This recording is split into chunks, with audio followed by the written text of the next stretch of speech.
An unexpected event led Suyu to traverse into the beloved world of Pokemon from his childhood. With a dreamlike beginning, he began capturing various legendary creatures.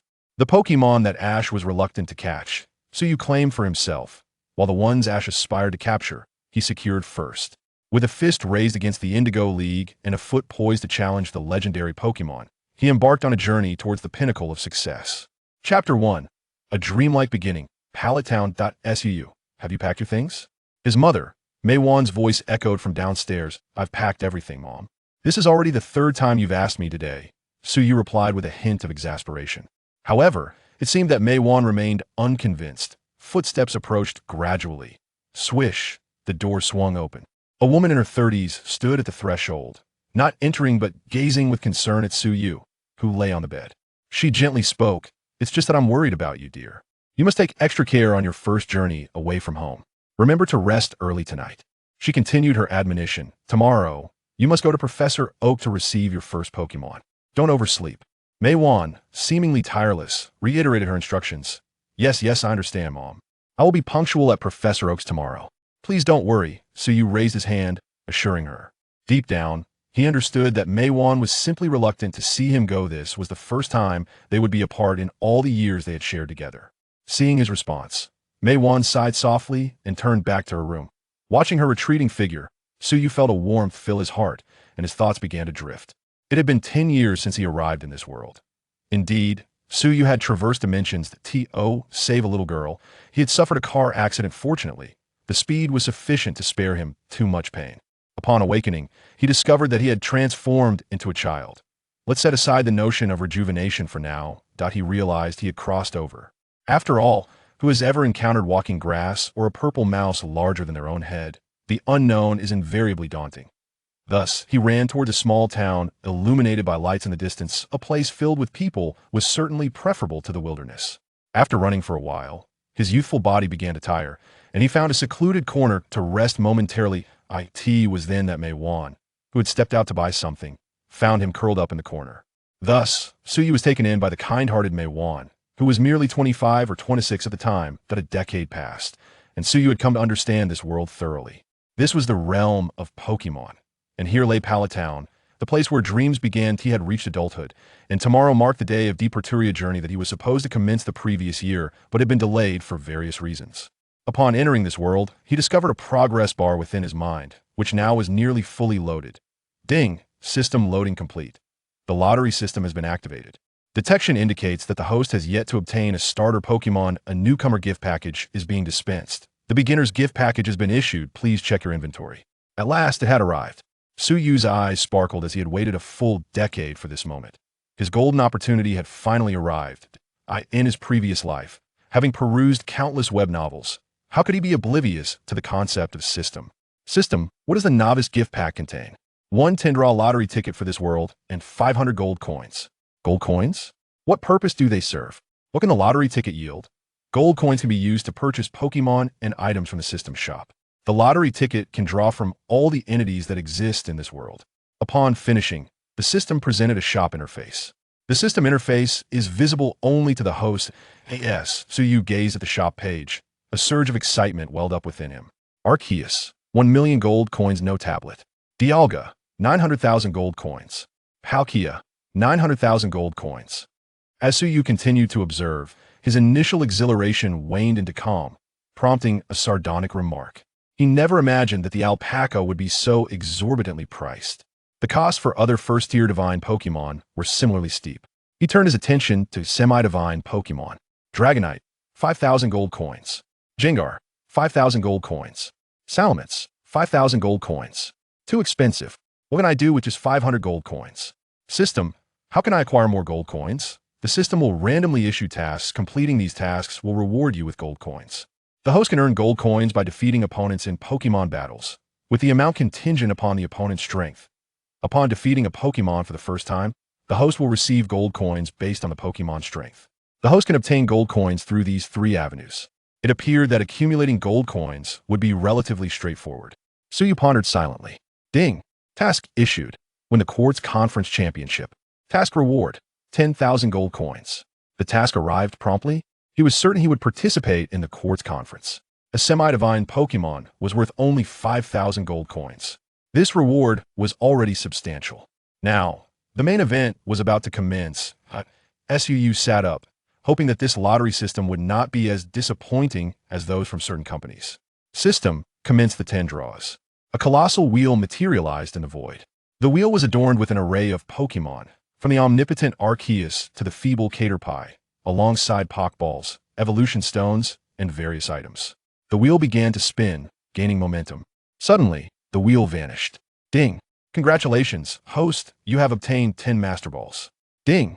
Congratulations, host, you have obtained 10 Ultra Balls. Ding! Congratulations, host, you have obtained 1 Pokemon Egg. Ding! Congratulations, host, you have obtained 10 Firestones. Ding!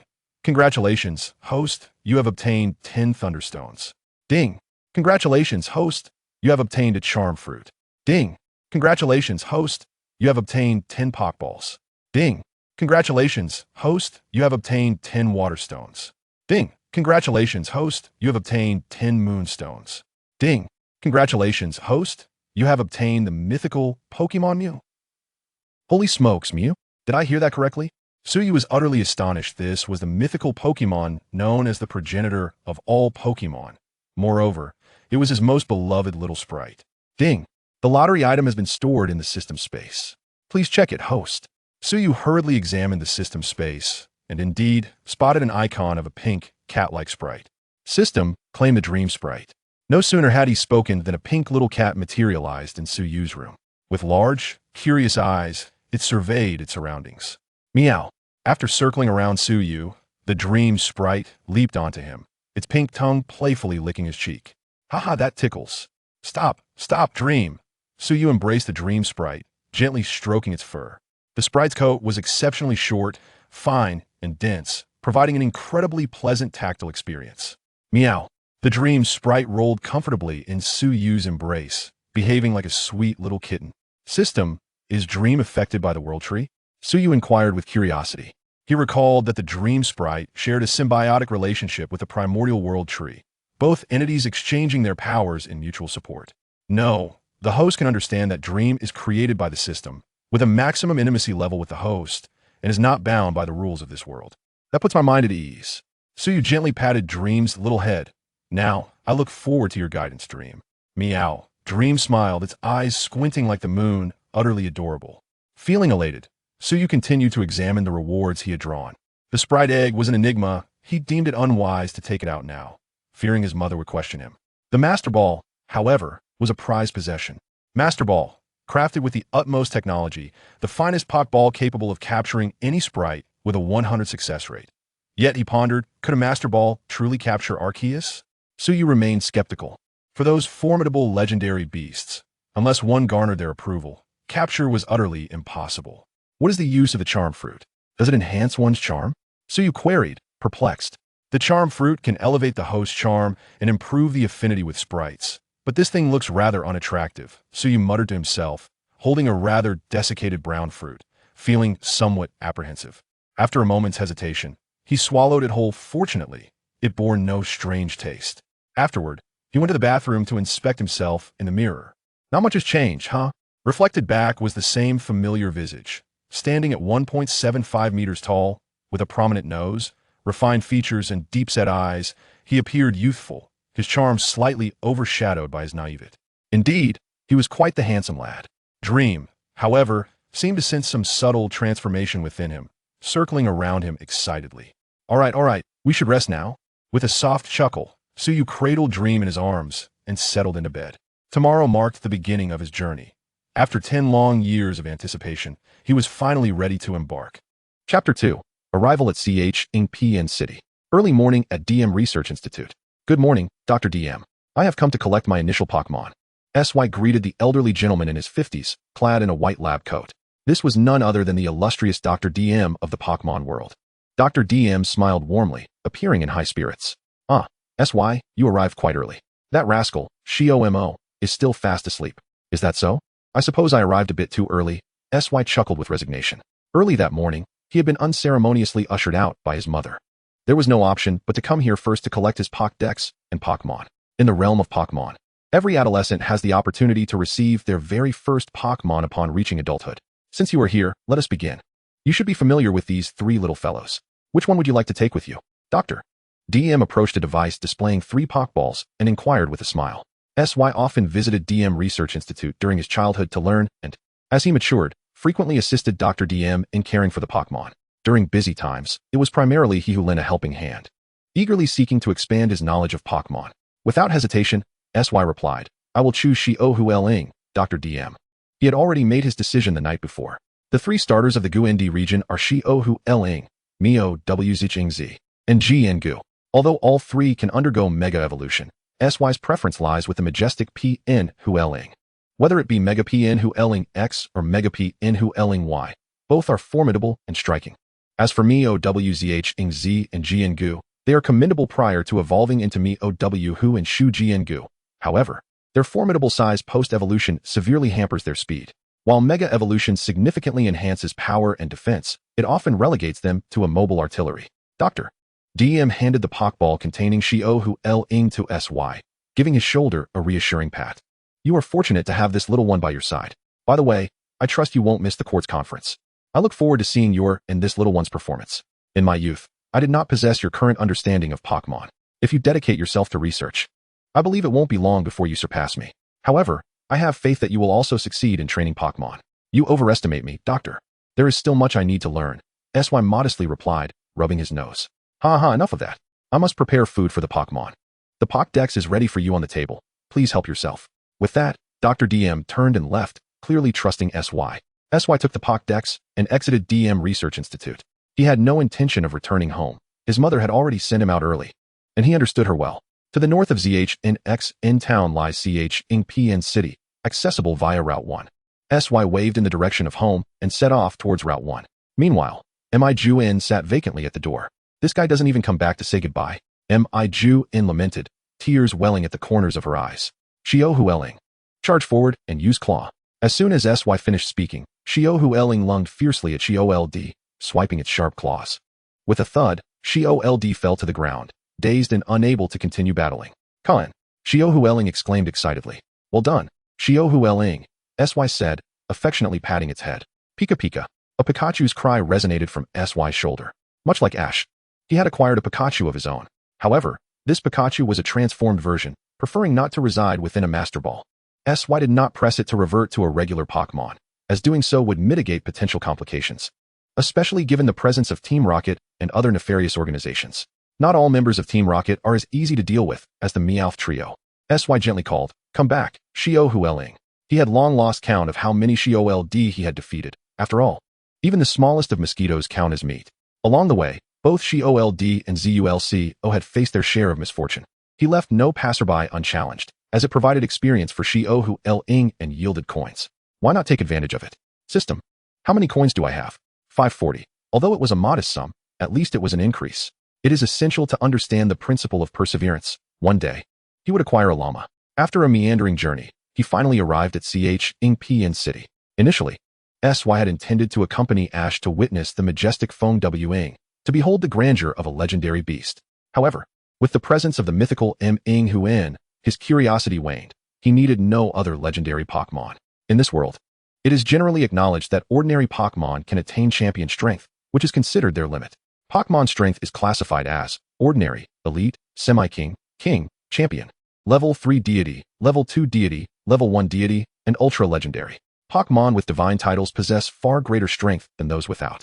For instance, Feng Wing is not singular. The one who governs the essence of life possesses the might of an ultra legendary Pokémon, while an ordinary Feng Wing holds the strength of a level 1 deity. SY's Ming Huan is roughly at the pinnacle of level 1 deity strength. Although it lacks a divine title, the products of the system ensure that a Pokémon's strength reaches its full potential. Upon arriving at the Pokémon Center, he entrusted Hualang to Miss Chi-Oy for recuperation, then prepared to gather some supplies in CHNPN City. The Pokémon Center offers complimentary lodging and treatment, and while there is a restaurant, meals incur a fee. After dining, SY began to explore CHNPN City. He needed to procure various ingredients and materials necessary for crafting Pokémon food. In his youth, he had often visited DM Research Institute to learn about this. Although shops sell mass-produced Pokémon food, it cannot compare to the quality crafted by dedicated breeders. While he had not pursued a Pokémon breeder certification, he felt such validation unnecessary, as even Dr. DM acknowledged his culinary skills. However, quality ingredients tend to be rather expensive, and his mother's funding was somewhat insufficient. SY calculated his finances. Mi Juin's family was not affluent. She earned money through dairy farming. He had previously collaborated with Dr. DM to publish some academic achievements, receiving annual rewards from the league. However, that money was entrusted to Mi Juin, and he had yet to receive this year's allocation. By the way, didn't Ti draw some evolution stones previously? They should be quite valuable. SY mused, deciding to sell the evolution stones. He had no use for them, and leaving them idle was pointless. With his decision made, SY set off to the shop to sell all the evolution stones. That should suffice. I need not worry about money for the time being. Exiting the shop, he counted the thick wad of cash in his hand. He would purchase all necessary ingredients, Pokémon food, and more, placing them in his backpack. Thankfully, the backpacks in the Pokémon world possess spatial attributes. Otherwise, it would be impossible to fit so many items into a mere backpack. SY bought an abundance of supplies. He had no choice. The Xiaoming forest is vast, and without Huang's extraordinary abilities, he would likely spend several days wandering within. To have Huang teleport him out of Xiaoming forest would undoubtedly undermine the essence of travel. Therefore, he needed to prepare thoroughly. After procuring his supplies, he returned to the Pokémon Center. For someone currently low on funds, the free lodging was a delightful boon. Chapter 3. Shiny LLLS. Xiaoming forest. Towering trees obscure the sky, with sunlight filtering through the dense canopy, casting dappled patches of light upon the ground. Suyu has traversed the Changpan forest for a full 3 days. Throughout his journey, he has encountered numerous bug-type sprites, with green caterpillars being particularly ubiquitous. Hualan, upon receiving the command, unsheathed its sharp claws and launched an attack on the unsuspecting green caterpillar. The creature, initially oblivious, only realized the danger when it was struck down, left dazed on the ground. Suyu had no intention of capturing the green caterpillar. Despite the rapid growth cycle of bug-type sprites, their potential for development was limited. The battles were primarily a means to acquire gold, which would also aid in Hualan's growth. During this time, it had learned to unleash flames, and it would not be long before it evolved into a fire dragon. Well done, Hualan. Let us take a moment to rest here, Suyu said, looking up at the sky and patting Pikachu's head with a smile. Pikachu chirped cheerfully. Dreaming Sprite, or Menghuan, joyfully called out twice before a flash of white light transformed Pikachu into a butterfree, which fluttered its wings in a graceful circle before taking flight. Suyu felt no concern for Menghuan's safety. Aside from its divine-level power, its intelligence was remarkable, and it could sense the purity of one's heart, allowing only those with unblemished intentions to approach it. Suyu retrieved ingredients from his backpack to prepare lunch for the sprites. He also took out a sprite egg adorned with green patterns, acquired during a tin draw, the nature of which remained a mystery to him. However, he surmised that hatching would not be far off. He set the egg aside and began to kindle a fire for cooking. Unlike most travelers who opted for convenient food like bread, he was a culinary virtuoso, accustomed to preparing meals at home, while Meiwan assisted him. Suyu was truly an exceptional cook, having honed his skills at New Oriental. As the meal simmered, he prepared food for the sprites. Presently, with only 2 sprites, it was manageable, but he anticipated that as their numbers grew, meal preparation would become increasingly time-consuming. In no time, he had prepared lunch for Hualan and Menghuan. Just then, Menghuan returned leisurely. Watching the 2 sprites delightfully devour their meal filled Suyu with joy, as such a leisurely and pleasant life was a dream for many. Just as he was about to eat, the sprite egg began to tremble beside him. Suyu hurried over, wondering if it was about to hatch. Hualan and Menghuan gathered around, their eyes fixed on the egg. The egg soon ceased its movement and began to glow. In a flash, a small sprite emerged, its white body and pink hair concealing its face, with 2 flat red horns protruding from the center, one larger and pointed forward, the other smaller and directed backward. Is this a shiny Ralts? Suyu marveled at the adorable creature before him. Ralu. Ralts appeared thrilled upon seeing Suyu and approached him with outstretched hands. He quickly embraced Ralts, overwhelmed with joy, never expecting the egg to contain a Ralts, let alone a shiny one. It was irresistibly cute. Unable to resist, Suyu began to playfully tease Ralts in his arms. Ralts, with its psychic and fairy attributes, was indeed powerful. Menghuan, Hualan, this is your new companion. Let us all get along well. Suyu smiled as he introduced Ralts to the others. Mew. Menghuan was the first to greet Ralts, seemingly forming a special bond due to their shared psychic type. Ralu. Ralts joyfully responded. Kaka. Hualan also acknowledged the new member, its demeanor contrasting with Menghuan's playful spirit. While Menghuan was lively and mischievous, Hualan exhibited a steadiness, resembling an older brother figure within the team. Menghuan flitted about, playfully teasing Ralts. Suddenly, a flash of light enveloped Menghuan, transforming it into a green-haired Ralts. Ralu. Ralts gazed at this spectacle with evident confusion. Ralu. Menghuan, delighted, continued to engage with the new team member, relishing the moment. Initially, Menghuan had playfully teased Xiao Hualong in a similar manner. Laughter and joy filled the air as Suyu observed this heartwarming scene, unable to suppress his smile. After their meal, he and the sprites rested briefly before continuing their journey toward Bai City. 2 days passed, and upon checking the location on his Pokédex, Suyu looked up to see the distant skyscrapers, his heart racing with excitement. At last, they had arrived at Bai City. After nearly a week in Chongping Forest, Suyu was nearing exhaustion. Just then, a boy wearing a cap approached him, challenging him to a battle. Along the way, many trainers had challenged him, and he had accepted every encounter. Defeating trainers yielded far more gold than vanquishing wild sprites. Then, come forth, Xiao Hualong, Suyu commanded. Kaka, Xiao Hualong, brimming with enthusiasm for the battle, faced its opponent with unwavering fervor, its fiery tail ablaze, embodying its fighting spirit. Yes, it was still Xiao Hualong. Ralts could battle as well, but its time would come later. As for Menghuan, using it to combat, such a young challenger felt akin to using a cannon to swat a fly. Butterfree was the chosen opponent. The boy released Butterfree, the evolved form of the green caterpillar, a common sight in Chongping Forest. Butterfree, use sleep powder. The boy shouted eagerly. Xiao Hualong, interrupt it with scary face. Suyu calmly instructed. Xiao Hualong made a ghastly face at Butterfree, startling it and interrupting its move. Now, Xiao Hualong, finish it with Ember. Suyu seized the opportunity to shout. Xiao Hualong unleashed a torrent of sparks, the brilliant flames racing toward Butterfree. The boy had yet to react when the sparks struck Butterfree, resulting in an explosion. Bang! Butterfree fell to the ground, dazed. Kaka, Xiao Hualong, elated after defeating its opponent, shouted with joy as its body began to shimmer with white light. It was time. After a journey filled with battles, Xiao Hualong was ready to evolve. Suyu watched Xiao Hualong's evolution with anticipation. Ralu, Pikachu. The two little sprites seemed equally excited. Notably, Suyu had Pikachu perched on his shoulder while cradling Ralts in his arms, drawing considerable attention along the way. Many inquired where he had captured Ralts, and some even offered to buy it at a high price. Suyu dismissed such individuals without a second thought. Roar. As the white light dissipated, Xiao Hualong transformed, becoming more imposing. Its limbs grew stronger, its tail lengthened, and its height noticeably increased. A horn-like protrusion emerged atop its head, and its mouth sharpened, resembling a beak. Suyu's fire dragon appeared more robust than the average fire dragon, a testament to the benefits of proper nourishment.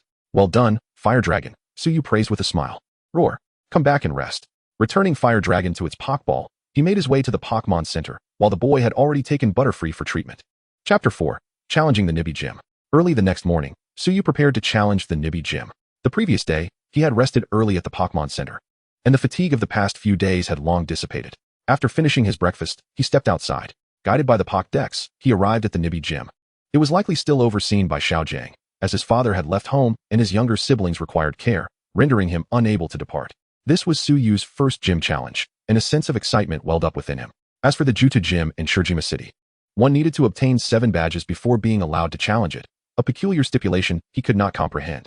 Therefore, he had not attempted to challenge it during his time in Shijima City. However, even if he could, Suyu had only 2 Pokémon, while the Godhood Gym followed a 3v3 rule. Moreover, the current gym leader was Sakaki, the notorious leader of Team Rocket, whose strength was at least of champion caliber. Nevertheless, gym leaders typically refrained from using their strongest Pokémon in battles, and as long as the challenger's abilities were recognized by the leader, a badge could still be earned. Pushing open the gym doors, Suyu surveyed the dimly lit interior, which exuded a somewhat gloomy atmosphere. Is anyone there? I am Suyu from Jinshin Town, here to challenge the gym leader. His voice echoed through the spacious gym. Suddenly, the lights flared to life, illuminating the space like ignited flames. A somewhat mature-looking boy sat upon a smooth stone, sporting spiky hair, squinted eyes, and dark skin. With such a distinctive appearance, it was undoubtedly Xiaojang. Suyu noted that Xiaoji had not yet arrived, which was expected. Xiaoji was notoriously directionally challenged. Before Xiaojing joined, Suyu had no idea how he had managed to navigate out of the Shijima Forest. The rules for the gym challenge dictated a 2v2 format, during which the gym leader could not switch Pokémon until all of one side's Pokémon had fainted. Let's begin, Xiaojang stated calmly. Suyu nodded in acknowledgement. Observing Suyu's readiness, Xiaojang slowly retrieved a Pokeball. Xiaquanqi, I entrust this first battle to you. Hey Cha-Cha, Xiaquanqi is it? Then I shall choose Rararasu. Suyu declared, selecting Rararasu to battle against Xiaquanqi. With a swift motion, Rararasu teleported onto the battlefield. Xiaojang stared at Rararasu, momentarily taken aback. He had never encountered such a Pokémon before. He pulled out his Pokédex to scan Rararasu, only to be met with the message unknown Pokémon. This is Rararasu from the Hualan region, a psychic-type Pokémon, Suyu explained. I see. Thank you for the clarification, but I will not hold back, Xiaojing replied, his expression turning serious. Suyu remained undeterred. Despite Rararasu's limited battle experience, it was a product of the system and thus of exceptional quality. Rararasu utilized Shadow Clone. Without waiting for Xiaojing to make a move, Suyu commanded. Rararasu began to move rapidly around Xiaquanxi, gradually increasing its speed until multiple afterimages surrounded the rock-type Pokémon. Xiaquanxi looked around in confusion, unable to discern which of the Rararasu was real. Xiaojing was equally baffled, but he knew that if he did not act quickly, Xiaquanxi would be in peril. Xiaquanxi used Harden. Following Xiaojing's command, Xiaquanxi exerted all its strength to toughen its body, raising its defense. Unable to break through Rararasu's shadow clones, it decided to endure the onslaught, hoping for a chance to counterattack. Then, Rararasu used hypnosis to put Xiaquanxi to sleep. Rararasu released a beam of hypnotic light, rendering Xiaquanxi a stationary target with nowhere to escape. The hypnosis attack struck true, and Xiaquanxi's defensive maneuver proved ineffective against Rararasu's special attack. The rock-type Pokémon collapsed onto the ground, fast asleep. A splendid victory, Rararasu. There's another battle ahead. Stay strong. Suyu encouraged Rararasu, giving a thumbs up. Rararasu focused intently on the opponent, anticipating its next challenger. The ease with which Suyu secured this victory stemmed largely from Xiaojing's unfamiliarity with Rararasu and Psychic-type Pokémon. Having not yet embarked on his own journey, Xiaojing was at a disadvantage when faced with such an unfamiliar Pokémon. Furthermore, Psychic types were notoriously tricky to deal with. Come back, Xiaquanxi. You performed admirably, Xiaojing said, recalling his Pokémon before pulling out his next one. Go, my partner, Dianhe.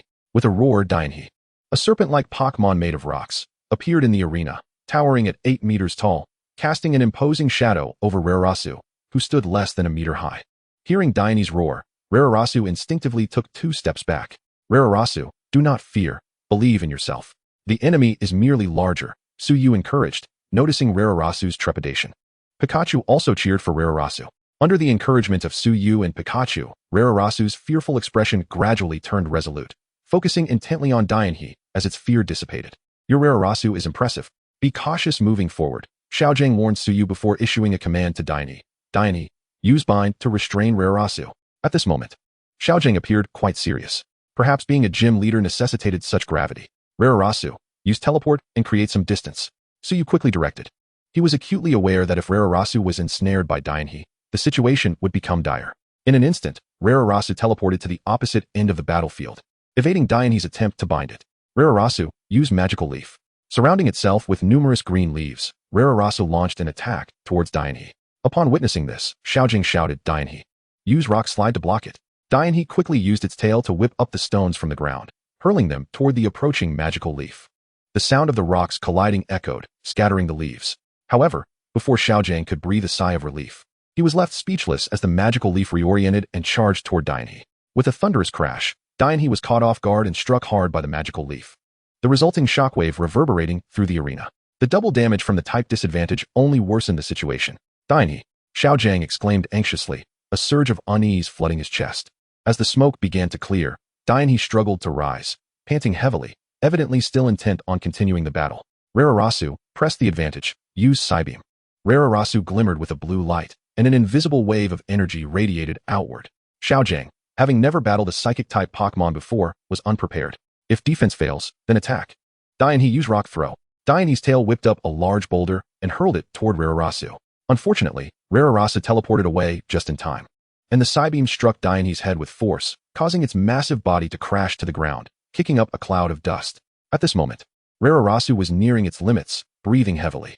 Suyu was somewhat surprised. He had not anticipated Rararasu to endure for so long, especially considering that Psychic types typically had stamina issues. However, this match seems to be drawing to a close. He silently gazes at the spot where the Onyx has fallen. Chapter 5, Yi, Onyx. Xiaojing hurriedly rushes forward to assess the situation. As the dust gradually settles, the sight reveals the Onyx lying helplessly on the ground, its eyes swirling with dizziness. Fortunately, it has merely lost its combat ability and is otherwise unharmed. Xiaojing breathes a sigh of relief. He retrieves the Onyx and approaches Suyu. Your Ralts is impressive. Here is the rock badge. He smiles as he speaks. Suyu accepts the badge, exchanges polite pleasantries, and then departs the gym, cradling Ralts. Although Ralts is uninjured, its stamina is almost depleted. In his embrace, it has lost its usual vitality, its head drooping as it emits a faint sound. Ralts. The voice carries a tone of weakness. Suyu promptly heads to the Pokémon Center, handing Ralts over to Nurse Joy for recovery. After a short while, Ralts regains its spirit. Having completed the gym challenge, Suyu decides to rest in Ni City for a few days. He has not had a proper rest after camping in Changpan Forest for several days. Besides, the court's conference is still quite distant, and he only needs to collect 8 badges. He does not doubt his ability to accomplish this. Moreover, the journey is not merely a race. The scenery along the way deserves to be savored, and there is no need to rush. After the gym challenge, he waits at the Pokémon Center for Ralts to recover. By now, it is lunchtime, and Suyu takes Ralts out for a meal. After lunch, he leisurely strolls around Ni City. Although Ni City is merely a small town, it has its essentials, albeit lacking any distinctive features. After wandering for a while and finding it uninteresting, he decides to return. He will procure any necessary supplies when it is time to set off. There is no rush at this moment. Upon returning to the Pokémon Center, Suyu remembers one thing.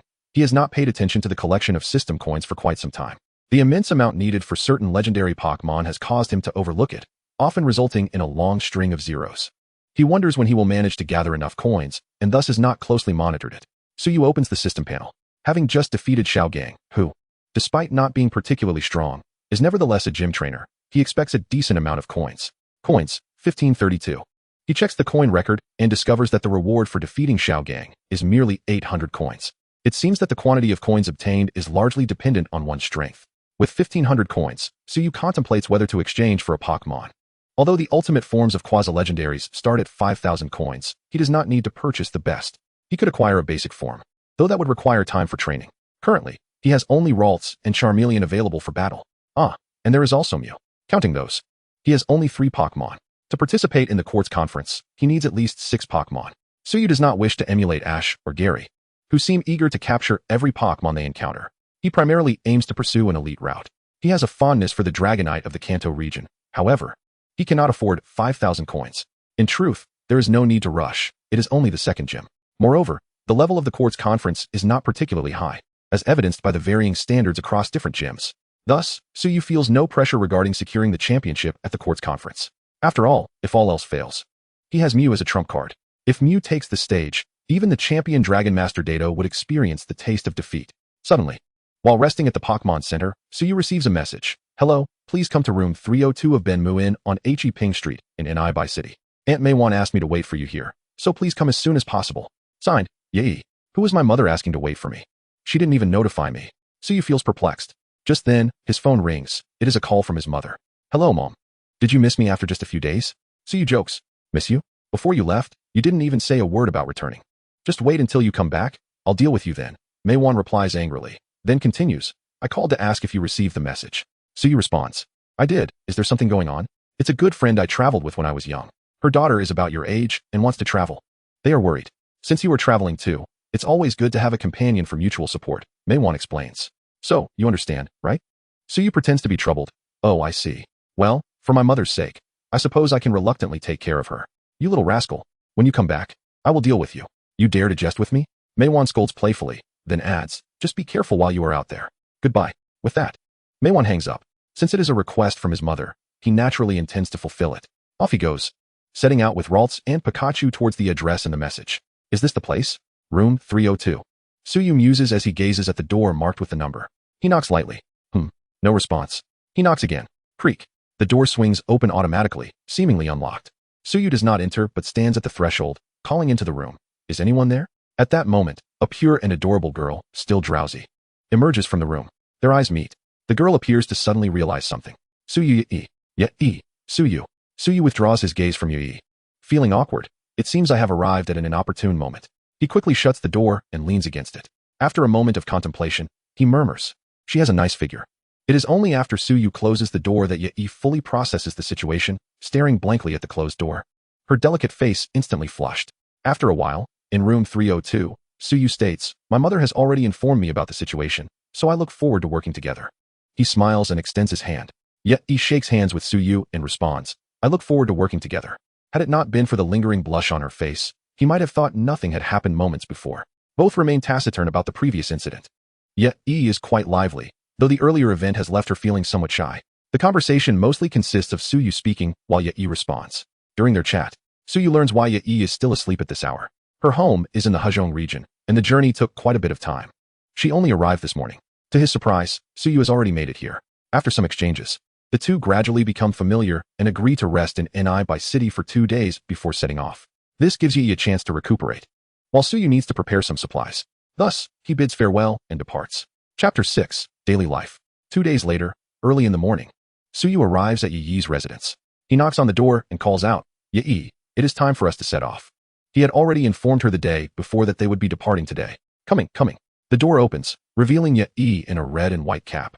A white shirt paired with a blue long sleeve, a yellow skirt, and black stockings, with white sneakers adorning her feet, resembling a bright splash of color in the spring. Her face radiates a brilliant smile, exuding a vibrant youthful energy. It must be said that Yi looks beautiful today, leaving Suyu momentarily entranced. Ahem. Yi's cheeks flush slightly as she clears her throat. It is then that Suyu snaps back to reality. Rubbing his nose, he hurriedly adds, "Then let us set off without delay." The two individuals set off towards Hualan City. Throughout the journey, YY was as joyful as a little rabbit, frolicking about and enthusiastically narrating the splendid scenery of her homeland to SY.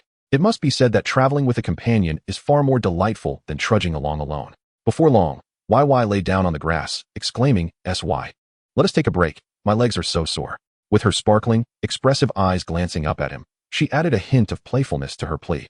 Naturally, SY was not the type to be unkind.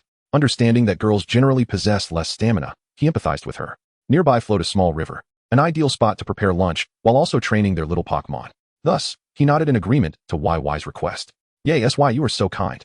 Upon hearing his consent, the previously fatigued YY instantly felt invigorated. Could you let me hold your RLLS? She gazed at him with longing. Her desire to embrace RLLS had been brewing for quite some time. When they first met, she had been enamored by RLLS. But at that time, they were still unfamiliar with each other. After several days of companionship, YY had come to know SY better. Not only was he handsome and gentle-natured, but he was also an excellent cook. She was thoroughly satisfied with her travel companion.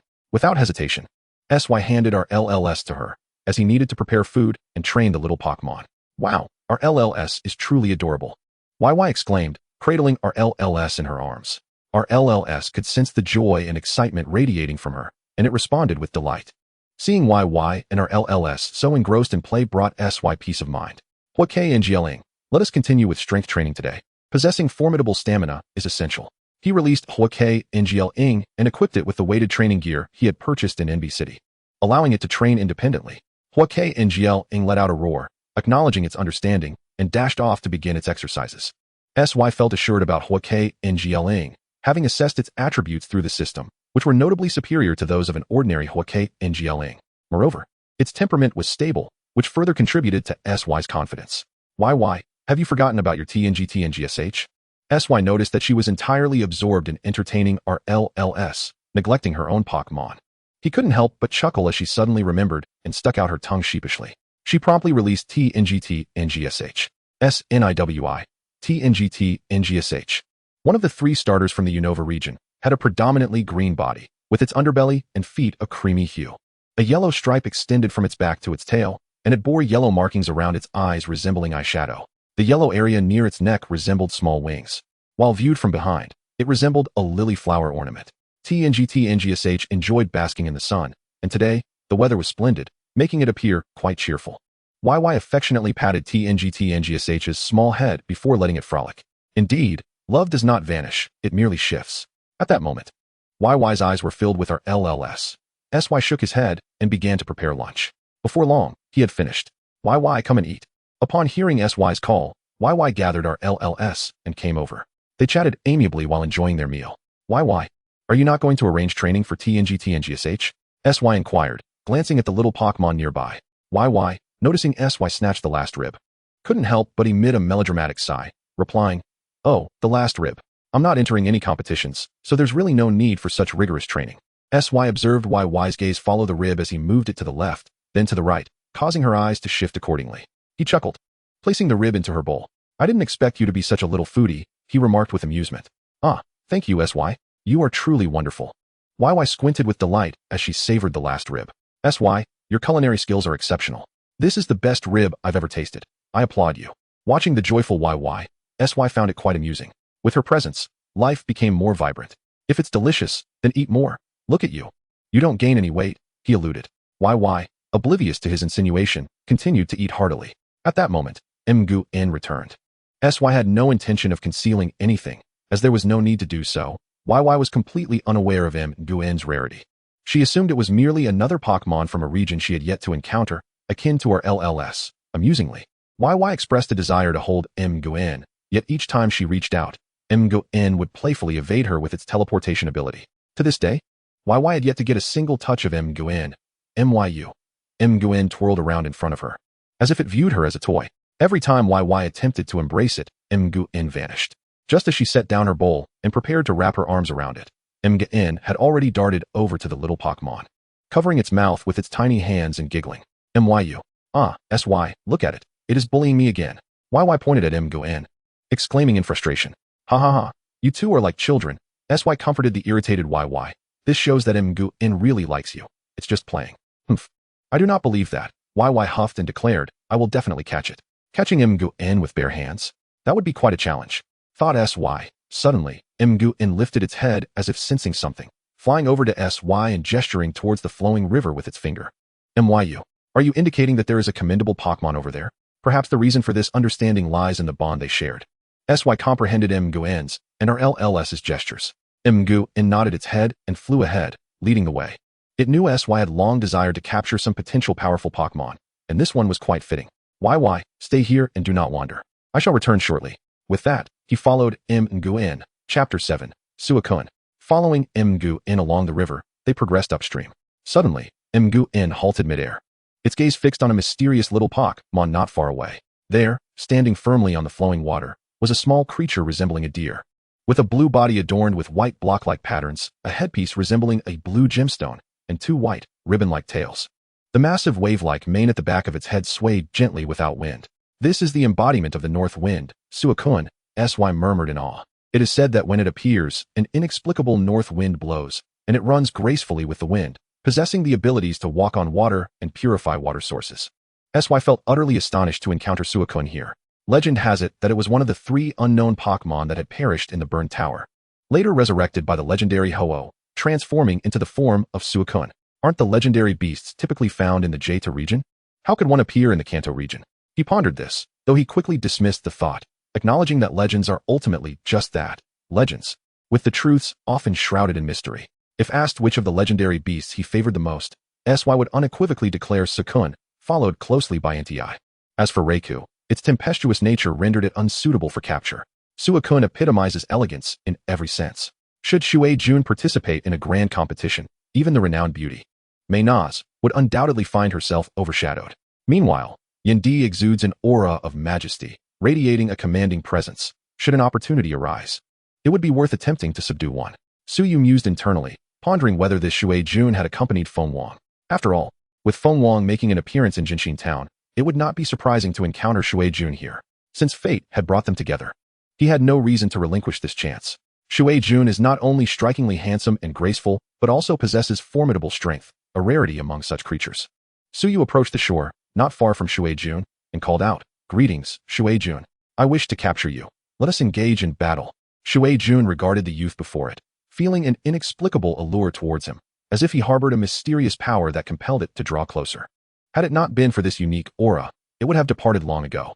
Upon hearing Suyu's challenge, Xuejun roared, its limbs tensing as it assumed a battle stance. Suyu understood that Xuejun was accepting his challenge. Despite its graceful demeanor, a divine beast is indeed a divine beast. Even as a level 3 deity, it is not something an ordinary Pokémon can contend with. Were it not for the presence of Menghuan, Suyu would not have dared to challenge Xuejun. Menghuan, I place my trust in you. He addressed his companion. Menghuan emitted a soft sound and gracefully flew to a position near Xuejun, observing it with a calm demeanor. The seemingly harmless little creature, however, was met with a palpable aura of pressure emanating from Menghuan. With a fierce roar, Xuejun released a barrage of blue bubbles aimed at Menghuan. Sensing the strength of its opponent, it understood that hesitation would lead to missed opportunities. Menghuan, use Mirror Reflect. Suyu commanded loudly. Menghuan shimmered with a silvery light, conjuring a mirror with its psychic abilities to shield itself. At that moment, Xuejun's bubble attack was still some distance away. Not only did Menghuan's strength lie in its powerful skills, but its speed in executing them was nearly instantaneous. The bubbles struck the mirror, which remained unmoved, while the reflection sent Xuejun's attack hurtling back towards it. Upon witnessing the reversal, Xuejun nimbly dodged aside. A tremendous explosion erupted as the water surface was blasted into a massive crater. The sheer force of Shui Jun's attack, amplified by the reflection, was substantial. Meng Huan, unleash Thunderbolt. Suyu commanded. Though Meng Huan possessed psychic attributes, it was also revered as the progenitor of all Pokémon. It could transform into any Pokémon and wield their skills. Thus, it was more than capable of utilizing electric-type moves. Given Shui Jun's water properties, it was vulnerable to electric attacks, and combined with Meng Huan's formidable power, if Shui Jun could not evade this strike, the battle would likely reach its conclusion. In reality, with Meng Huan's level of prowess, even a mere thought would render Shui Jun incapable of resistance. It is important to note that Meng Huan belonged to the same echelon as Huang, and in fact, was even more powerful. Shui Jun, on the other hand, was merely a creation of Huang using the fire of life. The two were not on the same level. Nevertheless, Meng Huan would obediently follow Suyu's commands. As Meng Huan emitted bursts of yellow lightning, a robust electric current surged towards Shui Jun like an arrow released from a bow. Shui Jun had just raised its head to evade, but alas, the lightning was already upon it, leaving no time for escape. The powerful current struck Shui Jun directly. The resulting explosion resonated loudly, as Shui Jun was engulfed in smoke and hurled to the opposite shore. Meng Huan, take me to the other side, Suyu urged. Meng Huan nodded and used its psychic abilities to transport Suyu across the water. Shui Jun lay on the ground, appearing to have lost its fighting capability. Suyu retrieved a Master Ball and tossed it towards Shui Jun. A flash of red light ensued, and Shui Jun was captured within the Master Ball, which shook a few times before settling. Reaching the level of divine beasts, even a Master Ball struggles to contain them. Only when a Pokémon acknowledges you is there a chance for capture, and using a Master Ball on Shui Jun was merely due to its larger, more comfortable internal space. After successfully capturing Shui Jun, Suyu picked up the Master Ball and released Shui Jun once more. Dream Huan, can you transform into Shui Bai to heal Shui Jun? Suyu inquired. Meng Huan nodded. In a flash of white light, Meng Huan transformed into a small creature with a light green upper body, a grass-green lower body, a round head that arcs back, culminating in grass-green ends, and a pair of wings on its back, along with light blue eyes surrounded by dark black rings. Shui Bai. The transformed Meng Huan reached out its small hands towards the prone Shui Jun. A vibrant life force emanated from Shui Bai, enveloping Shui Jun, and its injuries began to visibly heal. Shortly thereafter, Shui Jun was restored to full health. Once Shui Jun was healed, Meng Huan reverted to its original form. It called out softly to Suyu. Understanding Meng Huan's message, Suyu smiled and gently stroked its head. Thanks to you today, once we return, I shall prepare a delicious meal for you. Meng Huan closed its eyes contentedly. At this moment, Shui Jun regained consciousness and slowly rose to its feet. Shui Jun, I look forward to your guidance in the future, Suyu exclaimed excitedly. Shui Jun remained silent, lowering its head to gently nuzzle Suyu's cheek. Being defeated in battle was a common occurrence, and it bore no grudge against Meng Huan. It expressed its sentiments through actions, feeling a sense of comfort in Suyu's presence. Having been bested by Suyu, it had already acknowledged him. All right, Shui Jun, please take us back, Suyu requested. Shui Jun crouched down, indicating for Suyu to climb on. Suyu mounted Shui Jun, cradling Meng Huan in his arms. Let us set off, Suyu declared. With a mighty roar, Shui Jun leapt into action, bounding several paces forward. Chapter 8. Encountering Xiao Ji on Jian Mountain. Before long, Suyu returned riding Shui Jun. Upon seeing Shui Jun, Yi understood that Suyu's earlier hasty departure was undoubtedly due to it. This is Shui Jun. Meng Huan just sensed its presence. Suyu explained to Yi. She nodded in understanding. After packing their belongings, the two continued on their journey. They still had quite a distance to cover to reach Hualan City. Suyu had studied the map and discovered a shortcut from Bai City to Hualan City. Traversing Jian Mountain would save considerable time, although the mountain paths were treacherous, filled with rocky caves. Many trainers opted for detours. However, legends spoke of meteorites falling on Jian Mountain, which could enhance a Pokémon's strength. Thus, after some deliberation, the two decided to take the route through Jian Mountain. Throughout their journey, they exchanged laughter and conversation, alleviating any sense of monotony. Suddenly, a loud explosion echoed from ahead. They exchanged glances and quickened their pace towards the source of the noise. Xiaoji and Team Rocket. Upon arrival, they discovered Xiaoji's trio engaged in battle with Team Rocket. The scene revealed Musashi's Arbok and Kojiru's Weezing facing off against Xiaoji's Bada and Xiaojing's Supersonic Bat. However, the odds seemed to favor Xiaoji. Kojiru's Weezing released smoke to create confusion, while Arbok pressed the attack relentlessly. However, Xiaoji's two flying-type Pokémon have a significant advantage. Indeed, it wasn't long before Xiaoji's Bada who unleashed a powerful gust, sending Team Rocket soaring into the sky. It appears that our assistance is no longer required, Suyu remarked with a smile, guiding Yi towards the others. Once the battle concluded, Xiaoji noticed Suyu and Yi. Brother Suyu, Xiaoji exclaimed, waving his hand energetically. Having grown up in Zhenxian town, Suyu was well acquainted with both Xiao Ji and Xiao Mao. He had always been mature for his age, and to the others, he embodied the role of an elder brother. I never expected to encounter you here. My recent battle was quite impressive, wasn't it? Xiao Ji eagerly boasted. It was an excellent battle. It's been a while, and you've grown considerably. Xiao Ji, Suyu praised with a smile. Brother Suyu, let us engage in a battle. Xiao Ji exclaimed with fervor, challenging Suyu. Xiao Xia and Xiao Gang watched the excited Xiao Ji with exasperation, covering their faces. Whenever the subject of battle arose, Xiao Ji would become fervently passionate. Let's hold off on battling for now. Look at Pai Pai. It seems like it wants to say something, Xiao Ji suggested. Shifting their attention to Pai Pai, Pai Pai clutched a stone, persistently pointing toward a particular direction, beckoning everyone to follow. Along the way, they engaged in lively conversation, getting to know one another. Soon, Pai Pai led them to a unique cave. At the top of the cave, a large opening faced the moon, and in the center lay an object resembling a meteorite. Suyu pondered, could this be the moonstone? Such a large moonstone is truly rare. Suddenly, a multitude of Pai Pai emerged from the surroundings. The Pai Pai began to dance joyfully around the moonstone. Xiao Ji, Pikachu, and the others eagerly joined in, while Yi danced happily alongside them.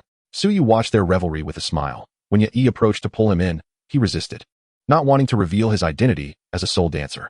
Suddenly, a thick fog enveloped the moonstone. Cough, cough, what is happening? Xiao Ji and the others found themselves obscured by the mist, unable to see their surroundings. Since you have earnestly inquired, we shall graciously inform you. To prevent the world from. Musashi began, but was interrupted by Meowth. Hurry, the mist will be blown away by those little brats. The duo hastily pushed the moonstone, which was bound to a skateboard, out of the fog. Farewell, little brats, we shall take the moonstone, they proclaimed. Only those with intellect can be the winners. At that moment, Xiao Ji and the others used Bai Bai Niao to disperse the fog. Upon seeing Team Rocket fleeing with the moonstone, they quickly released their Pokémon to pursue. Suyu calmly observed Team Rocket's retreating figures, retrieving a Pokeball. Suicune, please intercept them. Suicune nodded and stepped forward to chase after them. The reason Suyu had refrained from intervening earlier was due to the concern of accidentally harming Yi and the others in the fog. However, they would not escape easily. Suyu led the group in pursuit of Team Rocket. After a few steps, they discovered Team Rocket had turned into blocks of ice. What Pokémon is this? Xiao Ji asked, astonished at the elegant and powerful Suicune. He quickly pulled out his Pokédex to scan Suicune. Unknown Pokémon. Xiao Ji's Pokédex only contained data from the Kanto region, and thus could not recognize a Pokémon from the Johto region. Xiao Xia appeared equally perplexed. Xiao Gang, brimming with excitement, exclaimed, this is Suicune, the legendary three beasts. My goodness, I can't believe we've encountered a legendary Pokémon.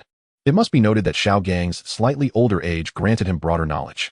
The researcher gazed at Suicune with exhilaration. Indeed, this is Suicune from the Johto region. Legends say Suicune possesses the ability to walk on water and purify water sources. Yet he was taken aback, realizing that the gentle Suicune had such a significant background. For ordinary individuals, encountering a legendary Pokémon might only happen once in a lifetime, let alone capturing one. Suyu empathized, recalling his own excitement upon acquiring Mew. At that moment, the Pai Pai caught up with them. Suicune returned to Suyu's side, nuzzling against him before lying down to rest. Well done, Suicune, Suyu smiled. As everyone regained their composure and glanced at Team Rocket, their gazes ultimately fell upon Suyu. He looked at the frozen Team Rocket and found himself at a loss regarding how to proceed. In truth, he bore no animosity towards Team Rocket. They could hardly be deemed true villains. Even Kojiro, a wealthy heir, had chosen to live such an unpredictable life.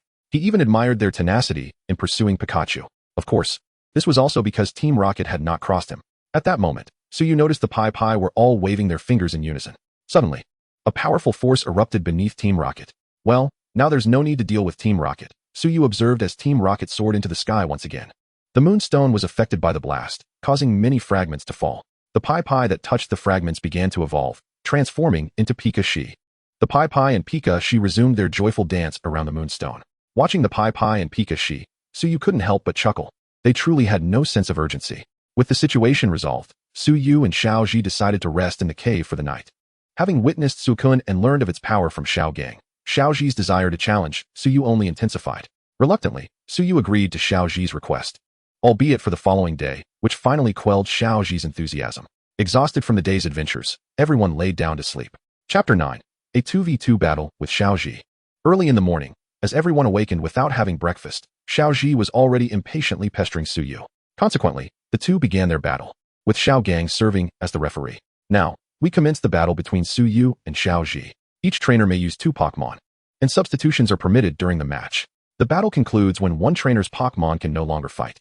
Xiao Gang announced the rules loudly in the center of the arena. Suyu nodded in acknowledgement, unable to contain his excitement. Xiaoji immediately retrieved a Pokeball and shouted, "I choose you, Godhood." A flash of red light appeared as Godhood materialized on the battlefield. "Charizard, come forth." Suyu would not underestimate Xiaoji. However, at this stage, Xiaoji was still lacking. With a roar, Charizard emerged, unleashing a fierce cry directed at Godhood, attempting to intimidate its opponent. As Xiao Gang saw both Pokémon ready for battle, he shouted, "Let the battle begin." The moment Xiao Gang finished speaking, Xiaoji launched his assault.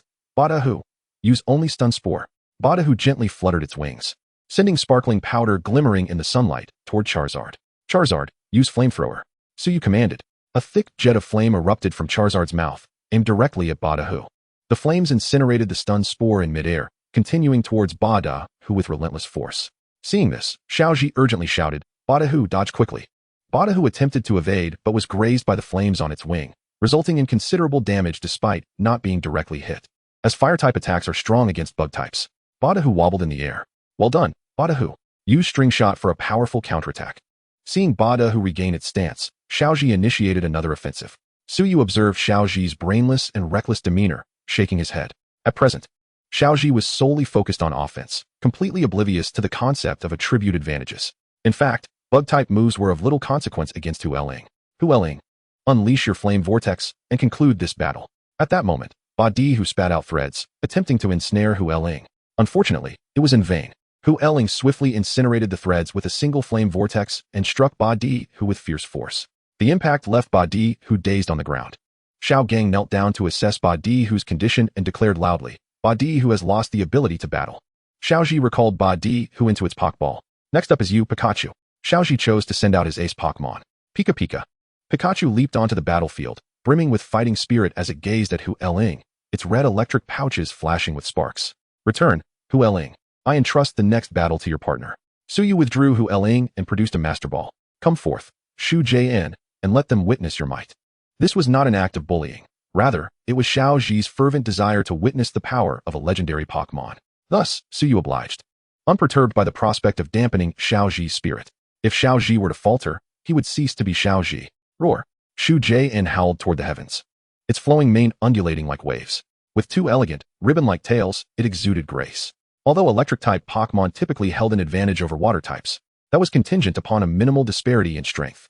Upon its entrance, Shu Jian merely regarded Pikachu with a calm gaze. Instantly, Pikachu felt an overwhelming pressure and involuntarily took 2 steps back, its fighting spirit waning considerably. This was the pressure of Shu Jian's ability, capable of influencing the opponent's state. Previously, during its battle with Ming Huan, Shu Jian's ability had not been effective due to the vast strength difference. "Pikachu, summon your courage. Do not be afraid." Xiaoji recognized Pikachu's trepidation and continually encouraged it. A trainer's emotions could indeed impact a Pokémon's performance, potentially enabling them to surpass their limits in critical moments. As expected, under Xiaoji's encouragement, Pikachu's fighting spirit ignited anew. "Pika Pika." Suyu, seeing this, refrained from attacking immediately. "Pikachu, charge in and use Tackle." "Pika Pika." Xiaoji initiated the offensive. Suyu felt bemused by Xiaoji's approach.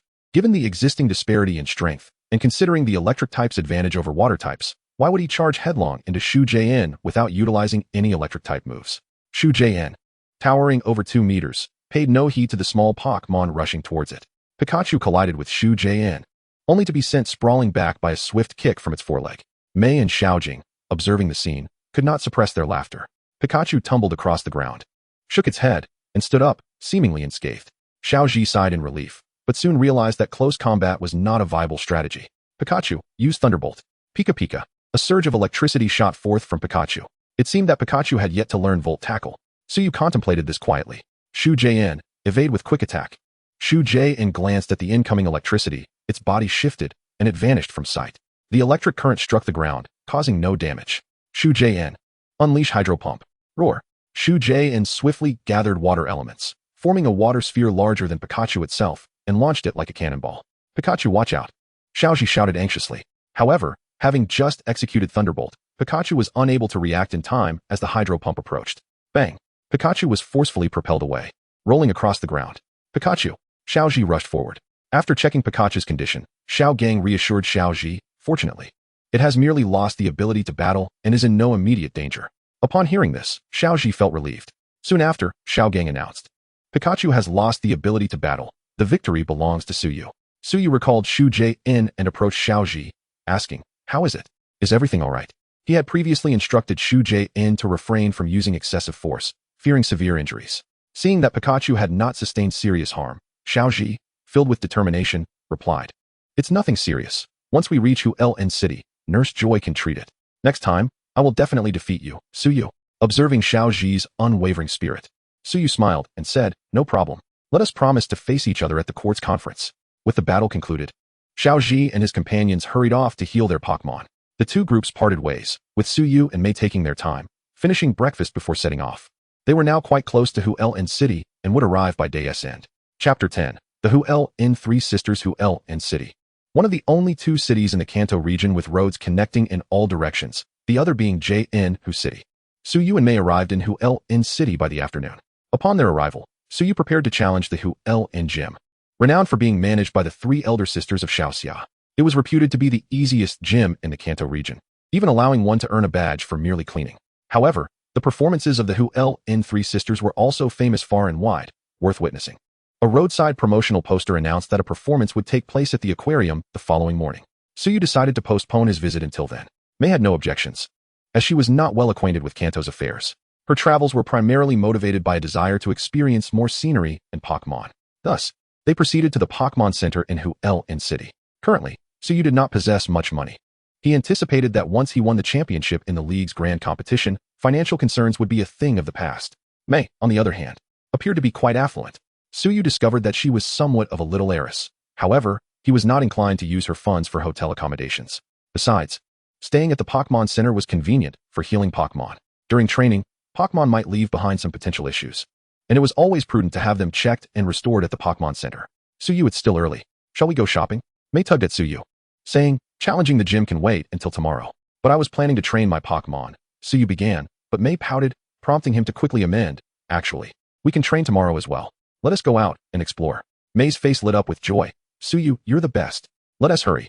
I haven't shopped in ages. She pulled Suyu toward the mall. They returned only after enjoying dinner out that evening. Suyu did not carry much, contrasting with his expectations of being laden with bags. Mei also hadn't purchased too many items.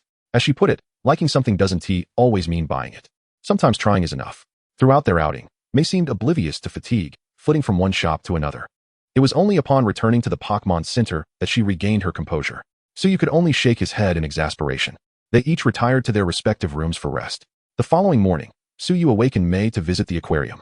Once the performance concluded, he would challenge the gym, as he was eager not to miss it. Observing Suyu's eagerness, Mei mistakenly assumed he was just excited to see the Hualan Three Sisters. Having seen the promotional poster, she knew the sisters were all beauties and felt a twinge of annoyance. What a lecher! Suyu did not quite catch what Yi had said. However, noticing her pale complexion, he promptly halted his steps and inquired, Yi, what is the matter? Are you feeling unwell?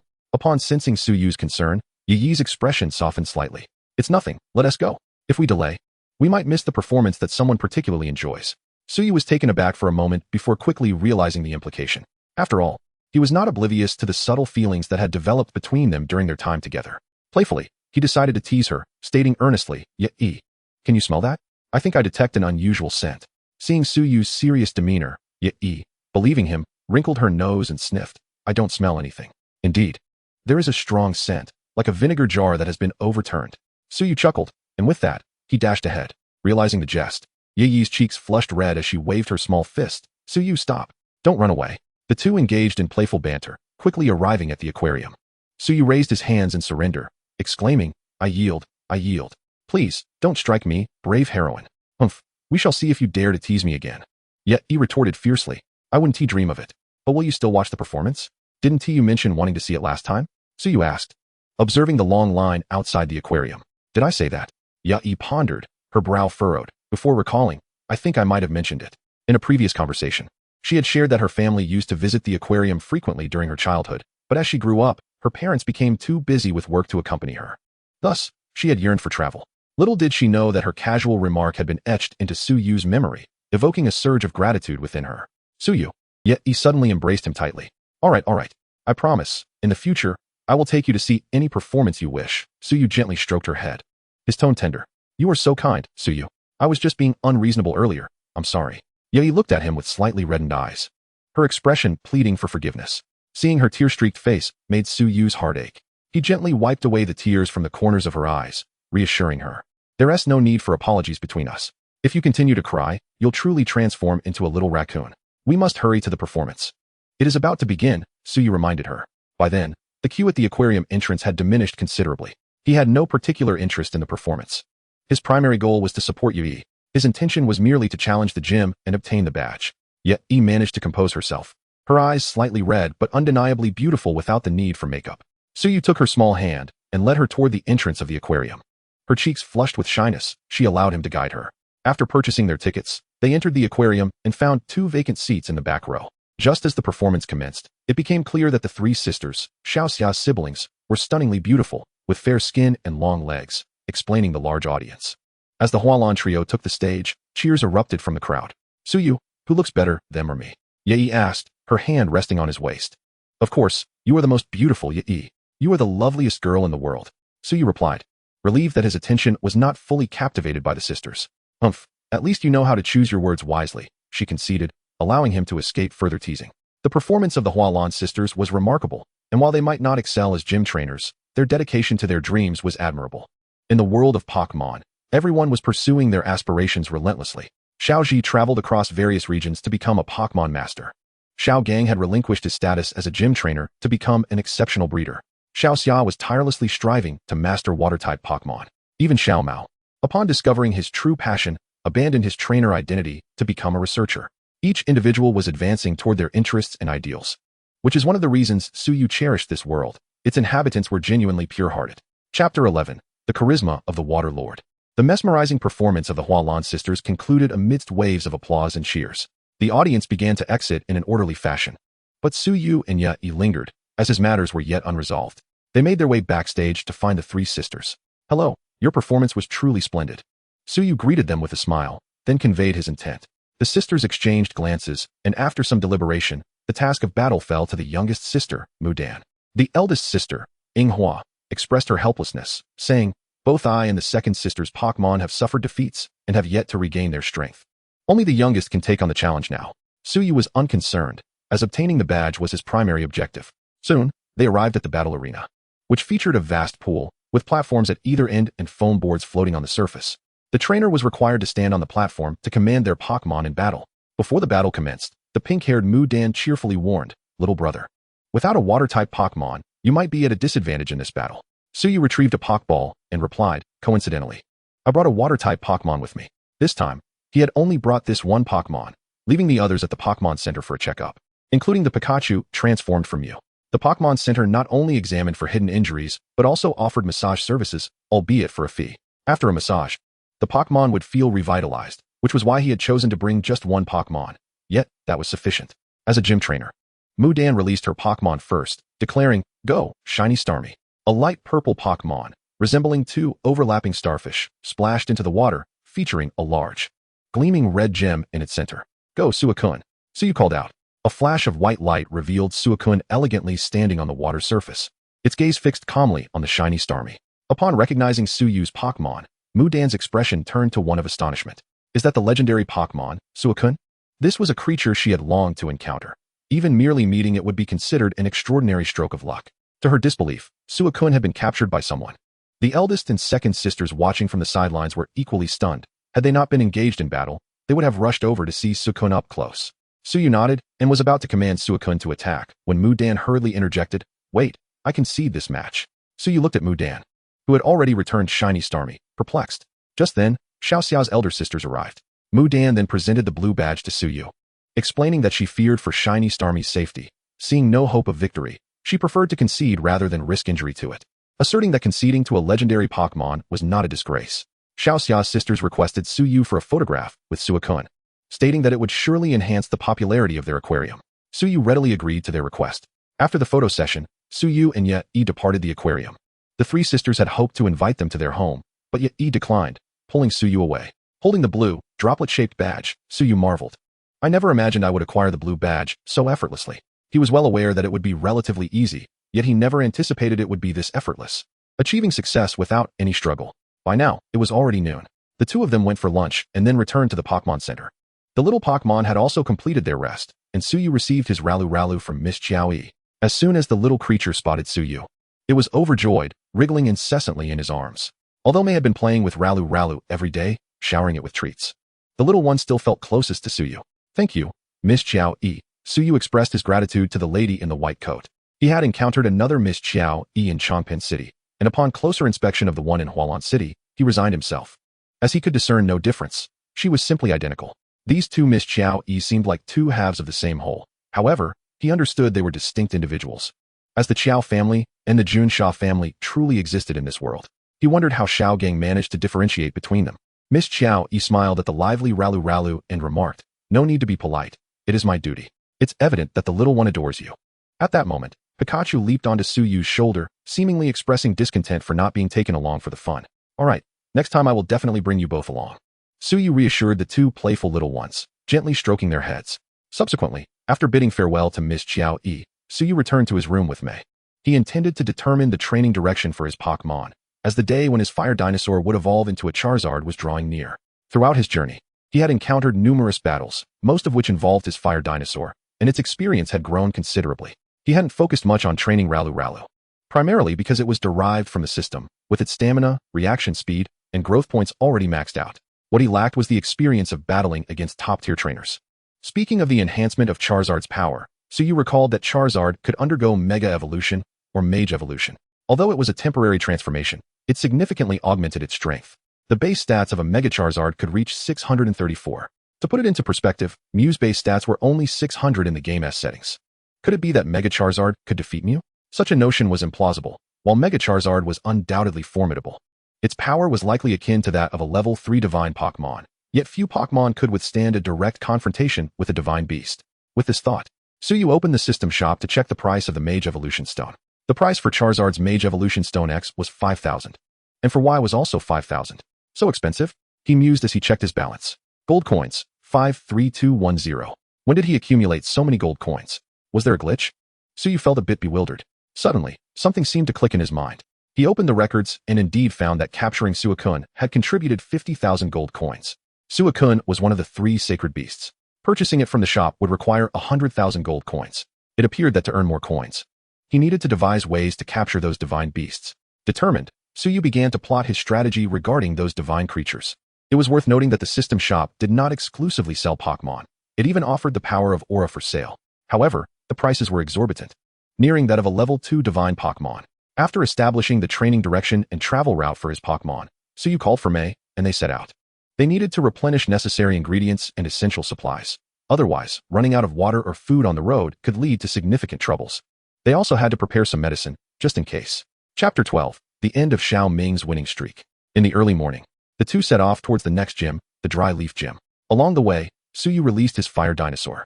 At this moment, the fire dinosaur was on the brink of evolution. Perhaps with a bit more experience, it could successfully evolve into Charizard, while also accumulating some gold coins. Even if the amount was not substantial, he specifically instructed the fire dinosaur not to inflict excessive damage on the little Pokémon, for this was a real world. And if a Pokémon were severely injured, it might fall prey to its natural enemies. Meanwhile, Ralu was nestled in May's arms, cheering on the fire dinosaur. Upon catching Suyu's gaze, Ralu waved its tiny hands excitedly. Suyu couldn't help but facepalm, thinking to himself, well, I suppose I can treat it as a mascot. However, Ralu was not yet unevolved. Just a few days ago, it had evolved into Kyrillian, only to revert back to Ralu. This must be the result of Ralu's shiny effect. Shiny Pokémon often possess additional traits compared to their counterparts, making them more precious. Since Ralu enjoyed its current form, he would not impose any changes. As they continued on their path, Suyu noticed something amiss. Ahead, individuals were seen carrying injured Pokémon away. The two quickened their pace. Not far ahead, a gym came into view. Suyu was puzzled. How could there be a gym in such a remote mountainous area? The presence of a gym in such a secluded forest was indeed peculiar. However, upon closer inspection, he found that this gym was rather rudimentary, not meeting the standards of the Alliance, suggesting it was privately established.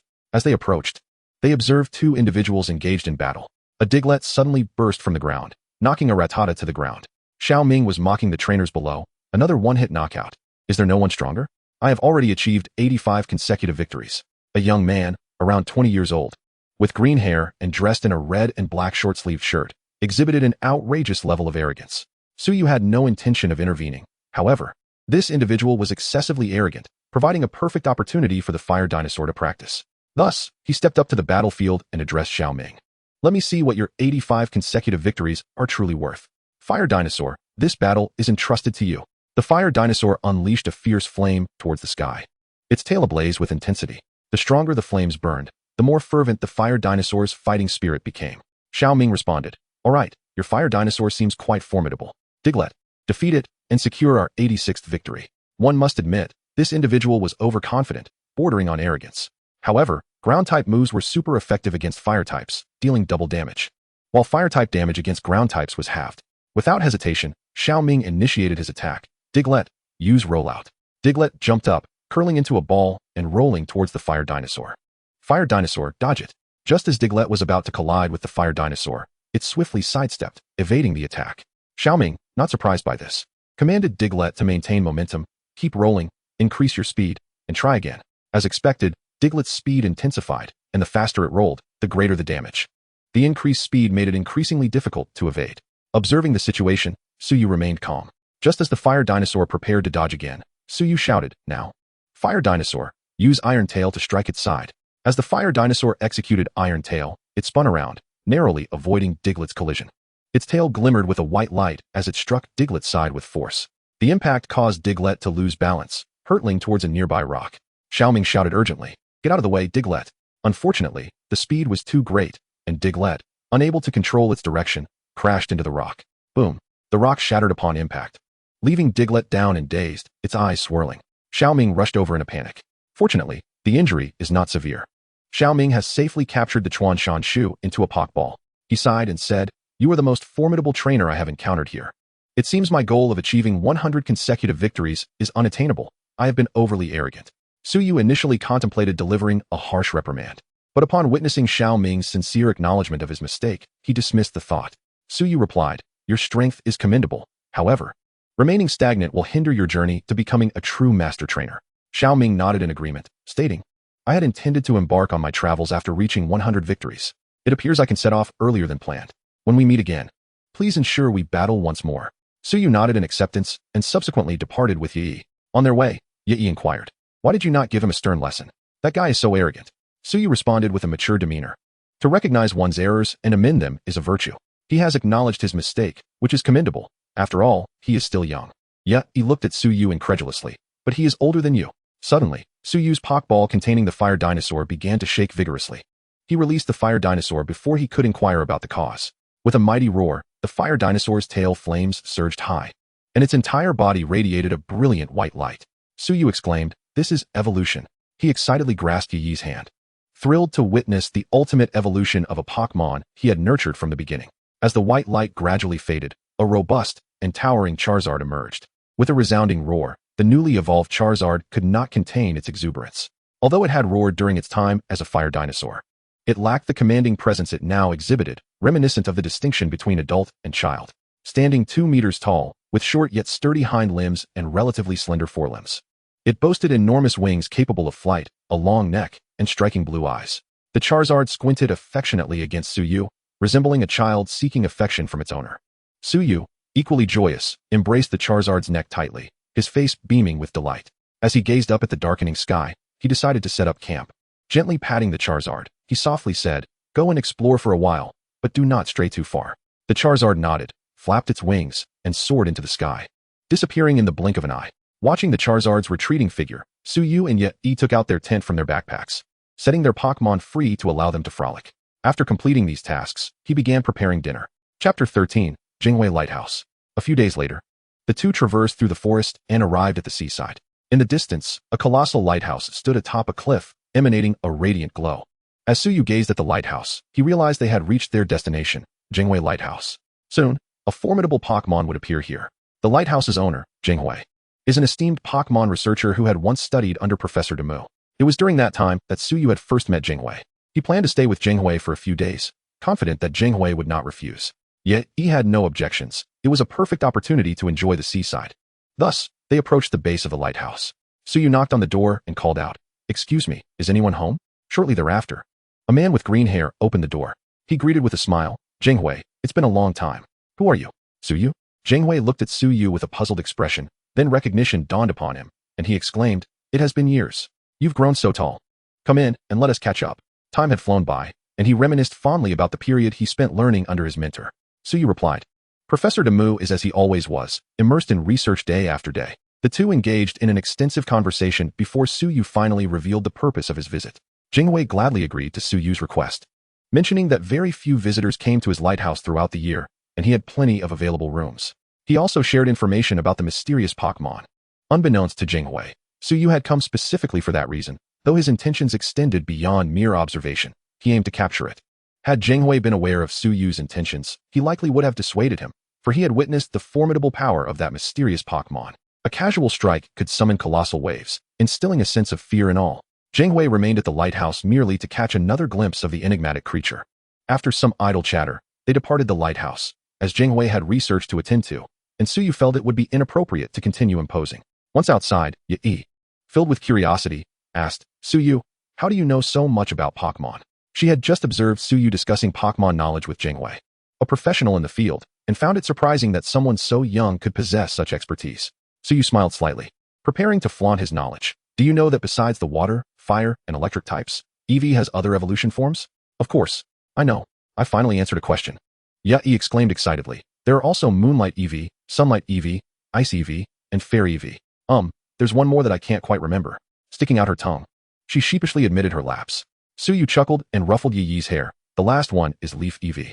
He then inquired, "Where did you learn all this?" Yi replied, "From the research published by Professor Mu a few years ago. It caused quite a stir." Suddenly, she realized something. Her wide eyes filled with astonishment as she looked at Suyu. "Could it be?" Suyu nodded with a smile. "Indeed, I co-authored that research with Professor Mu. Initially, he intended to place my name first. However, I wished to avoid drawing too much attention, so I asked him to put my name at the end instead. This way, everyone would believe the research was primarily his work, and I would merely be a name in the credits." "Wow, Suyu, you are amazing. You achieved that at such a young age." He gazed at him with admiration. Coughing slightly, Suyu replied, "It's not that impressive. Luck played a part." Feeling a bit flustered under Yi's adoring gaze, he sought to change the subject. "By the way, Yi, did you bring your swimsuit?" Yi blinked in surprise. "Swimsuit? Of course. We must enjoy ourselves by the sea." Suyu exclaimed, releasing all his Pokémon. "Everyone go play. No training today.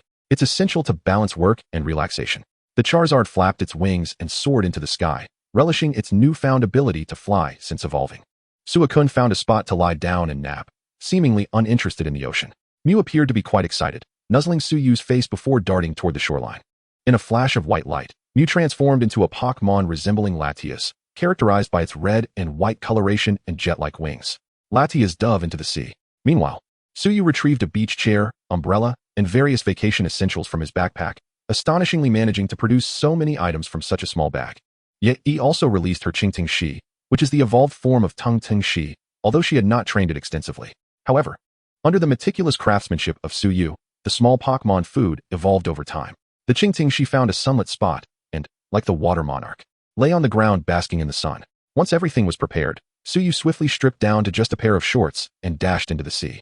"Yi, aren't you coming down?" Suyu shouted. Yi glanced at Suyu, her bare shoulders blushing as she muttered, "Not a chance." She pulled out sunscreen from her backpack but found herself in a dilemma, wondering if she should ask Suyu for help. Although their relationship had become defined, Yi still felt a twinge of shyness. Lalu, sensing Yi's thoughts, transformed into Shinado with a flash of white light. Indeed, Lalu had evolved once more. One cannot deny that possessing great potential leads to strength. Shinado, resembling an elder sister, took Yi's sunscreen. "Shinado, are you saying you will help me?" Yi inquired. Shinado nodded and gracefully directed her to lie down, exuding an air of nobility. Soon, Shinado had applied sunscreen on Yi and began preparing tea, knowing well that Suyu had a fondness for it. After evolving into Shinado, the personality underwent a transformation as well. Lalu had been playful and fond of acting cute, whereas when it was Cerulean, it had a haughty demeanor akin to a certain blonde heiress. In its Shinado form, it was gentle and considerate, nurturing everyone with care. Suyu engaged in a water fight with Latias in the sea, and before long, Latias was taking him surfing across the water surface, their joyful laughter echoing far and wide. Chapter 14, Xiaoji's Battle with Dajiang Crab. After playing in the sea with Minghuan for a while, Suyu returned to the shore. "Thank you, Shinado." Just as he felt thirsty, he picked up a cup of tea and drank it in one go. Shinado. It shook its head to indicate no need for thanks, and brought Suyu a platter of fruit. "Wow, Shinado, you are truly amazing." Suyu exclaimed. giving a thumbs up while savoring the fruit. Upon returning to shore, with both tea and fruit awaiting him, it was evident why Shinado was so well liked. Who wouldn't desire such a gentle and attentive Pokémon? This feeling was simply marvelous. Observing Yachong, who was lazily reclining on a beach chair after applying sunscreen, Suyu secretly lamented. How could he have forgotten to help her apply sunscreen before swimming? Yet he noticed Suyu's persistent gaze upon her, shaking her head in disapproval as she felt a mix of embarrassment and irritation. You lecher, what are you staring at? Suyu chuckled in response. I'm admiring the most beautiful girl in the world. Here, have an apple, he said as he fed her fruit. Yet he was utterly captivated by him. Her lively yet slightly proud demeanor, coupled with shyness, had been thoroughly understood by him. Indeed, within moments, yet E's cheeks flushed as she fell silent. After a while, the two tidied up their belongings, preparing to return to Jingwei Lighthouse. Ah, Suyu brother, and Miss Yi, what are you doing here? Upon hearing the call, Suyu turned to see Xiaoji and his companions emerging from the forest. What a coincidence, Xiaoji, Suyu replied with a smile. However, when he mentioned coincidence, it was not in reference to their meeting at this location. Who would have thought that the momentous appearance of the gigantic fast dragon would be today? Suyu brother, let us have a duel. I've already caught 6 Pokémon, Xiaoji declared, brimming with enthusiasm. Over the past few days, Xiaoji had successfully captured Bulbasaur, Charmander, and Squirtle, thus completing the trio of Kanto starters. However, Xiaoji's declaration was met with an unforgiving retort from Xiaoxia. You didn't even catch them by your own strength. Even Pikachu nodded in agreement. Xiaoji, feeling indignant, resolved to catch a Pokémon to prove his prowess. Suyu found the lively banter amusing. Pointing toward a Dajian crab crawling along the beach, he said to Xiaoji, if you want to catch a Pokémon, there's one over there. See if you like it. However, Suyu was overestimating Xiaoji's considerations. He never cared about a Pokémon's potential or appearance. Is that a Pokémon? Xiaoji rushed over, pulled out his Pokédex, and aimed it at the Dajian crab. A mechanical voice emanated from the device, announcing, Dajian crab, inhabiting coastlines, average size, height 40 centimeters. Xiaoji poked the Dajian crab with his finger, quipping, height 40 centimeters? This one is underdeveloped. The Dajian crab halted, expelling white bubbles in displeasure at Xiaoji's remarks. Snap! The Dajian crab unceremoniously clamped onto Xiaoji's finger. Ah, that hurts. Suyu, witnessing Xiaoji's distant yelps of pain, almost burst into laughter. Yet, true to his nature as a novice trainer, Xiaoji quickly recovered and was now engaged in a staring contest with the Dajian crab. With determination, Xiaoji declared, You want to fight, huh? Fine, you're still just a Pokémon. Spurred on by Xiaoxia's words, Xiaoji decided to personally capture a Pokémon. He picked up a branch from the ground and charged toward the Dajian crab. In an instant, the Dajian crab shattered the branch into pieces with its pincers. Now that's my chance, Pokeball. The Pokeball captured the Dajian crab, shaking on the ground before coming to a standstill.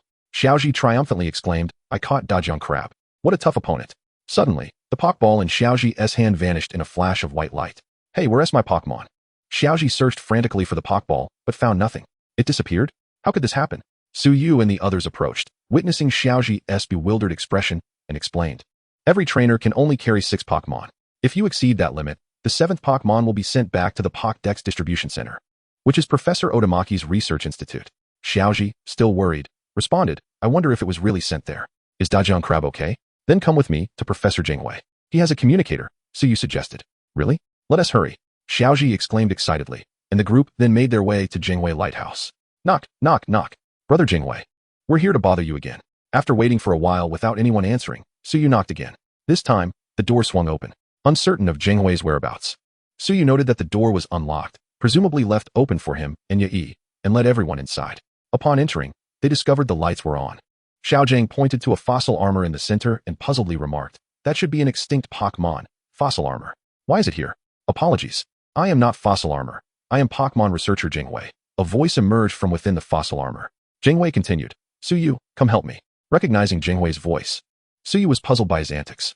After rescuing Jingwei from the fossil armor toy, he learned that the toy's arms were too short to reach the switch to release him. Jingwei had been contemplating what emotions these extinct Pokémon might experience in this world. He then shared his research on Pokémon, recounting tales of a unique and mysterious Pokémon.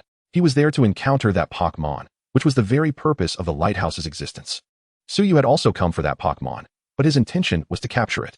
Moreover, he was aware that tonight, the mysterious Pokémon would indeed make its appearance. At that moment, Xiaoji managed to contact Professor Otamaki, who was currently enjoying a hot pot meal. Upon seeing the hot pot, Xiaoji worriedly thought that his Dajian crab might have been devoured by Professor Otamaki, his face filled with anxiety. Doctor. Oki jested that his giant crab was too small to be palatable. He then informed Ash that SH Ta had also caught a giant crab, and the two were placed side by side. Dr. Oki stood up, and the two crabs came into view, their size difference strikingly apparent. Ash's crab was approximately 1/10 the size of Sh Ta's. The doctor also mentioned that Sh Ta had captured 45 small Pokémon. Upon hearing this, Ash felt disheartened. He then brought up their location at the Jinghui lighthouse, and the doctor requested Jinghui to provide guidance to Ash. Shortly after, he ended the video call. The group decided to spend the night there and set off the following day, while Suyu continued to await the arrival of the mysterious Pokémon. Outside the door, he looked up at the sky and murmured, "It's coming." Chapter 15, Capturing the Ancient Dragonite. Suddenly, a series of enormous roars echoed from the seaside. Jinghui was taken aback, quickly realizing and rushing up the lighthouse, with Suyu closely following. Observing this, Ash and the others hurried to keep up. In the distance, a colossal, hazy figure emerged from the mist. At this moment, Jinghui emitted a sound signal, attempting to attract the mysterious Pokémon. As the signal traveled farther, the massive silhouette slowly approached the lighthouse, each step creating towering waves. Mew transformed into Latias, dispersing the fog. Suyu patted the Pikachu on his head and said, "Mew." Mew nodded, morphing into Latias and flying towards the enormous figure. Latias gently flapped its wings, conjuring a fierce wind that swept the sea, instantly clearing the mist. Without the fog's cover, the true form of the mysterious Pokémon was revealed, a Dragonite. However, this Dragonite was extraordinarily large, estimated to be around 80 meters tall, far exceeding the typical height of 2 meters. Suddenly, several projectiles from the cliff soared towards the Dragonite. Boom! The rockets exploded against the Dragonite, yet they seemed to have little effect.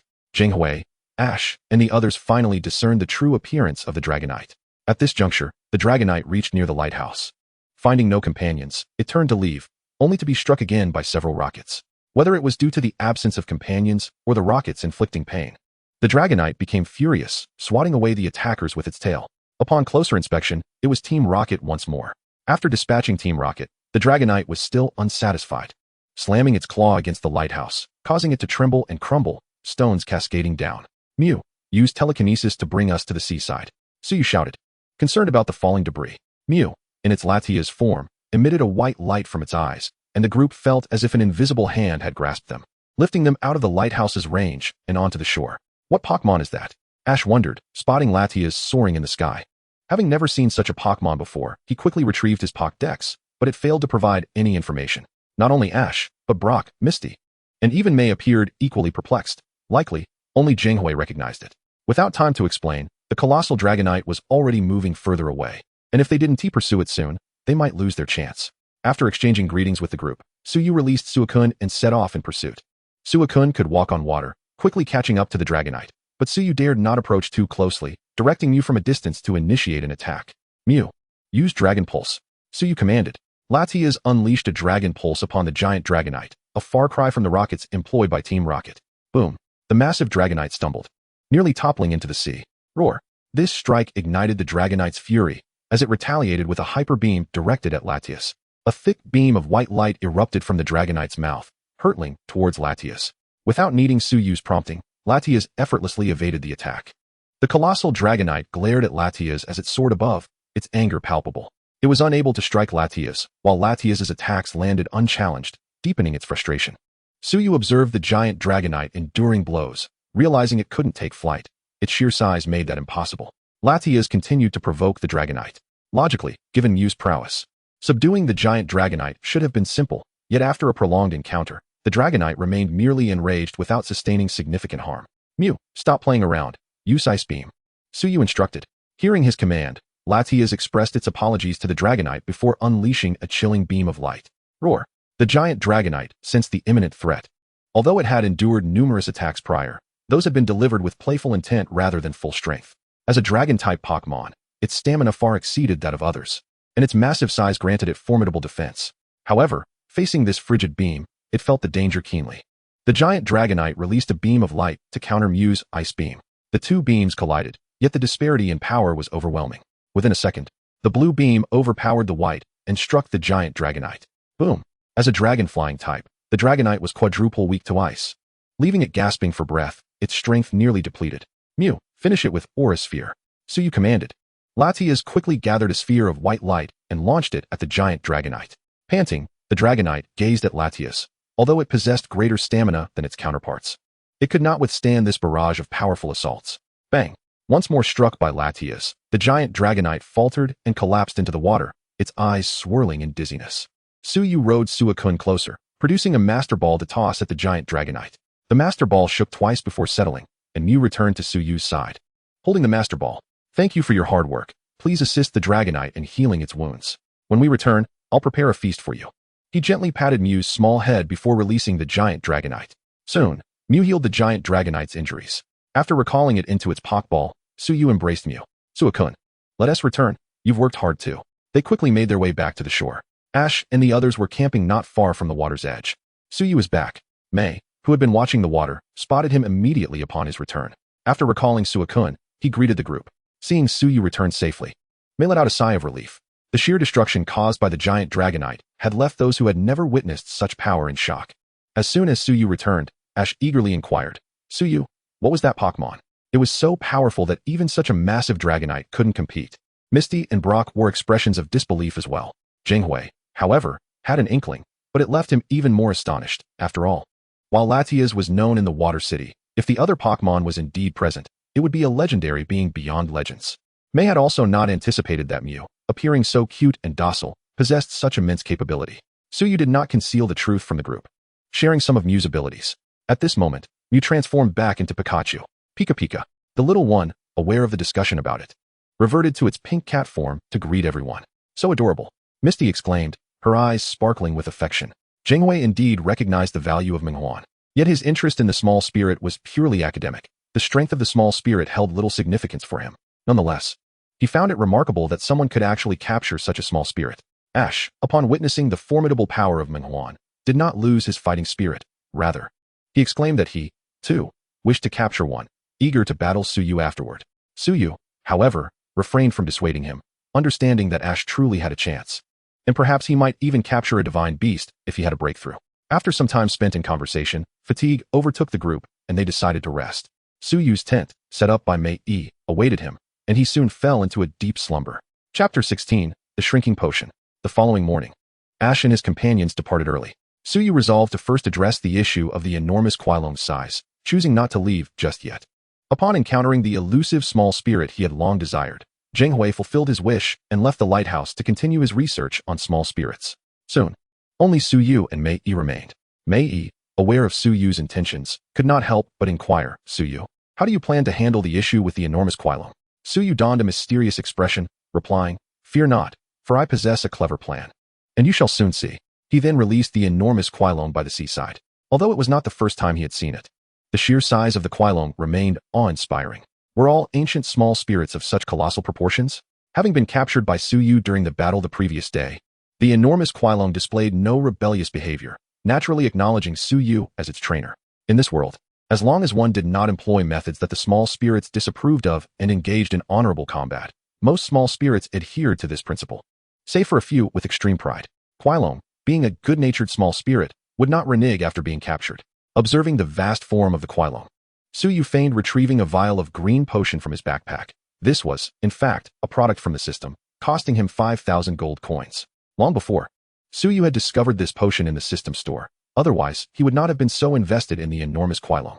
After all, if such a large creature could not be diminished in size, it would occupy the entire battlefield upon its emergence, rendering combat impossible. Its immense size also hindered the Hualong's ability to fly. Although it had enhanced stamina, defense, and attack, it struggled against more agile small spirits. Hualong was renowned for being able to circle the globe in just 16 hours, a testament to its remarkable speed. Suyu administered the potion to Menghuan, who then gave it to Hualong. Upon consuming the potion, the Hualong's body began to emit a white glow as it gradually shrank in size. 70 meters, 60 meters, before long, the Hualong had diminished to approximately 4 meters, the white light dissipating.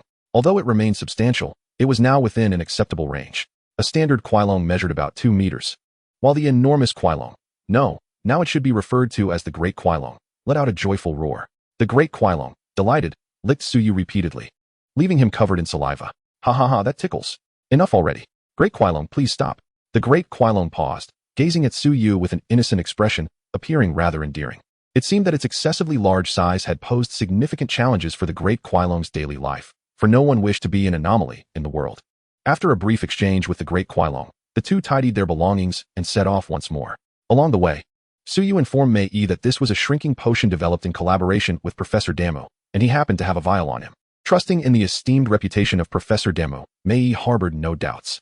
Indeed, upon hearing Suyu's explanation, she did not think twice. Especially since he had previously showcased his scientific talent, and Professor Demo was a highly respected figure in this world. With Mei convinced, Suyu breathed a sigh of relief, for the intricacies of the system were difficult to explain. As for what would happen when Mei sought verification from Professor Damo in the future, he was confident she would forget about it in a couple of days. Judging by his understanding of her character. As they continued, Mei, full of energy and bouncing with enthusiasm, turned back, hands on her hips, scolding. What are you mumbling about back there? Hurry up. Suyu wiped his brow, which was not sweating, hastening to catch up with her as he replied, I'm coming. I'm coming. After several days of travel, they finally arrived at Kai City. The pair headed straight to the Pokémon Center. After days of camping, the cleanliness-conscious Mei could no longer tolerate it and rushed to take a shower upon entering the center. Suyu entrusted his Pokémon to Nurse Joy for recovery. Strangely, numerous trainers burst into the center, cradling injured Pokémon. Perhaps sensing Suyu's puzzled expression, Nurse Joy explained. These Pokémon have been injured while challenging the Kai Gym. While it is normal to sustain injuries in battles, the Kai Gym tends to be particularly harsh, resulting in many Pokémon suffering severe wounds.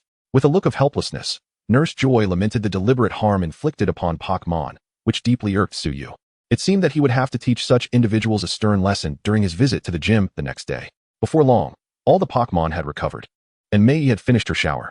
He did not intend to challenge the Kai Gym immediately, for after several days in the forest, both their spirits and bodies felt fatigued. After some deliberation, they decided to dine out. The Pokémon Center offered meals, but like a school cafeteria. While it sufficed for filling their stomachs, the taste was rather mediocre. They found a restaurant to satisfy their hunger. Following lunch, Suyu took Mei for a leisurely stroll. On the street, a vendor was selling ice cream. Suyu purchased two. To his surprise, Lalu expressed great curiosity about the ice cream, pointing at it and wanting one of its own. Suyu obliged and bought another for Lalu. Menghuan, seeing this, also desired one, so he procured another for it as well. Initially, Suyu thought the two little ones would lose interest after a taste, but to his astonishment, after a lick, their eyes sparkled as if they had discovered a new world. They quickly devoured the ice cream entirely. Menghuan even tugged at Suyu's hair, looking pitifully at him, pointing at the ice cream. Smiling at Menghuan's adorable demeanor, Suyu decided to treat the two little ones to more ice cream. As they enjoyed their treats, the little ones finally settled down. Upon reaching a shop, Suyu had intended to buy some snacks for Mei. Although he had no interest in such things, Mei relished them. The two little ones seemed to know that these were delicious items. Lalu and Menghuan used their psychic powers to discreetly place snacks from the shelves into the shopping cart. At the checkout, Suyu stared at the overflowing cart of various snacks in disbelief. As his gaze swept over the cart, Lalu and Menghuan averted their heads, feigning innocence as if to say, I don't know, it wasn't me. It was like this all along. With a resigned shake of his head, Suyu noted that Mei was stifling giggles beside him. After settling the bill, they returned to the Pokémon Center carrying two enormous bags. Along the way, the two little ones were particularly excited. Fortunately, the high-quality backpack purchased had ample space and lightened the load. Otherwise, carrying so many items would have made traveling unbearable after just a few steps. That evening, the little ones refused to eat their Pokémon food, indulging solely in snacks. Had it not been for Suyu's presence, they could have devoured all the snacks throughout the night. Chapter 17, A Lesson for Majishur. Early the next morning, Suyu and Yi had breakfast, and, accompanied by the small spirit, made their way to the Kai Dojo. Suyu was determined to teach a harsh lesson to the one who continuously harmed the small spirit. The information about the dojo was readily available online. The dojo master, Majishur, had a one-on-one challenge rule, utilizing a Raichu, the evolved form of Pikachu. Although the evolved Raichu lacked the cuteness of Pikachu, it possessed significantly greater strength. A Thunderstone could facilitate Pikachu's evolution into Raichu, enhancing its vitality, electric power, and strength, though its speed would be inferior to that of Pikachu. However, it was not a foregone conclusion that Pikachu would lose to Raichu. The outcome also depended on the nurturing of the small spirit and the prowess of the trainer. A skilled trainer could often seize fleeting opportunities to turn the tide in battle. Soon, the two arrived at the Kai Dojo. Pushing open the dojo doors, they encountered a few unruly individuals resembling street thugs. Without any hesitation, Suyu straightforwardly stated, I am here to challenge the dojo. One of the thugs turned around, dismissively saying, Master, another one here to meet their demise. Suyu raised an eyebrow at the remark. Behind the thugs, a seated figure stood up and approached slowly, mocking in a coarse voice, let me see who the unfortunate soul is. The towering figure, standing at 2 meters tall with short yellow hair and a black jacket, was a burly man. His imposing stature was of little concern to Suyu. As Menghuan rested comfortably on his shoulder, no one could harm him. Suyu, unfazed, spoke calmly, you must be Master Ma, let us begin. Majishur, looking at the Pikachu on Suyu's shoulder, sneered, what? You intend to battle with this little one? Following his words, the group erupted into raucous laughter, ridiculing Suyu's audacity. Yet they were oblivious to the fact that this Pikachu possessed the capability to obliterate the city. Upon hearing their mockery directed at Suyu, Yi felt compelled to retort, but Suyu raised a hand to stop her, disdainfully stating, "You are not worthy of me unleashing Pikachu. If words held any weight, why would we need small spirits? Let us commence, do not waste my time." The taunting was palpable. The thugs, incensed, were ready to teach Suyu a lesson. "Stand down."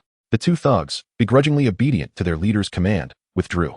Ma Zhishe dismissed the thugs, not wanting to attract attention for using violent methods against a challenger. His dojo had already received warnings from the League for severely injuring small spirits on multiple occasions. If any further issues arose, his position as dojo master would be jeopardized.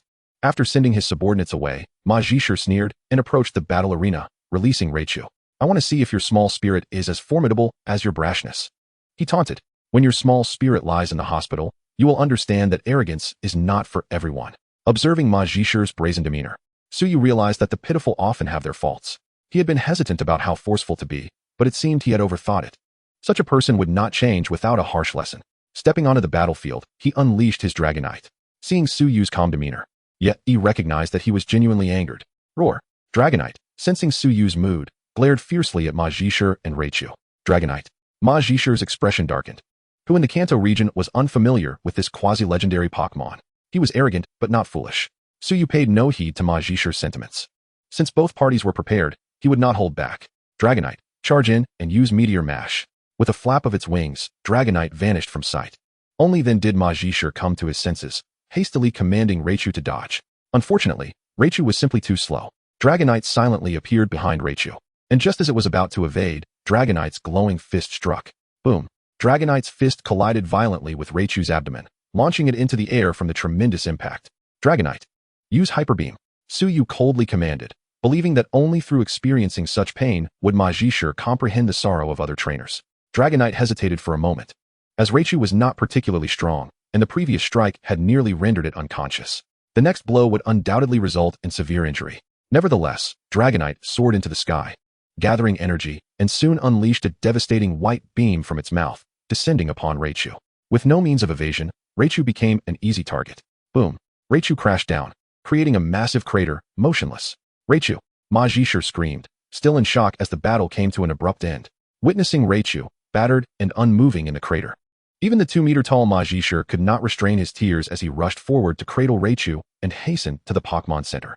Suyu remained silent, receiving the orange badge from the referee. On the way back, Yi, holding her Ralts, gently tugged at Suyu's sleeve, cautiously asking, "Suyu, are you alright?" She had never witnessed this side of him before, as he had just coldly inflicted severe injury upon Raichu. To her, Suyu seemed never to express anger, always tender towards small spirits, and showed mercy when defeating foes. Suyu cradled Minghuan in his arms and sighed. "Truthfully, I did not wish to act so harshly. However, Ma Zhishe is clearly someone who cannot be reasoned with. Miss Joy informed me that every trainer who challenges Ma Zhishe sees their small spirits grievously injured. If he is not given a profound lesson, he may escalate his cruelty.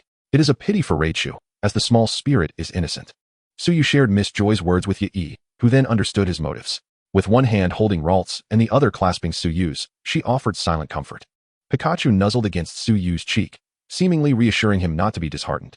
Suyu stroked Pikachu, smiling as he said, "Do not worry, I am merely a bit unsettled. It is all good now." Gripping Yi's small hand tightly, the two began to explore. They had not taken the time to truly wander the previous day, and today was an opportunity to thoroughly experience the local charm.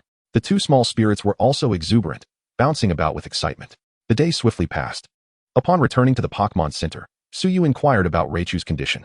Miss Joy informed him it simply required some rest. He felt a wave of relief. He hoped that this lesson would prompt Ma Zhishe to alter his attitude towards small spirits.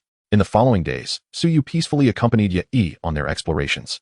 After a few days of rest, they set off on their journey once more. Chapter 18, An Encounter with Zapdos. It seemed that rain was imminent. "Suyu," Yi remarked, gazing at the increasingly dark clouds above. Suyu looked up at the gloomy sky. "Indeed, it appears we must find shelter from the rain quickly, otherwise, we may fall ill from getting soaked. Minghuan, could you use your psychic abilities to locate a nearby place to take cover?" Minghuan nodded. Soaring into the sky to activate its psychic powers, scanning the surrounding terrain for a suitable shelter for the two. Soon, Minghuan discovered a location and flew ahead to guide them. The two hurried along, and before long, they arrived at a rocky cave. Without time to ponder, a torrential downpour began. They rushed into the cave. It was unclear how this cave had formed. Originally, Suyu had thought it was a tunnel, but upon entering the cave, he realized it was only a few meters in size. The interior was relatively dry. He took out a towel from his backpack and gently dried Yi's hair, smiling as he praised Meng Huan, saying, "You did an excellent job, Meng Huan. I shall reward you with snacks later." Since discovering the delight of snacks, this little creature had become quite greedy. However, a reward was indeed warranted. If it weren't for Meng Huan finding this place, the two would have already been drenched. Now, they were merely sporting damp hair. Meng Huan, on the other hand, bore no traces of water, which was unsurprising given that it could maneuver effortlessly in the sea, the principle of which remained unknown. La Sea had Yi shielding it from the rain, thus it was unharmed. After drying Yi's hair, Suyu prepared to assess the situation. Suddenly, a resounding thunder echoed from outside. It seemed they could not continue their journey today. Suyu retrieved a tent from his backpack and set it up. Fortunately, the cave was spacious enough, otherwise, they would have struggled to pitch it. Once the tent was erected, Suyu approached the entrance to gaze at the sky. The thunder had lessened, but the rain continued to fall, indicating it would not cease anytime soon. Suddenly, he spotted a small sprite darting through the cloud cover above. Was that a Zapdos? Suyu was taken aback and focused intently, uncertain whether it was indeed what he suspected, the legendary sprite. One of the 3 legendary birds, Zapdos. Another thunderclap roared. Emerging from the clouds was a bird-like sprite, its body crackling with electricity and adorned in yellow feathers. Indeed, it was Zapdos, seemingly harnessing the lightning for energy.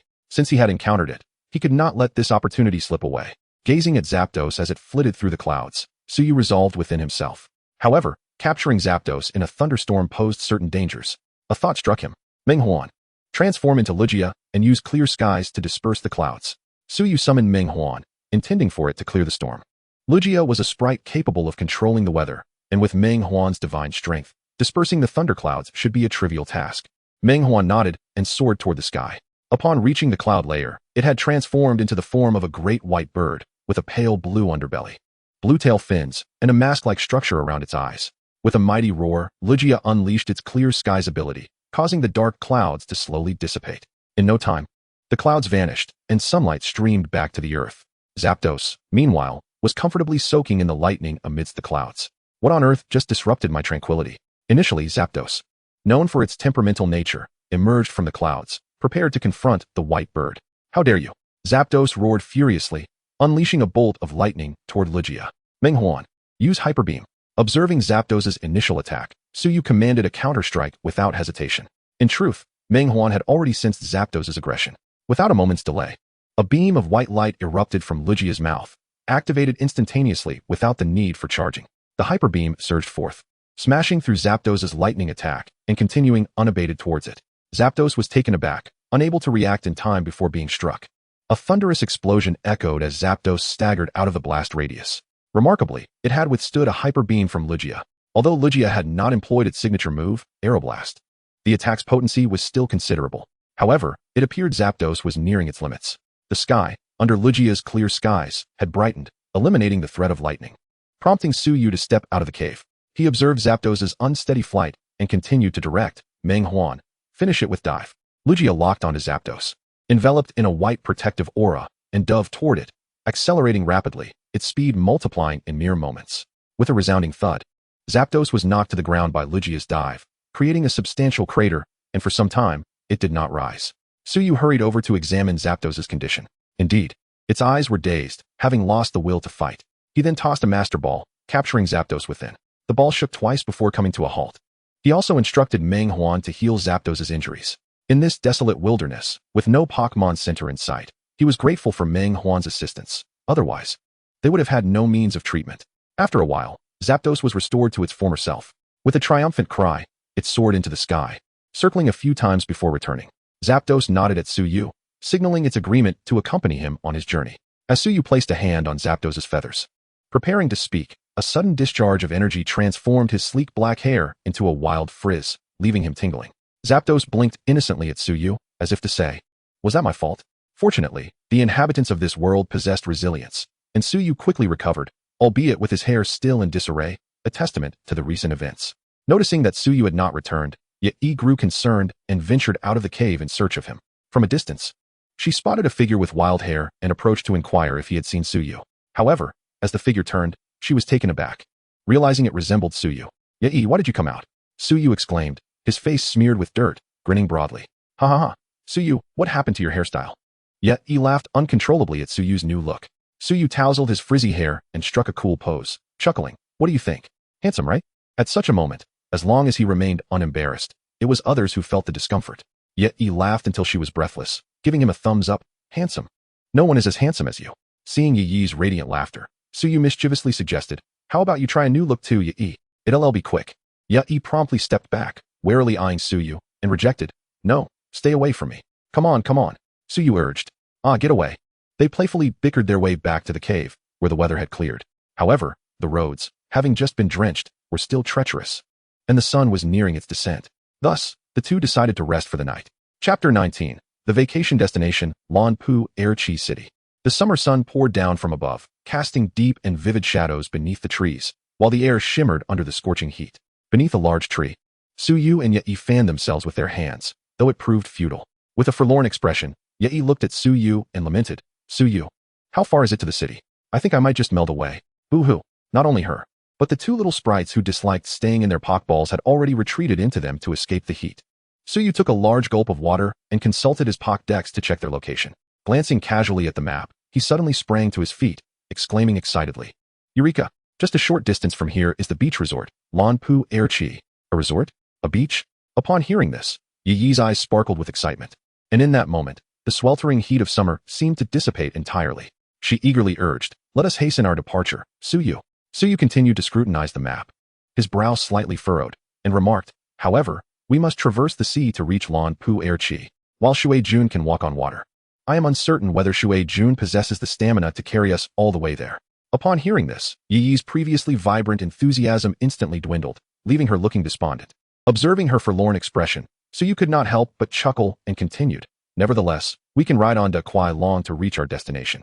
With its speed, we shall arrive at Hualan City in no time." Realizing Suyu was merely teasing her, a blush crept onto Yi's cheeks as she sprang towards him, exclaiming, "You shall pay for this, you wicked fellow." Seeing the impending trouble, Suyu quickly made his escape. After enduring a few playful punches from Yi, she finally relented. Releasing de Hualan, the two prepared for their flight to Hualan City. De Hualan, being considerably larger than an average dragon, provided ample space on its back, allowing both of them to sit comfortably without feeling cramped, which secretly disappointed Suyu.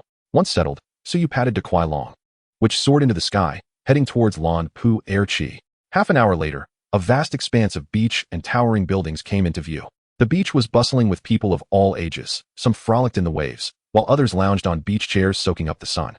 Young women clad in bikinis attracted countless gazes. Yi fixed a perilous glare at Suyu and inquired, "Do you find them attractive, Suyu? There are so many people." Before Suyu could respond, a wave of unease washed over him, prompting him to quickly avert his gaze and suggest, "Let us first find accommodation." "Humph, you are quick to react," Yi retorted, retracting her hand from Suyu's waist. The two soon located a hotel, and as expected, the prices in tourist hotspots were steep. Fortunately, Suyu had recently received a reward for his research published earlier this year. In this world, the study of small creatures was highly regarded, and his research had been validated, resulting in a substantial annual bonus from the Alliance. Previously, he had entrusted his earnings to Mei Wan for safekeeping, not having requested them back. Now that he was traveling, Mei Wan no longer managed the funds. Initially, she intended to return the money to Suyu, but he had declined, preferring to leave it with her for emergencies. Given his current capabilities, acquiring money was trivial. He could easily complete a few bounty tasks, in addition to earning rewards from participating in alliance competitions. Although he could not travel in luxury like Xiaoming, who drove a sports car, he was not overly concerned about finances. After securing their lodging, they made their way to the beach. On a scorching summer day, swimming in the cool ocean was a delightful experience. They released their small creatures, and the sight of Jun, Dian Tianyao, and even de Hualan on the beach elicited gasps of astonishment from onlookers. Ignoring the attention, Suyu, clad in swim trunks, eagerly jumped into the water. At that moment, Yi emerged in her swimsuit, a modest black one-piece adorned with delicate lace, cinched at the waist with a slender white ribbon, accentuating her figure. Clutching a vividly colored swimming ring decorated with charming cartoon motifs, it was the first time Suyu had seen her in such attire. He was momentarily mesmerized. Although the suit was modest, Yi's fair skin and statuesque form were undeniably captivating. Noticing Suyu's unwavering gaze, Yi felt a mix of shyness and joy, though she feigned anger, saying, "You lecher, look any longer, and I shall strike you." Suyu remained unfazed, chuckling until Yi approached him. at which point he splashed her with water. Ah, Yi yelped in surprise. Seeing Suyu laughing heartily, she leapt into the water to retaliate. The two engaged in a playful water fight, splashing each other until they were exhausted and returned to the beach, reclining on lounge chairs. They enjoyed chilled beverages prepared by Shanai duo. Ah, this is the life, Suyu exclaimed, savoring his drink before turning to Yi with bright eyes. Would you like me to apply some sunscreen for you? I am quite skilled at it. Absolutely not. You, the lecher, only wish to take advantage of me. Yi rolled her eyes in disdain. Please, Shanai duo, she called. Shanai duo nodded in agreement, realizing he could not seize any advantage. Suyu sighed and retrieved a pair of sunglasses from his backpack. You think I brought these merely for show? Oh no, they serve a far more remarkable purpose. Are those Xiao Xia and Xiao Ji? Suyu, wearing his sunglasses and scanning the area, spotted some familiar faces. Xiao Xia donned a two-piece red swimsuit, a tad more revealing than Yi's, yet her figure did not compare. While Suyu assessed the scene, Yi, having applied sunscreen, inquired, what two-piece? Were you not asleep? And no, nothing of the sort. Look over there, isn't that Xiao Ji and his friends? Suyu quickly pointed to divert her attention. When Yi turned to where he indicated, she indeed spotted Xiao Ji's group. They even have a yacht. What yacht? Suyu had been focused on Xiao Xia, oblivious to the others. There was no need to mention Xiao Ji and Xiao Gang, but Xiao Xia's sisters were quite affluent, owning sports cars and managing aquariums. However, due to a rift with her sisters, Xiao Xia likely had little money of her own. Indeed, look, they're sailing a yacht. Suyu glanced back and saw Xiao Ji's group steering a small yacht out to sea. However, it appeared they were heading towards an obstruction, peering through a viewer. Suyu quickly observed as Xiao Ji's yacht collided with an unidentified object, causing it to veer off course. Fortunately, the speed was not excessive, and the yacht came to a halt against the shore. Watching Xiao Ji and his friends being scolded by an elderly man, Suyu speculated that the yacht likely belonged to the old fellow. True to Xiao Ji's nature, accidents seem to follow him wherever he goes, Suyu mused. Should we not assist them? Yi asked, puzzled. There's no need. It seems they have already come to an agreement. It is not a grave matter, he replied, sipping his chilled drink nonchalantly. I trust they can handle it themselves. We should simply enjoy our holiday. Seeing Suyu's indifference, Yi lost interest as well since she was not particularly close to Xiao Ji and his friends. Resuming their relaxation on the beach chairs, they savored their leisurely moments. Chapter 20, The Beauty Pageant. A bebe bird fluttered above the beach, squawking as it scattered a multitude of flyers. The raucous calls of the bebe bird roused Suyu and Yi from their slumber on the beach chairs, where they had dozed off unwittingly. Fortunately, with Shanai duo nearby to guard them, they felt secure enough to nap on the beach. Otherwise, they would have been wary of leaving their belongings unattended. At that moment, a flyer landed on Suyu's face. Picking it up, he read aloud, Lawn Pu Air Chi Sun-Kissed Beauties and Make Up Small Creatures Pageant. Yi, would you like to participate? He turned to Yi, inquiring. Yi shook her head. I would never walk around in a swimsuit in front of so many people. Then let us go join the excitement. After sleeping for so long, I am brimming with energy, and everyone on the beach is heading over, he declared, eager to check it out. Nodding, Yi, intrigued, agreed. Once she changed into a new outfit, they proceeded to the venue.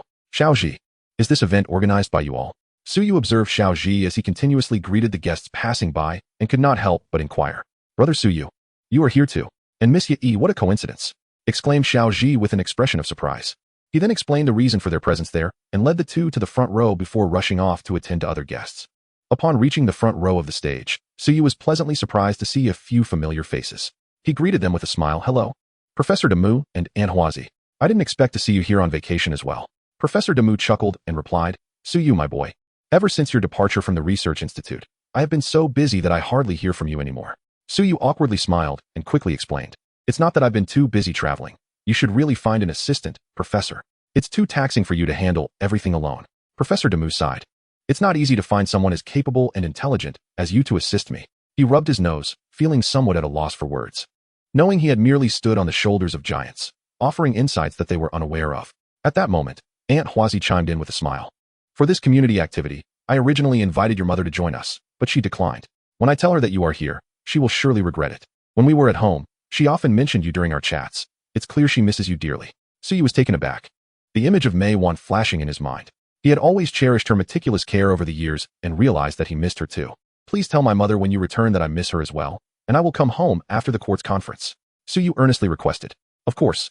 Ever since you and Xiao Ji went traveling, I have often chatted with your mother. If only Xiao Ji were as sensible as you, I would feel more at ease. Aunt Huazi replied with a smile. Professor Demu added, when the court's conference comes, we will come to cheer for you.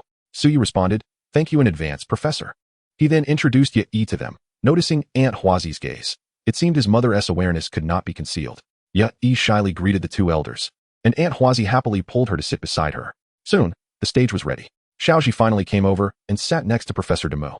Upon seeing Xiaoji, Aunt Huazi inquired about his recent circumstances. When she heard the yacht owner's grandfather complimenting Xiaoji for being a good child and diligently helping him manage his store, she felt relieved. It appeared that Xiaoji had indeed matured, much to her satisfaction. Thank you for your patience, everyone. The Blue Purity Sun Beauty and Makeup Fairy Pageant officially begins, announced Xiao Gang's voice through the speakers, indicating that he was the host of the event. Now, let us welcome our first contestant. Xiaoxia walked onto the stage in a swimsuit, waving her hands to greet the audience. It must be said that our Xiaoxia is indeed a beautiful maiden. Although she is a bit flat in some areas, overall, she is quite impressive. The audience erupted in cheers. At that moment, a Squirtle wearing a helmet appeared, riding on a stereo, circling around Xiaoxia. Finally, Squirtle shot a stream of water into the sky, creating sparkling droplets that rained down on Xiaoxia, shimmering under the sunlight, prompting continuous applause and cheers from the audience. However, Xiaoxia's performance was abruptly interrupted when Musashi and Kojiro took the stage, pushing Xiaoxia aside. The audience erupted in excitement upon seeing Musashi and Kojiro dressed in stylish outfits, while Xiaoxia was left unnoticed as she regretfully returned backstage. It seemed that the allure of mature women was far greater.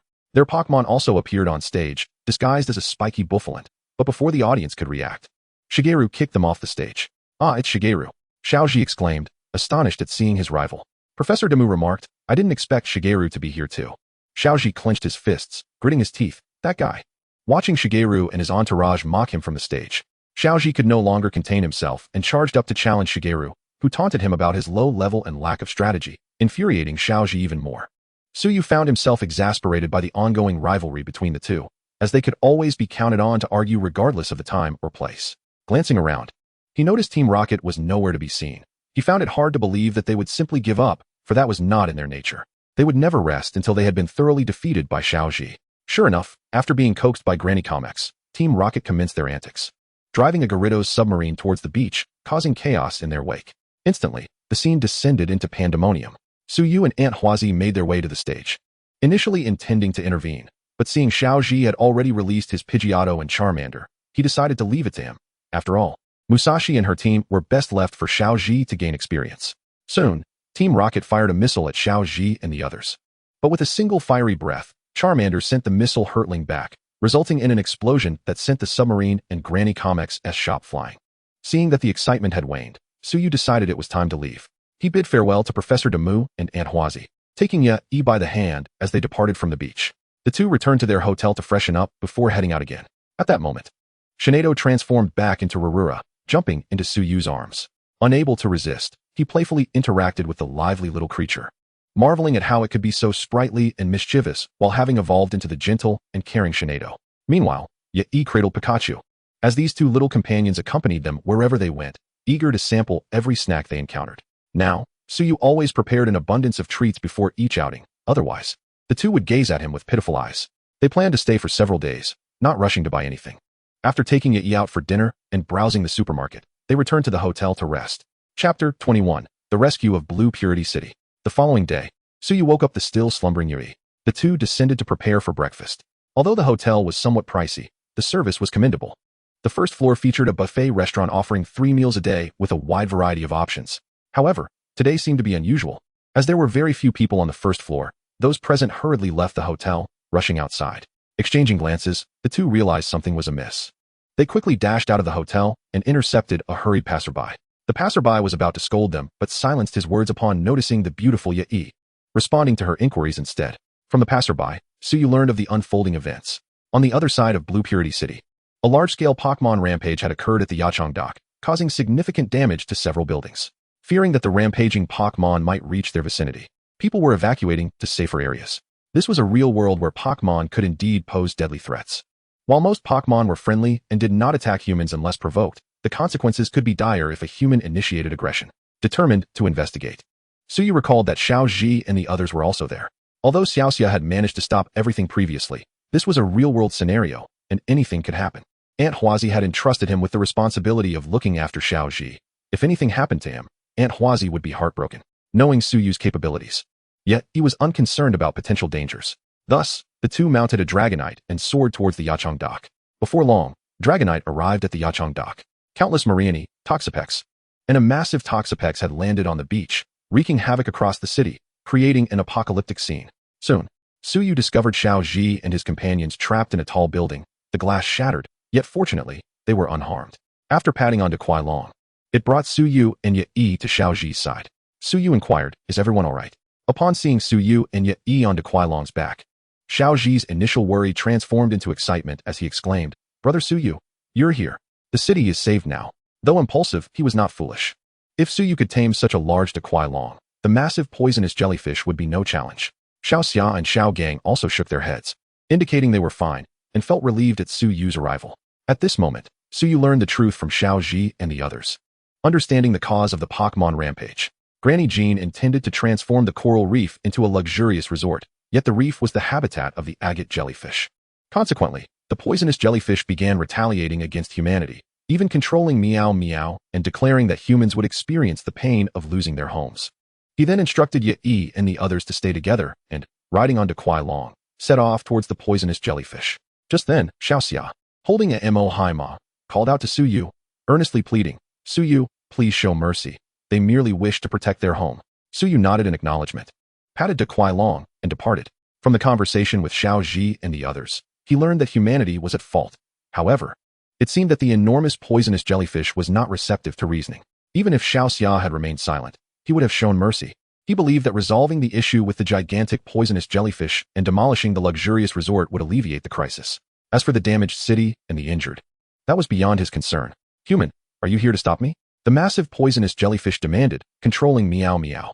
It sensed a dangerous aura from Hualan while feeling a comforting presence from Suyu. Suyu nodded and stated, "Stand down. If you do not leave this place, the Alliance will soon arrive, and they may kill you. I assure you that your habitat will be returned to you. No one can stop us. Only by making humans feel pain can we protect our territory." The poisonous jellyfish shouted in rage, manipulating Meow Meow. With a tremendous roar, the massive poisonous jellyfish unleashed a beam of destructive energy, causing a skyscraper to collapse instantaneously, dust swirling. Seeing this, Suyu shook his head in resignation. "Go. Zhan Dian Niao, subdue this creature before us." Suyu resolved to utilize Zhan Dian Niao, eager to witness the might of the legendary bird. Zhan Dian Niao screeched loudly, circling in the air while disdainfully observing the giant poisonous jellyfish. Although it appeared large, Zhan Dian Niao did not regard it with any respect. "Zhan Dian Niao, use electromagnetic wave to paralyze it," Suyu commanded. Arcs of electricity danced around Zhan Dian Niao as an electromagnetic wave shot forth. The enormous poisonous jellyfish saw the attack, but with its massive size, evasion was impossible. It took the full brunt of the electromagnetic wave. Boom! The giant poisonous jellyfish collapsed into the sea, paralyzed by the effects of the electromagnetic wave, unable to move. Xiao Ji and the bystanders erupted into cheers upon witnessing the giant poisonous jellyfish fall. Xiao Ji exclaimed excitedly, "Brother Suyu is incredible. What Pokémon is that? How come I've never seen it before?"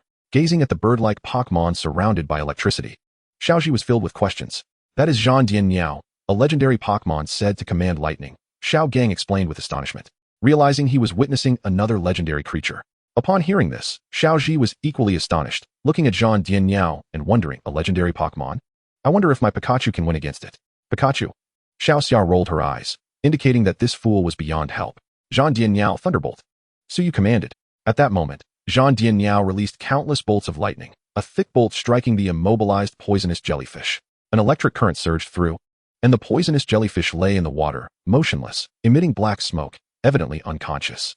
Hualan, go destroy that luxurious resort on the sea. Meng Huan, use your psychic powers to return all agate jellyfish and poisonous jellyfish to the coral reef, and finally, heal the giant poisonous jellyfish, Suyu directed.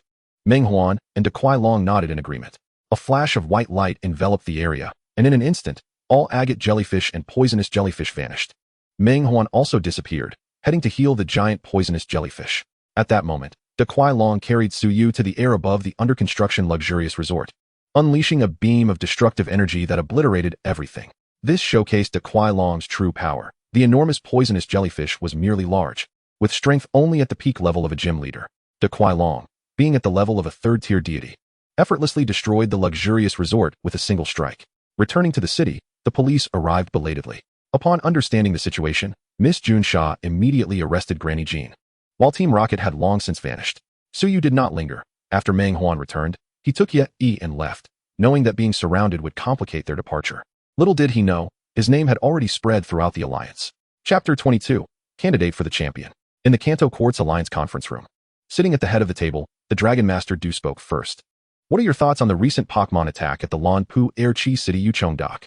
Juzi replied. This matter is best handled by you young people. I shall not involve myself. The golden-haired elderly woman squinted, indicating that such matters did not require her input. Kina adjusted her glasses and stated, the cause of this incident has been investigated. The development of the area encroached upon the territories of the agate jellyfish and poisonous jellyfish, leading to this incident. Typically, prior to urban development, thorough investigations should have been conducted to prevent such occurrences. The higher-ups of Lost Pok&eacute City must bear responsibility. The Ice Queen succinctly pinpointed the issue at hand. As for Shiba, the rough man declared, I'm only here to make up the numbers. I have no issue battling. But participating in such meetings is not for me. Du did not expect Shiba to contribute anything of value. Fortunately, Kina was reliable, nodding in acknowledgement of Kina's input. Du continued, the Alliance has already dispatched specialists to investigate this matter, and we expect news soon. Regarding Suyu, what are your opinions? He has served as Professor Oki's assistant for several years and has co-authored papers with him on the various evolutions of Eevee. Moreover, he possesses more than one legendary Pokémon, known ones being Suicune and Jian, along with another unidentified powerful Pokémon. Upon hearing Du mention Professor Oki, Juzi exhibited a flicker of interest, recalling her defeat to him in the finals of the first Pokémon Alliance tournament during her youth. She had always viewed him as a rival, yet this once weak individual had dedicated himself to research, which had long troubled her, leading to a strained relationship between them. Upon learning that Suyu possessed two legendary Pokémon, Kina and Shiba were equally astonished, particularly Kina, who owned a Geodong Niao and could truly appreciate the power of legendary beings. Her Geodong Niao had been acquired through sheer luck and had since become her ace. Even Champion Du would not stand a chance against her with it. Kina could not help but ponder. A trainer who just set out on their journey possesses such strength. It seems this individual is extraordinary. Du continued, saying that he possessed an ancient Xiaoming Long, a Pokémon of formidable strength, at least on par with that of a champion. To be frank, I find myself somewhat envious of this individual. As the Dragon-type champion, his fondness for Dragon-type Pokémon is well known, particularly for Xiaoming Long, which might even be considered his emblematic creature. The fact that Suyu managed to encounter and capture such a rare Xiaoming Long with such ease left him quite envious. Having saved Lost Pok&eacute City, it is evident that both his strength and character are commendable. I propose we consider him as a candidate for the champion position. What does everyone think? At this moment, Du revealed the reason for convening the four champions. Typically, they each have their own affairs and rarely gather together. The Kanto and Johto regions have always been united, yet the Kanto side has been in a state of decline, which has compelled Du to assume the roles of both champion of Johto and Kanto, even taking on the title of the Kanto champion. Given the opportunity to discover a promising talent, it would be a mistake to let it slip away. Kiku's eyes flickered, but she remained silent. Although she had her grievances with Professor Okito, she did not wish to involve a junior in their disputes. Kona had no objections. Indeed, Kanto required an infusion of fresh talent, even if Suyu was somewhat younger. As for Shiba, he inquired if the discussion was concluded. If so, he intended to return to his training. Du stated that since there were no objections, the decision was made. He would find the time to speak with Suyu personally about this matter. They then proceeded to discuss the next agenda item. Unbeknownst to Suyu, he had caught the attention of the Dragon Master Du, who intended to nominate him as the Kanto champion.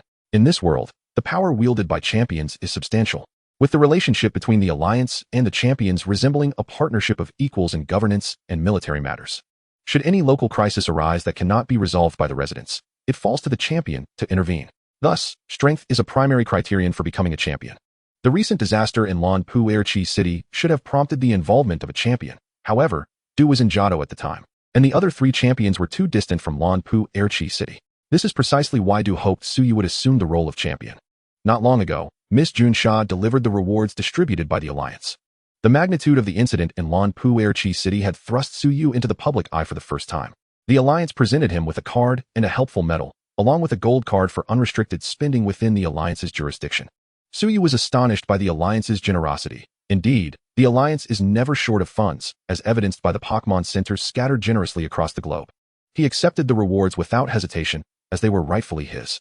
Little did he know that, in addition to Du's interest in him, many others had begun to take notice.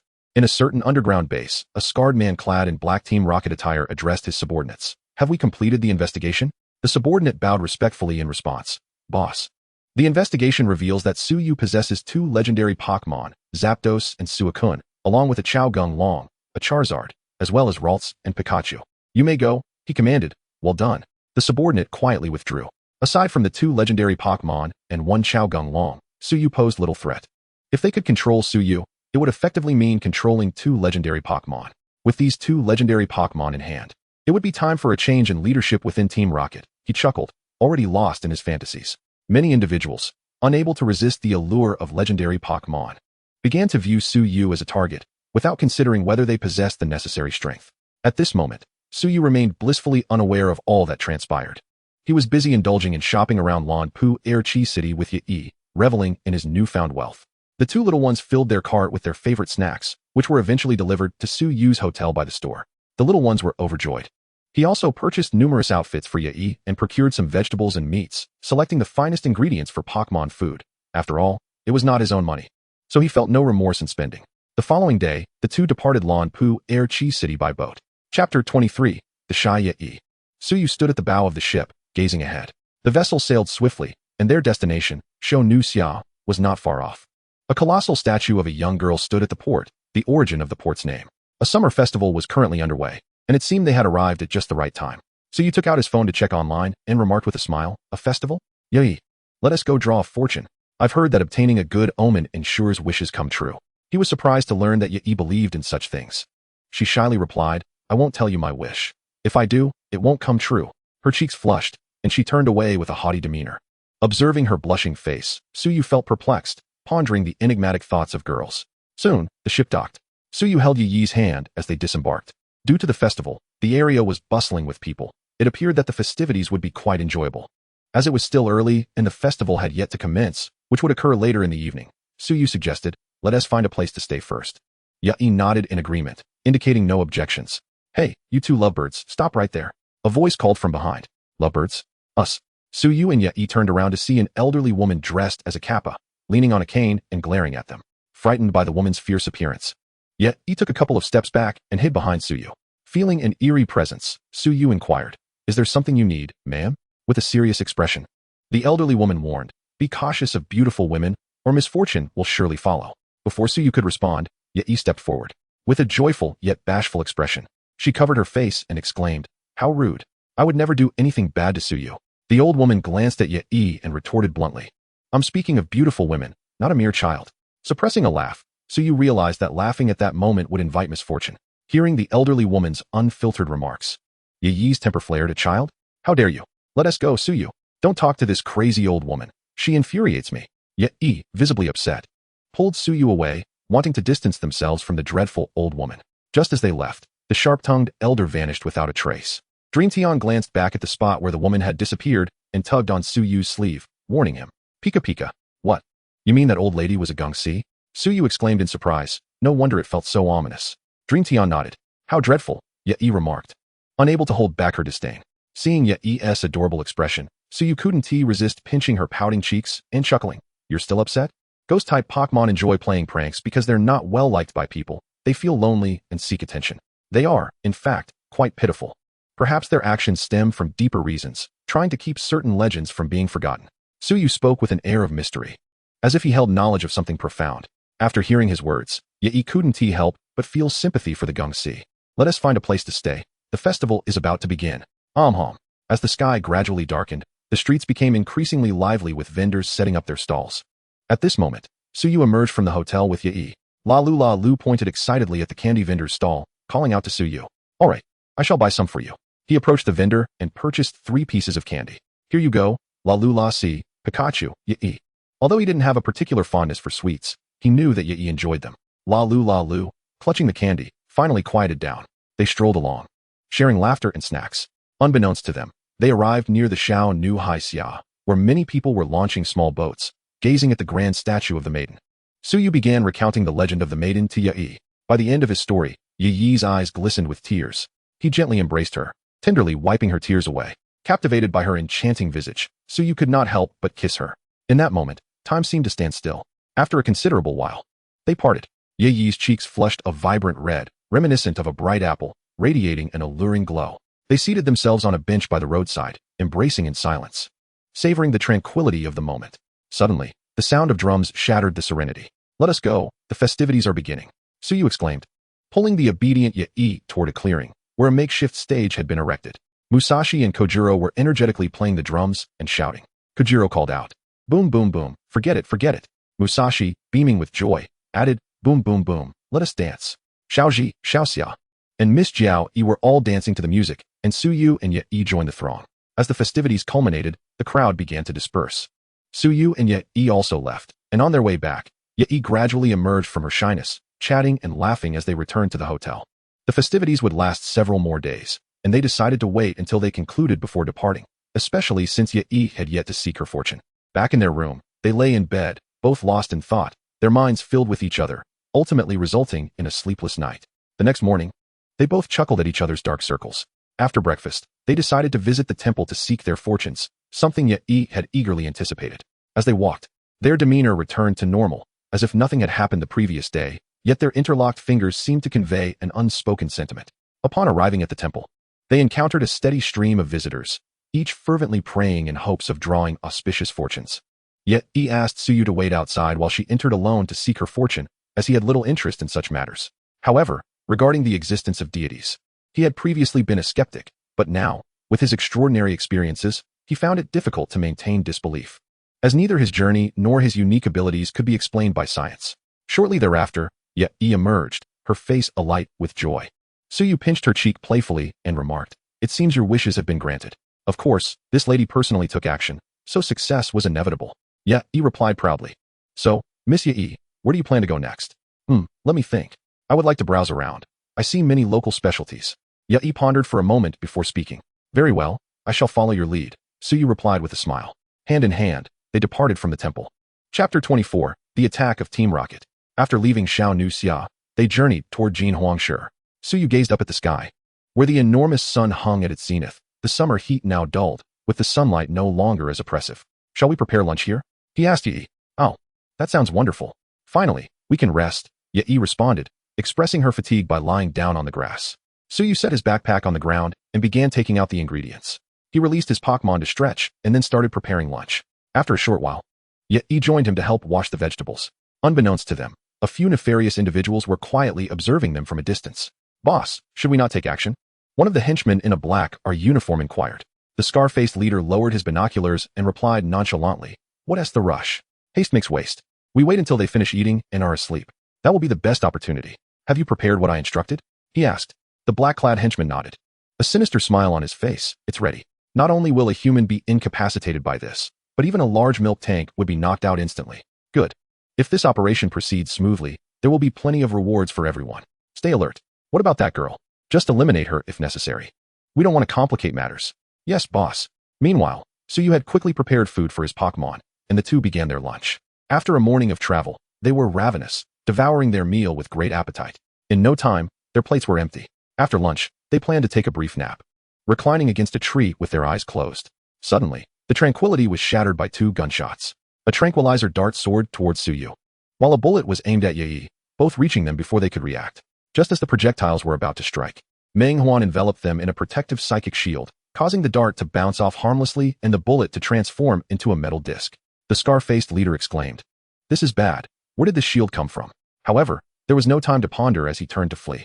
Suyu, jolted awake by the gunfire, was filled with a surge of anger. Had it not been for Meng Huan, he would have been hit.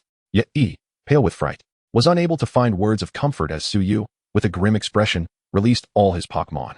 Zapdos, Gyarados, Charizard, you stay here to protect Yi. Yi, remain here and wait for me. With that, he mounted Suicune and, accompanied by Meng Huan, set off in pursuit. Yet Yi, still shaken, called out, "Suyu, be careful." He responded with a reassuring gesture before disappearing from her sight. This was the first time he had truly experienced the threat of death since arriving in this world, and he felt a deep gratitude towards those who had attacked, vowing to repay them in kind.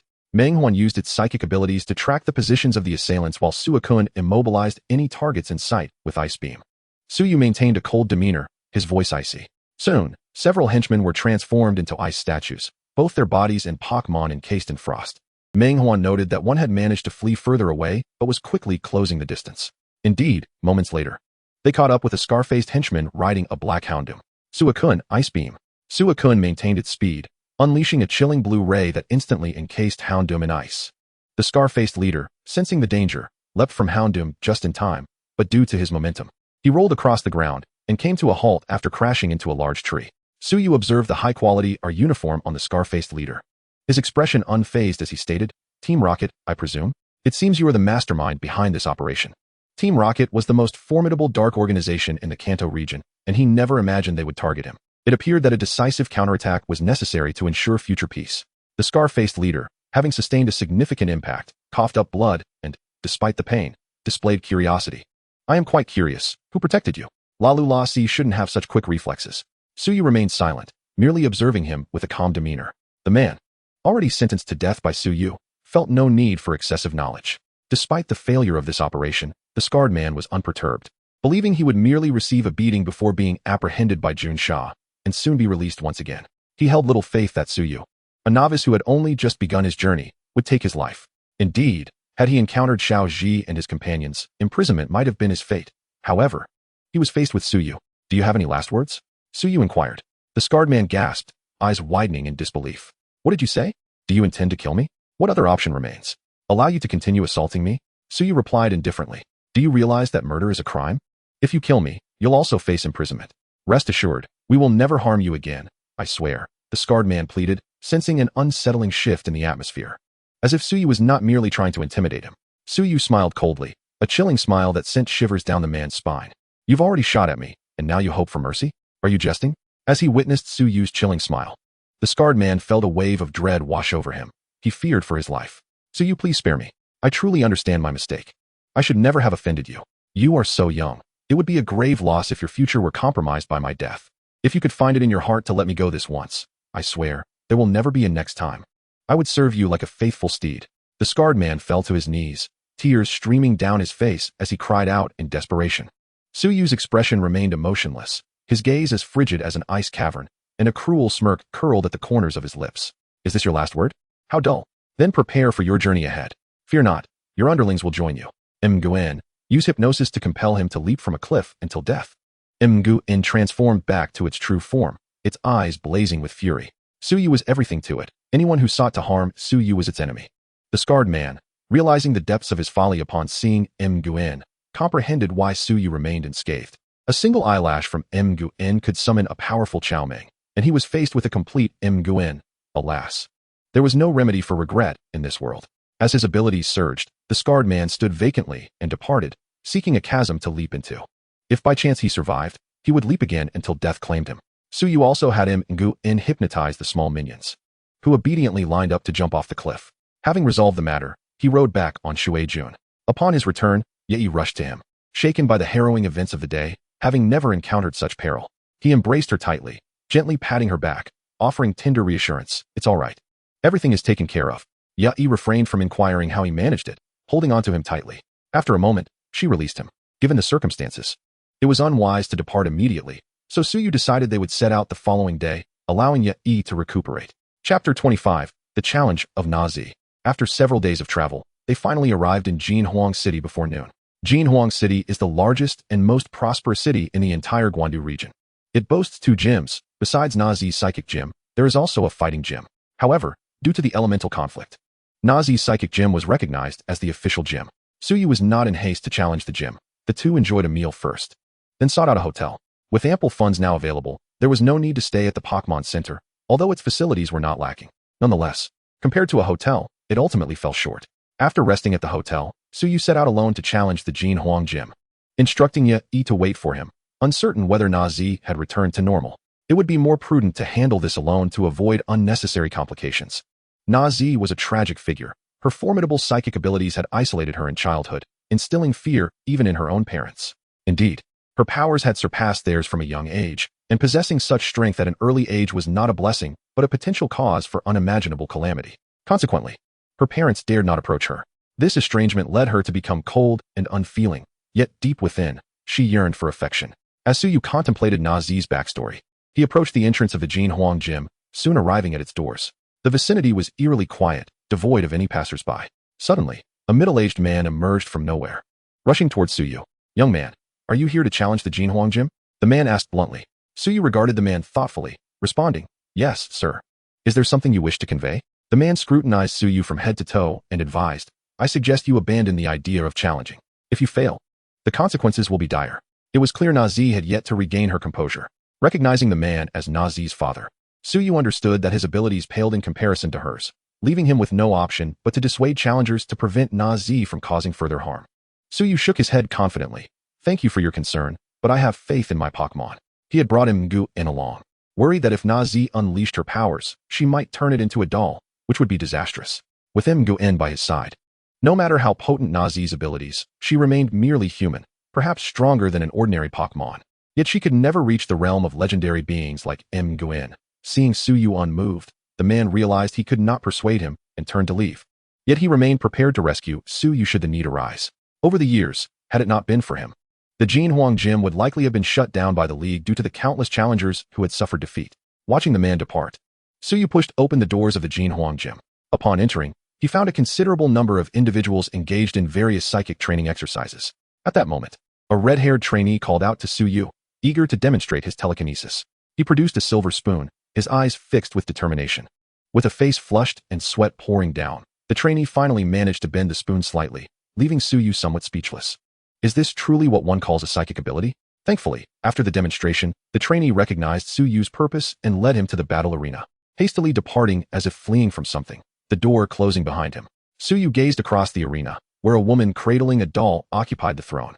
Her features were exquisitely beautiful, yet exuded an aura of aloofness, clad in a red coat, a black skirt, and knee-high black boots that concealed her allure. If only she donned a different ensemble, she might earn a score of 95. As Suyu silently assessed Na-Z, her eyes glowed blue, and the doll began to speak. The rules of the match are one-on-one. The loser shall become a doll to accompany me. Confronted with this bizarre scene, a sense of trepidation gripped Suyu, yet he nodded in agreement. Upon seeing Suyu's ascent, the doll in Na-Z's arms released a Pokeball, summoning AKIX, which radiated a blue glow before evolving into YNJL amidst a burst of white light. Is this not blatant cheating? Suyu thought, eyes widening in disbelief, silently criticizing the unfairness of the situation. Dqiling, I entrust this to you. Roar. Dqiling stood firmly upon the battleground, its gaze sharp and piercing, fixated on the formidable YNGJL, a magnificent figure towering at 4 meters that exuded an overwhelming aura. Dqiling unleashed the million-ton punch. Without hesitation, SY commanded decisively. In an instant, Dqiling surged forward, vanishing like a flash of lightning, reappearing before YNGJL in the blink of an eye. Its colossal fist radiated with a white glow, poised to deliver a devastating blow to YNGJL. Yet, in a heartbeat, YNGJL vanished as if it were a specter. Instantaneous movement. Whether it was YNGJL's own ability or that of NZ remained unclear. SY furrowed his brow, his eyes fixated on NZ as he pondered silently. However, it mattered little. With Dqiling's formidable offensive power, landing a single hit would suffice. Phantom Light. NZ spoke with an impassive expression. As the rapid Phantom Light approached, SY's expression tightened, urgently instructing Dqiling to evade, followed by a command to attack YNGJL. Regrettably, YNGJL deftly evaded once more using instantaneous movement. This time, however, SY discerned that NZ had employed her supernatural ability to facilitate YNGJL's escape. Unable to contain himself, SY called out, "You are cheating with your abilities. You could do the same," NZ replied, maintaining her stoic demeanor. "Indeed, then I shall not hold back." SY smirked, a hint of mischief in his voice. Dqiling, continue with the million-ton punch. NZ, perplexed by SY's actions, questioned the logic of wasting Dqiling's stamina when it could not land a hit. True to form, Dqiling charged towards YNGJL, only for YNGJL to once again create distance through instantaneous movement, causing Dqiling to strike at empty air. Roar. Frustrated by yet another miss, Dqiling bellowed in anger, its eyes seemingly ablaze with fury at the elusive opponent. After several futile attempts, as YNGJL once more utilized instantaneous movement to evade Dqiling's assault, SY shouted, "Now, Dqiling, unleash the destruction beam at a distance of 10 meters behind you." With pent-up rage, Dqiling opened its maw and unleashed a beam of unparalleled destructive power towards SY's indicated position. NZ's expression shifted as she heard SY's command. Indeed, the next moment, YNGJL materialized at the 10-meter mark, just in time for the formidable destruction beam to strike. The impact reverberated through the arena, enveloping the area in a cloud of smoke, obscuring SY's view of YNGJL's fate. Chapter 26. NZ's Journey? The smoke gradually dissipated, revealing a massive crater in the ground. YNGJL lay defeated within, its eyes spiraling in a daze, clearly devoid of combat capability. "It appears I am victorious," SY declared triumphantly, surveying the incapacitated YNGJL. "Though your powers are formidable, remember, There are always greater mountains and stronger individuals beyond the horizon. NZ, silently recalling why NGJL, approached SY with a cool demeanor, her expression devoid of warmth. How did you ascertain why NGJL's position during its teleportation? SY's mind raced at her icy countenance. If she discovered that his victory was due to the intervention of MGN, what would he do? Yet if he remained silent, she would withhold his badge. As NZ grew impatient with SY's silence, she proposed, if you refuse to answer, then you shall remain here to accompany me. A glimmer of blue light emanated from NZ, signaling the imminent activation of her supernatural ability. Wait, NZ. You cannot renege on our agreement. I have won this battle, SY exclaimed incredulously, taken aback by her unexpected fervor in wanting to keep him by her side regardless of the outcome. NZ replied coolly, I find you rather intriguing. You are the first person to ever defeat me. As she manipulated her powers to draw SY into her whimsical realm, he understood that reason would not sway her. If you disregard the rules, do not blame me, he declared. Mgu-en, seal her powers. With a low murmur, Mgu-en shifted slightly, and in an instant, the blue light surrounding NZ vanished, causing her to tumble to the ground, evidently shaken. Stripped of her powers, NZ transformed, shedding her regal demeanor for that of a timid girl, her eyes wide with panic and confusion. Approaching her with a stern expression, SY lifted her without a word and delivered a firm slap to her backside, exclaiming, this is for breaking the rules. Slap. This is for cheating with your abilities. Slap. And this is for threatening me. After several strikes, NZ remained silent, her lips tightly sealed. With a few more slaps, her cheeks flushed with embarrassment. As SY released his pent-up frustration, he noticed her vulnerable demeanor, which brought him back to reality. I apologize. Would you like me to massage it? SY offered sheepishly. Put me down, NZ replied in a barely audible voice, almost inaudible unless one were close. SY promptly released her, and NZ shielded her rear with her hands, her expression fierce as she glared at him. You conceal my powers? She inquired, a note of certainty in her voice.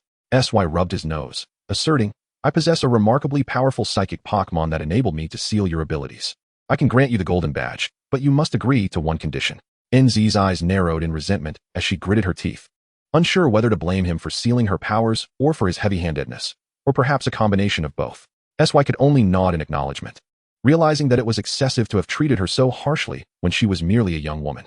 After SY's affirmation, NZ continued, from now on, I will accompany you on your journey. What? SY exclaimed, momentarily taken aback before processing her words. Sensing his bewilderment, NZ spoke forlornly. Ever since I gained these powers, no one has dared to approach me, not even my parents.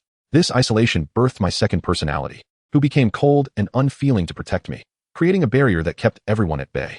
Now that my powers are sealed, my second personality is also restrained, allowing me to understand the thoughts of ordinary people. No one would dare remain close to someone who could potentially harm them.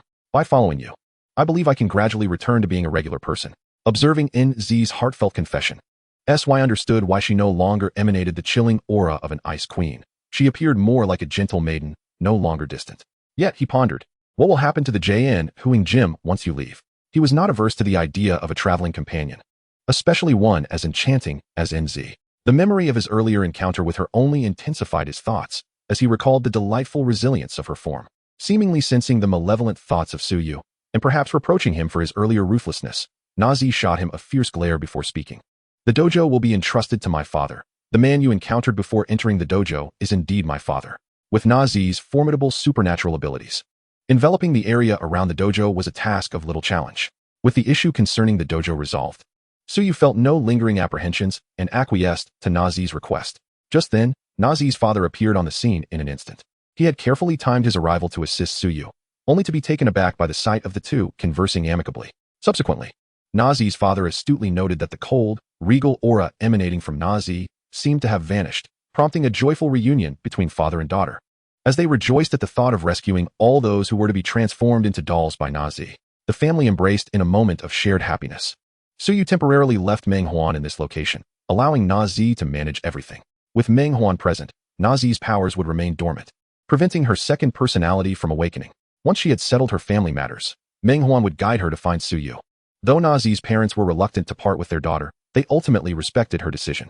Initially, they warmly invited Suyu to stay for a meal as a gesture of gratitude, but Suyu, concerned about Yai's potential worries, politely declined, preferring to return and explain things to her. After all, she was already aware of the dangers surrounding the Jian Huang dojo, and Suyu did not wish for her to fret. Despite his earlier light-hearted agreement with Nazi, the thought of Yai's jealous temperament weighed on his mind. If he failed to manage this situation properly, it could lead to significant discord. Nevertheless, Suyu had a strategy for addressing Yai's concerns. While she appeared to be a proud and somewhat headstrong young lady, beneath that exterior lay a kind-hearted soul. By framing Nazi's situation in a more tragic light, he was confident that Yai would respond with empathy toward Nazi. As Suyu pondered how to broach the subject, he found himself unwittingly arriving at the hotel. Indeed, Yai was anxiously pacing at the entrance. Her face was etched with worry as she periodically glanced toward the direction of the Jian Huang dojo, her eyes betraying a sense of urgency and unease. Upon their gaze meeting, Suyu strode forward and enveloped Yai in a tight embrace, planting a gentle kiss on her smooth forehead, and softly murmured, "Did I not instruct you to wait for me at the hotel? Do you not trust in my abilities? You must promise to heed my words next time." Yai replied softly. Her genuine concern flooded Suyu's heart with warmth. Aside from Meiwan, she was the second person to show such care for him. The warmth he had not experienced in his previous life was something he vowed to cherish in this one. Upon returning to their room, Suyu began recounting his experiences at the Jian Huang dojo. Yai gasped in astonishment upon hearing that Nazi could wield her powers to control Kai-Shi's evolution and even assist Pokémon in teleportation. When Suyu described Nazi's desperate attempt to forcibly keep him there after a failure, Yai's expression shifted to one of deep concern, only to breathe a sigh of relief upon learning that Meng Huan had successfully intervened. Finally, Suyu began to share Nazi's past, refraining from embellishing the tale, and conveying all that he knew about her to Yai. Initially, he had intended to portray Nazi's experiences as even more tragic to secure Yai's agreement for Nazi to join their team. However, seeing Yai's innocent demeanor filled him with guilt. She believed in him wholeheartedly, and he could not bear to deceive her. Ultimately, Suyu chose to be forthright, leaving the decision of whether Nazi could join the team in Yai's hands. Should Yai decline, he would resort to purchasing items from the system store to suppress Nazi's powers, which he believed could also resolve her issues. Upon hearing Nazi's story, Yai's eyes brimmed with tears, her heart overflowing with sympathy for Nazi. He then conveyed Nazi's desire to travel together, and unsurprisingly, Yai readily agreed, even admonishing Suyu to take good care of Nazi, ensuring she felt what it was like to be loved. Although Nazi was slightly older than them, her second personality reflected a much younger emotional state. Having made her decision, Yai took Suyu to shop for gifts for Nazi, purchasing several beautiful outfits after learning of her limited fashion sense. Observing Yai's enthusiasm, Suyu felt reassured. As long as the two could coexist harmoniously, it would be a wonderful outcome. After their shopping excursion, they returned to the hotel. Meanwhile, Nazi would require a few more days. But Suyu had initially planned to remain for a while longer. He wished to visit the headquarters of the Shi Air Fu Company, as the Master Ball was manufactured by them. Due to the Master Ball's significance, the headquarters had previously been taken over by Team Rocket, and it remained uncertain if the company had succumbed to their influence. The following day, after breakfast, Suyu and Yai set out.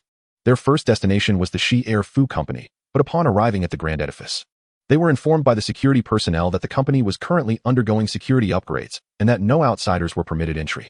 With no alternative, Suyu had to depart. Unable to ascertain whether Team Rocket had indeed infiltrated the company, he had initially hoped to confront Team Rocket, as their previous attack had left a lasting impression, forging a vendetta between them. While he had intended to ignore them as long as they did not provoke him, their attempt on his life had changed everything. Henceforth, he hoped that Team Rocket would avoid crossing his path, otherwise, he would deal with them accordingly.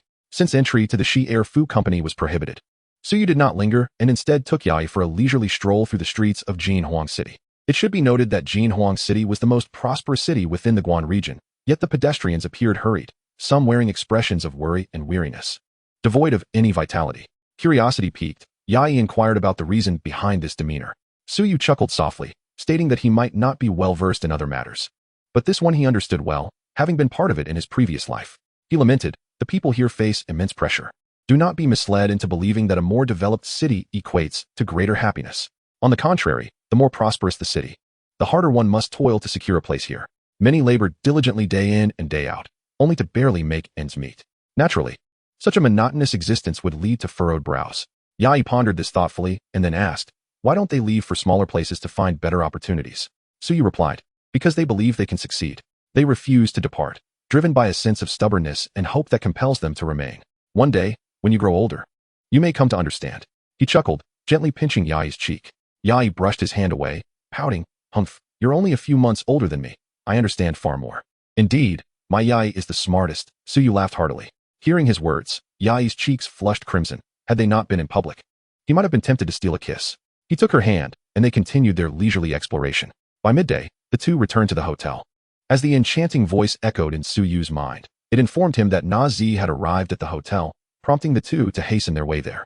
He had not anticipated the vast extent of Meng Huan's supernatural abilities. It seemed that this was not even its limit, as it could likely encompass the entirety of Hualan City. This revelation allowed him to witness the formidable strength possessed by those divine beasts. The legendary creator deity, Arceus, might indeed possess the capacity for creation. Upon returning to the hotel, Meng Huan joyously leaped onto Suyu, having missed him dearly after just a day apart. Nazi, clad in a striking red coat, a black mini-skirt, and knee-high boots, no longer exuded that icy demeanor that once kept others at bay. Unable to resist, Suyu's gaze drifted to Nazi's figure, noting her apparent recovery. Nazi, catching his glance, immediately understood his thoughts, her cheeks flushing slightly as she shot him a disapproving look. Yet seeing Nazi, eagerly grasped her hand, affectionately calling her sister Nazi and leading her into the room to showcase a gift she had purchased for her. It was Nazi's first encounter with such enthusiasm, leaving her somewhat flustered as she cast a pleading glance at Suyu, who responded with a reassuring nod. They did not emerge until the afternoon, and it must be noted that Yi had an excellent sense of style. The white innerwear paired with a beige coat and black trousers perfectly accentuated Nazi's elegant silhouette, her long, straight legs undeniably enticing. Yi, still holding Nazi's hand and smiling, remarked, Suyu, doesn't Sister Nazi look beautiful? I styled this outfit. Nazi, wearing such a novel style for the first time, felt a bit shy and her cheeks reddened. Suyu, observing her, could not help but swallow hard and sincerely complimented. You look stunning, truly stunning. The sight of you two, such beauties, walking down the street will undoubtedly attract countless gazes. See, Sister Nazi, you must believe in yourself. Even Suyu can't help but salivate, Yi cheekily teased. Suyu, feeling slightly embarrassed, touched his nose, realizing he had been caught by Yi. Gradually, Nazi grew accustomed to her attire. They chatted, and soon she and Yi departed to shop, leaving Suyu feeling somewhat superfluous. The following morning, Suyu set off with Yi and Nazi, departing from Hualan City and embarking on the journey to Kaihong City. Shortly after leaving, Nazi suddenly recalled something and addressed Suyu. Not far from Hualan City, there is a Ziyuan town where ghost-type sprites reside. Suyu, wouldn't you want to capture one? Before Suyu could respond, Yi interjected, Sister Nazi, you are unaware that we encountered a ghost-type sprite in Xiaonu Gorge, which was utterly infuriating and even mocked me. Hearing this, Suyu remembered the sprite's taunts, surprised that Yi had retained the memory. Indeed, one must never offend a girl, as they possess a remarkable capacity for holding grudges. Reflecting on Nazi's inquiry, Suyu pondered before explaining. I place significant value on a sprite's potential and strength, and ghost-type sprites are known for their mischievousness, so I have no particular interest. Nazi nodded in understanding and fell silent.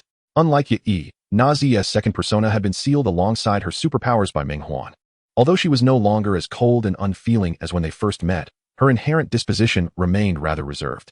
Had she not wished to assist Suyu in capturing a sprite, she would not have initiated the conversation, for ghost-type sprites are indeed rare and possess considerable abilities. Along the journey, with Yi's lively spirit, Nazi occasionally contributed to the conversation, creating a pleasant atmosphere. However, after only 2 hours of travel, Nazi began to struggle. Noticing her sweating silently and falling behind, Suyu quickly attended to her, urging her to sit and rest. Observing her pale complexion, he exclaimed, Nazi, why didn't you say something? If you had waited any longer, you might have fainted. Yet he swiftly retrieved water from her bag, expressing concern, Sister Nazi, please drink some water, your complexion is quite poor. I'm fine, I just need to rest a bit. I haven't walked this much in ages.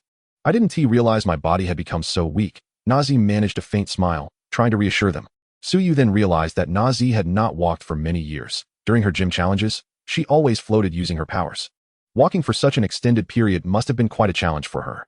I'm sorry, Nazi, it's my fault. I didn't consider your situation. Let's take a proper break here, Suyu said apologetically. As Nazi opened her mouth to say something, Suyu waved his hand, interrupting her. Don't worry about our schedule. We aren't in a hurry, and the court's conference is still a while away. So, do not feel like a burden, just rest easy. Yi nodded in agreement. Exactly, Sister Nazi, rest assured. Our journey is primarily for leisure, and we're not rushing. Hearing this, Nazi finally relaxed. And after a while, the color returned to her face. Suyu sighed in relief. Nazi's naturally fair skin had appeared almost ghostly pale, which had alarmed him. Now, seeing her condition improve, he felt reassured, especially since they were in a shaded area, making it an ideal spot to rest. However, witnessing Nazi's frail form, Suyu contemplated how to bolster her resilience. Walking was a minor concern, but falling ill on the road would pose a significant problem. Though they had some medicines, they could only address minor issues. Suyu quietly devised a feasible plan. After some time, an idea sparked in his mind. Meng Huan, can you adjust the extent of the seal on Nazi's powers? Suyu looked at Meng Huan with hopeful anticipation. Meow? Meng Huan tilted its head, seemingly trying to comprehend Suyu's request. He clarified that he did not wish to completely unseal Nazi's powers, but rather to ensure they remained at a level that would not harm her. As he gestured with his hands, Meng Huan finally understood, nodding in agreement, indicating it would handle it. Meng Huan focused on Nazi, a faint blue glow enveloping her. Yet no visible changes occurred. Meng Huan signaled that it was done and pointed to its mouth. Understanding, Suyu chuckled and shook his head, retrieving a lollipop from his bag, unwrapping it, and offering it to Meng Huan. Meow. The little creature eagerly took the lollipop, squinting its eyes as it nestled on Suyu's shoulder. Once the task was completed, Suyu approached Nazi, expressing concern. I just had Meng Huan release some of your powers. How do you feel now? Nazi closed her eyes, attuning herself to the reawakened abilities within her. They felt considerably diminished compared to before, yet her body felt more invigorated. Opening her beautiful eyes, she softly replied, it feels better now. Is there any anomaly with your second persona? Suyu's main concern lay here, as Nazi's second persona was rather cold, and he did not wish for the gentle Nazi before him to vanish. Nazi blinked and replied tenderly, it's fine, unless I experience intense emotional fluctuations. She won't manifest. She merely wishes to protect me. Feeling the genuine concern from her companions, Nazi's heart warmed. This was a sentiment she had never experienced before. Here, Sister Nazi, have some fruit to replenish your hydration. Ya, exclaimed, running over with a platter of sliced fruit. Thank you, Ya. Nazi gently replied as she accepted the fruit. When did you become so diligent? Suyu reached for a piece of Hami melon and teased. I never realized you were so attentive. Embarrassed by Suyu's jest, Yamei retorted, of course. This lady has many skills. How dare you underestimate me, Suyu? I want to share the fruits I washed with you. After saying that, she took the fruit platter and offered it to Nazi, saying, Sister Nazi, let me feed you. What fruit do you like? Observing the camaraderie between the two, Suyu couldn't help but marvel at the swift development of friendships among girls. He released the small spirits to let them frolic freely and then retrieved a lollipop from his backpack, waving it enticingly before Lalolesai, saying, Lalolesai, come help me prepare lunch, and this lollipop is yours. Lalolesai, unable to resist the lure of the lollipop, nodded eagerly in agreement.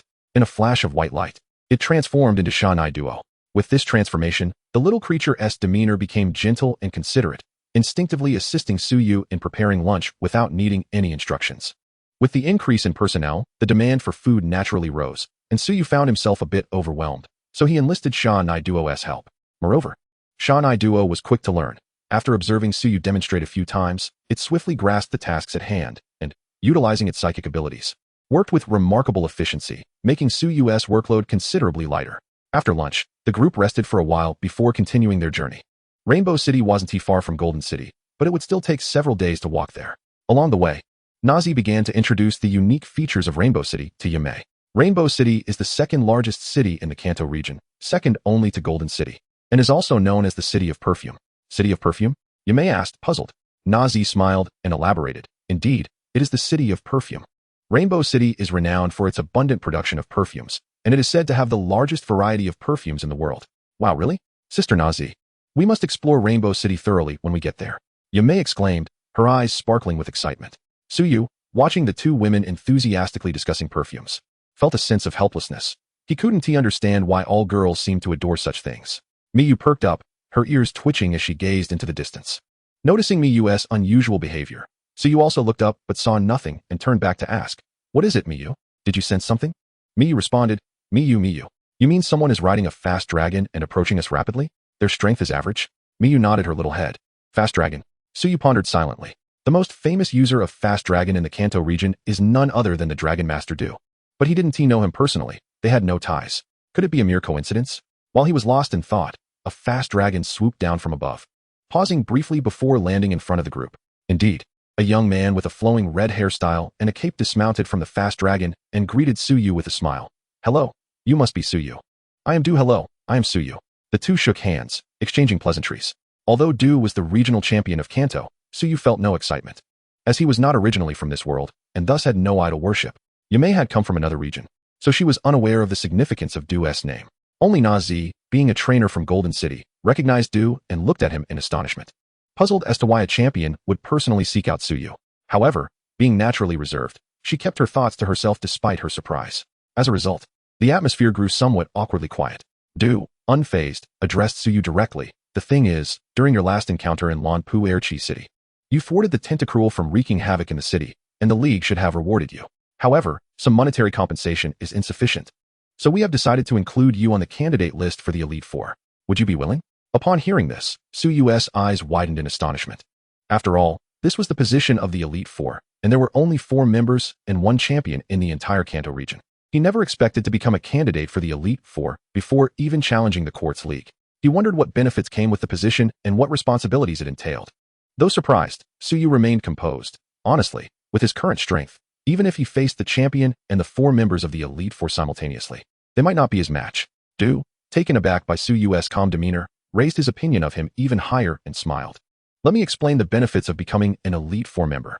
There aren't many particularly important aspects. But the most crucial point is that an Elite Four member has the right to autonomously manage their designated region, as long as they do not violate the League's laws. I believe you understand what this implies. After saying this, Du watched Suyu intently, doubtful that he could maintain his cool upon hearing this. Suyu was genuinely astonished. This was akin to possessing his own territory. Was the League being too generous? The League, in fact, was in a position of helplessness. In this world, strength was paramount. With vast territories but insufficient power to control them, what could they do but seek out other strong individuals to help govern? The League managed political matters while the Elite Four wielded martial strength. Some of the current Elite Four members had even previously attacked towns with gyms in Kanto, only to be subdued and recruited by the League afterward. Thus, the fundamental requirement to become an Elite Four member was power. Suyu, possessing a divine beast as an extraordinary weapon, could potentially cause significant trouble for the League if he were to join an evil faction. It was wise to court him now to prevent future issues. What specific responsibilities does being an Elite Four member entail? Moreover, I still need to continue my journey and may not be able to stay in one place for long. Suyu was indeed intrigued by this opportunity, but he did not wish to disrupt his travel plans. Seeing Suyu's interest, Du felt relieved. If he couldn't secure the agreement personally, it would be quite embarrassing. After a moment of thought, he replied, actually, being an Elite Four member is relatively flexible. Primarily, you would be responsible for maintaining security in your area, such as addressing the activities of evil organizations and the destruction caused by powerful wild Pokémon. As long as you can ensure the safety of your designated area, you need to remain there constantly. Subordinates will assist you in management. Suyu was tempted but needed one more confirmation. Can I freely choose the area I will be responsible for? What area are you interested in? Du wondered. Uncertain if Suyu desired a region that included Golden City or Rainbow City, which the League would likely be reluctant to part with. I want the area encompassing Jian Xian Town, Suyu stated without hesitation, as that was his hometown, and he felt an inherent duty to protect it. Du breathed a sigh of relief. I believe that region is directly managed by the League. They should agree to it. Although Tokiwa City is a city, it is relatively small, so the League likely won't be overly concerned. The two finalized their conditions, and their rapport deepened. Du informed him that as long as he secured victory in the upcoming Quartz Conference, he would become one of the Elite Four in the Kanto region. Neither party took this lightly. The Quartz Conference was not particularly prestigious, and for Suyu, with his numerous extraordinary Pokémon, it was merely a game. After their discussion concluded, Du took his leave. He had initially wished to engage Suyu in a friendly battle, but a sudden message interrupted his thoughts. Reluctantly, they agreed to compete after the Quartz Conference.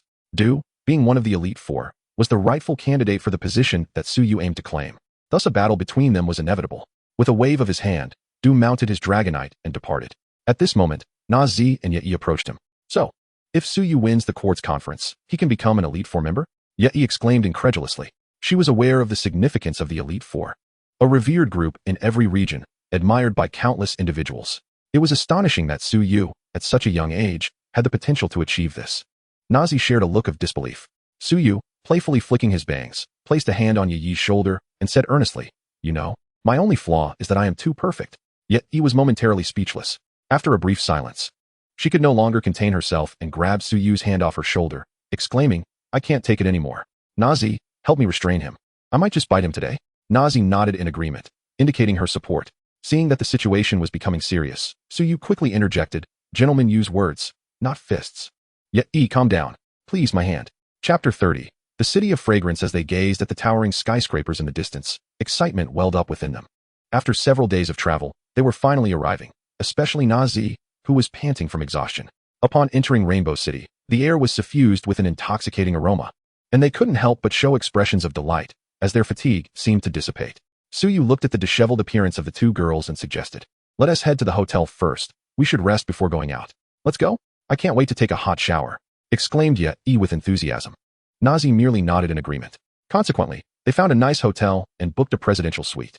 Suyu quickly finished his shower and leisurely reclined on the sofa, perusing information about the Rainbow Gym.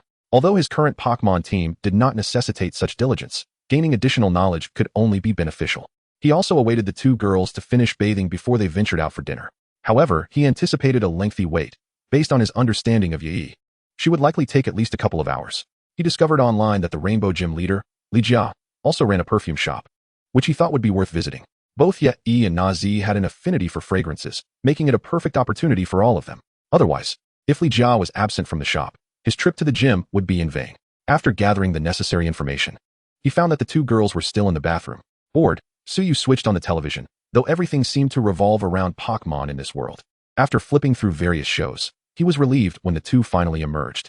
Fresh from their showers, they looked even more radiant, prompting Suyu to think that the wait had been worth it. "Ladies, shall we head downstairs for dinner?" he said with a smile as he stood up from the sofa. The two had no objections and made their way to the dining area on the first floor. Afterward, "We should visit Jia's perfume shop. Didn't you both express an interest in buying perfume?" Suyu remarked as he wiped his mouth. Yi paused, her food in hand, and asked, "Who is Jia? Is she someone famous?" Jia is the leader of the Rainbow Gym, and she owns a well-regarded perfume store. Nazi explained from the side. Suyu nodded, recognizing that Nazi, as a gym leader, was quite knowledgeable. Upon hearing Nazi's explanation, Yi's face lit up with excitement. "Great, let us go there after dinner." Nazi also nodded, appearing equally eager. Suyu had no objections, as it was his suggestion in the first place. However, he had not anticipated the immense allure that perfume held for girls. Even Nazi was not immune. Soon, after finishing their meal, they followed the navigation to Jia's perfume shop. Upon arrival, they witnessed Xiaoji being escorted out by a group of girls. With an expression of indignation, he shouted back toward them, "Humph, I'll just head to the Rainbow Gym by myself." Unaware of the situation, Suyu greeted him with a smile. "Xiaoji, long time no see. What is going on?" "Suyu, and Miss Yi, and this is..." Xiaoji exclaimed in surprise, not expecting to encounter Suyu here. "This is Nazi," Suyu introduced. "Miss Nazi, nice to meet you," Xiaoji said politely. Nazi nodded without speaking, as was her nature. Xiaoji did not mind the lack of conversation and began chatting with Suyu. Upon learning that Xiaoji had been kicked out for speaking ill of the perfume, Suyu's expression shifted. It appeared this unfortunate boy was unaware that Jia was the gym leader. After a brief conversation, Xiaoji departed for the Rainbow Gym, leaving the explanation for later when he would understand the truth upon meeting Jia. As they entered Jia's perfume shop, they found Xiao Xia engaged in discussions with the staff about fragrances, while Xiao Gang admired the lovely ladies present. Fortunately, his squinting eyes spared him from being ejected from the store. After exchanging greetings, Suyu made his way toward Jia. He held no particular fondness for perfumes, but he was mainly there to see if Jia was present to avoid a fruitless visit. At that moment, Yi and Nazi were already with Xiao Xia, discussing which perfumes were best suited for various occasions. Turning to the elegant lady clad in a kimono with her hair elegantly styled, Suyu politely inquired, "Hello, I am Suyu from Jian Exine Town. Are you Miss Jia?" "Yes, I am Jia. How may I assist you, sir?" Jia responded, her expression tinged with curiosity as she regarded the remarkably poised young man before her. For some reason, she sensed a unique charm emanating from him, distinct from any fragrance. Drawing her closer, as if recalling something, a faint blush dusted Jia's fair cheeks. Suyu, already tall and mature in demeanor, had shed his youthful naivety during their travels, exuding an irresistible allure. Coupled with the effects of a charmed fruit, his appeal to women rivaled that of any perfume, which partly explained why Nazi trusted him so easily. Though he was uncertain of Jia's sudden blush, he proceeded to articulate his intention. "Miss Jia, I would like to challenge you for the rainbow badge." "I see," Jia replied, her expression tinged with disappointment. Nonetheless, she continued, "Please wait a moment while I arrange a few things." Suyu nodded in understanding, turned to exchange a few words with Yi and Nazi, and patiently waited at the entrance for Jia. Before long, she emerged from the shop, apologizing, "I'm sorry to have kept you waiting." Suyu shook his head, indicating it was no trouble at all. He had not waited long, and compared to the time it took the girls, her speed was commendable. Together, they walked side by side toward the Rainbow Gym. Jia's perfume shop was conveniently located near the gym, likely to facilitate challengers and minimize wasted time. In the Kanto region, many gyms were similarly situated. Gym trainers could not remain at their gyms waiting for challengers indefinitely, or else few would be willing to take on the role of a gym trainer. Soon, the two arrived at Indego Inn, a magnificent building shaped like a stinky flower. Upon entering the edifice, LG appeared exceedingly cheerful, enthusiastically introducing it to SY. She remarked that, rather than a dojo, it resembled an exhibition hall, with most of its expanse adorned with an array of flora. The perfumes sold in her shop are derived from this exhibition, which is generally open to the public. If one enjoys it, they are welcome to bring friends for a visit. As LG led SY through the central corridor of the exhibition hall, they observed various botanical environments separated by glass, where numerous grass-type Pokémon thrived in serene existence. SY was pleasantly surprised by the enchanting scene concealed within this structure, and he couldn't help but admire LG. After a while, they reached the end, where the battle arena of Indigo League awaited. Upon entering the battlefield, LG's demeanor shifted, her smile faded, replaced by a serious expression. She slowly walked to the opposite end of the arena, intently gazing at SY, who nodded in acknowledgement, signaling his readiness. Chapter 31, 1 against 3. Without hesitation, LG swiftly retrieved a Pokeball from her pocket and declared, "Then, Indigo, you shall be first." A Pokémon, entirely enveloped in blue vines and sporting a pair of crimson feet, materialized on the battlefield. Given that this was a grass-type training dojo, SY felt no hesitation in responding. He produced a Pokeball and shouted, "Come forth, P-Nu-Ling." Since its evolution, P-Nu-Ling had scarcely engaged in battle. With a thunderous roar, it erupted onto the scene, filled with excitement. However, disappointment awaited P-Nu-Ling. Setting aside the issue of type advantage, it was evident that LG's Pokémon were significantly weaker. Even the current Ash could exchange blows with LG, which spoke volumes about her capabilities. It seemed LG was not inclined to initiate the attack, leaving SY to seize the opportunity. P-Nu-Ling, use Flame Vortex. SY commanded loudly.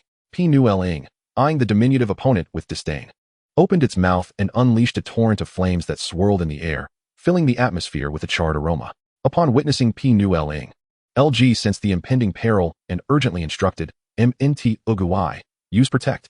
Indigo swiftly curled up, only to be struck by the flame vortex moments later. Fortunately, it successfully defended against the assault, sustaining no significant damage. LG exhaled a sigh of relief.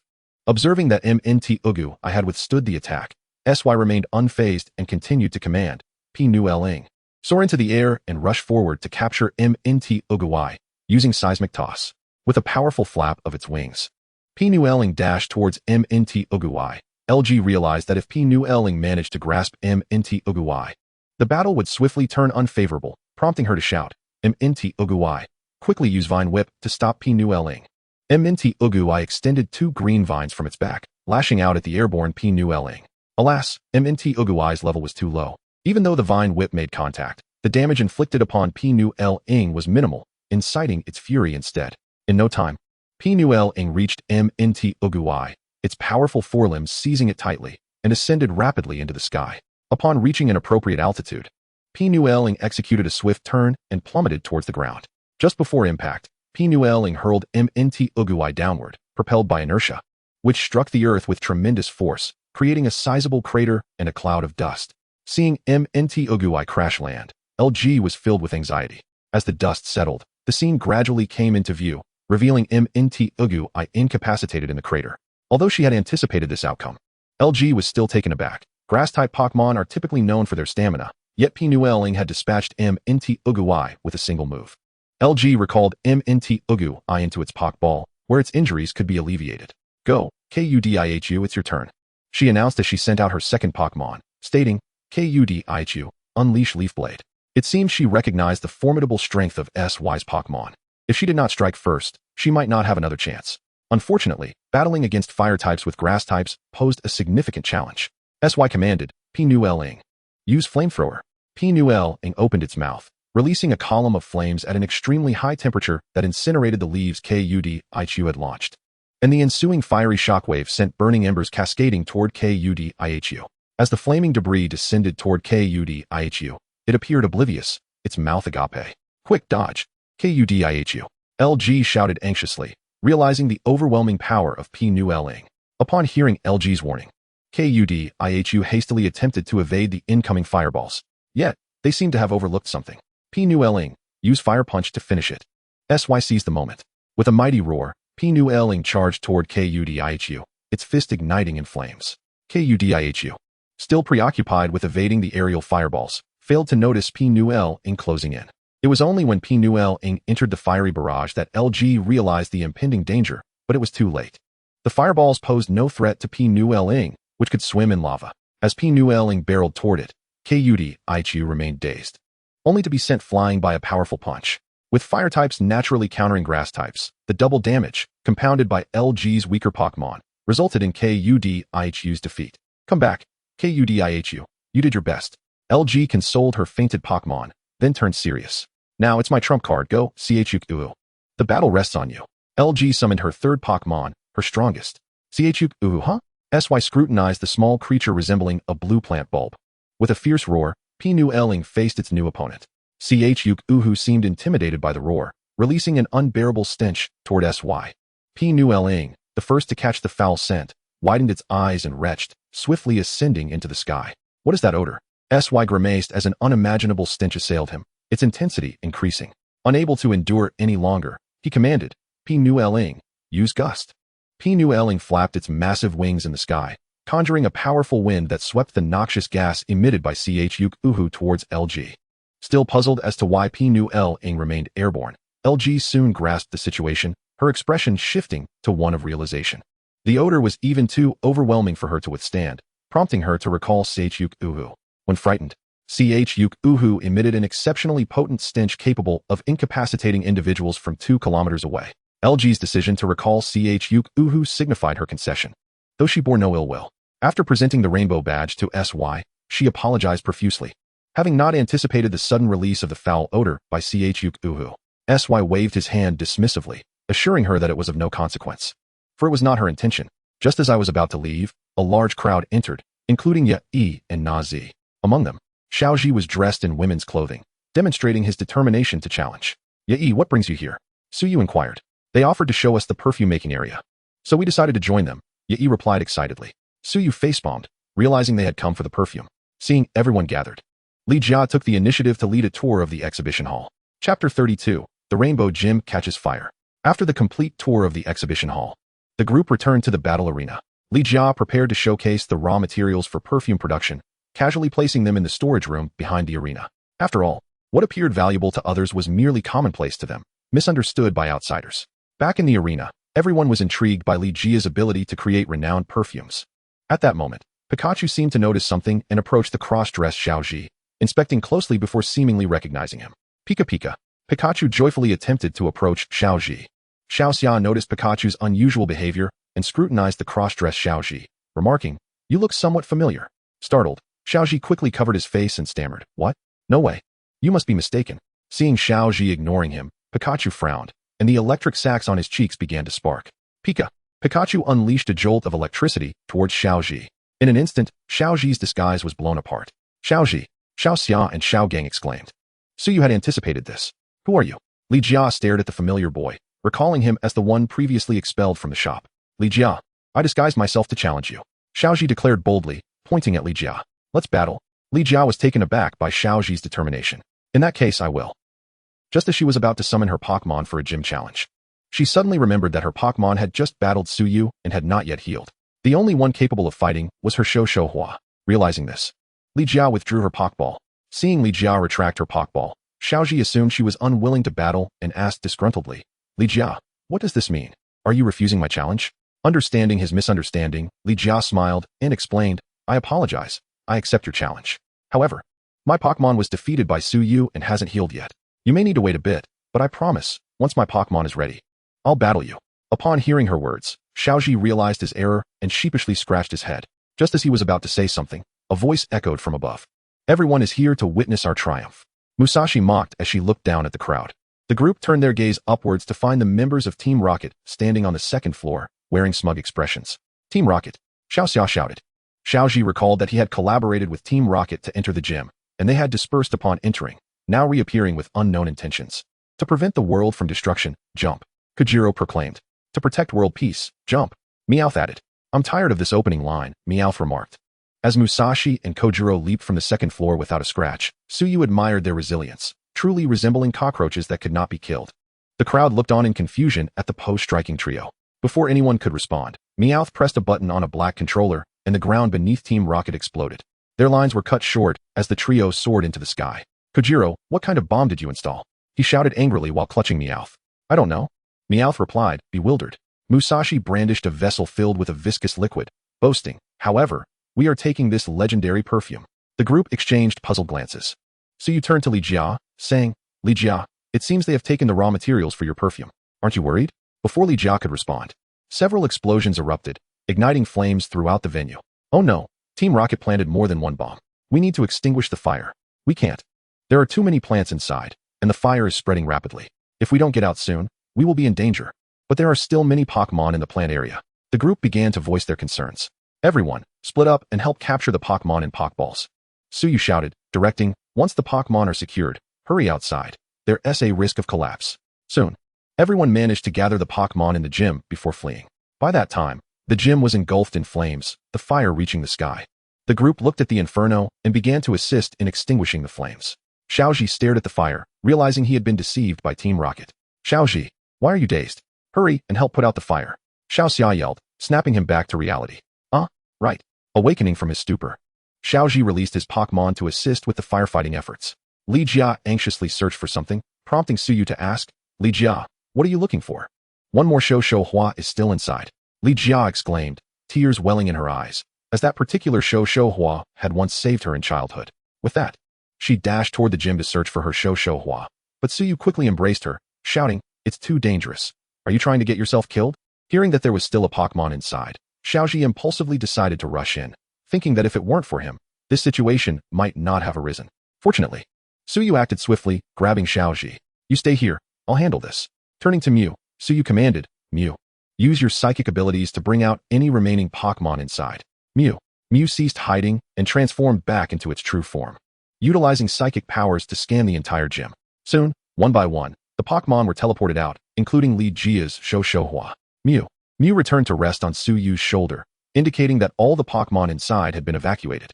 Li Jia, seeing her Shou Hua appear before her, rushed out and hugged it tightly, crying, I thought I would never see you again, Shou Hua. Hana, Shou Hua replied, seemingly comforting her. As the flames grew fiercer, it became evident that human efforts would not suffice. Suyu gazed at the raging inferno, contemplating a new approach. Chapter 33, The Might of Divine Beasts. Since human efforts are futile, let us attempt to harness the power of nature. Mew, transform into the sea deity, Lugia. Suyu called out, his voice resonating against the unquenchable flames. Mew nodded and slowly ascended into the sky, enveloped in a dazzling white light, transforming into a bird-like Pokémon. This was the sea deity, Lugia. In a moment of desperation, the mighty creature, Elchi, summoned the tempest to quell the raging inferno. With a thunderous roar that resonated through the air, the once clear sky darkened, and heavy clouds began to obscure the heavens. The rumble of thunder echoed ominously, signaling the impending rain. Those valiantly battling the flames paused in astonishment, glancing upward at the sky. Just moments before, it had been a clear blue expanse. How could it have transformed so suddenly? The weather forecast had promised a week of sunshine. Oh no, I still have laundry out. Not just at the Yachong dojo, but the entirety of Yachong City found itself shrouded in dark clouds. The streets were filled with hurried passersby, their expressions fraught with panic, as this unexpected downpour disrupted the rhythm of daily life. It was only those present who truly understood the gravity of the situation. They gazed up at the majestic white bird in the sky. With another resounding roar, Elchi flapped its colossal wings, unleashing a torrent of rain from the heavens. A single raindrop fell with precision from thousands of meters above, landing squarely on SY's forehead. Witnessing Elchi effortlessly alter the atmosphere, he was once again struck by the awe-inspiring power of divine beings. Another heart-stopping crack of thunder sounded, akin to the starting gun of a race. The sky was the starting line, and the earth the finish, as countless raindrops cascaded down in a frenzied rush. The fire was extinguished almost instantly under the relentless deluge. The crowd remained transfixed, their eyes filled with reverence and shock as they beheld the ethereal bird commanding the storm, as if witnessing the arrival of a deity. SY, LG, and others gazed in wonder at this seemingly miraculous scene, while YY and NZ shared their astonishment. Even though they lived alongside Elchi daily, playing and laughing together, they could hardly fathom that such an adorable creature possessed such extraordinary capabilities. The flames were extinguished, but the rain appeared relentless, with legends claiming that Elchi's wing beats could summon storms lasting up to 40 days. If that were true, Yachong City might be unrecognizable in 40 days' time. Elchi dispersed the clouds, SY called out, wiping rainwater from his face as he directed his voice toward the celestial being. With another mighty roar, Elchi flapped its great wings, scattering the thick clouds. Gradually, the darkness began to lift, and the rain lessened. Sunlight pierced through the thinning clouds, illuminating the Yachong dojo, which bore the scars of the earlier conflagration, with the air thick with the mingled scents of rain and charred remnants. L11 returned to SY's shoulder, a whimsical creature capable of altering the very fabric of reality. Once the chaos subsided, aside from the smoke still rising from the dojo, it seemed as though nothing had ever occurred. SY, I cannot thank you enough, LG said, bowing deeply with a look of profound gratitude. If not for you, the stinky flower and the CIH dojo might have ceased to exist. SY graciously accepted her thanks, assisting her to her feet with a smile. No need for such formality among friends. Friends? LG gazed at SY, captivated by his gentle smile, which radiated warmth like the sun in spring, evoking an irresistible charm. In that moment, her heart raced as if she were falling in love. SY, you were incredible. And LG is astonishing, exclaimed Xiaz as others gathered around, their eyes shining with sincere appreciation and astonishment. SY waved his hand modestly. The resolution of this situation is the greatest reward. Thankfully, no one was hurt, but we should move before we catch a cold. As LG summoned the rain, everyone had been tirelessly focused on extinguishing the flames, now drenched to the bone. After exchanging farewells, SY took YY and NZ aside, knowing that even in this mild season, a hot shower would be a welcome relief after being soaked. Departing from the group, SY instructed LG to use its powers to transport the three of them back to the hotel in an instant. Had they walked back, their clothes would have dried considerably. He believed in utilizing his advantages rather than adhering to outdated traditions. After a refreshing shower, SY reclined comfortably in a loose bathrobe on the living room sofa, towel in hand to dry his hair. Having showcased LG in public, it would not be long before news of his possession of such a legendary being reached the ears of various factions. Those malevolent organizations coveting the powers of Pokémon would not let this opportunity slip by, likely devising elaborate schemes to trouble him.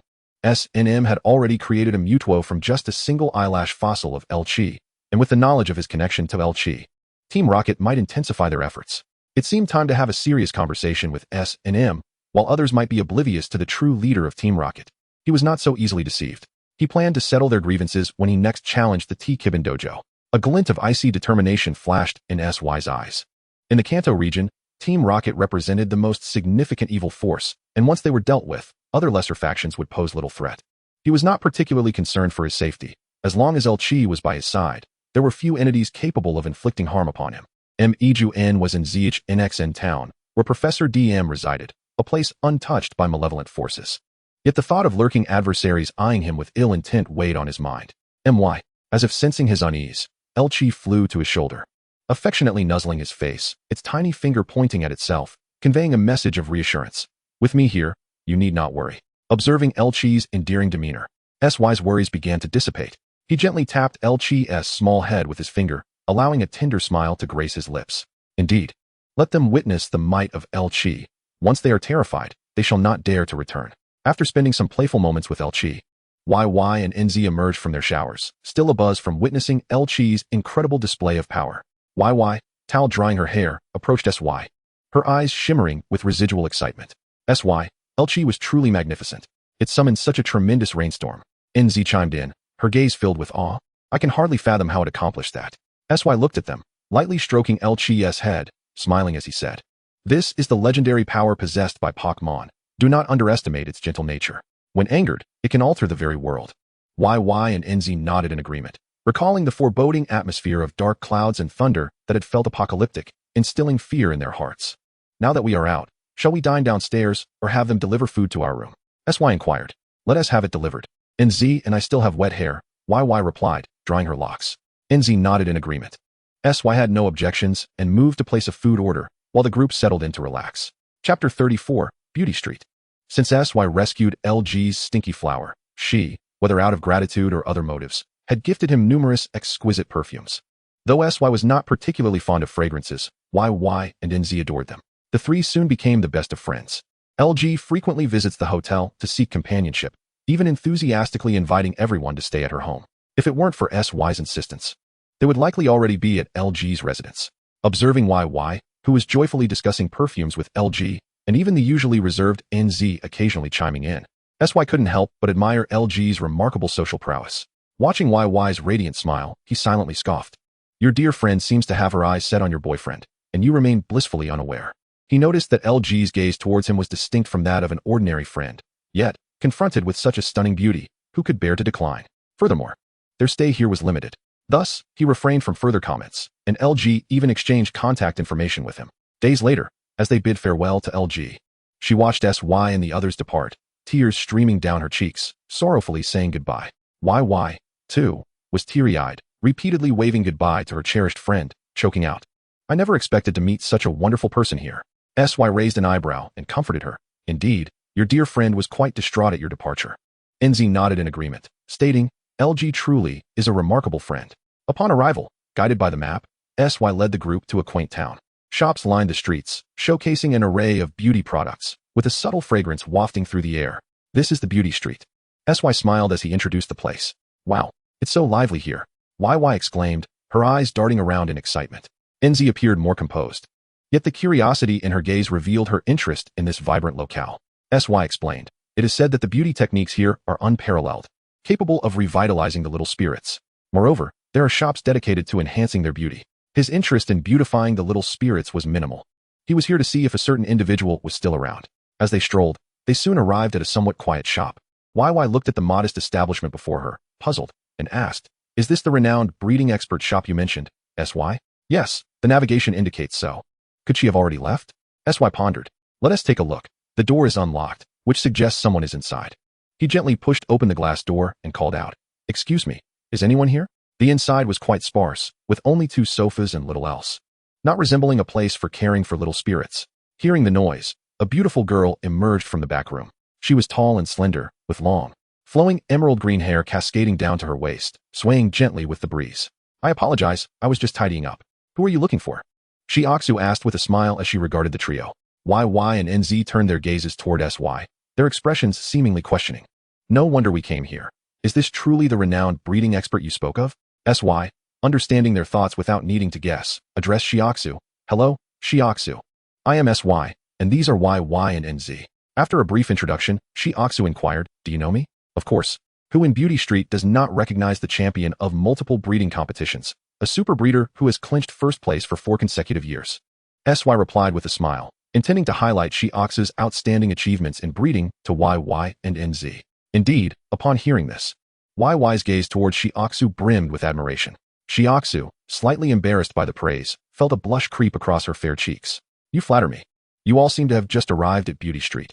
Why not sit down for some coffee? Noticing that they were still carrying their luggage, Xiaoming warmly invited them. In that case, we shall impose. SY accepted graciously, eager to engage in a meaningful conversation, and YY and NZ had no objections. The group followed Xiaoming into the back room, where they set down their bags and gathered around the table. Xiaoming poured coffee for everyone and prepared a plate of food for our OLLS and PKG. Xiaoming, you mentioned you were tidying up? Are you preparing to leave?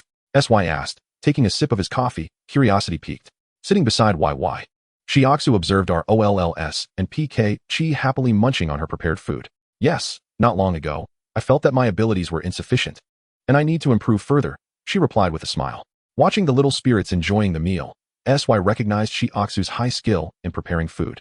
As his own little spirits were notoriously picky eaters, it is evident that your little spirits are exceptionally well cared for. Their coats are particularly glossy. Xiaoming noted as she closely observed our OLLS and PKG. SY smiled and replied, I usually prepare their food myself, as I place great importance on their diet. Xiaoming was a bit surprised. So you are also a breeder? SY nodded.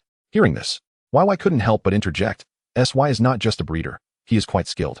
My little spirit refused to eat the food I bought from the store after trying the food he prepared. NZ nodded in agreement, as her K9 had the same experience. Xiaoming was taken aback by SY's extensive knowledge at such a young age, realizing he must also be a Pokémon trainer. After a pleasant conversation, SY revealed his intentions. Xiaoming, since you were planning to travel, why not join us? He directly invited her. Though YY had not spent much time with Xiaoming, she could sense the girl's gentleness. Welcoming such a kind sister, YY enthusiastically urged.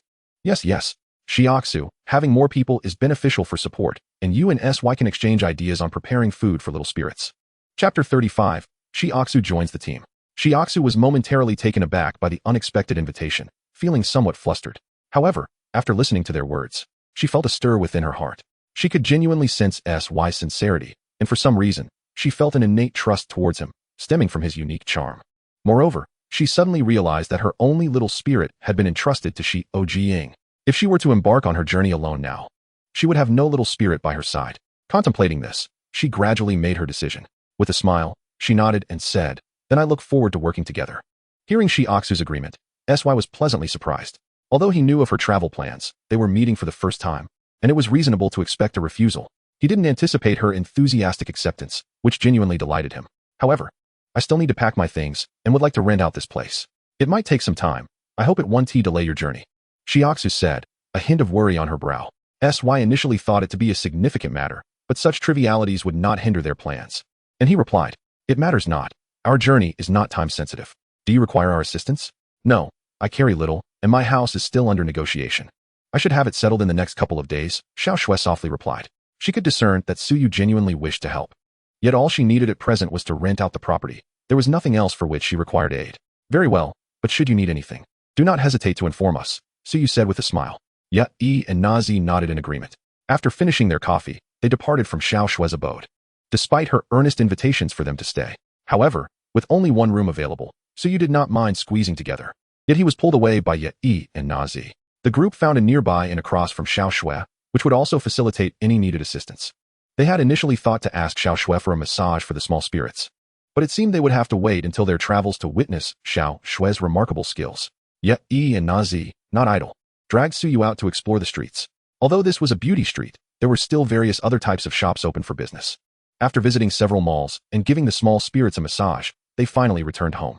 Soon, news came from Xiao Shui that the house had been successfully rented out, and they could set off. Seeing that Xiao Shui had resolved her affairs, Suyu led the group to replenish their supplies and continued their journey, their next destination being Qianhongshu.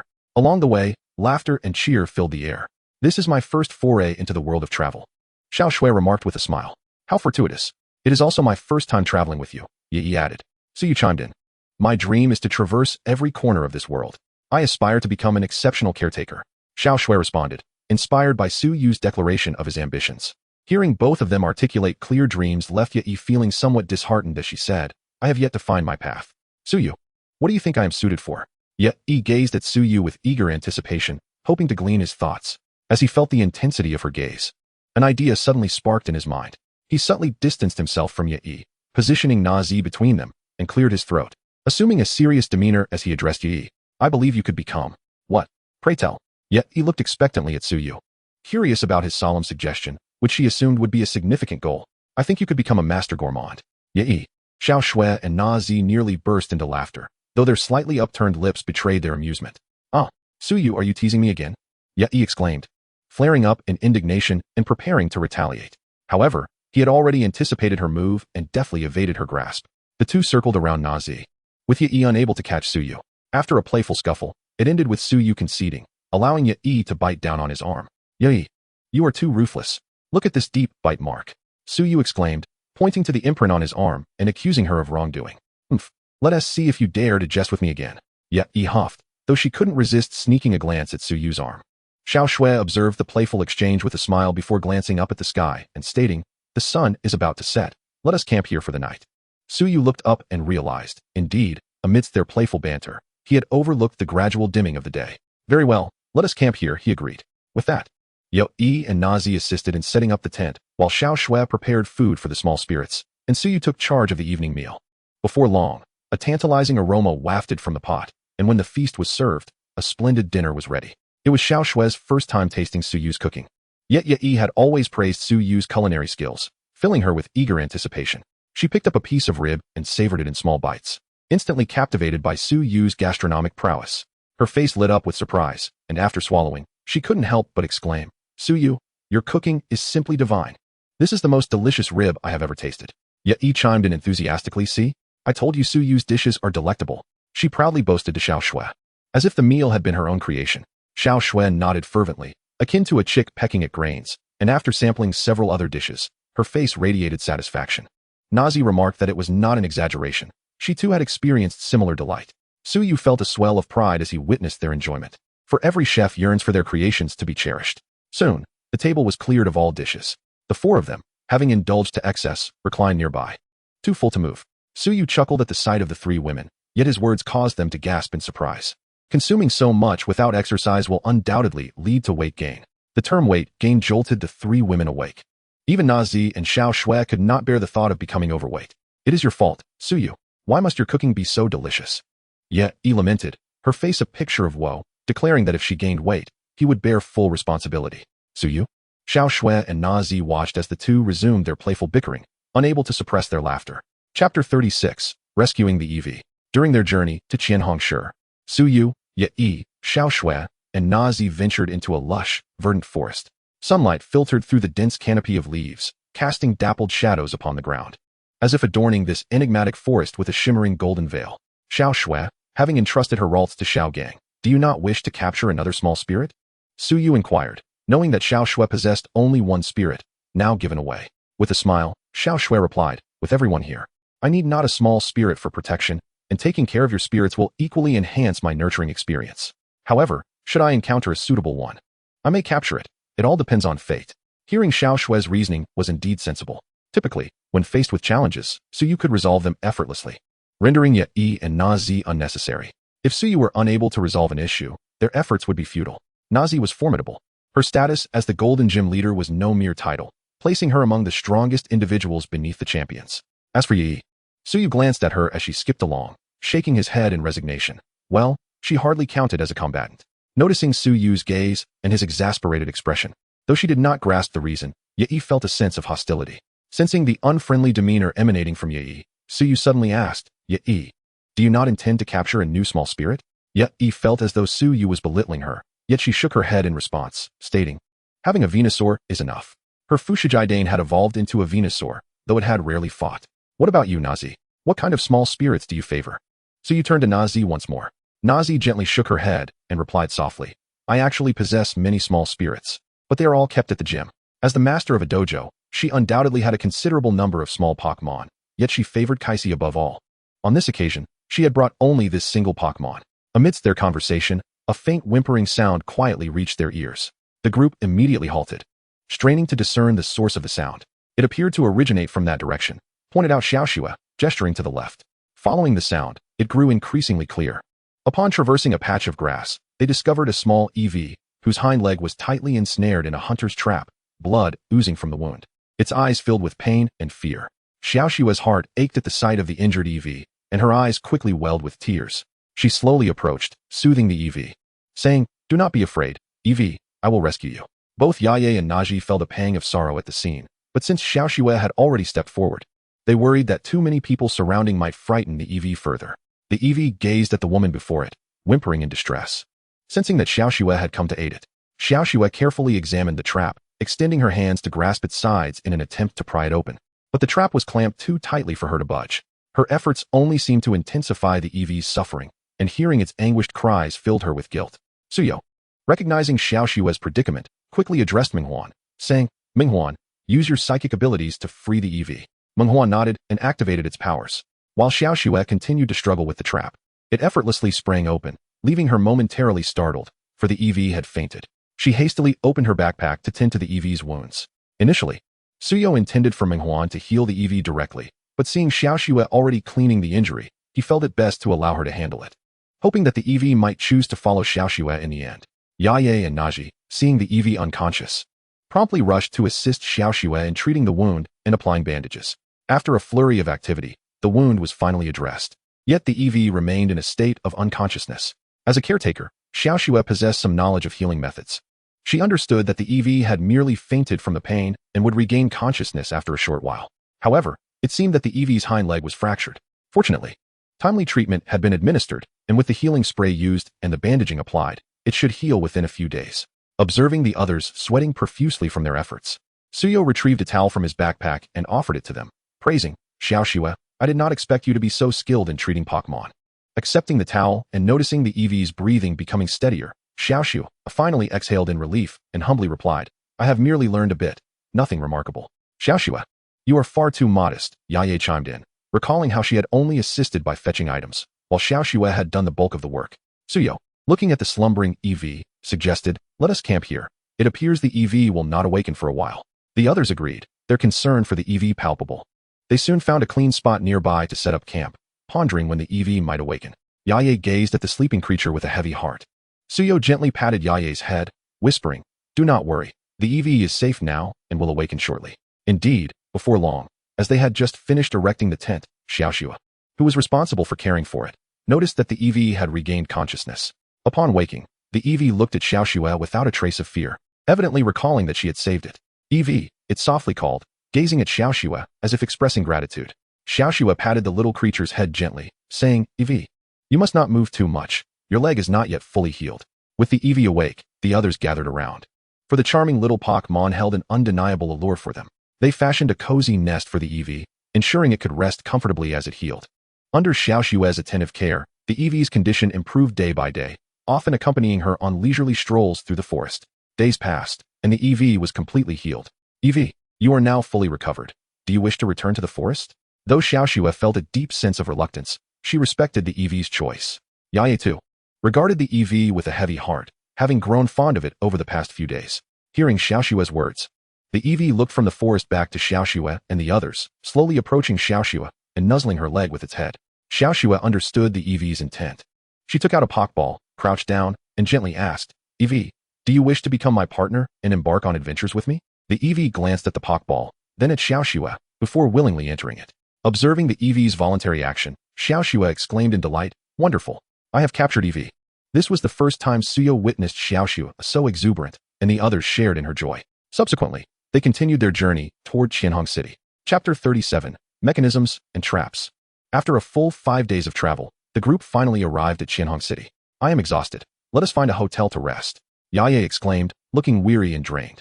Not only Yaye, but Naji and Xiaoxue also bore expressions of fatigue, particularly Naji, who was so worn out that she could scarcely muster the strength to speak. Then let us seek a hotel for the night, Suyu suggested. Soon, they located a pleasant hotel and checked in. Upon entering their room, they collapsed onto the sofa, too fatigued to move. Under normal circumstances, they would not have undertaken such a lengthy journey in one go. But having seen that the nearest city was not far on the map, they decided to push through rather than rest midway, which would have left them camping outdoors for another night. Thus, they resolved to reach the city before resting, leading to their current state of exhaustion. After a while, they gradually regained some energy. Suyu took out his Pokédex to research information about the Qianhong Dojo, as they had arrived in Qianhong City and naturally wished to challenge the dojo. To his surprise, he discovered that the Qianhong Dojo was not located within the city, but rather built in the mountains outside, reinforcing the uniqueness of its master, truly befitting a ninja dojo. He thought with amusement, tomorrow, I will challenge the Qianhong Dojo. It is said to be a ninja dojo. Would you like to join me? Suyu inquired. Looking at the now rejuvenated group. I want to go. Yaye immediately raised her hand, her eyes sparkling with excitement. I have never seen what a ninja looks like. However, Suyu teased, but the dojo is in the mountains. Do you still wish to go, Yaye? A hint of a smile crept across his lips. Upon hearing that the dojo was situated in the mountains, Yaye's excitement visibly waned. After days of travel, she was not inclined to venture further into the mountains. Noticing Yaye's conflicted expression, Suyu opted not to rush her. Instead, he turned to Xiaoxue and Naji to gauge their thoughts. Xiaoxue shook her head, stating, I plan to make Pokémon food. I want to try the suggestion you gave me last time. Naji, too, shook her head, being naturally weaker in stamina. She was already exhausted from the journey and had little interest in climbing a mountain, with ninjas holding no particular allure for her. Seeing that neither of the two wished to go, Suyu did not press the matter. He had originally intended to go alone. Why, have you not yet made up your mind? Seeing Yae still in a state of indecision, Suyu could not help but chuckle. Why not go? After all, it is merely a mountain. How could it possibly hinder this young lady? Yet felt underestimated, her expression one of defiance. Do not hold me back. All right, tomorrow we shall visit the Qianhong Daoguan, Suyu replied. Observing Yi's adorable demeanor, Suyu laughed heartily, his eyes brimming with affection. Xiaoxue and Na Zi had grown accustomed to their playful bickering. Suyu always enjoyed teasing Yi, who often found herself led by him. After a restful evening meal, the group returned to their rooms early to rest. On the following day, Suyu set off with Yi. The Qianhong Daoguan was nestled within the mountains. Although they possessed a guidebook, navigation was not straightforward in such terrain, prompting their early departure. After traversing the mountain for quite some time, they still had not located the dojo. They navigated through dense foliage and crossed narrow wooden bridges, continuously searching for the dojo's whereabouts. Why is the dojo situated in such a difficult location? It feels as though it's intentionally challenging the trainers. Yi exclaimed, panting with fatigue and dissatisfaction. Ascending steep steps, Suyu smiled and remarked, rather than hindering challengers, it is better described as a means to train trainers, to test their stamina and perseverance. If a trainer cannot endure such minor difficulties, they are unworthy of the title. But it seems we have arrived, he noted, gazing ahead at the expanse of ancient traditional-style buildings. I never expected such structures to endure in this modern era, Yi commented. In the course of urbanization, such ancient architecture has become nearly extinct. Come, Suyu, let us encounter the ninjas. Yet previously fatigued, was now brimming with vitality. Suyu shook his head in resignation as Yi pulled him towards the dojo. Soon, they entered the Qianhong Daoguan. Upon entering, they found the place deserted. However, in the corridor within, a small, round, purple creature stood waiting, seemingly anticipating their arrival. What a cute little creature, Yi exclaimed, her eyes sparkling at the sight of the small, purple ball-like Pokémon. This is Chi, a bug-type Pokémon, Suyu explained. Upon noticing their attention, Chi made a beckoning gesture before turning and scampering deeper into the dojo. As Yi attempted to follow, Suyu quickly grasped her arm, his gaze flickering with insight as he surveyed the corridor, stating, "Do not rush. These corridors are not as simple as they appear." Yet Yi, puzzled, scrutinized the pristine corridor but found nothing amiss. Noticing her confusion, Suyu playfully pinched her cheek and said, "This is a ninja dojo. Online sources indicate that numerous traps have been set within. Had you dashed ahead, you may have triggered one." Yet Yi swatted Suyu's hand away, pouting in displeasure. How unfair, to have challenges even upon arrival. Although she could not discern any traps, Suyu's assurance convinced her of their existence. "So how do we proceed? It seems the dojo master wants to be making an appearance," she inquired. Suyu smiled softly, patting the head of the dream Pokémon. "It's up to you now, my little friend." Nodding, Dream emitted a glimmering silver light. Suddenly, a large square hole opened in the center of the previously normal wooden corridor, revealing an unconscious thunderball within. "What is that?" Yi gasped, staring at the pit. "That's a thunderball. It can self-destruct. Had you walked past just now, you might have either been electrocuted or blown up," Suyu explained, guiding Yi along the corridor. "Let us follow Chi. It will lead us to the dojo master." Indeed, at the end of the corridor, Chi noticed them following and dashed away. Ascending to the second floor, they triggered a glass mechanism. A section of the wooden wall was missing, revealing a cliff beyond, with a river flowing below. Observing the numerous traps, Yi felt a chill run down her spine. Had it not been for Dream uncovering the traps with its psychic abilities, they would have faced considerable hardship to meet the dojo master. It was no wonder the online reviews of Qianhong Daoguan were so unfavorable. There was indeed a reason behind it. Suyu silently contemplated as he gazed at the traps. Chi stood before a revolving door, waiting for them. It appeared they had reached their final destination. Suyu gently led Yi to the door, pushing it open and stepping inside. Chapter 38, The Challenge of Lingzi. Ah! A burst of laughter echoed from all directions, reverberating throughout the room. Born in darkness, living in darkness, this is the fate of a ninja. Female ninja, Lingzi. Reporting for duty. A tall woman suddenly appeared before them. Her long, deep green hair cascaded down her back like a magnificent waterfall, and she donned a vibrant pink ninja outfit, strikingly eye-catching. Observing this girl exuding a certain eccentric charm, Suyu's lips twitched involuntarily. Yet Yi, too, was taken aback. Her previous fantasies about mysterious ninjas shattered like broken glass, dissipating into nothingness. Lingzi seemed oblivious to their reactions, her gaze fixated on Suyu as she excitedly proclaimed, "You are quite impressive. You are the first to arrive here unscathed. Let us engage in a duel with our Pokémon." Suyu, regarding the enigmatic Lingzi before him, inquired, "I am here to challenge the Qianhong Daoguan. Are you the dojo master?" He was well aware that she was the master's sister, not the true dojo master. Lingzi shook her head, her expression serious as she replied, "Although I am not the master, not everyone is qualified to challenge my brother. You must defeat me first to earn that right. Are you afraid you might lose to me? If so, I can understand," she teased with a slight smile. A hint of disdain woven into her expression as if mocking Suyu's potential cowardice. Suyu, unperturbed, calmly shook his head and replied, "A rather juvenile form of provocation. However, if you wish to experience the taste of defeat, I am not opposed to indulging you. It won't take much time. Let us entertain her." Lingzi, elated by Suyu's acceptance of the duel, quickly dashed to the opposite side of the arena and announced, "We shall battle one-on-one with our Pokémon. Bring it on." Suyu leisurely retrieved a Pokéball, stating, "Go forth." Jun, considering the wooden battleground, it was unsuitable for his fire-type Pokémon. He did not wish to cause excessive destruction. Besides, Jun had not battled in quite a while and was due for some exercise. With a resounding cry, Jun entered the arena, stretching its limbs as if relieved to be free. Jun? Lingzi was momentarily stunned, her eyes widening in disbelief. The legendary Pokémon stood before her as an opponent. How could she possibly compete? The Chi at her feet trembled in fear, clinging tightly to her leg, utterly unwilling to enter the fray. "Go, Suyu!" Yi cheered from the audience, her face flushed with excitement, her hands waving fervently in support. Observing the quaking Chi by Lingzi's side, Suyu suggested, "Perhaps you should summon your brother. Your Chi is simply too underleveled."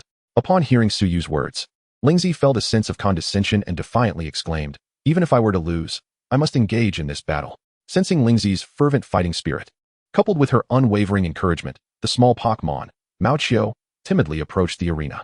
Jun glanced at its diminutive opponent, finding it utterly uninteresting, and turned to Suyu, as if to inquire whether such a feeble adversary warranted its participation. Understanding Jun's silent query, Suyu gently patted it, assuring, "Do not worry. Soon, a formidable opponent will emerge. For now, let us warm up." It is worth noting that Ju's strength was commendable, and he would soon rise to become one of the 4 heavenly kings of Chengdu. Shuai use water gun. With the opponent already standing in the arena, the duel was inevitable. Shuai cast a sidelong glance at Mao Qiao and unleashed a torrent of water that surged towards it with astonishing speed. Lingzi gasped in shock, utterly unprepared for the swiftness of Shuai's water gun, and hastily commanded, Mao Qiao, evade. However, before Mao Qiao could react, the water gun struck it squarely, sending it flying to crash against the wooden wall, where it finally came to a halt. Thankfully, the arena's structures had been specially reinforced, otherwise, the impact would have surely left a gaping hole in the wall. Mao Qiao, Lingzi cried out, rushing towards her fallen companion. Mao Qiao lay on the ground, clearly devoid of any fighting spirit, and Lingzi returned it to its Pokeball, slowly making her way back to Suyu. Gaze fixed upon Shuai. She expressed her astonishment. Your strength is remarkable. I never imagined you could capture a legendary Pokemon. Brother must have heard the commotion. He should arrive shortly, she added. Suyu nodded, knowing that a Jew, a master ninja, would undoubtedly sense the disturbance. Suddenly, a thunderball rolled into the center of the arena. Boom. A thick cloud of white smoke erupted, enveloping everyone in its embrace. Lingzi, you remain so immature. A middle-aged man in a blue ninja outfit materialized in the arena, his hands still in the midst of forming seals. Another case of overdramatic flair, Suyu thought to himself, bemused by a Jew's theatrical entrance. Brother, I was too careless. Lingzi acknowledged, kneeling in contrition. A Jew, however, did not reproach her excessively but turned his gaze towards Suyu, a glint of sharpness in his eyes. You must be Suyu. I have long admired your reputation. Mr. Jew knows of me? Suyu replied, perplexed that a Jew would directly address him by name, as he could not recall any prior interaction. A Jew explained, Duke mentioned you. I watched your battle video against the toxin jellyfish. I never anticipated meeting you so soon. I have long wished to witness the youngest candidate for the title of king, perhaps even the youngest king. A Jew regarded the youthful Suyu and the imposing Shuai in the arena. He had dedicated his life to rigorous training, both in his own skills and in nurturing Pokemon. Yet, despite reaching middle age, he had only attained the status of a candidate for king. In contrast, Suyu had barely begun his journey and had already achieved candidate status, verging on being a king himself. This realization struck him profoundly, underscoring the insurmountable divide between genius and the ordinary. Suyu, upon hearing this, modestly remarked, it is merely a stroke of good fortune. This statement held truth, without luck. While his memories might have allowed him to fare decently, he would not have reached the current heights of invincibility. A Jew understood Suyu's purpose for being there. With Suyu's prowess, simply handing him the badge would pose no challenge. However, he wished to gauge the extent of the gap between himself and a divine beast. Chapter 39, A Jew's Strength. A Jew expressed his desire to engage Suyu in a contest of strength. He vowed to unleash his full capabilities and promised that, regardless of the outcome, he would present the pink badge to Suyu. Suyu readily agreed, having long anticipated a battle with a top-tier trainer. Since his departure, his Pokemon had swept through battles, primarily due to most gym leaders not deploying their strongest teams. Although a Jew was still merely a candidate for king, his strength had already reached the level of a true king. It is known that to become a king, one must possess at least one Pokemon of king caliber. Upon Suyu's consent, a Jew led everyone to an open battleground outside the gym. He was concerned that an all-out battle within the gym might damage the premises due to their fierce confrontation. The match rules were set for a 2v2 format. Victory would be declared when one side's Pokemon could no longer fight. A Jew stated slowly. Suyu nodded, indicating his agreement. In the expansive arena, Suyu faced off against the future poison-type king, a Jew, the atmosphere thick with tension. Suyu was the first to send forth his Charizard. Viewing this as a rare opportunity for battle, Charizard had evolved from a small fire dragon, yet its growth had been brief, currently achieving only the initial stage of Quasi-King level. He understood that Charizard required more combat experience to grow stronger. Roar. Charizard let out a mighty roar, then turned to affectionately nuzzle Suyu. Ha ha, Charizard, your opponent is exceptionally powerful this time, so give it your all, Suyu said, gently stroking Charizard's long neck. Charizard had never faced a formidable opponent before, prompting Suyu to offer a word of caution. Charizard nodded resolutely, turning to face the arena with newfound seriousness. Your Charizard has been trained exceptionally well, achieving such strength in such a short time. A Jew, capable of nurturing king-level Pokemon, possessed a keen eye and immediately discerned Charizard's prowess. However, that alone would not suffice to defeat me. Go, Morumoth. Morumoth fluttered its wings, gracefully appearing in the arena. A Jew summoned one of his main fighters, a Morumoth at the pinnacle of Quasi-King level, a bug and poison-type Pokemon. While Charizard's fire-type was effective against bug types, that was only applicable when the power levels were closely matched. Suyu gazed gravely at a Jew's Morumoth, recognizing that its strength vastly surpassed that of Charizard. It is essential to comprehend that as levels increase, the disparity in strength between each small stage becomes increasingly pronounced.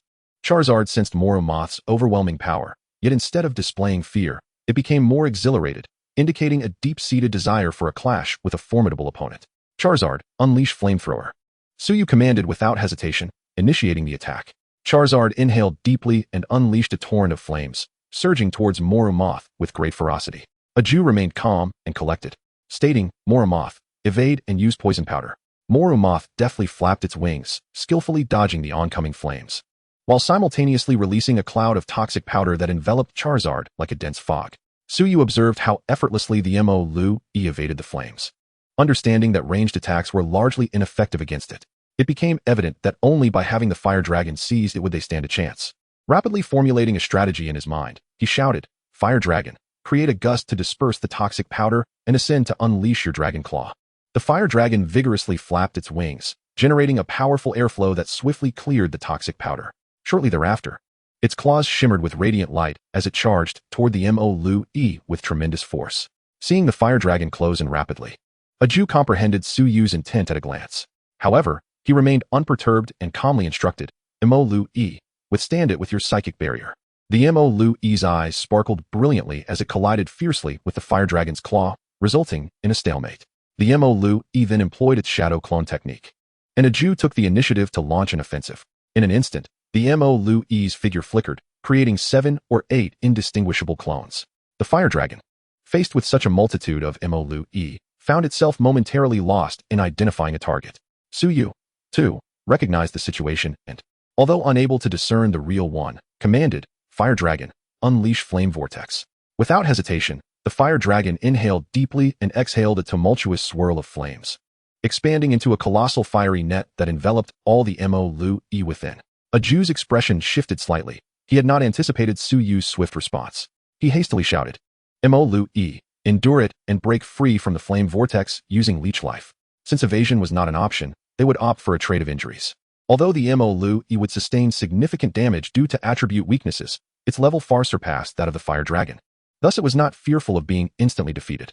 Soon enough, the Mo-Lu burst forth from the Flame Vortex, its body still emitting thick plumes of smoke. Suyu was caught off guard by Aju's decisiveness and was a beat slow in response.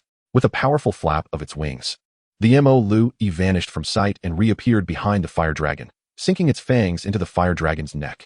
The Fire Dragon roared in pain, soaring into the sky and thrashing violently in an attempt to shake off the Mo-Lu. However, the Mo-Lu clung tightly, refusing to let go.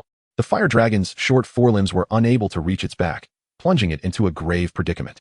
Before Suyu could devise a countermeasure, the Mo-Lu seemed to have absorbed enough energy and released the Fire Dragon, whose wings ceased flapping and plummeted from the sky. Fire Dragon, Mew, catch the Fire Dragon. Mew nodded and utilized its psychic abilities to securely catch the Fire Dragon. Only then did Suyu breathe a sigh of relief as he recalled the Fire Dragon into its Pokeball. The Fire Dragon had performed admirably in this battle, demonstrating the prowess of a junior champion against its opponent. Despite the type disadvantage, it was commendable. It seemed that the Mew was indeed the one.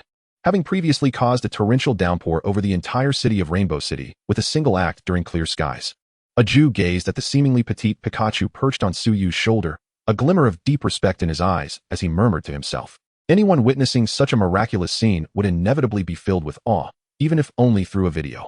Mr. Aju was indeed formidable. Yet the forthcoming challenge would not be so effortless. Suyu retrieved a second Pokeball from his pocket, a subtle smile gracing his lips as he confidently declared, Aju's Mo-Lu, having sustained severe injuries from the Fire Dragon's Flame Vortex, has now recovered some stamina through Leech Life, meaning Aju still possesses 2 fully capable Pokémon. The first has already reached the pinnacle of junior champion strength, and it goes without saying that the second must surely be a champion-level Pokémon. Nevertheless, this matters not. It is time to reveal true strength and crush my opponent. I am eager to witness the power of the legendary Pokémon, Aju admitted, a flicker of anticipation crossing his face. Even he had yet to behold a legendary Pokémon firsthand. This was a matter of luck, not strength. Chapter 40, Overwhelming Dominance. Suicune, arise. Suyu tossed forth the Pokeball, smiling as he proclaimed, I promised you a worthy opponent. Roar. Suicune responded, elegantly standing in the arena, exuding an enigmatic aura. Its gaze fell upon the Mo-Lu, which, while still appearing diminutive in its eyes, was at least a means for it to stretch its capabilities. As soon as it entered the fray, Suicune's intimidating presence began to take effect. The Mo-Lu seemed to sink into a swamp, its movements becoming laborious, and a hint of trepidation crept into its heart. A Jew observed Suicune intently, while not as astonished as Ling Zi. There was still a glimmer of surprise in his eyes. He could sense that the Mo Lu Yi was experiencing fear, which struck him as extraordinary. Having battled alongside him for many years, the Mo Lu Yi had faced numerous formidable opponents and would always fight valiantly. This was the first time it had shown signs of hesitation before a battle. Was this the pressure of a divine beast? A Jew regarded Suicune. Its graceful form and formidable strength, embodying the essence of the three sacred beasts of the Johto region. Go Suyu, you are the best. Mei cheered from the audience, vigorously waving her small hands. Just moments ago, the fire dragon had lost. It was her first sighting of Suyu's defeat, yet she firmly believed in his eventual victory. Hearing Mei's encouraging voice, Suyu turned and smiled, giving her an okay gesture. Suicune, unleash Water Pulse. Suyu initiated the assault. Suicune opened its mouth, rapidly condensing a massive water sphere that surged toward the Mo Lu Yi.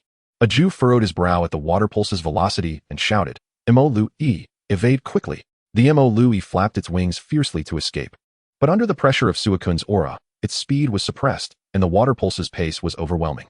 Before it could move far, it was struck hard by the formidable water pulse. Boom! With a thunderous sound, the Mo Lu Yi was sent flying. Seizing the opportunity, Suyu commanded, Suicune, unleash Ice Beam. Suicune swiftly shot forth a chilling beam of light, instantly freezing the airborne Mo Lu Yi into a solid block of ice. In the blink of an eye, the battle had come to a swift conclusion. Return, Mo Lu Yi. A Jew, realizing the strength of the divine beast, had not anticipated such overwhelming power that nearly obliterated his Mo Lu Yi. His expression turned serious as he released a new Pokeball. Crobat, it's your turn. Crobat soared into the arena, its speed so rapid that it was almost imperceptible. During the previous battle, he had discerned that Suicune appeared to possess an aura-like attribute. Pokémon with insufficient strength would be suppressed, hindering their performance. His Crobat had already reached the champion stage and could barely withstand Suicune's pressure, allowing him to breathe a sigh of relief. A champion-level Crobat, truly deserving of its imminent ascension. Suyu, aware of a Jew's champion-level Pokémon, was not surprised. Crobat, use Air Slash. A Jew commanded decisively. Crobat flapped its wings vigorously, forming several razor-sharp wind blades that shot towards Suicune with a piercing whistle, slicing through the air. Suicune, mirror reflection. Suyu, maintaining his composure, responded calmly. Suicune tilted its head slightly, a glimmer of light flashing in its eyes as a radiant mirror appeared before it. The wind blades collided fiercely with the mirror, but were skillfully rebounded, striking the unsuspecting Crobat and causing it to falter. Suicune blizzard. Suyu seized the opportunity and pressed his advantage. The Water Lord threw back his head and let out a powerful roar, unleashing a tremendous force from within, which instantly conjured a violent and frigid blizzard around him. The blizzard surged like a massive white dragon, engulfing the Cha Zi Fu within its midst. As snowflakes danced through the air and the biting wind howled fiercely, Cha Zi Fu, summon your resolve and break free from the blizzard. Eiju, witnessing the blizzard swallow Cha Zi Fu, called out urgently, do you think you are Xiaoxi? Using the revitalizing roar and buffs, perhaps? The blizzard released by the Water Lord at level 3 divine strength would render it utterly implausible for a mere Cha Zi Fu, possessing only king-level strength, to escape. After a moment, the blizzard began to subside, revealing Cha Zi Fu, now frozen solid, incapacitated. Eiju sighed upon seeing this, relinquishing his unrealistic hopes and recalling Cha Zi Fu into its Pokeball. His expression darkened. He sensed inevitable defeat, for he was up against a legendary Pokémon. Yet the extent of his loss was beyond his expectations, leading him to doubt himself. Brother, are you alright? Ling Zi, noticing her brother's unusual demeanor, hurriedly approached with a concerned inquiry. Hearing Ling Zi's concern, Eiju quickly composed himself, adopting a serious expression. I am fine, merely experiencing some insights. A ninja must possess an indomitable spirit in the face of defeat to grow stronger. Yes, brother. Ling Zi gazed at Eiju with admiration. Eiju produced the pink badge and handed it to Suyu, congratulating him. Here, this is the pink badge. It now belongs to you. Suyu extended his hand to accept the badge, smiling as he responded. Thank you, Mr. Eiju. Your strength is formidable. Without the aid of a divine beast, I may not have been your match. There is still much I need to learn. Upon hearing Suyu's words, Eiju's expression brightened considerably as he replied with a smile. The divine beast is indeed your own, representing your strength. I believe you will showcase your brilliance at the upcoming courts conference. Suyu nodded and bid farewell to Eiju and Ling Zi, taking Mei with him as they rode the Water Lord away from the Hualan Gym. He had now acquired 6 badges, needing only the ones from Hualan Gym and Changpan Gym. With ample time before the courts conference, he could challenge Hualan Gym and then return to Changpan Gym, perhaps even visit home. However, Hualan Gym was quite distant, likely requiring considerable time to reach. As they rode on the back of the Water Lord, The journey through the mountains felt smooth and unjarring. Suyu, why is this gym so formidable? Mei inquired, turning her head with a puzzled expression. She had accompanied Suyu through many gym challenges, and this was her first experience witnessing his Pokemon's defeat. Do not underestimate these gyms. Suyu, holding Mei, chuckled. Typically, these gyms do not deploy their main forces. As long as challengers meet the standards, they tend to ease up and grant badges. The master of the Hualan Gym, Eiju, is aware of my strength and wished to engage me in a true battle, which I accepted. By the way, he is soon to become the champion of the Johto region. What? You mean that was a champion? Mei, who had been relatively calm until now, could not contain her astonishment upon hearing that Eiju would soon assume the title of champion. Does that mean you just defeated a champion? That interpretation holds merit. Suyu laughed softly, leaning closer to Mei and whispering. So what do you think? Your husband is impressive, isn't he? Mei's face instantly flushed a deep red, akin to a ripe apple. She playfully glared at Suyu and turned her head away, muttering, Humph, who acknowledges you as my husband? Don't get too full of yourself. Although, you are somewhat impressive. Yet, the slight upward curve of her lips and the sparkle in her eyes betrayed her true feelings. Chapter 41, The Wild Frontier. Upon returning to Hualan City, twilight had not yet fully descended, coinciding perfectly with dinner time. Were it not for the Waterlord's swiftness, they might have remained trapped in the mountains until dark. You're back. I and Nazi thought you two wouldn't return today, Xiao Shui said with a smile as she gazed at them. Sister Xiao Shui, you have no idea how treacherous the mountain paths are, Mei exclaimed, eagerly launching into a critique of the Hualan Gym. The two settled onto the sofa, with one narrating and the other listening. Nazi, have you had dinner yet? Suyu casually asked after taking a sip from a bottle of beverage. Noticing Nazi watching television nearby. Not yet. I was just about to eat when you returned, Nazi replied, turning off the television. How did your gym challenge go? Eiju is quite powerful. As the master of the Golden City Gym, Nazi was well aware of the strengths of other gyms, and the news of Eiju's candidacy for the Johto champion title was no secret. Suyu set down his drink and reclined on the sofa, stretching lazily. What? Are you still unaware of my strength? Although Eiju is indeed strong, he is not my match. However, locating the gym in the mountains consumed a considerable amount of time.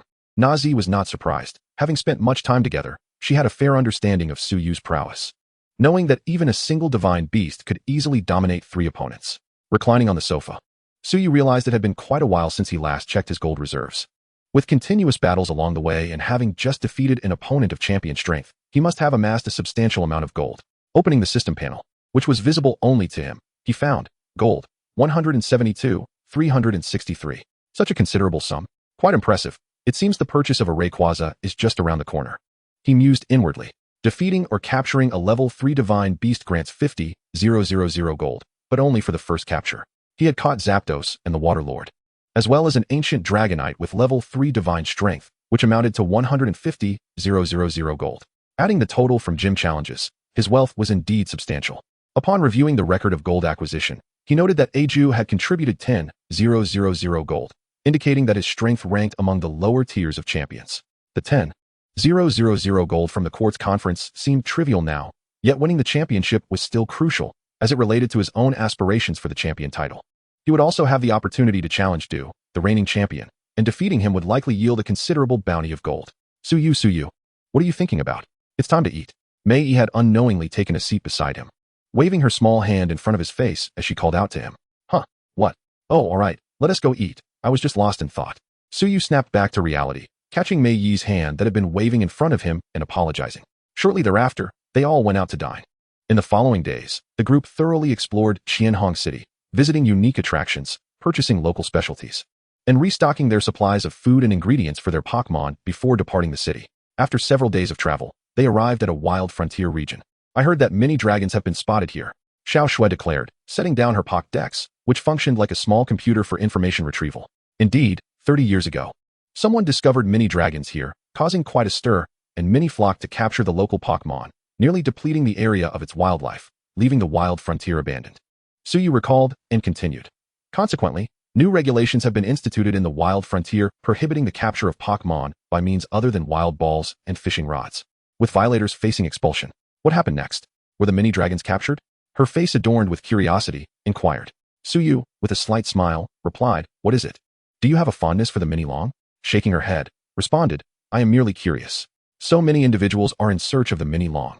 Is it truly such a rare sprite? Indeed, it is exceedingly rare. Suyu nodded affirmatively and elaborated. In the Kanto region, the mini long holds a significant status. Dragon-type sprites are typically quite powerful, and its ultimate evolution, the Fast Dragon, even bears the title of a quasi-deity. My own Fast Dragon is the final evolution of the Mini Long WoW. It's no wonder so many people are eager to capture it. Was it ultimately captured? Exclaimed, unable to contain her astonishment. Although she had never seen a Mini Long, she was well aware of the might of Suyu's Fast Dragon. No. Those individuals searched for a long time, but ultimately gave up. However, I could take you to witness this legendary Mini Long, Suyu confidently asserted. Do you know where the Mini Long resides? Gazed at Suyu in surprise. Nasi and Xiao Shui also found it hard to believe. Considering that this was a tale from 30 years ago, how could someone so young possess knowledge of the Mini Long's hiding place? You will find out soon enough. Suyu replied, his expression shrouded in mystery. As they walked and chatted, they soon arrived at an entrance fenced off with railings, the only way to enter. Are you all wishing to enter the wild wilderness area? Inquired the area administrator, Caesar. Indeed, this should be permissible. Suyu responded. Caesar scrutinized the group before him, recognizing that they did not resemble poachers. After all, how could poachers be accompanied by so many young girls, some even cradling pets? His serious demeanor softened as he said kindly, you should be aware of the rules of the wilderness area, correct? We have familiarized ourselves with them prior to our arrival. Suyu nodded. Recognizing their understanding, Caesar produced wilderness balls and a fishing rod, placing them on the table. In the wild wilderness area, only these items may be used. Should I discover you employing other methods, do not expect me to be courteous.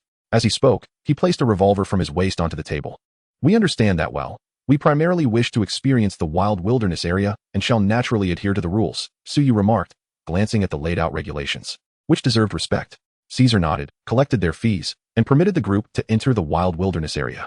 Can these truly capture sprites directly? Scrutinized the green, subpar Pokeball in her hand. Indeed, the sprites in the wild wilderness area are generally not aggressive. They are quite gentle, making the capture not overly difficult. Xiao Shui replied with a smile, her background as a caretaker providing her comprehensive knowledge of sprite behavior. The group did not acquire mini balls. As Suyu held little interest in the local sprites, his sole fascination being the Mini Long and the Haku Long. Suyu, where is the Mini Long you mentioned? Just tell me, pleaded, clinging to Suyu's arm. Do not rush, you shall know shortly, Suyu said, feigning calmness as he felt the soft touch of her arm, his face reddening. Chapter 42, Valley of Dragons. If you refuse to speak, then I shall ignore you. Frustrated by her futile attempts at coaxing him, abruptly released Suyu's arm and turned to walk away. Observing her storm off in anger, Suyu remained unfazed. He was well aware of her childish temperament and knew she would soon recover her spirits. Xiao Shui and Nasi, would you like to give it a try? Suyu still held a few wilderness balls, initially intending to let play with them, yet it appeared there were no sprites here to her liking. Xiao Shui gently shook her head, affectionately stroking her Eevee, saying, Eevee is sufficient for me. Eevee, the creature joyfully responded. Caesar had deduced they were not poachers. Partly due to this, Xiao Shui cradled Eevee, Nasi held her Ralts, and Suyu had a Pikachu perched on his shoulder. Their appearances clearly suggested they were on a journey. Nasi also shook her head softly, saying, the sprites here are too weak, and none are psychic type. Very well. It seems these balls will be returned to Caesar later. The group approached a riverside, intending to test the fishing rod when suddenly, a startled cry echoed. Oh, it's so heavy. You two, come help me. Suyu recognized the voice as that of Xiaoxia. Let us go see, he urged. Upon closer inspection, it was indeed the trio of Ash, who were collectively struggling with a fishing rod. Pull back with all your might. Pull, they exclaimed in unison. And with a combined effort, a massive Magikarp was hoisted from the water. It's a Magikarp. The trio gazed in horror at the fish suspended in midair. With a soft snap, the taut fishing line broke, and plop, the Magikarp fell back into the river. Such a sprite exists. The trio collapsed onto the ground. Xiaoxia, looking frightened, remarked. Ash, you're here too. Suyu and his companions approached with smiles and greetings. Brother Suyu, Ash exclaimed in surprise. Miss Xiao Shui, it is a great fortune to encounter you here. Brock, spotting Xiao Shui, suddenly produced a bouquet of flowers and rushed towards her with enthusiasm. Xiao Shui was taken aback, unable to comprehend how Brock had transformed from a shy boy to this. All right, don't create discomfort for others, Xiaoxia remarked exasperatedly, pinching Brock's ear and dragging him away. As the group intended to reminisce, Caesar suddenly emerged, laughing while calling out, Quick, help me remove this thing. The group noticed something unusual about Caesar. He was entangled with a robot. Pikachu, it's your turn, Ash called to his Pikachu. Pika. Pikachu nodded, radiating golden light, and unleashed an electric shock on Caesar. Mr. Caesar, are you alright? The group rushed to him in concern as he lay on the ground. Brock helped Caesar to his feet. What happened? Ash asked anxiously. It was Team Rocket. They sought to capture the Mini Long, Caesar weakly explained. Clearly affected by Pikachu's electric shock. Weren't you just saying the Mini Long was no longer present? Brock queried in confusion. No, it still exists, in the Valley of Dragons. The Valley of Dragons? The group echoed, puzzled. Yes, You must hurry and stop them. We cannot allow the mini-long to fall into the hands of villains. Caesar pointed towards a distant canyon, his excitement palpable. Upon hearing this, Ash and his companions immediately dashed towards the Valley of Dragons. Let us go. We must see the mini-long. Suyu felt no concern. Unbeknownst to everyone, the mini-long from 30 years ago had already evolved into a Haku Long. And with Team Rocket's capabilities, capturing a Haku Long was far beyond their reach. Suyu, did you already know the mini-long was in the Valley of Dragons? Nasi had observed that Suyu displayed no surprise regarding the mini-long's location. Moreover, he had previously mentioned his intention to bring everyone to see the mini-long. Suyu, not concealing his knowledge, gently patted the head of Mew and nodded, stating, when we arrived, I had Mew explore the entire area. It discovered a mini-long and a Haku Long submerged in a certain location. Pika? Mew, looking puzzled, thought to itself, what do you mean discovered? How come I was unaware? Suyu could not claim that she had learned about this from watching animations. After all, they were well aware of the prowess of Nguyen and would naturally harbor no doubts. Indeed, upon hearing that it was Nguyen who made the discovery, their skepticism dissipated, for considering Nguyen's strength, accomplishing such a feat was hardly a challenge. Aren't we going to assist? Mei inquired with a worried expression. What if Mini Long gets captured by Team Rocket? Fear not. As I just mentioned, there is still a Kelling around. Everything will be fine. Suyu reassured Mei. However, since you are so concerned, let us head over directly. Directly? Yes, Nguyen.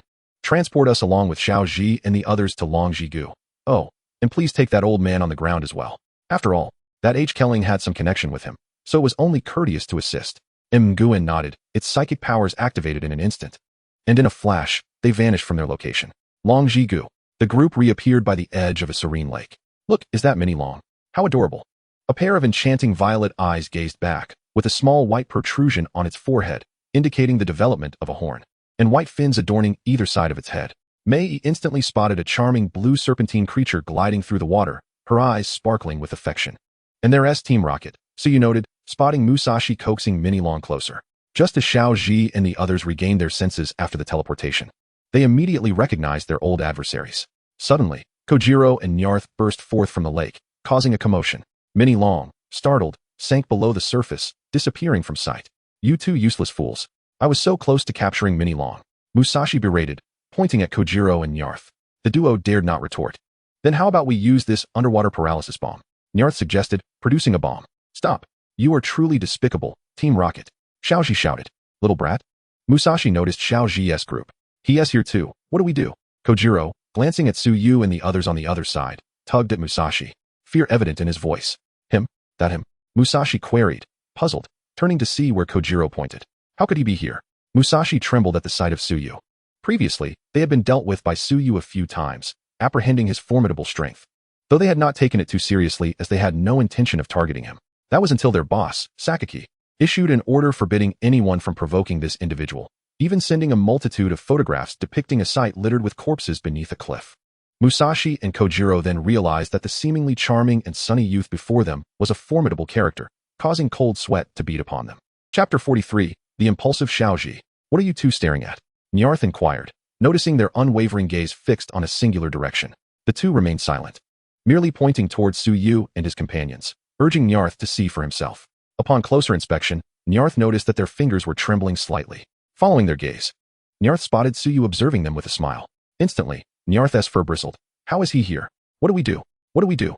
Nyarth anxiously tugged at the pant legs of the two, terror evident in its eyes. Perhaps we should retreat for now? Kojiro suggested timidly, looking at Musashi. He truly did not wish to oppose Suyu, as victory was unattainable, and there was even a risk to their lives. Musashi nodded, swiftly turning and seizing Nyarth. Let us go quickly. It'll be dangerous if we linger. What about the bomb? Nyarth exclaimed, holding the bomb, at a loss over what to do. It had already initiated the countdown for the timed paralysis bomb. Musashi wasted no time, grabbing the bomb and hurling it into the lake. After all, it was merely a paralysis bomb, not overly hazardous. Tossing it into the lake would effectively hinder any pursuit. Musashi's mind raced with thoughts as he and Kojiro quickly fled Longjigu. Unbeknownst to Suyu, Team Rocket's current thoughts led him to become an almost murderous figure in their minds. Yet even if he were aware, he would not concern himself, at most. He would feel puzzled by Sakaki's cessation of targeting him. Was it due to Nguyen, or was there some issue with Xiaoming? Observing Team Rocket's hasty retreat, Suyu felt a curious intrigue regarding their swift departure. On the other side, Xiao Ji and Kai Sa had jumped into the lake without hesitation, worried that the bomb discarded by Team Rocket might harm the Pokémon. Suyu, Will Xiao Ji and the others be in danger? Mei Yi tugged at Suyu, her face filled with concern. After encountering them so many times, she had long regarded Xiao Ji and his companions as friends, and now that Xiao Ji had plunged into the lake to pursue the bomb, her worries intensified. Huh? What did you say? Suyu had been focused on Team Rocket and hadn't anticipated Xiao Ji's swift actions. Xiao Xia dispatched Hixing to assist Xiao Ji and Kai Sa. However, upon witnessing Xiao Ji and Kai Sa's disappearance, she realized what had occurred. Rest assured, with me here, nothing will happen to them, Suyu declared, retrieving a Pokeball. Come forth, Dikuiling. Go into the lake and rescue them. Also, bring the bomb back. Although he was unaware of the bomb's power, he was confident that Dikuiling's robust physique could withstand anything. With a nod, Dikuiling dove into the lake. Known for its title as the Messenger of the Seas, moving swiftly through the water, he had chosen Dikuiling for a reason. There existed Kelling and Mini Long in this lake, and Kelling was somewhat wary of humans, having been pursued by many 30 years prior. Were it not to save others, it might not have reappeared before humans, but with the presence of its kin, it might show itself. Otherwise, so you could have simply had him go and retrieve Xiao Ji, which would have been much simpler. Before long, Hixing surfaced with Kai Sa, and before Kai Sa could utter a word, Dikuiling grasped Xiao Ji and soared out of the lake. One claw clutching the bomb discarded by Team Rocket. Dikuiling, throw the bomb into the sky and obliterate it with your destruction beam. Suyu commanded loudly. Dikuiling, upon hearing this, flapped its wings gently and soared into the air, tossing the bomb aloft, inhaling deeply before unleashing a beam of white light that detonated the bomb midair. Subsequently, it returned to the ground with Xiao Ji, who was quickly surrounded by his companions. Xiao Ji, you're as brave as ever. Suyu smiled teasingly. If we're being generous, we could call it bravery. If not, it's sheer recklessness. Xiao Ji scratched his head, sheepishly chuckling without a retort. Xiao Ji, you mustn't act so impulsively next time, Brock admonished, his expression stern. Indeed. Had it not been for Suyu, you could have been in grave peril. Xiao Xia echoed, her face filled with concern. Rarely did Xiao Ji not dispute Xiao Xia's words. He nodded seriously. Just moments before in the water, his oxygen had run out, his consciousness beginning to fade. He had almost believed he might not return, grateful that Dikuiling had arrived just in time to rescue him. He hoped this lesson would instill a measure of caution in him, though expecting him to change entirely was unrealistic. After all, he was Xiao Ji, and for the sake of Pokémon, he would continue to forge ahead without hesitation. Perhaps this was why he had earned the recognition of so many legendary Pokémon. Observing Xiao Ji being scolded by his companions, Suyu silently pondered. Dequilong, there are two of your kind in this lake. Can you sense them? Suyu gently patted Dequilong and inquired. Dequilong nodded, having already felt the presence of its kin in the lake. Had it not been for the rescue mission, it would have eagerly sought to reunite with its kind. Can you try to call them out? Suyu suggested. Recalling his earlier promise to introduce Yi and the others to the legendary Mini Long, Dequilong moved to the side and let out a long, resonant call towards the lake. The sound captured everyone's attention, leaving them puzzled about its purpose. What is Dequilong doing? Yi asked curiously. Don't you wish to meet the Mini Long? Suyu replied with a subtle smile. Really? That Mini Long was so adorable. Yi exclaimed, her eyes sparkling with delight. You will find out shortly. Soon, Dequilong's call ceased, and the lake remained eerily calm, seemingly devoid of any extraordinary occurrences. Kaisar's hopeful gaze began to wane. Suddenly, a massive whirlpool formed on the tranquil surface of the water, astonishing everyone as they beheld the peculiar phenomenon. With a splash, a serpent-like sprite, strikingly similar to the previous little creature, burst forth from the water and soared into the air.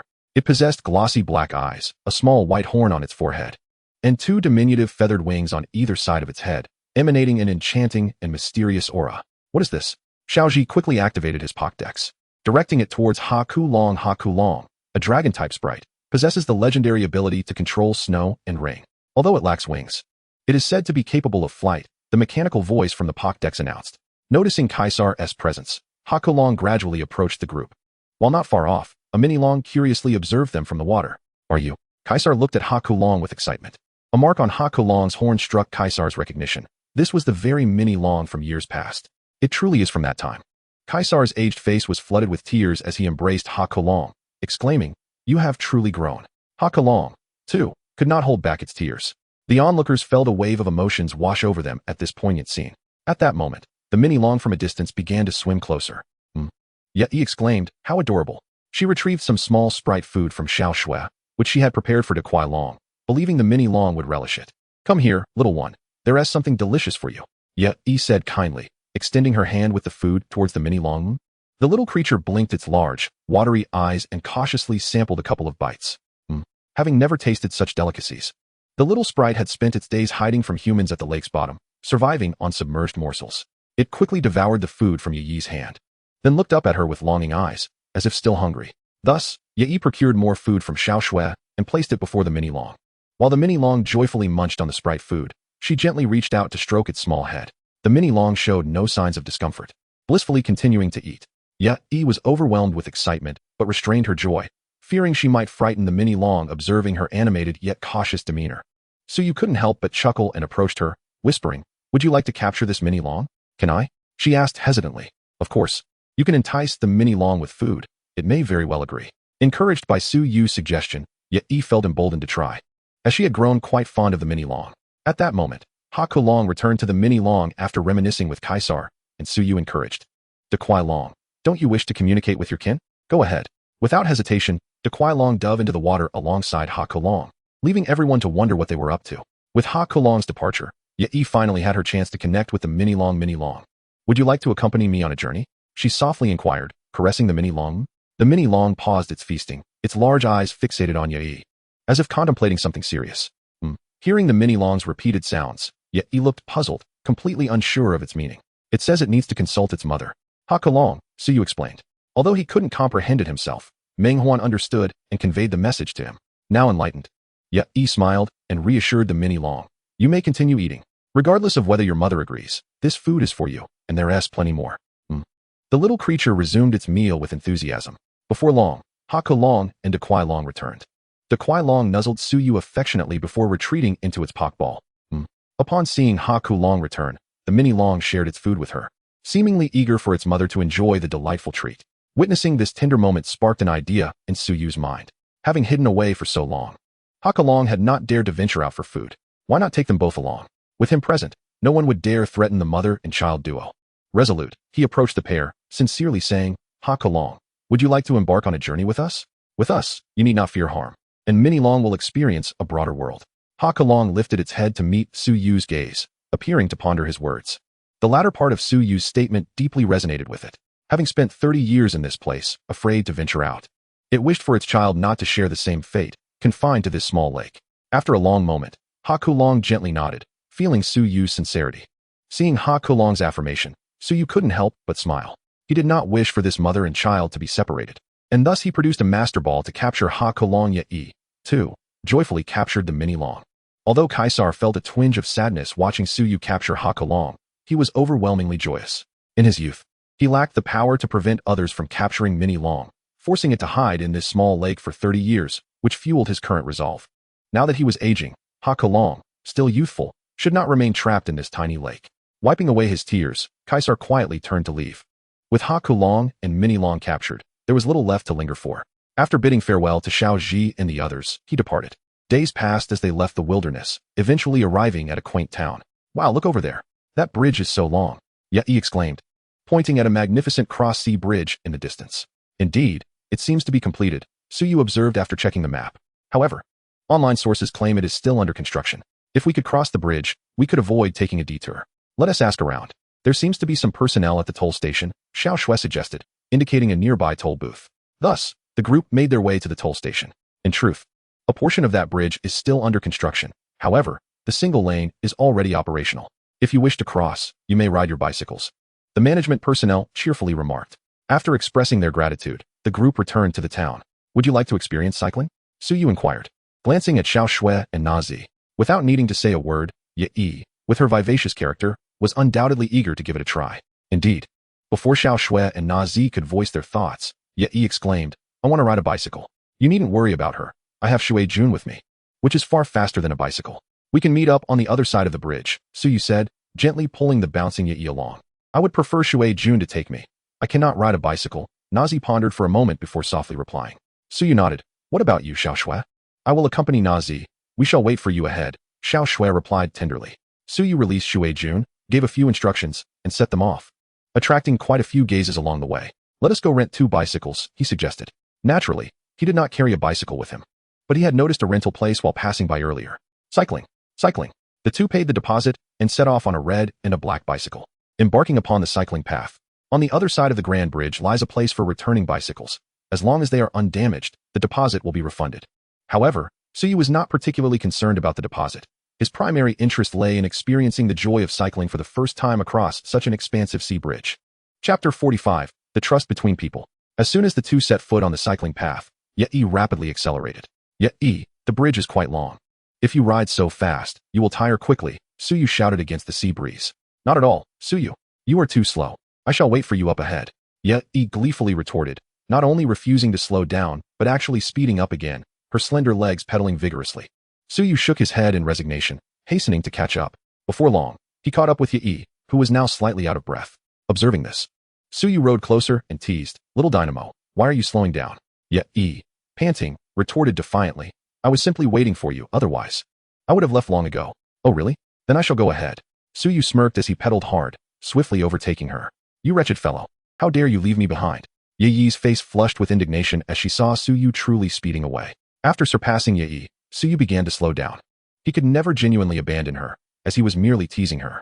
After a short while, Yachong caught up again, and upon noticing Suyu's amused gaze, her face turned crimson, this time from embarrassment.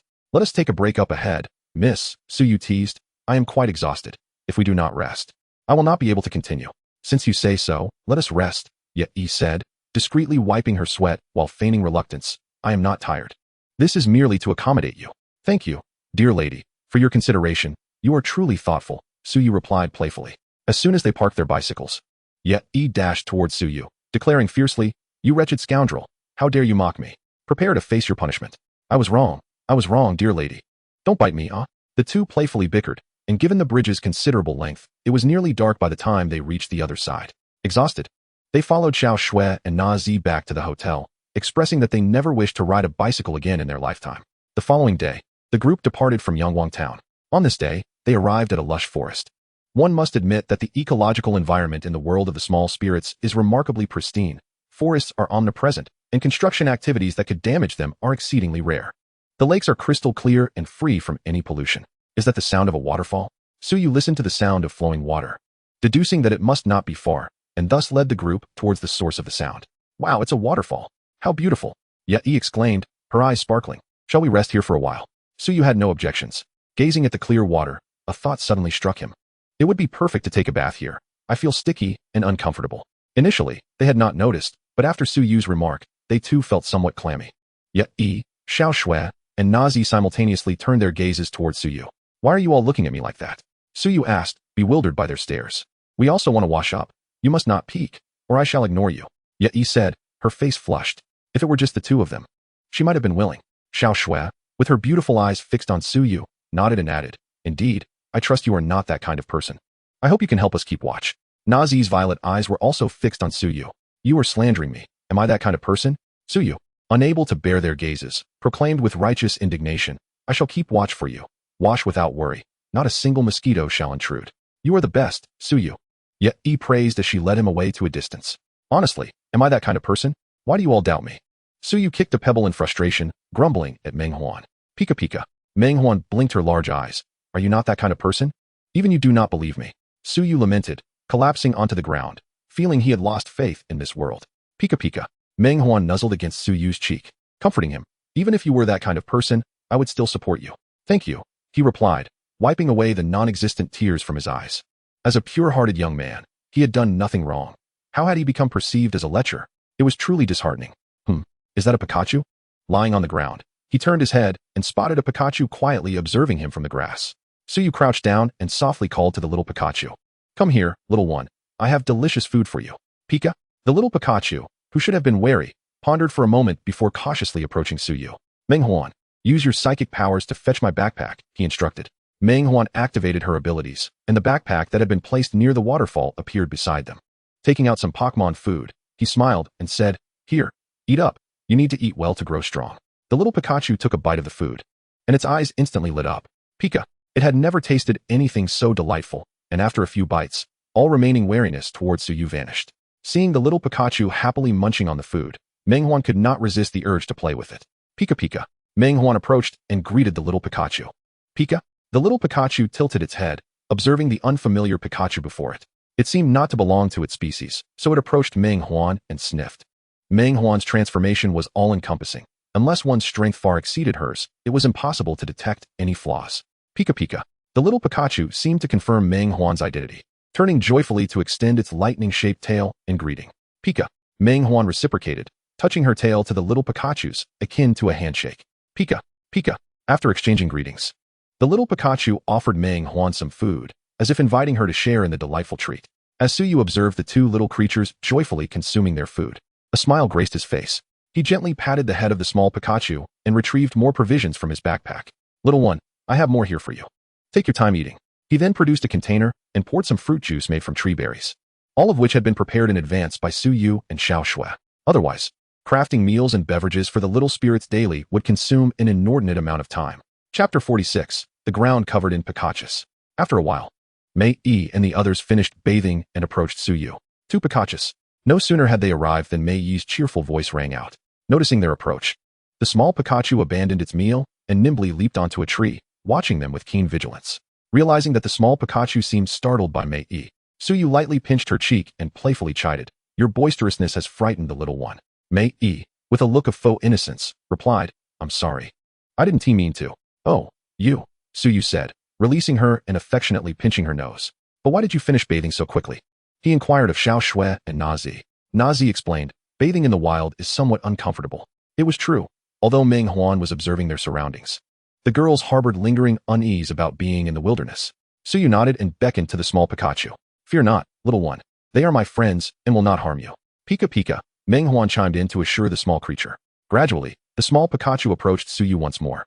Concerned about alarming it again, Mei Yi softly asked, Suyu, how is it that there are Pikachus here? She was aware that one was transformed by Meng Huan, but her curiosity was directed towards the smaller Pikachu. Did you not know? This is Pikachu Forest, teeming with many Pikachus, Suyu replied, handing more food to the small Pikachu with a smile. May I touch this Pikachu? Mei Yi asked, unable to resist the allure of the creature's adorable appearance. That depends on your skill. Perhaps try offering it some food. He stepped aside to allow Mei Yi a chance and walked over to Xiao Shui and Nazi. Mei Yi cautiously extended food to the small Pikachu, which sensed her benign intentions and resumed eating comfortably. As she offered the food, she slowly placed her hand on the small Pikachu's head. The little creature paused for a moment but did not resist, igniting Mei Yi's excitement. After consuming a few more bites, the small Pikachu seemed satisfied and scampered off, pausing to wave at the group as if inviting them to follow. Let us see where it wants to take us, Suyu said, picking up his backpack from the ground and leading the group after the small Pikachu. Soon, they arrived at a spacious clearing. Wow, so many Pikachus! Mei Yi exclaimed softly. The open grassland was alive with Pikachus frolicking joyfully. Even the tree hollows were filled with them. Noticing the arrival of Suyu and his companions, the Pikachus instinctively gathered at a distance, eyeing them warily. Pika! Pika! At this moment, the small Pikachu stepped forward, gesticulating with its tiny hands as if to communicate to its kin that they were not foes. Suyu approached, producing some Pokémon food from his backpack and smiling as he said, Here are some delectable treats. Do not be afraid. I mean you no harm. Meng Huan hopped off Suyu's shoulder, took a bite of the food, seemingly demonstrating that it was safe. Pika Pika. The small Pikachu retrieved an apple from a tree hollow and scampered to Suyu's feet, offering it. Is this a gift for me? Suyu asked with a smile as he accepted the apple. Pika Pika. The small Pikachu nodded eagerly in delight. Witnessing this exchange, other Pikachus cautiously approached, drawn by the absence of danger, and soon Suyu found himself surrounded by a delightful throng of Pikachus. He shared the food with his companions, allowing them to experience the joy of feeding the creatures. A multitude of adorable Pikachus feasted happily, and the atmosphere was filled with sheer delight. Even Nazi wore a radiant smile, her laughter illuminating the scene. Meng Huan joined in the merriment, relishing the playful environment.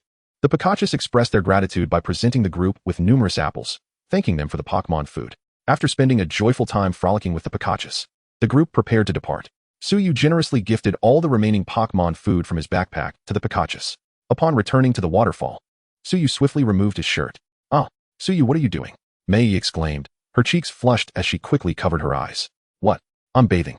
What else would I be doing? Suyu replied, perplexed as he looked at Mei Yi. How can you undress in front of us? Mei Yi murmured, peeking through her fingers at Suyu's well-defined physique, her face growing even redder. Hearing this, Suyu turned to Xiao Shui and Nazi, who were both intently watching him. Their cheeks were flushed, yet they did not exhibit the same level of shyness as Mei Yi. Both girls held a fondness for Suyu and were indifferent to the situation. Feeling a bit embarrassed under their gaze, Suyu stammered, I should probably step away. He then hurriedly retreated. The sight of Suyu dashing away elicited a chorus of tinkling laughter from the girls, filling the air with joy. When Suyu returned from his bath, Xiao Shui and Sha Nai duo had prepared dinner, while Mei Yi and Na Zi had set up the tent. After enjoying their meal, the group retreated to the tent to rest. The following day, they embarked once more on their journey. As they traversed the forest, Meng Huan suddenly seemed to sense something. Pika! Pika! It leaped from Suyu's shoulder and dashed into the thicket. The others quickly followed suit. Pika! Meng Huan halted, pointing at a nearby tree hollow where an Eevee was tethered. Has it been abandoned? Mei Yi inquired, cradling the dejected Eevee in her arms, her eyes filled with sympathy. It was known that once a Pokémon acknowledged a trainer, it would typically remain loyal forever. However, some callous trainers would deceive them, leaving them behind to wait in vain. Pokémon would remain in place, hoping for their trainer's return until their last breath. This Eevee appeared gentle and offered no resistance to Mei Yi, though it seemed deeply saddened. It shouldn't be. The owner left Pokémon food and water, indicating they are not that kind of heartless trainer, Suyu remarked after assessing the Eevee's condition. It has a tag, Mei Yi exclaimed, noticing a golden tag hanging from the Eevee's neck. She read the inscription aloud, Shirtu Town. Shirtu Town is not far from here. It's known for its abundant evolution stones, Xiao Shui noted after consulting the map. Then let us proceed and discover who left this Eevee here, Suyu declared, untying the rope from the tree. If I find out that this was a malicious abandonment, that person will surely regret it. I cannot abide those who harm Pokémon. Chapter 47, The Four Brothers of Eevee. The group followed the address inscribed on the Eevee's tag. 314. This must be the place, Suyu observed, surveying the grand mansion before him. Such an expansive residence. This family must be quite affluent, Mei Yi remarked in amazement. After all, engaging in the extraction of evolution stones, which are indispensable to numerous small Pokémon, is a lucrative endeavor, Suyu explained. However, in his eyes, it was merely a trivial matter, unable to stir even the slightest ripple. As he was about to assume the position of a monarch, a formidable figure in his own right, how could he possibly concern himself with such insignificant wealth? Let us proceed inside. The cacophony within suggests some kind of event is underway, Suyu remarked, striding through the grand entrance. Upon entering the estate, the group found themselves in a spacious outdoor lawn where a lively party was taking place, with tables laden with an array of delectable dishes. Numerous small Pokémon were evolving under the influence of the evolution stones held by their trainers. Suddenly, a young man with blonde hair seemed to sense something and hurriedly approached with a blue-haired youth and a red-haired youth. Eevee, we've been worried sick about you. Where on earth have you been? The blonde youth exclaimed, his face etched with concern. Although unfamiliar with the group, the blue-haired youth gratefully accepted Eevee from Mei's hands, offering thanks. Tai Yi, your Eevee has returned. These are the ones who helped bring it back, so be sure to express your gratitude, called the little boy who rushed over at his brother's summons. Eevee joyfully leaped into the boy's embrace, revealing him to be Tai Yi, Eevee's trainer. Upon witnessing Eevee's leap into Tai Yi's arms, Mei couldn't help but admonish him. How could you leave Eevee in the forest? If it had encountered ill-intentioned individuals, it might have been taken away. Suyu regarded Tai Yi with a calm demeanor. Despite his youth, he felt the need to instill the right values, ensuring he did not cultivate a careless attitude towards abandoning Pokémon. Hearing Mei's words, Tai Yi's already low spirits came crashing down as he sobbed. I was planning to fetch Eevee after the party, but now that the evolution party hasn't concluded, my brothers will surely pressure me to evolve Eevee, when all I want is to be its trainer. Seeing Tai Yi in such distress, the others exchanged uncertain glances, unsure of how to respond. Upon hearing Tai Yi's tearful explanation, his three brothers finally grasped the situation and quickly set about soothing him. After a considerable time, Tai Yi's emotions began to stabilize. The eldest brother gently patted his head and said, since you have your own thoughts, we will not force you. You decide what you wish, and we will certainly support you. The second brother added, indeed, if you had communicated your feelings sooner, your brothers would not have pressured you. The youngest brother chuckled. In that case, we truly become the legendary Eevee Quartet. Upon hearing their words, Tai Yi felt the warmth of his brother's affection, wiped his tears, and smiled brightly. Suyu and the others had unraveled the situation, and as it was not a case of intentional abandonment, he chose not to dwell on it further and prepared to take his leave. Wait, you have helped us, the Eevee Quartet, immensely. We haven't had the chance to properly thank you yet. If you don't mind, please stay and join our evolution party. The blonde youth eagerly invited. Yes. We, the Eevee Quartet, are grateful and cannot neglect our benefactors, the brothers chimed in enthusiastically. Suyu, finding it difficult to refuse their warm invitation, decided to stay for the evolution party. We may not have much here, but we have an abundance of evolution stones. If you are interested, please feel free to take some, the blonde youth said, leading them to a table filled with boxes containing evolution stones. Do not hold back. Take as many as you like. Observing their indifference towards the evolution stones, Suyu couldn't help but feel a slight twitch at the corner of his mouth. While they may hold little value in his eyes, they were exceedingly precious to an ordinary family. At that moment, Mei noticed the three brothers' Eevees, One was a thunder Eevee, another a water Eevee, and the last a fire Eevee. She recalled their desire for Tai-Es Eevee to evolve into one of these forms and curiously inquired, "Are you not aware that Eevee has other evolution forms now?" "What? Eevee has other evolution forms?" The blonde youth gasped, his eyes widening in astonishment. The other brothers mirrored his surprise, having argued for years about whether thunder, water, or fire was the strongest, only to discover there were now additional evolution types. May produced the research findings on Eevee's diverse evolutions that had been published online years prior and handed them to the brothers. This was released several years ago. Weren't you keeping track? To their shock, they learned that Eevee had many evolution forms, including Solar Eevee, Lunar Eevee, and Ice Eevee. Upon seeing the information in the Pokédex, the brothers were incredulous, realizing they had been so engrossed in mining evolution stones that they had missed such crucial news. Why does this individual look so familiar? The blonde youth pondered, noticing someone standing beside Professor Oak in the published materials. The three brothers scrutinized the photo of Suyu, exclaiming, "It looks just like him." Suyu, slightly exasperated, thought, "Is there really that much difference between my current appearance and the one in the photo? I haven't even applied any filters." Seeing the brothers' amusing reactions, May couldn't suppress a chuckle, declaring, "It's not just a resemblance. It is indeed the same person." A few years ago, Suyu collaborated with Professor Oak to release this research report. The brothers finally comprehended that this youthful figure before them was an expert in the field. Eager to gain insights, the trio simultaneously queried, "Expert Su, which evolution direction do you believe produces the strongest Eevee? It's quite evident you are indeed brothers. Your synchronicity is remarkable," Suyu remarked thoughtfully. After a moment of contemplation, he continued, "In truth, there is no singular strongest evolution direction. Each has its strengths. Pursuing only the notion of ultimate strength may lead one astray from their true purpose." Had anyone else uttered such sentiments, the brothers might have dismissed them. But since Suyu bore the prestige of having discovered Eevee's diverse evolutions, they found his words profoundly compelling. It is indeed the wisdom of an expert. We have been obstinately fixated on trivial disputes all these years. The eldest brother nodded vigorously, filled with admiration. The more they contemplated, the more they felt the validity of Suyu's perspective, and their enthusiasm for him grew. Even Nazi and Xiao Shui were unaware that, beyond being a Pokémon trainer, Suyu was also a renowned researcher in the field. After attending the Eevee Quartet's evolution party and enjoying their warm hospitality, the group spent the night at their grand estate before resuming their journey. "Are we approaching the next city?" May asked, wiping the glistening beads of sweat from her forehead as she turned to Suyu. "There is a small town ahead called Hualan, Suyu replied, checking the map before pausing. "Let us rest here for a moment. Why not wait until we reach the town to rest? I can hold on a little longer," he said, placing his hand on May's shoulder. "No, we shall rest here for a while. Do not push yourself," he insisted. Xiao Shui had no objections, and Nazi, lacking stamina, naturally did not voice any dissent. The map suggested that the distance to Hualan was not far, yet it would likely take another 2 hours to walk there. As Suyu drank some water, he remarked, "Originally, I intended to endure a bit longer." Hearing this, May felt deflated. 2 hours was not a distance to be underestimated. This small town may harbor certain issues. It is rumored that there are 2 dojos vying for official status, creating a chaotic atmosphere throughout the entire town. "Should we still visit this town?" asked Yi. "Of course we should. If we choose to take a detour, it will add considerable distance to our journey. Besides, if they dare to provoke us, they should not blame me for being ruthless," Suyu replied leisurely. "But why are they so intent on competing for official dojo status?" "Naturally, it is for wealth and prestige." "Wealth and prestige?"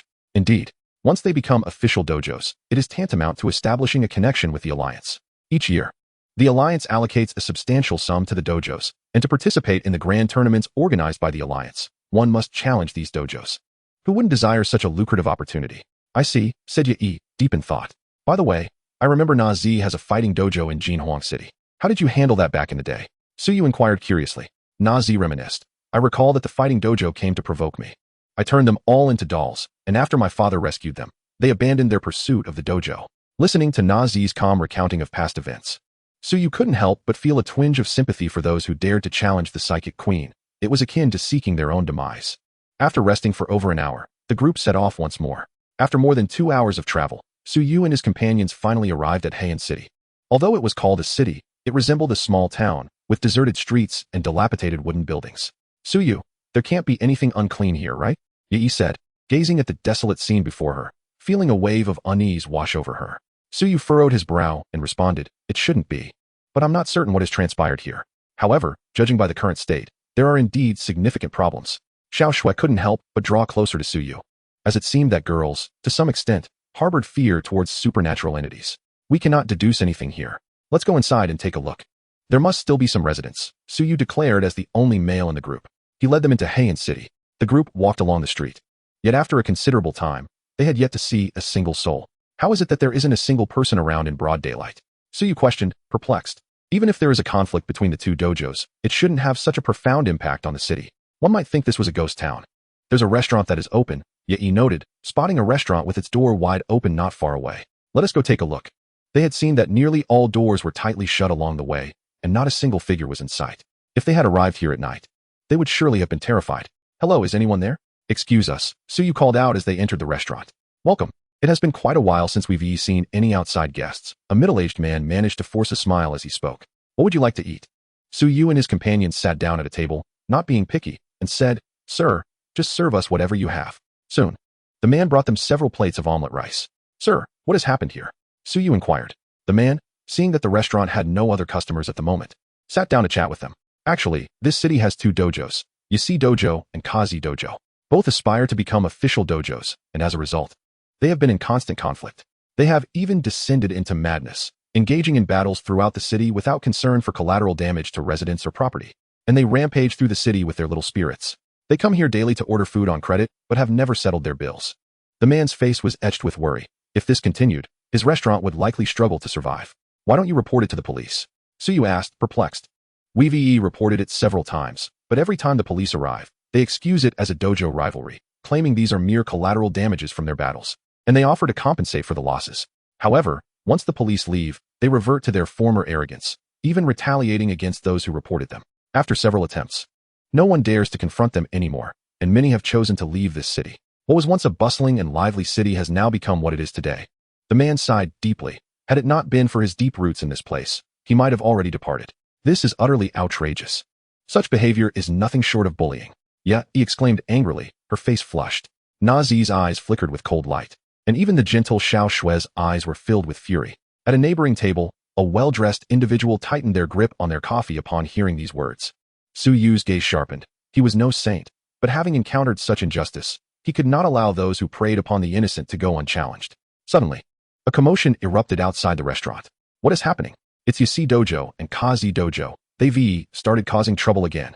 The man said in panic. You all should quickly hide upstairs. It would be disastrous if you get caught up in this conflict. Suyu stood up and walked toward the door, declaring, Sir, you all go upstairs. I will handle the ensuing matters.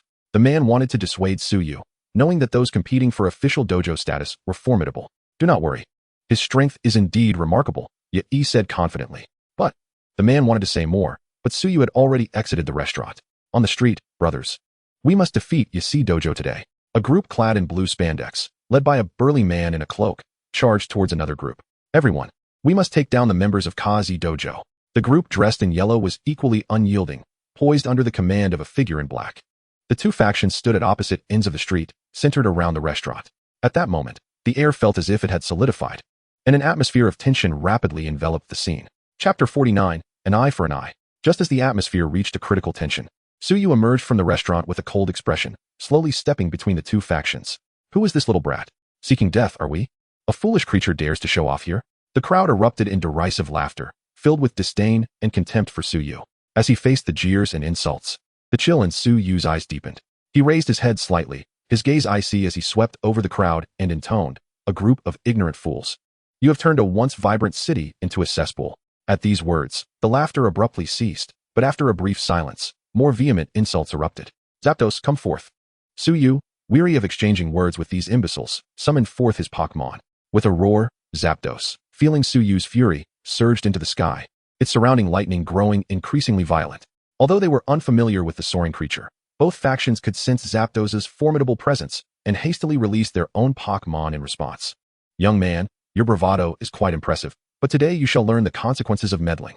The burly man in a cloak thundered, immediately casting his Pokeball. Come forth. Jianji. As Jianji appeared, its body crackled with electricity, emitting a cacophony of sounds. The leader of the black-clad men, donned in yellow, retorted defiantly, Go, Mantine. Mantine brandished its sharp sides menacingly. Zapdos, unleash a storm of thunder to cleanse them of their wickedness. Suyu was indifferent to the others. This was not a formal battle, and their readiness was irrelevant. With a resounding roar, Zapdos let out a powerful cry, and the sky darkened ominously. A deluge of lightning cascaded down, the formidable currents swiftly spreading like a web, enveloping everyone and their Pokémon. Dianji and Mantine collapsed instantly, rendered incapable of battle. The other Pokémon cried out in agony beneath the terrifying thunder, while their trainers trembled and fell to the ground, pale and shaken. Although Dianji possessed some resistance to electricity, Zapdos was a being of divine power, far beyond what mere resistance could withstand, let alone the other Pokémon. On the second floor of the restaurant, the uncle gazed at the fallen figures in astonishment. The residents of the Dark City had previously attempted various methods to resolve their issues, even hiring powerful trainers, yet ultimately failed against the two gyms. However, now, in a mere encounter, everyone from both gyms, including their leaders, lay incapacitated, leading him to question whether he was hallucinating. Suyu, you are remarkable. Yet Yi cheered excitedly as she witnessed Suyu teach these wrongdoers a lesson. Indeed, the physical prowess of individuals in the Pokémon world was exceptional. In just a short span, some had managed to rise unsteadily to their feet again. Zapdos, strike once more, Suyu stated with an indifferent expression. Instantly, torrents of thunder rained down again, causing those who had just begun to recover to collapse once more, unable even to utter pleas for mercy under the onslaught of electricity. Since you're resilient, you might as well savor the experience. With several more strikes of thunder, everyone, except for the two gym leaders, succumbed to unconsciousness. The leaders, no longer exuding their previous bravado, lay on the ground, fearfully gazing at Suyu, pleading for mercy. You should be well aware of the destruction you have wrought upon this city. The gym leaders nodded hastily, terrified that a slow response would result in another bolt of thunder. Excellent. Then I trust you can manage the reparations. And regarding the debts incurred at this restaurant, I assume I need not remind you. Suyu coldly scrutinized the two until their fearful gazes reassured him. Otherwise, they might continue their nefarious ways. Instilling a profound sense of dread in them was essential to ensure their compliance. At that moment, the restaurant door swung open and a few individuals emerged. A uniquely dressed person approached Suyu, bowing respectfully. Thank you for your assistance. Without you, I would not have been able to address them so swiftly. And you are? Suyu inquired, perplexed. I am a justice evaluator sent by the Pokémon League. I never anticipated that these two gyms would be so lawless. Upon saying this, she removed her conspicuous attire. Miss Joy? The others exclaimed in surprise, realizing it was Joy. Indeed, the Joy family had a vast range of employment. Then I shall leave these individuals in your capable hands. Since the League has dispatched someone, it is best to allow Joy to handle this matter. I had initially intended to call Junsha for assistance. Yes, thank you for your help. They will be prosecuted according to League laws, so rest assured. Joy replied with a smile. Suyu nodded, entrusting the unconscious individuals to Joy. Uncle, they will settle their debts shortly. Suyu remarked casually to the uncle. The cloud of worry lifted from the uncle's face, and he expressed his gratitude. I must thank you, young man, otherwise. Who knows how long these ruffians would have continued their tyranny. It was but a trivial effort. I believe anyone capable would not stand idly by in such circumstances. Suyu replied. The uncle, not one to indulge in pleasantries, warmly invited everyone into the restaurant. Suyu accepted, as he had barely eaten before the commotion began, and his stomach was still empty. After enjoying a sumptuous meal at the uncle's establishment, they departed from the Dark City. This place, now desolate and dilapidated, held little worth lingering over. Even at night, it was eerily silent, resembling a ghost town, prompting them to continue their journey. However, with the League now aware of the situation, it was likely that the area would soon regain its vibrancy. Let us camp here. There is a small river nearby that is perfect for cooking, Suyu suggested as he surveyed the surroundings. Yay, I want sweet and sour pork and braised ribs. Yet, Yi exclaimed, her eyes sparkling with excitement. You, with such a hearty appetite, are you not afraid of gaining weight? Suyu replied, setting down his backpack and then turning to inquire of Xiao Shui and Na Zi, what would you like to eat? Having traveled together for some time, they were quite at ease with one another. Xiao Shui pondered for a moment before responding. How about stir-fried cabbage? I want twice-cooked pork, Na Zi added. All right, I will attend to the ingredients first. After this period of time, they had utterly fallen in love with Chinese cuisine, which boasted a wide variety of delicious dishes. From light to spicy, sour to sweet, encompassing nearly everything imaginable. Coupled with Suyu's exceptional culinary skills, they were thoroughly enchanted by his cooking. As they chatted, suddenly, a round object rolled out from the bushes. Is that pudding? Chapter 50, The Song of Pudding. Beauty. Pudding cheerfully greeted everyone. Wow, what a cute Pokémon. So round. Yet he exclaimed excitedly. That is pudding, but why is it here? Xiao Shui explained with a smile. Beauty. Seeing everyone's attention on it. Pudding eagerly produced a microphone, preparing to perform for them. What are you all looking at? Suyu approached curiously, drawn by the gathering. Is that pudding? He too was taken aback by the encounter, but before he could finish his thought, a melodious song filled the air. We must not allow Pudding to sing. Before he could utter another word, everyone collapsed to the ground, falling into a deep slumber. Even Ralts and Mew were not spared. Beauty. Pudding earnestly finished its song, and upon seeing everyone fast asleep, It pulled out a paintbrush, doodling on each person's and Pokémon's face before bouncing away cheerfully.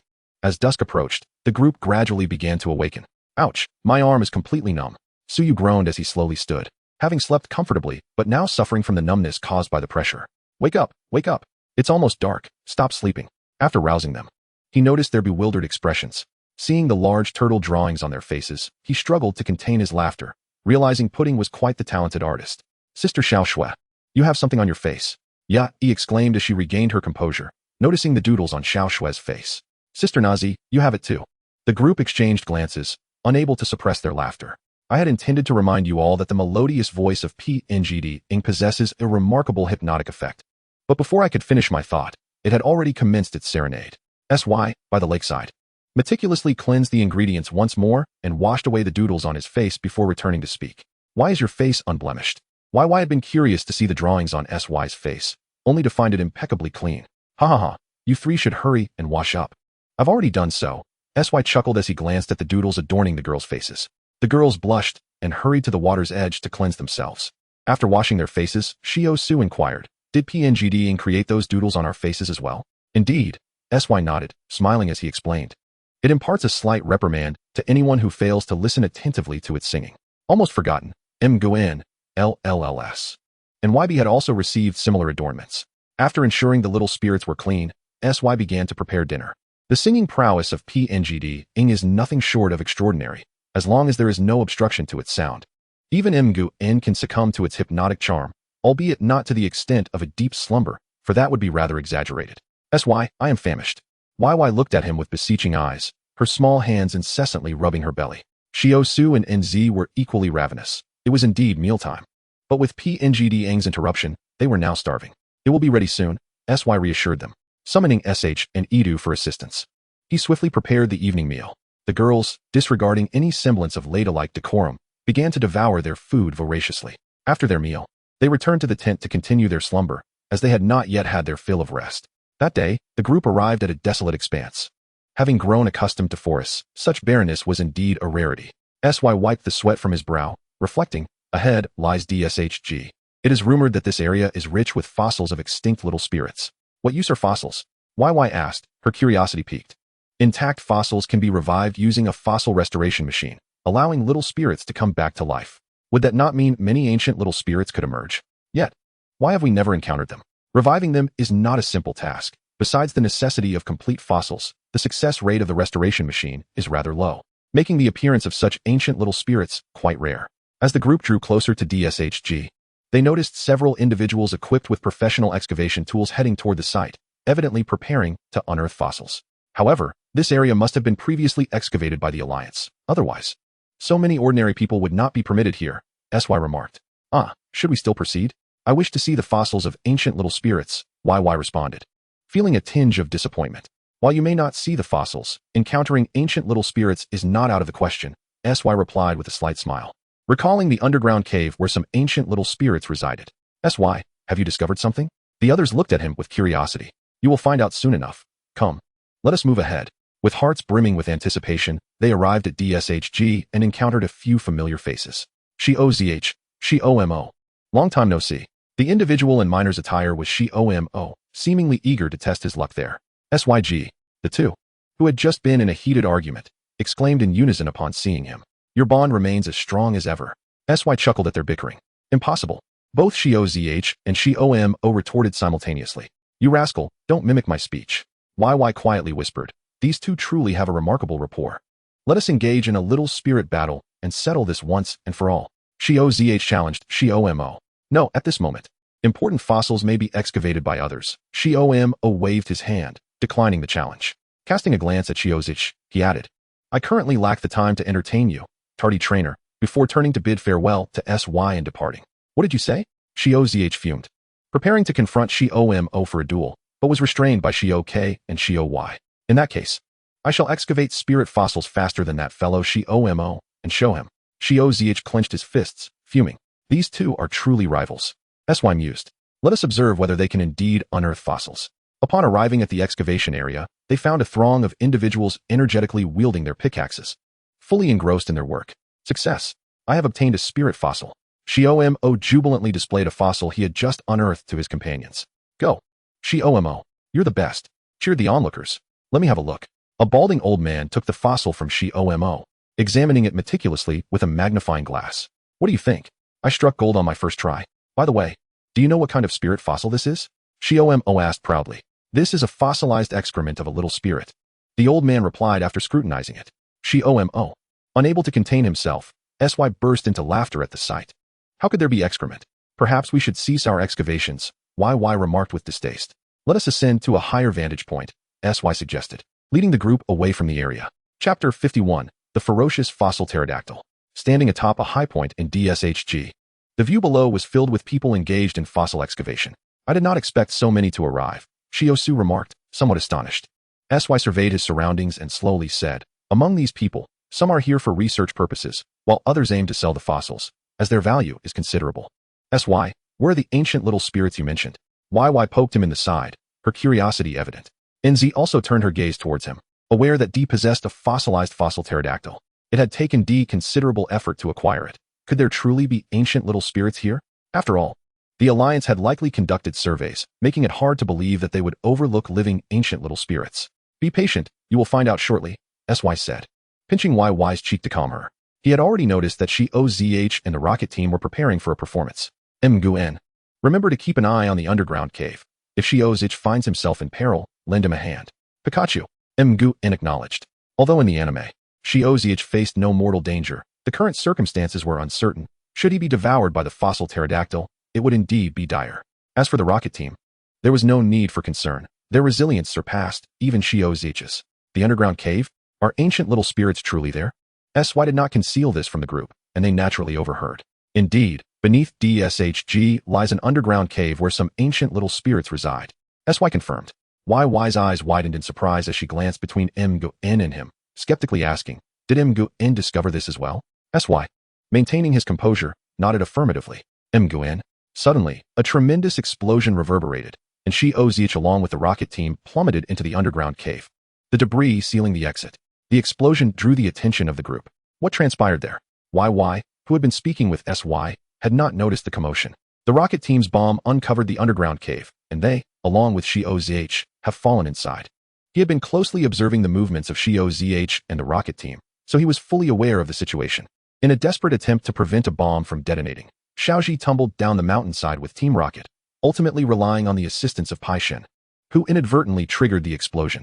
Paishen's antics had amused Suyu, prompting Mei Yi to inquire hurriedly whether they should offer assistance. Xiao Shui and Na Zi turned their gazes towards Suyu, while they observed Xiao Xia and Xiao Gang diligently excavating stones. With the Pokémon working alongside them at commendable efficiency, Suyu retracted his gaze and replied, there is no need. I have instructed Meng Huan to monitor Xiaoji's safety. As for these challenges, they must confront them independently. Shielding him unconditionally will hinder his growth. It is beneficial for him to encounter hardships. I am not Xiaoji's caretaker. I merely extend my aid out of respect for Huazi, along with nostalgic sentiments from my childhood and admiration for Xiaoji's passion for Pokémon. Therefore, I will assist when possible, as he is one of the few protagonists I hold dear. With Suyu's sentiments articulated, the others naturally refrained from dissent.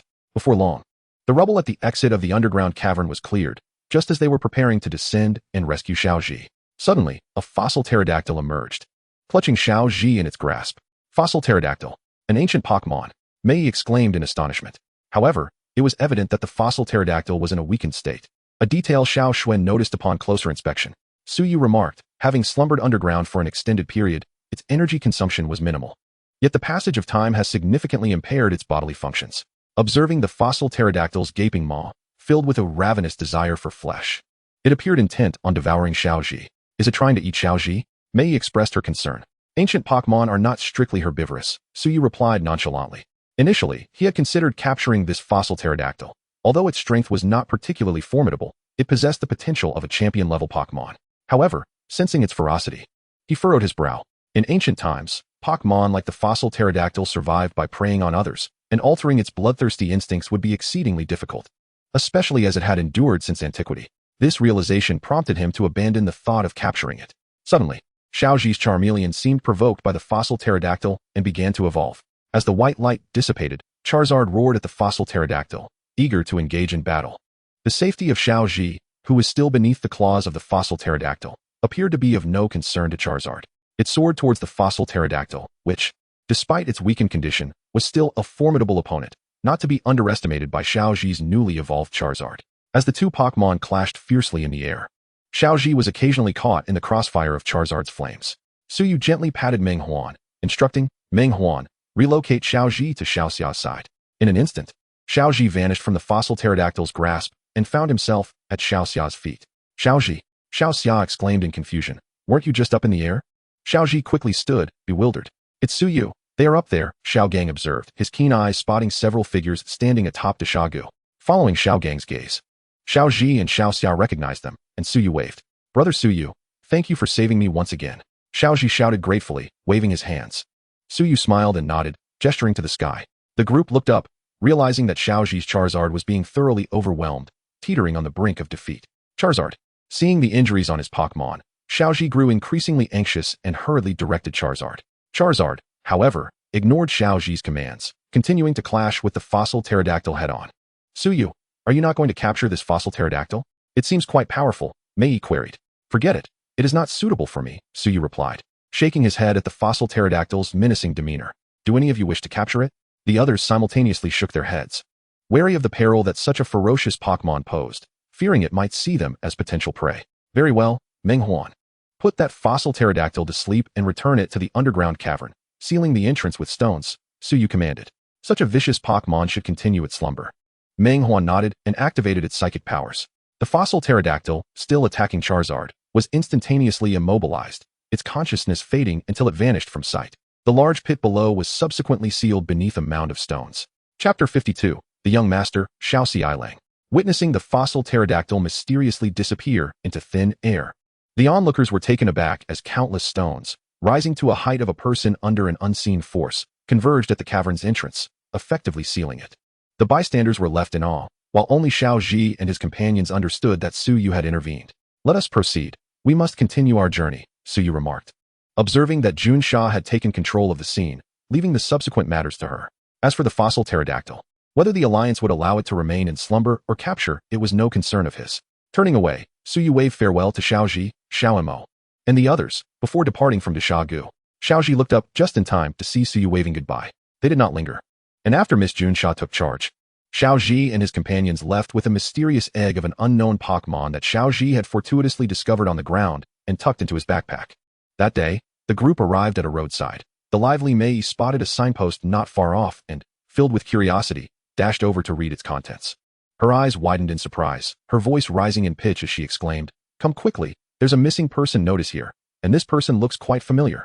The others hurried to Mei Yi's side. After scrutinizing the image for some time, Mei Yi lamented, "But I suddenly can't recall. Though I am certain I have seen this person before. This is Xiaoxialang, the one traveling with Xiaoji and his companions," Suyu recognized with a smile. Xiaoxialang's distinctive hairstyle was indeed memorable. Although the missing person's image depicted a child, he bore an uncanny resemblance to Xiaoxialang. "Oh, it's them." Mei Yi recalled upon Suyu's remark, her mind conjuring an image of Team Rocket's soaring antics, accompanied by the phrase, "What a bothersome feeling." Suddenly, an opulent stretch limousine came to a halt beside them. A balding elderly gentleman, dressed as a butler, exited the vehicle, excitedly addressing them through a megaphone. "Do you know young Master Xiaoxialang?" Observing their prolonged presence at the notice, he felt a glimmer of hope. Before Mei Yi could respond, Suyu shook his head, stating, "We do not know the young Master Xiaoxialang you speak of." Upon hearing this, the elderly man's expression dimmed, and with a mix of disappointment and sorrow, he remarked, "Ah, I see. However, if you happen to have any information about young Master Xiaoxialang, please do let me know. His parents have passed away, and it is imperative that he returns. I implore you. A generous reward will follow." After speaking, the elderly gentleman re-entered the vehicle and hastily departed, seemingly off to the next notice in search of leads on Xiaoxialang. Once the elderly man had left, Mei Yi, perplexed, questioned, "Suyu, why are we concealing information about Xiaoxialang?" Xiao Shui and Na Zi found it quite perplexing that Suyu, a person not known for his coldness, would choose to conceal such matters in this situation. Given his attitude towards Xiaoxialang and his companions, it seemed unlikely that he harbored animosity towards them. Suyu pinched her cheek playfully, smiling as he said, "Do you perceive me as someone devoid of warmth? Come along, and I shall elucidate the circumstances as we journey forth." The group continued onward, eagerly awaiting Suyu's explanation. Observing the anticipation in their faces, Suyu began to speak. "Are you not curious? Xiaoxialang, as a member of the Huajian DUI, struggles daily for sustenance and warmth. Yet that elderly gentleman drove a luxurious car and referred to Xiao Ci Lang as young master. Why is that? Mei, initially drawn in by the news of Xiao Ci Lang's parents' demise, suddenly grasped the implication. The elongated luxury vehicle was clearly not something an ordinary family could possess. Could it be that Xiao Ci Lang hailed from a prestigious family? Xiao Shui pondered this, uncertainly suggesting that she had met Xiao Ci Lang a few times. Though her impressions were vague. You're quite astute, Suyu praised her, recognizing that Xiao Ci Lang's lineage was indeed remarkable. To label his family as merely wealthy would be an understatement. Mei pressed on. But how does this relate to your decision not to inform Xiao Ci Lang about his parents' passing? Patience, allow me to explain, Suyu replied. In truth, the news of his parents' demise is fabricated. Gasps of astonishment spread among the group. They had not anticipated that the elders' heartfelt declarations were mere fabrications. Observing their astonished expressions, Suyu elaborated. Xiao Ci Lang was born into affluence as an only child, yet he has always abhorred the rigid etiquette of high society. Especially since his parents arranged for him a domineering fiancée. Consequently, he chose to flee from home. Interestingly, his fiancée bears a striking resemblance to Wu Zong. Wow. It's astonishing that Xiao Ci Lang, despite being a so-called villain, possesses such admirable spirit, Mei exclaimed, marveling at how many would strive to enter the upper echelons of society, while Xiao Ci Lang willingly relinquished a life of luxury and endless wealth in pursuit of freedom. Suyu gazed into the distance, reflecting deeply. Indeed, some individuals take on the role of villains due to circumstances beyond their control, each harboring their own untold stories. I recall the arduous journey of Meow Meow and the sorrowful past of Wu Zong. This is why I have shown mercy to their trio on numerous occasions. In my eyes, they do not truly embody villainy. In this world, genuine malevolence is a rarity. Should I encounter such individuals, I would not hesitate to deal with them harshly. Therefore, since Xiao Ci Lang is unwilling to return to his privileged life, I see no need to inform the steward of his whereabouts. Suyu continued, even if I remain silent, I trust that with Xiaoji around, Xiao Ci Lang will not evade capture. After hearing Suyu's reasoning, the group began to comprehend his actions. However, a new question arose, and all eyes turned towards Suyu. Nazi, with her violet eyes, gazed at him intently and inquired, did Dream Fantasy reveal this to you as well? Suyu rubbed his nose awkwardly, chuckling as he lifted Dream Fantasy in his arms. Haha, of course, this is also what Dream Fantasy told me. Isn't that right? Dream Fantasy? Dream Fantasy replied, again? Seeing Suyu's demeanor, the others ceased their inquiries, understanding that everyone has their own secrets that need not be pried into. As the group resumed their journey towards the Hong Lian Daoguan, they found themselves in a forest. Taking a moment of respite on the open grass, Suyu examined the map and noted they were not far from Hong Lian Island. At that moment, a peculiar duck with a black V-shaped mark on its forehead approached, clutching a green onion in its beak. Quack! It called out to them. Look, Suyu, there's a wild duck. It's holding a green onion. I bet it would taste amazing as a stir-fried dish. Mei exclaimed, tugging at Suyu's sleeve, her eyes sparkling with excitement. Following her gaze, Suyu indeed saw the unusual duck. Silly girl, that's a Ditsonia, a Pokémon. Legend has it that when cooked with its green onion, it yields an exquisite flavor. Consequently, Ditsonia has been heavily hunted and is now a rare Pokémon. Suyu gently tapped Mei on the head, patiently explaining. Yet, I never expected to encounter a Ditsonia here, and it seems unafraid of humans? This peculiarity intrigued Suyu, as Ditsonia, being a Pokémon, should possess a certain level of intelligence and typically exhibit fear towards humans, not approaching them openly. However, this particular Ditsonia seemed to beckon them, which was quite perplexing. Oh, I'm so sorry. I had no idea Ditsonia was so unfortunate. Mei quickly apologized, as she was unfamiliar with the Pokémon from the Kanto region, mistaking it for a common duck. She then produced some Pokémon food, intending to offer it to Ditsonia. However, as she approached, the duck turned and scurried back into the forest. Seeing this, Mei had no choice but to abandon her attempt. Noticing that Mei had stopped following, Ditsonia turned back and called out to the group. This time, aside from Mei, the others sensed that something was amiss. It seems that this Ditsonia is trying to lead us into the forest, Xiao Shui murmured, recalling its usual behavior of being highly cautious around humans. Nazi nodded, well aware of the characteristics of Kanto Pokémon, given her position as the gym leader there. Suyu stood up, brushing off the dirt from his clothes, and declared, in that case, let us follow and discover what this Ditsonia desires. The group unanimously agreed, shouldering their bags as they pursued the Ditsonia, which scampered swiftly into the depths of the forest. Following the duck, they arrived at a corner where a red-haired boy seemed completely oblivious to their presence, colliding directly with Suyu.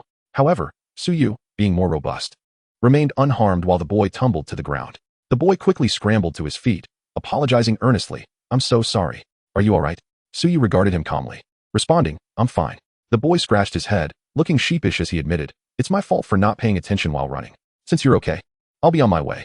With that, he hastily attempted to bypass the group, but as he passed Suyu, a sly smile crept onto his lips. Wait. Suyu called out, his voice cool and composed. You may leave, but you must relinquish what does not belong to you. The boy froze, feigning confusion as he replied.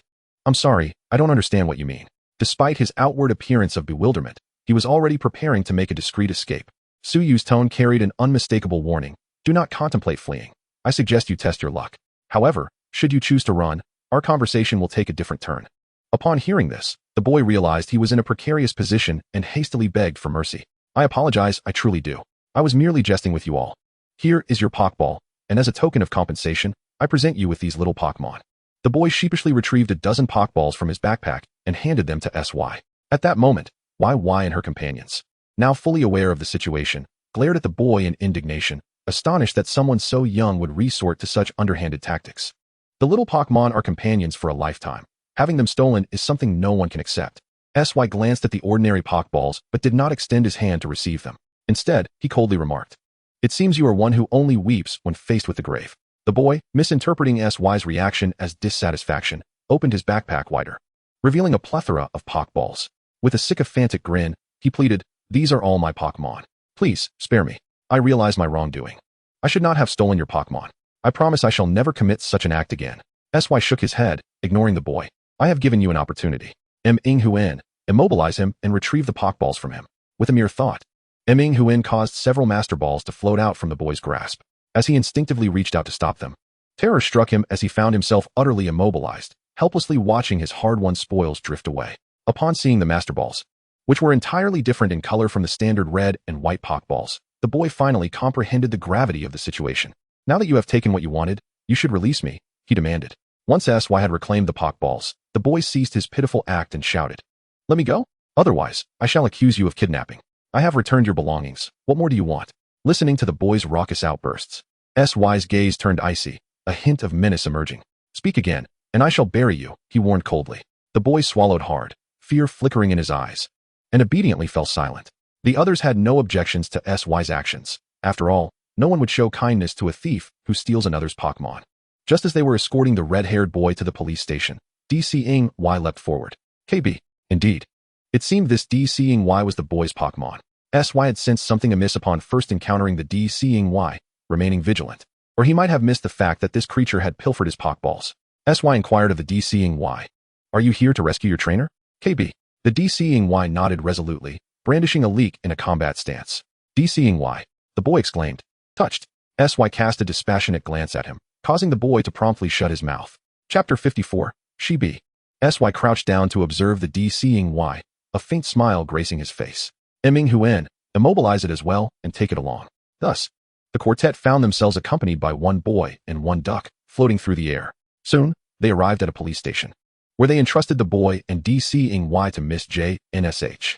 She recounted that the boy had successfully pilfered numerous times, operating primarily in the forest, which had made it difficult to apprehend him. The stolen Pokemon would be returned to their rightful owners, and he would face appropriate punishment according to the League's laws.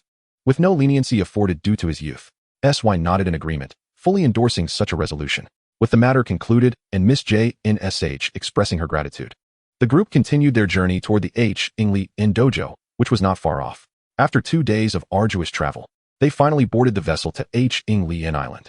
Standing at the bow, they could already see a massive island in the distance. I have heard the hot springs on H-Ingli Inn Island are quite splendid, said Shio Su softly. Wow, hot springs. Let's go there soon. I haven't soaked in one for ages. YY exclaimed excitedly. SY smiled and nodded. After their long journey, they indeed deserved some relaxation. NZ gazed at H-Ingli Inn Island and inquired, Is the H-Ingli Inn Dojo located there? Yet, why does it seem there are no challengers? On the boat they had boarded, most passengers were vacationers, with few carrying travel bags like themselves. Yes, the H-Ingli Inn Dojo is on H-Ingli Inn Island, but it seems to be closed at present. SY contemplated before speaking. What? Why should we still challenge the H-Ingli Inn Dojo then? The others looked at SY with confusion. SY chuckled, not keeping them in suspense. While it may officially be closed, one can still seek out the master for a challenge. Moreover, the current dojo master is quite formidable. Once, H-Ingli Inn Island was a dream destination for Pokemon trainers, but with the emergence of hot springs, it transformed into a tourist hotspot. Those who sought to challenge the dojo approached it with a sightseeing mindset, which left the dojo master, She-Bee, feeling exasperated, leading him to close the dojo. Upon hearing SY's explanation, they understood that Xiaoming simply did not wish to waste his time on tourists. To close the dojo out of annoyance. He certainly possesses a unique character, Xiaosu remarked with a smile. Not long ago, they had witnessed two establishments fighting fiercely in the city over the right to become an official dojo, causing significant disruption. Yet, here was someone who could close the dojo at will, without concern. Of course, SY thought to himself, fully aware that Xiaoming was no ordinary individual. Rumor has it that Xiaoming was the champion of the previous K&D League, and given his prowess, it is indeed plausible. He is known for his expertise in fire-type Pokémon. In the anime series, Xiaoming was also a researcher for Team Rocket, even having created Mewtwo. However, one thing is certain, Xiaoming's strength is exceedingly formidable. Let us disembark. I have already reserved accommodations. Otherwise, we might find it challenging to secure lodging, SY stated. In such a popular tourist destination, failing to book a place in advance could result in sleeping on the streets. After enduring many days, they had finally arrived at Hualan Island, traversing nearly half of the K&D region. As the ship docked, SY led the group to the inn he had booked online, which primarily consisted of accommodations, given that it was merely a small island. The inn was of considerable size, yet it was nearly empty, as SY had reserved the entire place. This establishment was a hot spring inn, featuring only 2 pools, one for men and one for women. He had no desire to share the hot springs with a multitude of others, so he opted to reserve the entire facility. Upon arriving at the inn and establishing his identity as a wealthy patron, the manager warmly guided them on a tour of the premises, while their luggage was efficiently delivered to their rooms. The manager led them to the hot spring area, where steam wafted from the bubbling springs, and the crystal-clear water flowed gently within the pools, a veil of mist hovering above the surface. The stones surrounding the hot spring had become smooth and rounded from years of erosion. Upon witnessing this scene, the girls were rendered motionless. The manager, perceptive to their awe, promptly summoned a lady to attend to their needs, instructing them to request any assistance during their soak. Once the female attendant arrived, the group shooed SY away. For this was the women's hot spring, and he was not to join them. SY insisted he truly did not mind, genuinely. After being ushered out, he retreated to the adjacent men's hot spring, where he and Huang leisurely indulged in the warmth of the waters. Half an hour later, the others emerged one by one. The hot springs truly serve as a remedy for exhaustion, washing away the fatigue accumulated over several days, prompting a leisurely stroll through the streets. It was not until evening that everyone returned to their rooms after dinner to rest. The next morning, Suyu rose early. For today, he was to challenge Xiaobo. His companions were equally curious about the formidable Xiaobo he had spoken of, and they insisted on accompanying him. Thus, after breakfast, the group made their way to the entrance of Xiaobo's dojo in high spirits. Upon seeing the dojo, which had fallen into disrepair, the group turned to Suyu with expressions that seemed to ask, "What do we do now?"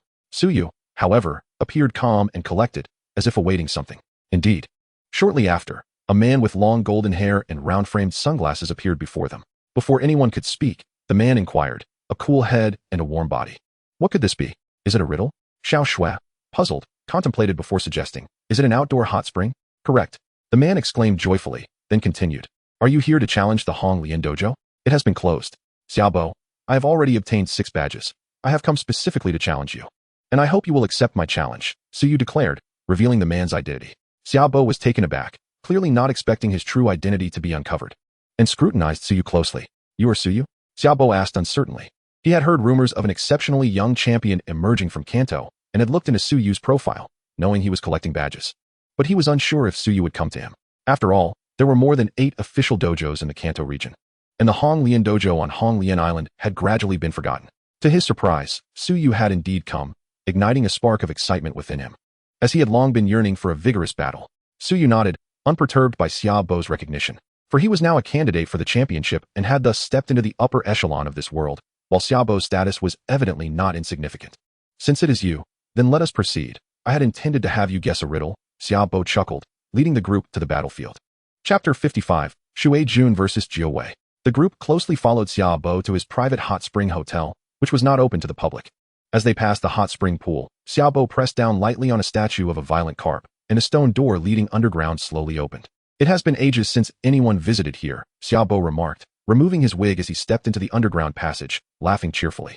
As they witnessed Xiaobo remove his wig, the group suddenly understood why Suyu referred to him as Xiaobo. His hair was gray, and he appeared to be in his 50s, his bald head gleaming.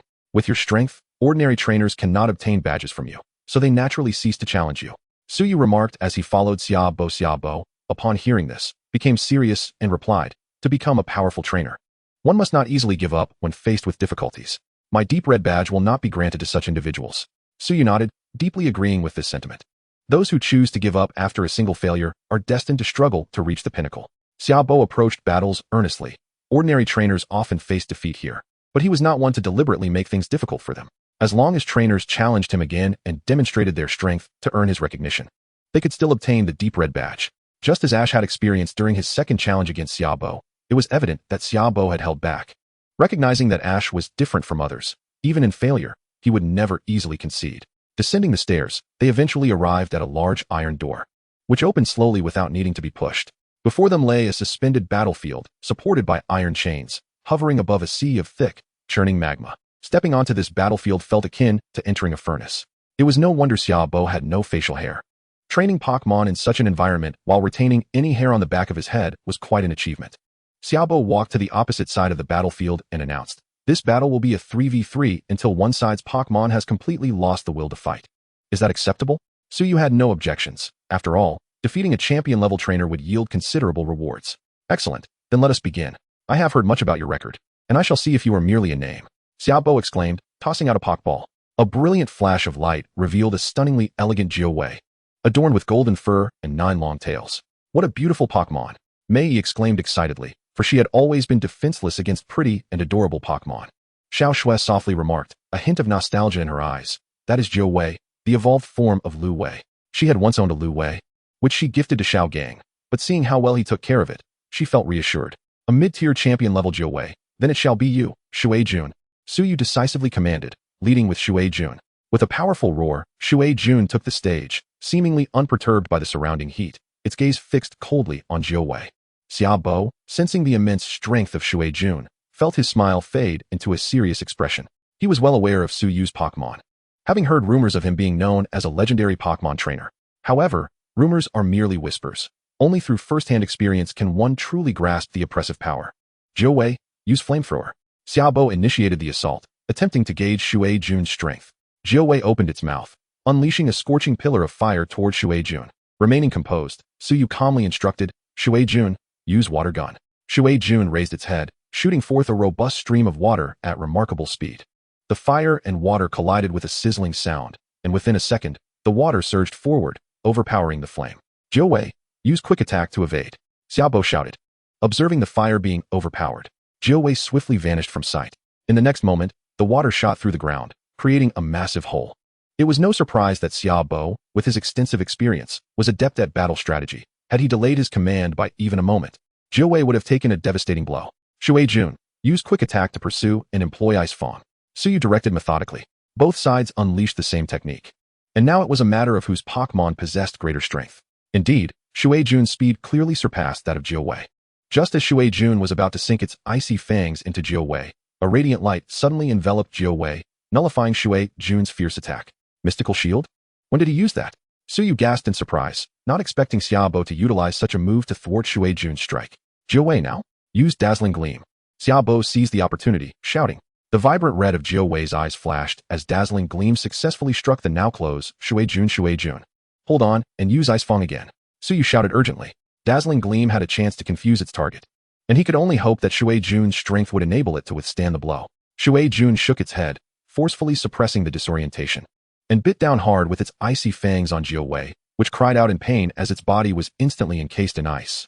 "Return, Jiawei." Xiaobo recalled the frozen Jiawei, his expression grave as he gazed at Shui Jun.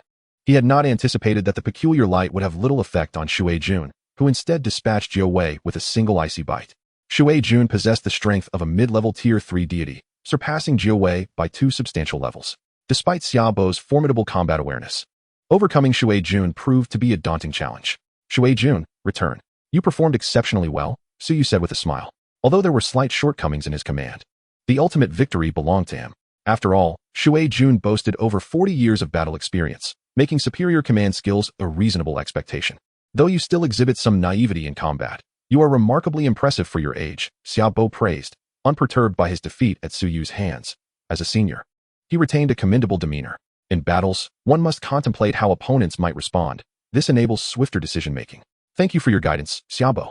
I have learned a great deal." Suyu expressed his gratitude. He recognized that what he lacked most was experience. If a trainer's level fell behind, their Pokémon might become uncooperative, much like Ash's Charizard. However, due to his possession of the charm fruit, his Pokémon approached him willingly, preventing such occurrences. Xiaobo nodded approvingly, acknowledging that with such immense strength and a humble desire to learn, Suyu was destined to reach the pinnacle. A fortunate prospect for the Kanto region. Alright, let us proceed. I have yet to experience a crushing defeat in all these years. You must not go easy on me, or I shall deny you your badge. Xiaobo chuckled. Chapter 56, Charizard Mega Evolution. Xiaobo maintained a commendable attitude. Naturally, Suyu would not hold back, as he aspired to earn coins to acquire a divine beast. Come forth, my second contestant. It is none other than the Tyranitar, Xiaobo declared, releasing his next Pokémon. Upon its emergence, Tyranitar unleashed a deafening roar. Its body was encased in thick armor, exuding an unmistakable aura of formidable defense, with a sharp drill-like horn gleaming ominously on its forehead, demanding respect.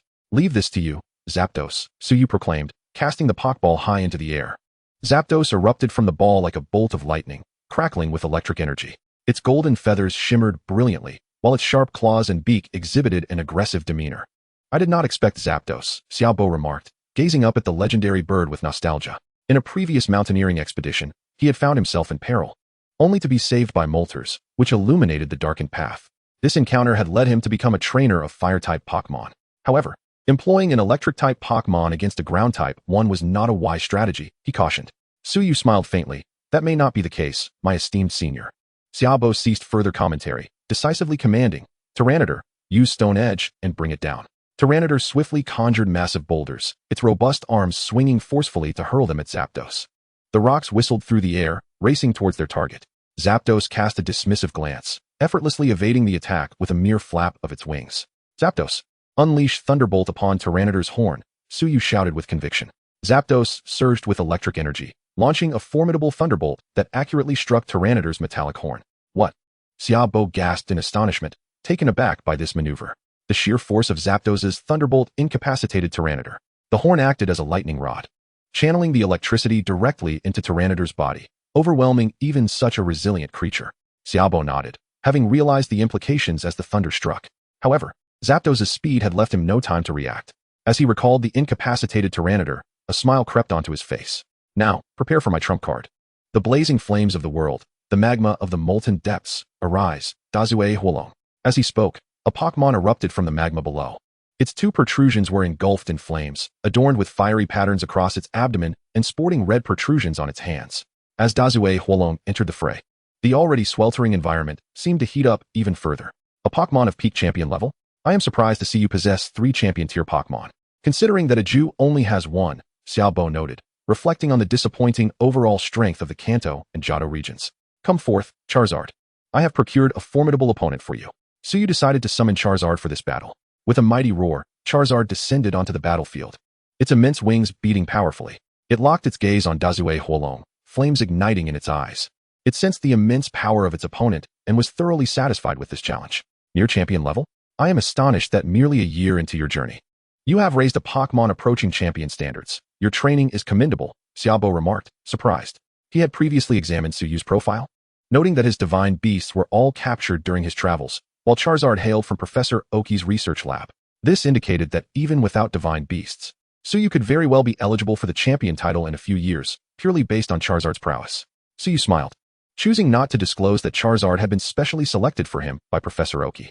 Among the 3 initial Pokémon, all possessed exceptional potential. One was chosen by him, another given to Xiaoming, and the last bestowed upon a leader's offspring within the league. Such is the fabric of society. Xiaobo continued observing Charizard, puzzled by Suyu's choice, for the apparent gap in their level suggested that Suyu's chances of victory were minimal. However, having just been humbled by Zapdos, he refrained from further comment, choosing instead to scrutinize Charizard more closely. Upon closer inspection, he noticed something unusual, a gem adorning Charizard's neck. Was it merely ornamental? Xiaobo furrowed his brow, filled with confusion. Suyu, aware of Xiaobo's curiosity but opting not to explain, anticipated that the truth would reveal itself through the battle. A faint smile graced his lips as he brushed his wrist, where the keystone bracelet rested, an investment of 5,000 coins, combined with the evolution stone around Charizard's neck, totaling 10,000 coins. Xiaobo pondered for a moment, unable to comprehend, and ultimately chose not to dwell on it further. He commanded Dazue Hualan to initiate the attack. Dazue Hualan, use Blast Burn, leading with a finishing move. It seems this old man is nearing his limit. Having lost twice already, Suyu remarked. Charizard, meet it with your own Blast Burn. he swiftly commanded. The two fiery blasts collided midair, but Charizard's blast burn was overwhelmed, continuing its trajectory towards Charizard. Quickly, Charizard, take to the skies and evade. Charizard flapped its wings vigorously, attempting to evade, but was a moment too late, suffering the shockwave from the explosion that sent it crashing to the ground. Fortunately, both creatures belonged to the fire element, granting them a relatively high resistance to flames. The Hualan quickly regained its footing, suffering only minor injuries. The Waizu Hualan pressed on with fierce attacks, rapidly charging at the Hualan while unleashing scorching fire punches from its hands.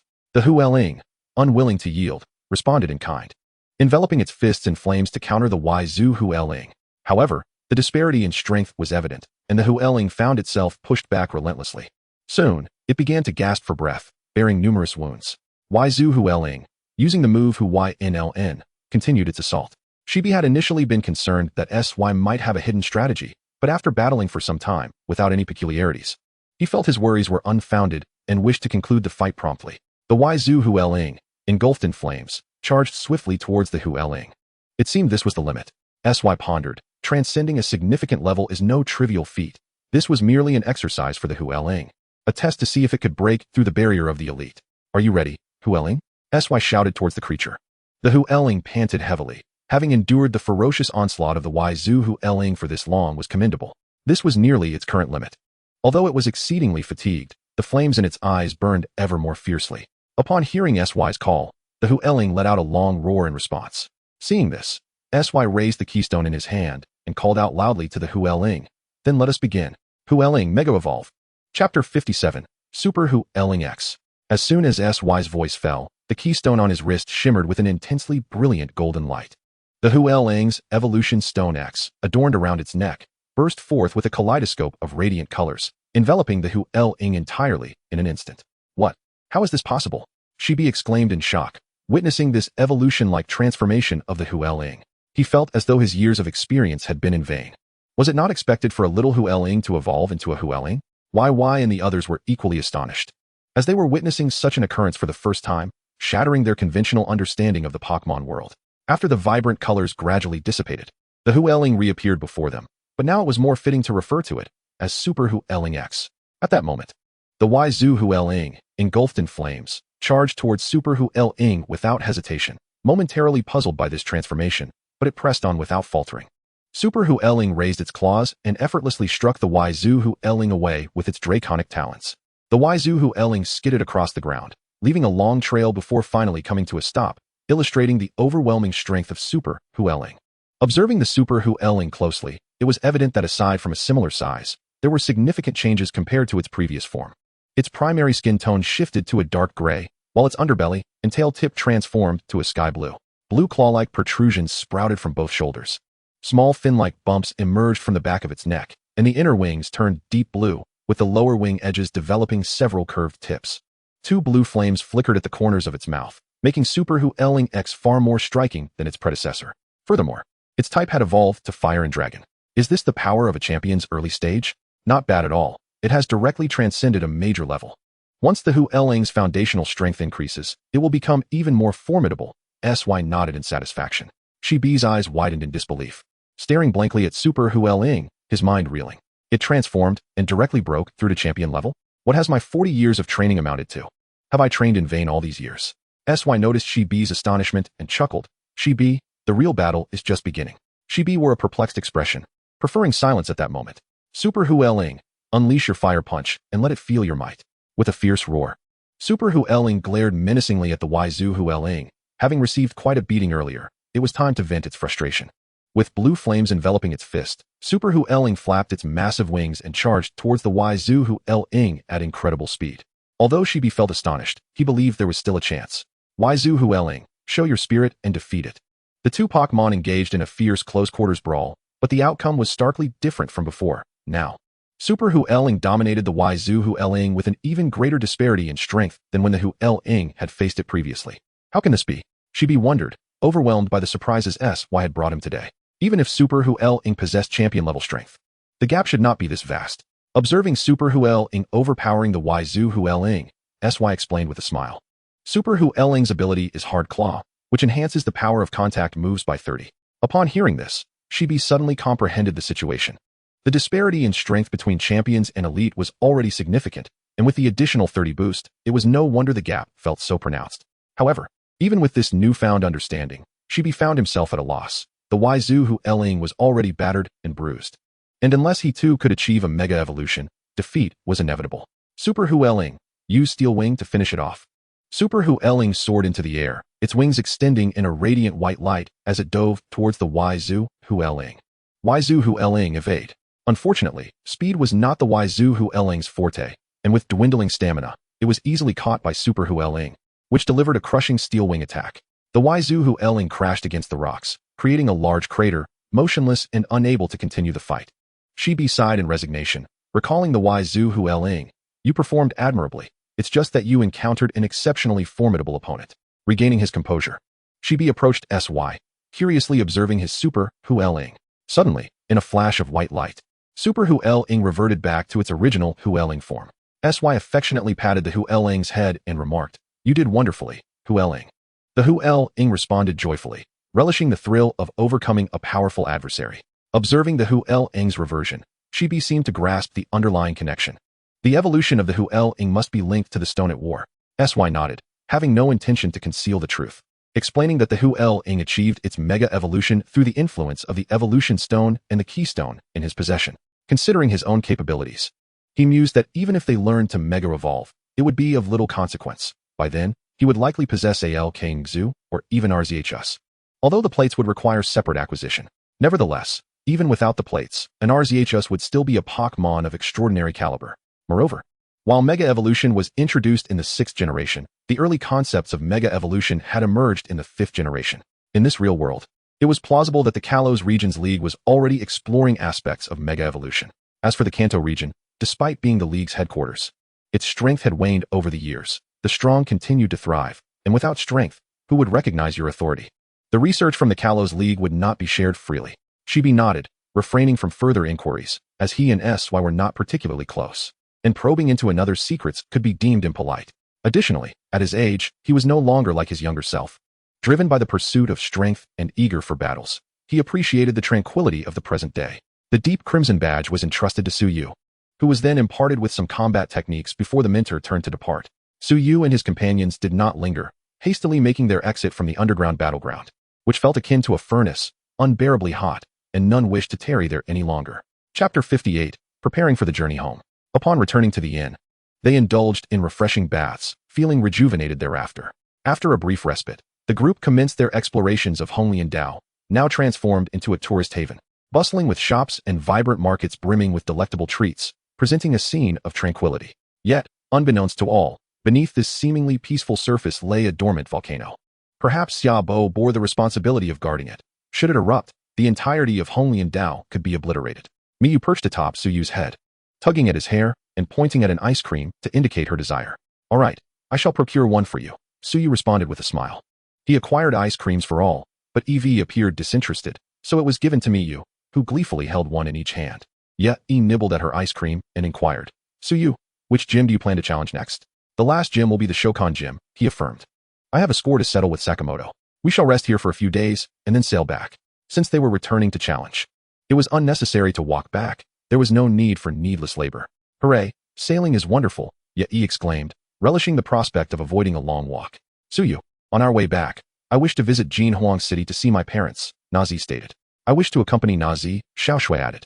Suyu paused, puzzled, and asked, "Xiaoshui, do you also wish to visit Nazi's parents?" While it was understandable for Nazi to return home, given her adept control over her powers and the absence of her second persona, and considering they had not spent quality time with her parents in years, Suyu was perplexed by Xiaoshui's intention. Xiaoshui's face flushed as she stammered, I actually fear Nazi might feel lonely alone, so I want to keep her company." Suyu scrutinized the two with skepticism. "Very well, when shall you reconvene with us?" Given Xiaoshui's words, Suyu had no reason to oppose. "When you participate in the court's conference, you can come to Hualan City, and we will travel together," Nazi suggested after a moment's thought.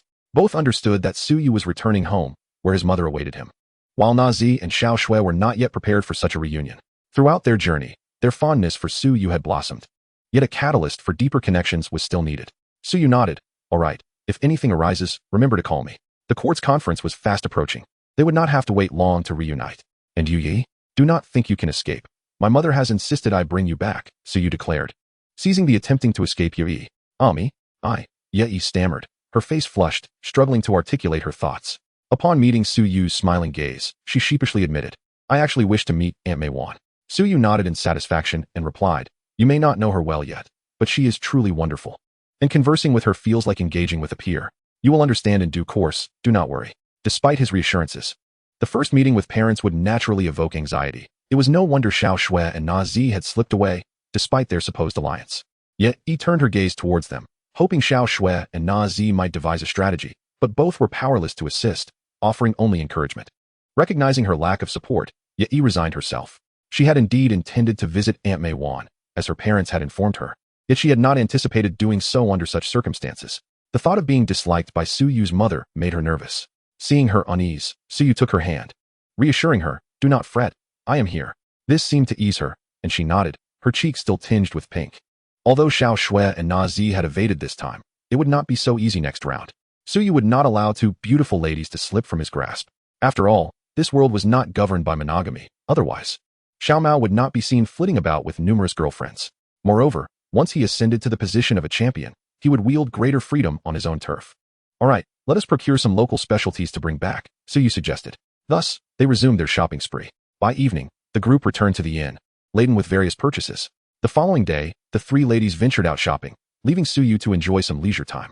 He opened the system panel to assess his gains. Gold coins, 201, 324, with a total of 200,000 gold coins, and Xiaobo contributing 40,000. He was tantalizingly close to acquiring a fourth of a Rayquaza. He mused on how long it would take to exchange for Arceus. Moreover, Arceus remained in its base form, and it might not even stand against a mega-evolved Rayquaza. This was precisely why he had opted to pursue Rayquaza first. In the system store, Arceus's plates were priced at 100,000 each, totaling 1.8 million for 18 plates, absurdly more expensive than Arceus itself. However, these plates could also be utilized by other Pokémon, enhancing the power of corresponding attribute moves by 20, indicating their considerable utility. It seemed imperative to challenge legendary Pokémon. The nearest one was Mewtwo, currently in Sakamoto's possession. Even if defeated, capturing it would be impossible, as Mewtwo was consumed by hatred, and forced capture would render it unmanageable. His upcoming challenge at the Hualan Gym served dual purposes, to settle scores with Sakamoto and to engage in battle with Mewtwo, rescuing it from Sakamoto's grasp, which would yield both gold coins and increased affinity, truly a twofold benefit. As for the possibility of defeat, that was out of the question. Mewtwo was currently only at level 1 God tier strength, and under control, its power would likely be diminished.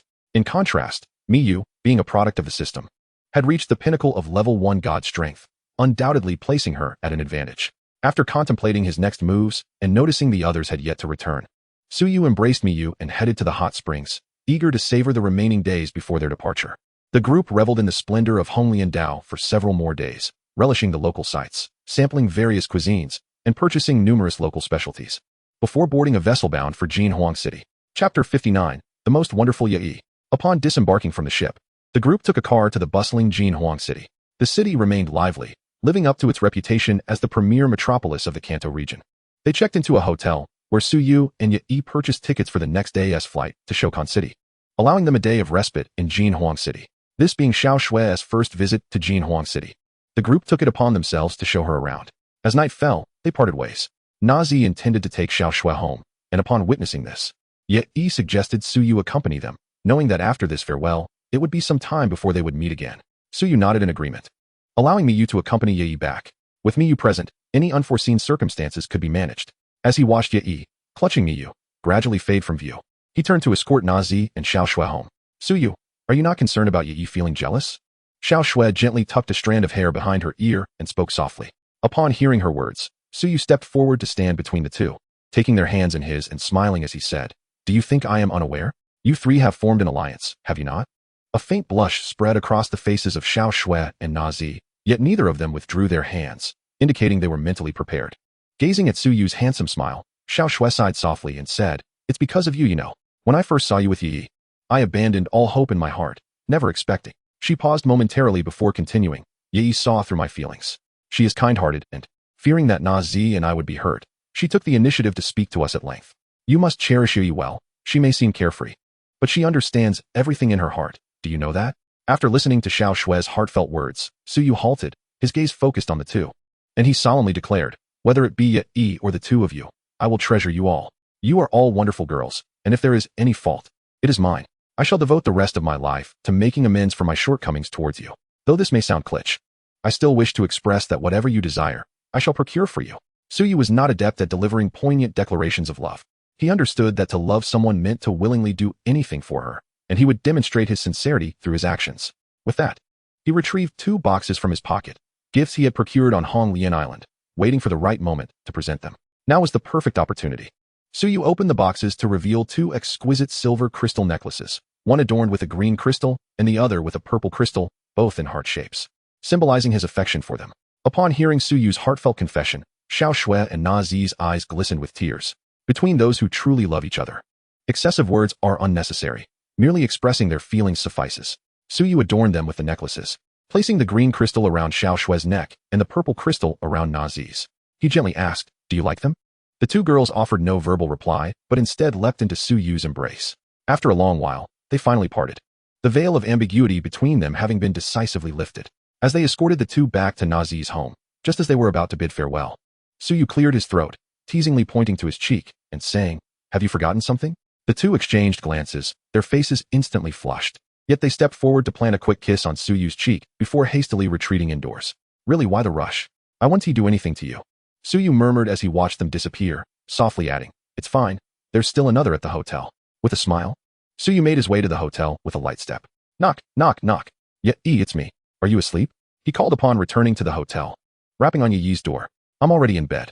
Let us talk tomorrow, you big pervert," came Yi's voice from behind the wooden door. "But I have a special gift for you. It seems I'll have to wait until tomorrow to give it to you," Suyu lamented. "What gift?" Yi peeked out, her lovely eyes glancing at Suyu's empty hands. "Humph, liar. I'm ignoring you." With that, she began to close the door. Suyu quickly propped the door open with one hand and produced a delicate box from his pocket with the other, smiling as he said, "How could I deceive you? Look, this is a gift I carefully selected for you." Upon seeing the box, Yi allowed Suyu to enter the room. He opened the box to reveal a stunning silver necklace adorned with sky blue crystals. The moment Yi laid eyes on it, she was captivated, unable to look away, clearly enamored. "Let me put it on for you, Yi," Suyu said softly, fastening the necklace around her neck and examining it with satisfaction. "Indeed, the sky blue suits you perfectly." Yi, filled with joy, approached the mirror to admire the necklace and, appreciating the gift, declared, "I'll forgive you this time." However, she suddenly frowned and asked, "But what about Xiao Shui and Na Zi? They'll be upset." Such a kind-hearted Yi, who could forgive Suyu's flirtations with a mere necklace, was also concerned about Xiao Shui and Na Zi's feelings. It was evident that her affection for Suyu had reached a level of indulgence, allowing him such leniency. Suyu embraced Yi from behind and murmured, "I'm sorry for making you feel this way." Upon hearing this, Yi's earlier joy began to wane. She silently turned around and held Suyu tightly, expressing, "As long as you hold me in your heart, I will be content." Suyu was deeply moved by Yi's words, pondering what merit he possessed to deserve such a partner. "In my heart, you will always hold the foremost place. You shall never leave me in this lifetime," he vowed earnestly, embracing her tightly. The 2 remained locked in each other's embrace, neither uttering a word. After a long while, they finally released one another. That night, Suyu stayed in the room, conversing with Yi, often hearing her delightful laughter, revealing her inherently easy-to-satisfy nature. The following noon, they finally arose, and with a blush, Yi shooed Suyu out of the room. Although they had shared a bed, she remained bashful. With a resigned expression, Suyu returned to his room, freshened up, and packed his belongings. After sharing lunch at the hotel, they headed to the airport. Upon arriving, they found Xiao Shui and Na Zi waiting for them. Yi joyfully dashed towards them, and the 3 embraced tightly, chatting merrily together. As for Suyu, he found himself sidelined. When it was time to board the plane, the girls exchanged heartfelt hugs and farewells. Suyu opened his arms, only to be met with laughter as the 2 girls playfully darted away, sticking their tongues out at him, leaving him feeling quite embarrassed. Chapter 60, The Frustrated Sakaki. The plane soared swiftly, and before the sky dimmed, they arrived in Chongpeng City. This was Yi's first visit to Chongpeng City, where she and Suyu had first met in Nibi City. "Suyu, does Aunt Maywan have any favorite things?" Upon reaching Chongpeng City, Yi unconsciously grew anxious, for they were now quite close to Jinxing town. Suyu feigned contemplation for a moment before responding earnestly. "She probably likes a daughter-in-law as obedient as you." Ha ha. Hearing Suyu tease her, Yi's cheeks flushed crimson, and she playfully waved her small fists at him, saying, "Stop it. This is my first time visiting. I must bring a gift. What should I buy?" "Actually, your presence alone is enough," Suyu began.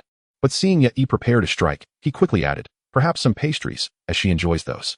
Yet he considered this before continuing. All right, after your challenge. We will go buy some. Suyu nodded in agreement, and the two settled into a hotel. The next day, Suyu brought Yi to the Changpan dojo. At that moment, the dojo was under the leadership of Sakaki, with two burly men standing guard at the entrance. We are here to challenge the dojo, Suyu announced. The two men scrutinized Suyu from head to toe, nodded, and then opened the door. As Suyu and Yi stepped inside, the heavy door slammed shut behind them. Suyu paid no mind to such theatrics. After acquiring absolute power, who would still concern themselves with such trivialities? Proceeding straight ahead, they arrived at a battle arena. Suyu looked up to see a middle-aged man in a red suit lounging on the second floor, a cat nestled beside him. The man in the red suit spoke. I am Sakaki, the trainer of the Changpan dojo. Suyu's expression was serene as he slowly remarked, indeed. You are the mastermind behind the Huajian DUI, and your demeanor is truly extraordinary. Ban Mu was momentarily taken aback, not expecting Suyu to so straightforwardly unveil his identity. Naturally, he recognized Suyu, having long cherished thoughts of Meng Huan. However, he previously lacked the confidence to confront Suyu, otherwise, he would have acted much sooner. Yet, he did not anticipate the folly of his subordinates, who acted independently and failed, thereby exposing their identity. Initially, he intended to gauge Suyu's strength, but he found himself unmasked as well. Ban Mu let out a hearty laugh and rose to his feet, making his way to the first floor. You are indeed a prodigious talent, and I believe we have some misunderstandings to clarify. Let us discuss this matter thoughtfully. It was evident that his position as the leader of the greatest dark force in the Kanto region was not one to be taken lightly. Suyu narrowed his eyes and calmly replied, Indeed, a discussion is warranted. Although I was unharmed in the previous attack and eliminated all assailants, it does not absolve the grievances between myself and the Huajian DUI. Ban Mu, with an expression of sincere regret, stated, I deeply regret the previous attack. Even though they acted without my consent, it is my negligence. Please, feel free to express your demands. Suyu was inclined to keep him alive. Yet the reality was stark. With Xiaoming present, and this being Huajian DUI's territory, Ban Mu could easily escape. Should he decide to kill him, the entire Huajian DUI would likely seek vengeance, as his subordinates remained fiercely loyal. At that juncture, he would not fear the confrontation, but rather dread the possibility of the Huajian DUI resorting to underhanded tactics, such as kidnapping those dear to him. Currently, he was unable to protect everyone. Nodding, Suyu said, I do not wish to be your enemy. If you can meet my requests, our misunderstandings may indeed be resolved. Please, speak your mind. I am willing to pay any price to eliminate our misunderstandings, Ban Mu earnestly replied. True to his leadership role, he certainly possessed the art of persuasion. First, the Huajian DUI must refrain from operating within the territory I manage and must also warn other malevolent forces to stay away from my area, Suyu declared. In the Kanto region, the Huajian DUI was the largest dark force. As long as they did not create disturbances, his territory would remain relatively peaceful. Ban Mu pondered for a moment before nodding, fully aware that Suyu was soon to assume the role of Kanto's king. Otherwise, he would not be so wary of him. While the Tokiwa forest was his stronghold, the research there had concluded, making it expendable. As for the smaller factions, a simple warning would suffice, and those who did not comply could be swiftly eradicated. Second, the Huajian DUI shall assist me with 3 tasks whenever I require, Suyu stated in a calm tone. Ban Mu inquired, What tasks do you require of us? That is for you to remain unaware of, but rest assured, I will not send you to your demise, Suyu replied. He merely took precautions, as there were situations where he could not intervene directly, making it most prudent to have the Huajian DUI handle certain matters. Ban Mu nodded, having realized that if someone of Suyu's caliber needed assistance, it likely pertained to matters he could not address as the king. However, this arrangement seemed beneficial. There are no eternal enemies in this world, only everlasting interests. The Huajian DUI could be of use to Suyu, and thus, both parties might explore further cooperation. Suyu had never contemplated an alliance with the League to annihilate the Huajian DUI. Wherever there is light, darkness inevitably follows. Eliminating darkness does not eradicate it, but merely gives rise to new shadows. Moreover, the League was not necessarily as virtuous as it appeared. In the eyes of the common populace, it may symbolize hope. Yet Suyu was privy to many of its darker secrets. Nonetheless, such matters were of no concern to him, as long as they did not provoke him. Third, let your Xiaoming battle my Meng Huan. How could you possibly know? Ban Mu exclaimed, startled, for this was his secret weapon, and he immediately wondered if there was a spy within the Huajian DUI. Suyu replied, How I came to know is of no concern to you. I merely require this challenge. Come forth. As Ban Mu observed Suyu stride confidently towards the challenger's side, his expression darkened. Never before had anyone evoked such a feeling in him. It was as if all his secrets were laid bare before Suyu, instilling a sense of dread. Yet, this aligned with his intentions, for he too desired to uncover whether Meng Huan or Xiaoming was the stronger. Should Meng Huan falter, Suyu would no longer have reason to exist. A fierce glint of murderous intent flickered in Ban Mu's eyes. What significance did being a king hold? In every world, strength remains paramount. A deceased king garners no sympathy. Master, the last time the Huajian Dui attacked me was the first, and it should remain the last. Suyu returned to the challenger's side, his voice frosty. Ban Mu quickly concealed his dark demeanor, donning a smile. Of course, I too wish for no unpleasantness between us.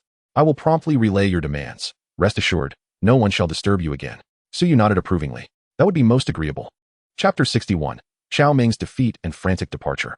After concluding their negotiations, the critical moment was upon them. Strength was the foundation for equitable dialogue. If Suyu lacked the power to confront Xiaoming, Ban Mu would undoubtedly show his true colors. A heavy door slowly ascended, revealing a small sprite clad in armor, Ban Mu's trump card, Xiaoming. Xiaoming emanated a chilling aura that instilled fear, as if it could rend one to pieces in an instant, exuding an overwhelming pressure. Mimi, sensing the formidable pressure exuded by Xiaoming, Huan swiftly took flight from Suyu's shoulder, effortlessly countering Xiaoming's fierce might. What is this? The original? Xiaoming's icy gaze fixated on Huan. From its inception, it yearned to compete with Huan, striving to prove its superiority and claim the title of the strongest sprite in the world. Let's converse, Mei exclaimed, covering her mouth in astonishment. She had not anticipated that besides Meow Meow, another sprite could articulate speech. Suyu shook his head and explained. That is Xiaoming's telepathy, not true speech. However, given its learning capacity, it should find it quite simple to acquire. After all, Xiaoming's learning abilities were exceptional. Yet due to its disdain for humanity, it likely looked down upon learning human language. I will prove that the clone can surpass the original. Xiaoming unleashed a wave of psychic energy towards Huan, seemingly testing its strength. Mimi, Huan adeptly dodged Xiaoming's assault, still engaged in some form of communication. What is Huan saying? Mei pondered, unable to comprehend, but Suyu understood. Huan conveyed that they were both originals, and that the current Xiaoming was indeed a unique sprite in its own right.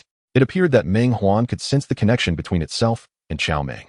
As Huan articulated, Xiaoming now possessed its own thoughts and emotions, having become an independent entity. However, Xiaoming did not concern itself with such matters. Its fixation could not be dissolved by mere words. From the moment of its creation, it had been instilled with the belief that it was a mere copy of Huan, existing solely to surpass it. Why won't you fight me? Do you deem me unworthy of battle? Xiaoming launched repeated assaults, yet Huan merely evaded, refraining from engaging, which deeply insulted Xiaoming. Mimi, Huan attempted to elucidate, yet Xiaoming had succumbed to fury, intensifying its onslaught. In a state of reverie, Suyu exclaimed, defeat it, and stabilize its emotions. He was well aware that, given Xiaoming's temperament, mere words would not suffice to persuade it. Unlike Xiaoji, Xiaoming had already been brainwashed by Ban Mu. Only when it came to its own realization could it return to normalcy. Dreaming nodded, although it was reluctant to intervene, considering Xiaoming akin to its own offspring. However, since the child refused to listen, it had no choice but to administer a lesson. With a resounding crash, Xiaoming and Dreaming unleashed their psychic abilities in a fierce clash. The seriousness of Dreaming far surpassed that of the current Xiaoming, sending it flying and demolishing a significant portion of the dojo's wall. Ban Mu stood in stunned silence, having anticipated a disadvantage, yet the disparity seemed overwhelming. He had relied on Xiaoming to vanquish countless adversaries, and never had anyone compelled Xiaoming to use a second move. Yet now it had been struck down with a single blow. This was difficult for him to accept. Casting a glance at Suyu, Ban Mu discreetly dialed a number, instructing his subordinates to prepare a flying machine, fearing unforeseen circumstances might arise. Suyu paid no heed to Ban Mu. This was not the opportune moment for his demise. I refuse to believe it. How can your power be so formidable? Xiaoming roared, emerging from the rubble, brandishing its arms and relentlessly assaulting Dreaming with a barrage of psychic projectiles. Dreaming erected a luminous barrier, effortlessly deflecting all of Xiaoming's attacks without even a hint of a crack appearing. In truth, with Xiaoming's status as a level 1 deity, it should not have been so powerless. However, the skills it possessed were predominantly psychic, proving ineffective against Dreaming, which belonged to Suyu. As a pinnacle level 1 deity, Dreaming was arguably the most powerful among all Dreamings, save for those with divine titles. Had it not been for Dreaming's restraint at this moment, Xiaoming would have already collapsed. Xiaoming could not accept defeat, having prided itself as the world's strongest Pokémon. It continued its assault on Dreaming. Prompting Suyu to command, Dreaming utilized the Dark Pulse. Reluctantly, Dreaming complied, launching a precise strike of Dark Pulse that inflicted double damage, sending Xiaoming back into the ruins. Seeing this, Ban Mu hastily conceded, presenting the green badge to Suyu, who accepted it without acknowledgement. Xiaoming, return. Suyu ignored Ban Mu, who, in frustration, directed his voice at Xiaoming. His concern was not for Xiaoming's injuries, but rather the possibility of losing control over his prized tool. Clearly, Xiaoming had little regard for him, slowly rising from the debris, its gaze fixed on dreaming. Was this the disparity between the original and its replica? It began to doubt its own existence, wondering if its creation had been in vain. What is the purpose of my existence? Myu. Dreaming sensed Xiaoming's unusual state and sought to guide it, conveying that the world was vast and that the meaning of its existence was for it to discover. Listening intently, Xiaoming's curiosity about the outside world began to blossom. Since its inception and subsequent destruction of the research facility, it had followed Banmu, fighting for him without understanding its own purpose, as if its sole reason for being was to battle. Noticing Xiaoming's unusual behavior, Banmu urgently manipulated the control mechanism to forcibly subdue it. He did not wish to witness his primary combatant developing its own emotions. The alloy armor encasing Xiaoming began to exert control over its psyche. However, this time, Xiaoming vehemently resisted. Banmu shouted, "Xiaoming, Pokémon exist to serve humans, to live for humanity. That is the essence of your existence." This proclamation sent Xiaoming into a frenzy, unleashing its psychic powers and obliterating all restraints, even destroying half of the Tokiwa dojo before soaring into the sky. As Suyu observed Xiaoming's escape, he turned to Banmu, curious whether he could maintain his composure. At that moment, Banmu harbored a deep-seated animosity towards Suyu, yet as Suyu's gaze fell upon him, he managed to force a smile. "My apologies, gentlemen. Xiaoming encountered an unforeseen incident. I shall ensure a proper reception next time." With that, Banmu hastily boarded the prepared flying machine to pursue Xiaoming. Chapter 62, Returning Home. Suyu smiled, intrigued as he watched Banmu depart. He relished the sight of his adversary's helpless rage. Much of the Tokiwa dojo had collapsed. Had it not been for dreaming, the center would have undoubtedly succumbed to ruin. He pondered whether Xiao Ji would successfully acquire the green badge, speculating that with Team Rocket's involvement, it was likely. Xiao Mao had narrowly avoided this confrontation. Without Xiaoming present, he should remain unscathed. "Let us go, Dreaming. We shall surely meet again." Suyu beckoned to Dreaming, taking Mei Yi's small hand as they departed the Tokiwa dojo. When they next encountered Xiaoming, perhaps they could attempt to capture it, but it would require Xiao Ji to awaken the emotions within Xiaoming's heart. Otherwise, given Xiaoming's current disposition, it would rather perish than submit to humanity. He mused about whether there might be another Dreaming to capture. The two returned to the hotel, rested briefly, then ventured out to procure some pastries. After enjoying lunch, they boarded a vehicle heading to Masera town. Knock, knock, knock. Suyu rapped on the door, his heart racing with excitement, while Mei Yi appeared exceedingly anxious. "I'm coming." A familiar voice called from behind the door. As the door swung open, the woman standing there momentarily froze. Suyu smiled, arms outstretched, ready to embrace Mei Wan in a reunion. "Oh my, Mei Yi has grown so much. You have blossomed into such a beautiful young lady," Mei Wan greeted, ushering Mei Yi inside. "Hello, Auntie. I brought you a gift. I hope you like it." Mei Yi said shyly, her cheeks flushed. "Come on now, why bring a gift? You should just come visit." "You, rascal, why are you still standing at the door? Go brew some tea." Mei Wan's melodious voice rang from within the house. "Suyu." Mei Yi couldn't help but laugh at the exchange. "Mom, is this how you treat your most beloved son?"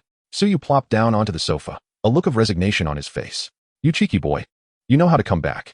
You never bother to keep in touch with the family," Mei Wan scolded. "Do you think I don't get bored without you?"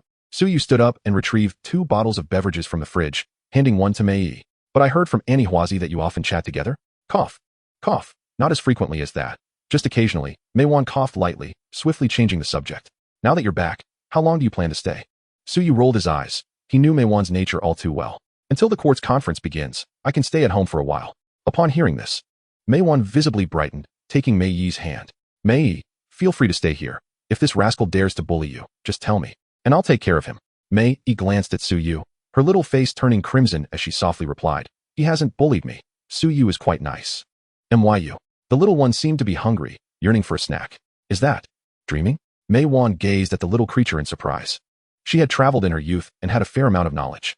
Suyu nodded, saying, "Yes, the little one is hungry and wants to eat." "Mom, do we have any snacks at home?" Mei Wan opened the pastry box, gently saying, "Come, little one, have something to eat." "Myu." The little creature, undeterred by shyness, leaped into Mei Wan's arms, eagerly grabbing the pastries, its eyes squinting into crescent shapes, utterly adorable. "Lalu lalu." In Mei's embrace, Lalu La Si waved its tiny hands. Mei Wan smiled as she picked up a piece of pastry and offered it to the sparkling Lalu La Si, which seemed to have developed splendidly under Mei's exceptional care.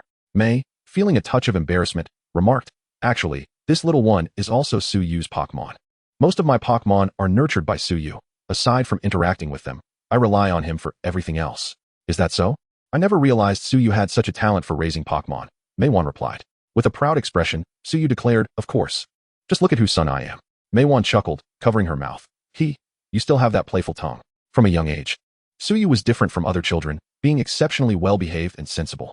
As he grew older, their relationship evolved into one resembling that of friends. Suyu then recounted his experiences along the journey, including his candidacy for the title of champion and the matters concerning Xiao Shui and Nazi. Upon hearing his stories, Maywan felt a wave of emotion. Her little one was on the verge of becoming a prominent figure, yet she couldn't help but notice his newfound flirtatiousness. Grabbing Suyu's ear playfully, she admonished him, if any of them feels wronged, don't even think about returning home, understood? Ow, I understand. I promise. Please let go. My ear, it's really going to fall off. Suyu pleaded. May, report to me at any time. If this rascal bullies you, I will promptly take care of him. Maywan stated.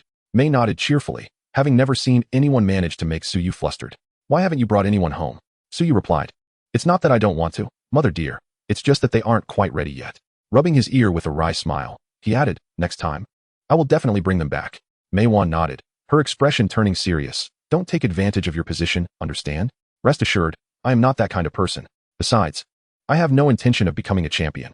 I still have journeys to undertake. The allure of the Pokémon world lies in its diverse creatures and unique tales, which is what he truly seeks. Maywan nodded, not wishing to interfere with Suyu's dreams. Remember to visit Professor Demu when you return. He will surely be delighted to see you. Don't worry, I will go in a few days, Suyu assured her. Professor Demu had aided him greatly, and he intended to repay that kindness. His Charizard had reached the level of champion, a testament to its extraordinary potential.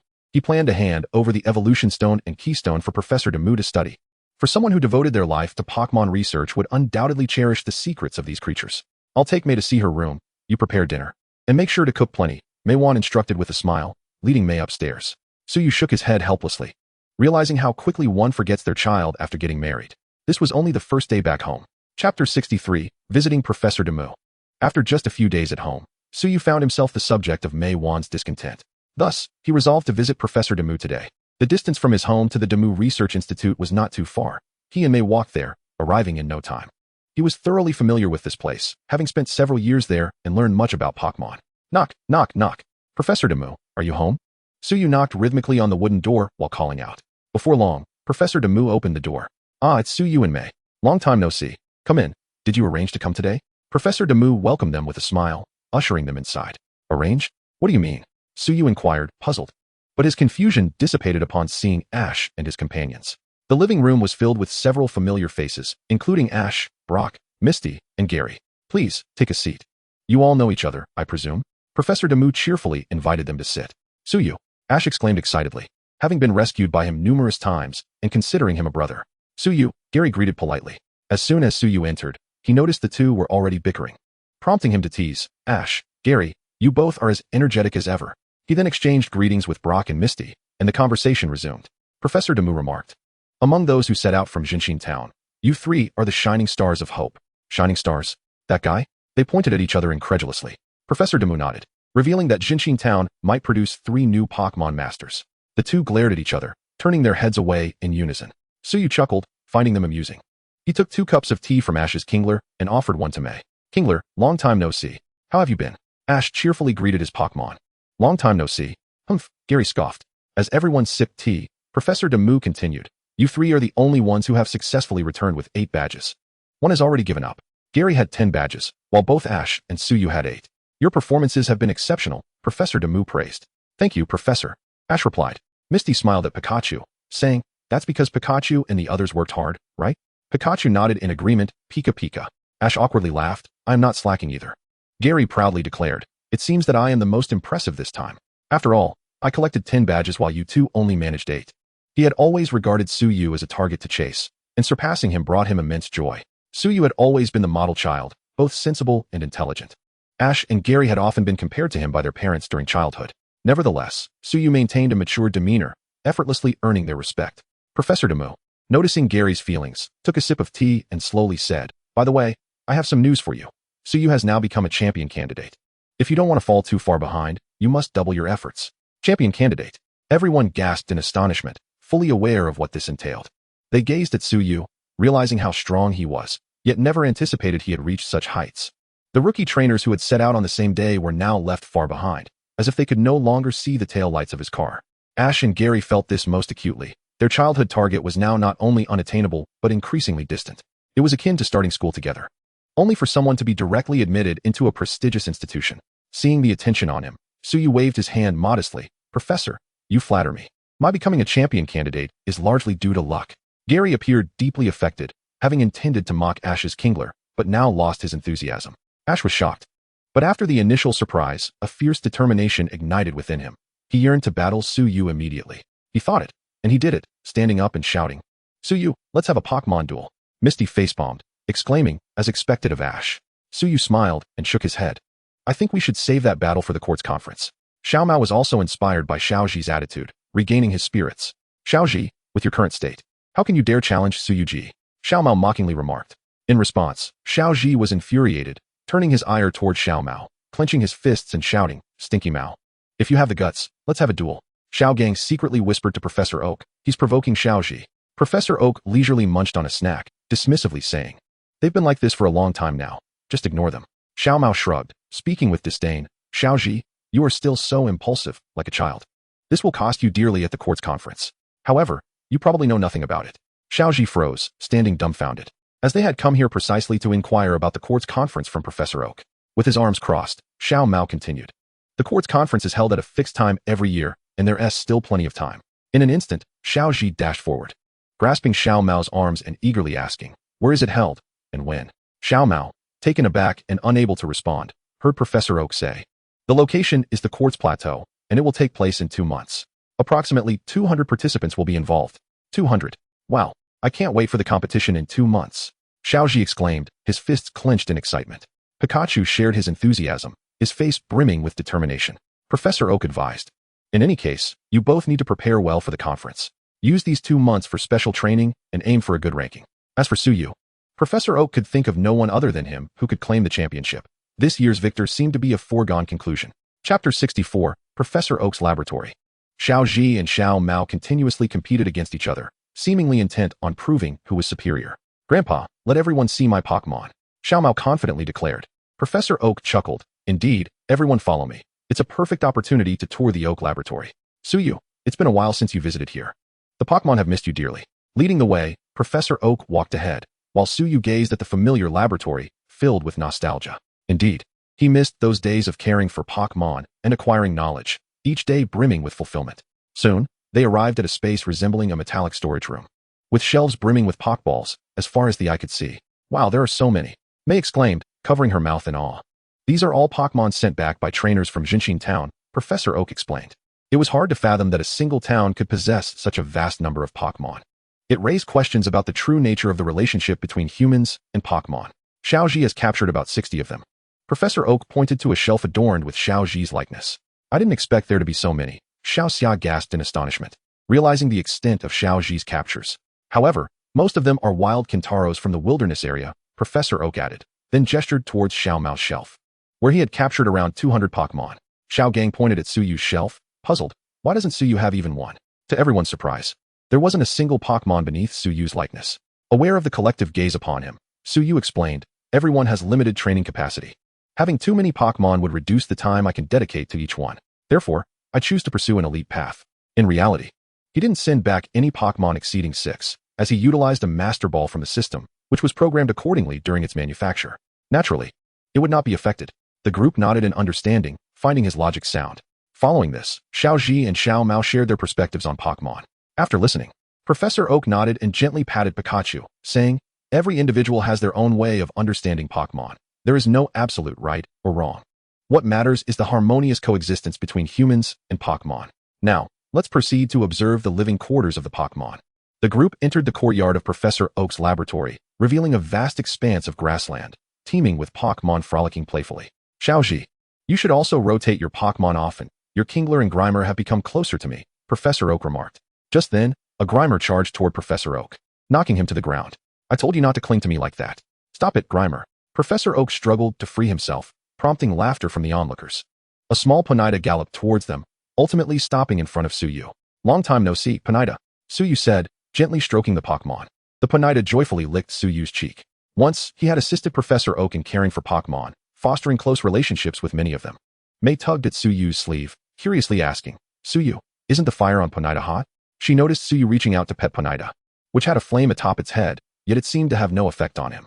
Suyu replied with a smile, "Don't touch it unless you're recognized by Ponyta. Only then will its flames not cause harm." Upon hearing this, Mei recoiled, startled, pulling back her hand. "Professor, surely this courtyard can't possibly contain every type of Pokémon," Xiaoji exclaimed, gazing at the endless grassland in disbelief. Professor Oak replied, "It's a bit of a stretch to say that. For instance, there are no Togepi here." Togepi in Xiao Xia's arms waved cheerfully. Togepi. And Suyu's Mew. Mew revealed its true form, Mew. The little one flew beside Togepi, transforming into Togepi to play, much to Togepi's delight. Speaking of which, on the day I left Jinshin Town, I also saw a bird Pokémon not listed in the Pokédex, Xiaoji remarked. "This world is vast, and many Pokémon are still waiting for you to discover them," Professor Oak encouraged. "I will strive to become partners with Pokémon from all around the world," Xiaoji exclaimed excitedly. "Me too. I want to capture even more new Pokémon," Xiaomao declared. The two resumed their rivalry. Suyu bid farewell to Ponyta and approached Professor Oak, saying, "Professor, I came here to show you this." With that, he released Charizard, raising his wrist with a keystone to initiate Mega Evolution. Charizard Mega Evolve. Charizard roared, enveloped in a radiant burst of colors, transforming into Mega Charizard X. "Is this Mega Evolution?" Professor Oak gazed in astonishment at Mega Charizard X. As an authority in academia, he had heard of Mega Evolution in the Kalos region, but it was not his area of research. Moreover, the lack of shared information left him only with a superficial understanding. Mei had seen it once before and was not as shocked, yet she still found Mega Charizard X incredibly impressive. Xiao Ji and the others stared in awe, while Xiaomao wore an expression of disbelief. Suyu chuckled, embracing Mega Charizard's neck, saying, "I obtained this stone by chance, allowing Charizard to evolve. But other Pokémon cannot utilize it. I am not entirely clear about the underlying principles, so it is fortunate that I can entrust this to your research. This also serves as a form of gratitude toward Dr. Demu for his care, whether in providing him a position at the Research Institute or gifting him the small fire dragon." Dr. Demu, already in his advanced years, certainly understands Suyu's intentions, and he chuckled heartily, saying, "You rascal, I have a keen interest in Mega Evolution, and with these two stones, perhaps we can achieve breakthroughs even before the Kalos region. This would significantly enhance the strength of the Kanto region." In his youth, he was an exceptional trainer and could easily perceive the immense power boost the fire dragon would gain after Mega Evolution.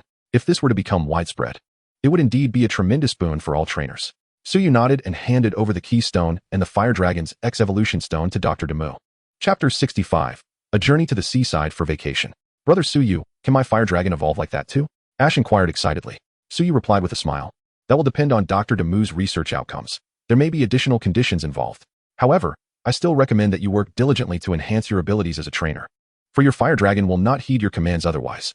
Xiaoxia and Xiaojing could not help but laugh, fully aware of the dismissive attitude the fire dragon held towards Ash. Ash chuckled awkwardly, acknowledging the truth of the situation, yet he remained steadfast in his belief that he would eventually earn the fire dragon's respect. "It is getting late. We should take our leave," Suyu said, sensing that there was nothing more to discuss. He took Mei Yi's hand, preparing to depart. Dr. Demu added, "Before participating in the court's conference, do come visit me. This time, you must battle Dewey, and your fire dragon cannot be absent." Suyu nodded, and the two left the Demu Research Institute. It was only natural for Dr. Demu to be aware of this matter, as he was among the foremost figures in this world and was well informed. Suyu would likely engage in a formal 6v6 battle with Dewey, perfectly equipped with 6 Pokémon, while his fire dragon was currently at the champion level. If it could not Mega Evolve, it might struggle to gain an advantage. However, with Mew in his corner, overcoming the odds was not entirely out of reach. Should he grant Dewey some semblance of face in their encounter? After spending a few days at home, one morning, Mei called out, "Suyu, wake up. If you don't get up now, we want to wait for you." She gently shook the sleeping Suyu in an attempt to rouse him. "Stop it, I need a little more sleep," Suyu mumbled, turning over with Mew in his arms, drifting back into slumber. "In that case, I shall not hold back." Mei chuckled, seeing that Suyu remained in bed. She moved to the other side and gently pinched his nose. Moments later, Suyu's face turned bright red as he abruptly sat up, gasping for fresh air. Rubbing his eyes, he complained, "What was that about? I was just dreaming of a critical moment, and you disrupted me. You were warned. If you didn't get up, Aunt Mei-wan would come in and pull your blanket off. Hurry, get dressed. We are heading out soon." Mei said, hands on her hips, her tone impatient. Suyu's mind cleared, and suddenly he realized something, his eyes widening in shock. "Departure? We are departing. I almost forgot." With that, he threw off the blanket and hurried to get dressed. As Mei was about to say something, she saw Suyu leap out of bed and quickly covered her eyes, exclaiming, "Ah, Suyu, you pervert. You sleep without clothes." Suyu, however, was unfazed. He nonchalantly gathered his scattered clothes and began dressing before her, casually declaring, "Who sleeps in clothes? What a fuss. Besides, I'm still wearing something," he teased. "And you looked at me first. I didn't even complain." "Ugh, who cares to look at you?" Mei retorted, her cheeks flushed. "Then why are you still here? Haven't you seen enough?" Suyu remarked playfully as he donned his final piece of clothing. "Who wants to see?" Mei, now assured that Suyu was dressed, lowered her hands and playfully scolded. "If it weren't for Aunt Mei asking me to wake you, I wouldn't even step foot in your room." "All right. Thank you, my lady, for waking me. Let us head downstairs for breakfast," Suyu said, no longer teasing Mei. As he cradled Mew and they both descended the stairs. "Were you not informed yesterday? Today we are participating in a trip organized by the Community Residents Association. I called for you several times, but you wouldn't wake up. What were you doing last night?" Aunt Mei scolded while preparing breakfast. "Look at how obedient Mei is. She got up early to help me with the breakfast." "Mom, I'm sorry. Please don't lecture me. I promise to wake up early next time," Suyu pleaded as he took a bite of bread from the table, quickly begging for forgiveness. Mei giggled beside him. Well, can't handle a little reprimand? You've grown wings, yet you forget how hard I worked to raise you." Aunt Mei feigned a sorrowful expression as she spoke. Seeing this, Suyu pointed urgently toward the window. "Mom, look. The travel group is about to leave. If we don't eat now, we'll miss out." Indeed, upon hearing this, Aunt Mei hurriedly turned to the window, noticing many people already departing with their luggage. "You little rascal, I'll deal with you later." She glared at Suyu before calling Mei to begin breakfast. Before long, Suyu's family arrived at the gathering place for the community trip, where many others were already present. This community excursion would last 3 days and 4 nights, with the destination being a seaside city named by Na for a vacation. "Mei, over here." Hanzi waved cheerfully. "Hanzi." Mei approached and embraced Hanzi. Noticing Ash was absent and asking, "Where's Ash? Isn't he joining us?" Hanzi shook her head. "Ash is busy preparing for training, so he won't be coming. This boy truly works hard. He will surely achieve great results in the competition," Mei praised. "Good morning, Hanzi aunt," Suyu said as he held Mei's hand, politely greeting Hanzi. "Good morning, Suyu and Mei." Hanzi smiled, commenting, "Suyu, you remain as handsome as ever, and Mei is becoming more beautiful." Suyu, ever the charmer, merely smiled in response, while Mei blushed and shyly replied, "Not at all. Aunt Hanzi and Aunt Mei are the truly beautiful ones." Upon hearing this, both Mei and Hanzi burst into laughter, as it is a truth universally acknowledged that women of all ages enjoy receiving compliments. However, Mei's words rang true. The two lovely ladies were indeed strikingly radiant amidst the crowd, attracting the attention of numerous young men. Over the years, many young suitors had declared their affections for Mei, yet she had declined them all, knowing that she had chosen to remain unmarried for Suyu's sake. Fearing that others might not treat him well, Suyu had quietly borne this in mind, vowing to ensure that Mei would live a life of utmost happiness.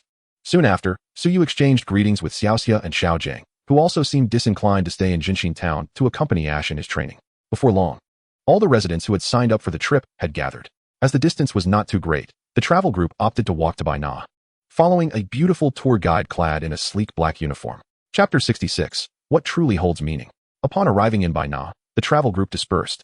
The beach was alive with numerous people surfing and swimming, creating a vibrant atmosphere. "Mom, Aunt Hanzi, would you like to try surfing? I brought some boards," Suyu offered. The two ladies shook their heads in response, saying, "That's more suited for your generation. We'll just swim and soak up some sun." Suyu refrained from further comment as the group arrived at the seaside, where they erected a sunshade and set out beach chairs, while the 3 women went to change into their swimsuits. Soon, they returned. Mei approached gracefully, clad in a classic retro swimsuit of a deep wine red hue that clung to her curvaceous figure like a ripe cherry, exuding an enchanting allure. Huazi showcased a different charm, adorned in a sky blue bikini, her fair skin accentuated by the vibrant color, complemented by a subtle smile that radiated an irresistible magnetism. Although Yi was equally beautiful, her youth rendered her slightly overshadowed by the 2 mature women. Nevertheless, she donned a vibrant blue 2-piece swimsuit, emanating an exuberant youthful spirit that captivated everyone present. Suyu gazed at the trio, momentarily entranced, and it took him a while to regain his composure.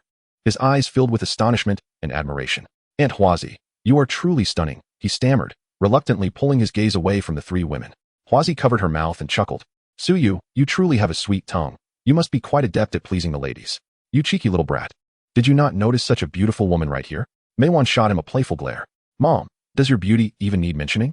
You are the most exquisite fairy in this world." Suyu quickly complimented, sensing his mother's disapproving expression. "But Suyu, didn't you say I was the prettiest?" Yet interjected, casting a pitiful look at him. Suyu wiped away cold sweat, his mind racing as he chuckled awkwardly. "Actually, both of you are the most beautiful in the world. Then I must not be the prettiest," Huazi teased with a smile. Of course. Aunt Huazi is also the most beautiful, Suyu replied, sweating profusely, realizing for the first time that being surrounded by 3 stunning women could be quite torturous. Seeing Suyu flustered and sweating, the women finally relented. As the 3 lay on their beach chairs chatting, Suyu suddenly had an idea. He retrieved sunscreen from his backpack and smiled. Ladies, would you like me to assist you with applying sunscreen? It's complimentary. Maywan saw through Suyu's intentions and stood up, pinching his ear. You little rascal, trying to take advantage of your mother? Mom, just because you don't want it doesn't mean others don't need it. Ouch, that hurts. I'm sorry, please let go. Suyu protested. But Maywan ignored him, tightening her grip instead. This scene had Yi and Huazi in fits of laughter. A tinge of envy flashed in Huazi's eyes. Both she and Maywan were single mothers, yet the bond between Maywan and Suyu was closer than that of blood relatives. You little rascal. Go play somewhere else. No bothering Aunt Huazi, or I'll break your legs. Maywan released him, delivering a mock threat. Suyu rubbed his ear, grinning. What do you mean by bothering? Honestly, no good deed goes unpunished. Yi, how about I help you with sunscreen? Suyu leaned closer to Yi, smiling. With no other options, he turned his attention to the younger girl. No. Yi was well aware of Suyu's intentions and stuck her tongue out at him. Come on. No. If you come any closer, I'll call Aunt Maywan. Yi's face flushed crimson, from her cheeks to the nape of her neck, as she pushed Suyu away, shyly exclaiming. No. I was just joking, really. I'm just teasing, Suyu said earnestly, retracting his hand. Ugh. Let Shinado come out and help me. Yi huffed, her face still flushed. Suyu summoned Shinado to assist in applying sunscreen to the women while he languidly reclined on the beach chair, surrounded by these stunning beauties, yet feeling utterly helpless. After Shinado had finished applying sunscreen and prepared drinks for everyone, she came over to Suyu and offered him a beverage. Shinado, you're the best, Suyu said. Taking a sip of the chilled drink, feeling touched. Indeed, Shinado was the most obedient. Shinado shook her head, indicating it was her duty, and then, in a flash of white light, transformed into Ralts, leaping into Suyu's embrace. Ral, here you go, your favorite strawberry-flavored lollipop. Suyu unwrapped it, smiling as he offered it to Ralts. The little creature comfortably nestled in Suyu's arms, savoring the lollipop. Suyu, look over there, what are they doing? Yi nudged him, pointing at those surfing amidst the waves, her face filled with curiosity. He glanced up to see several surfers being tossed by the waves, only to paddle back towards a tall stone pillar, flags in hand. They aspire to become legends, just like Ran, Suyu replied, returning his gaze. Legends? Ran? There exists a tale by the sea about an exceptional surfer named Ran, who once planted a flag atop the stone pillar after riding the waves, thus becoming a legend. Countless surfers strive to achieve this goal, relentlessly battling even the most perilous giant waves. But what is the significance of this? Is it merely to become a legend? Yi questioned, bewildered by the reckless pursuit of planting a flag atop the pillar. Suyu opened his eyes, observing those tirelessly striving yet seemingly futile individuals, and said, significance? What truly holds significance? What is not? Perhaps what seems meaningless to you might appear meaningless to them as well. Yet, do you believe our moments of leisure here hold no significance? Yi pondered and replied, I feel quite happy and content right now. Does that count as having significance? Certainly. Although you are doing nothing at the moment, if you derive joy from it, that is indeed meaningful. Only you can discern this. Others might perceive it as idling away time. What they are doing may seem trivial to you, yet they understand they are striving toward a goal, filled with a positive and joyful spirit, which is also meaningful, even if they ultimately do not succeed. The significance lies not in the outcome, but in whether one has gained something, even in idleness. If you find tranquility in idleness, that is also meaningful. Yi nodded, her admiration evident as she said, Suyu, you're not much older than me, yet you possess such wisdom.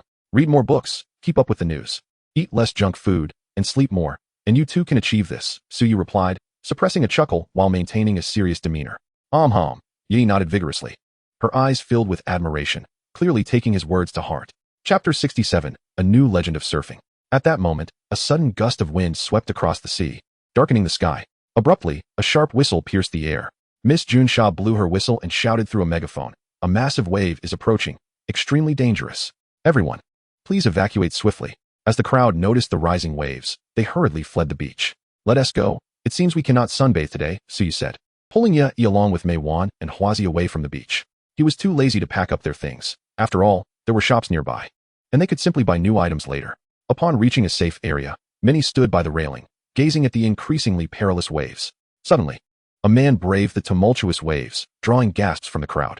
Suyu, look, that person is amazing, Yi exclaimed, unable to contain her astonishment at someone daring to challenge the legend in such a dangerous situation. Suyu nodded, having noticed the uncle bravely challenging nature alongside a Pikachu. As the uncle approached the stone pillar amidst the raging waves, he remained unfazed, maintaining his balance with unwavering determination in his gaze, fixated on the pillar. This was his opportunity. After 40 years, having failed the last time, this might be his final chance. Even in the face of death, he was resolute in seizing this moment.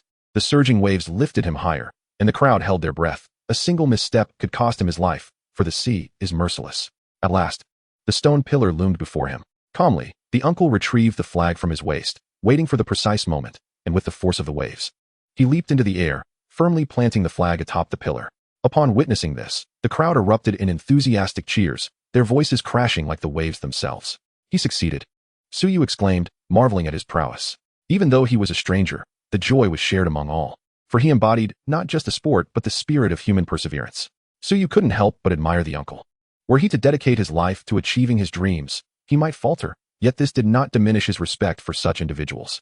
The isolated pinnacle of the stone pillar, untouched for countless years, was finally breached today, giving birth to a new legend that would inspire countless souls to forge ahead.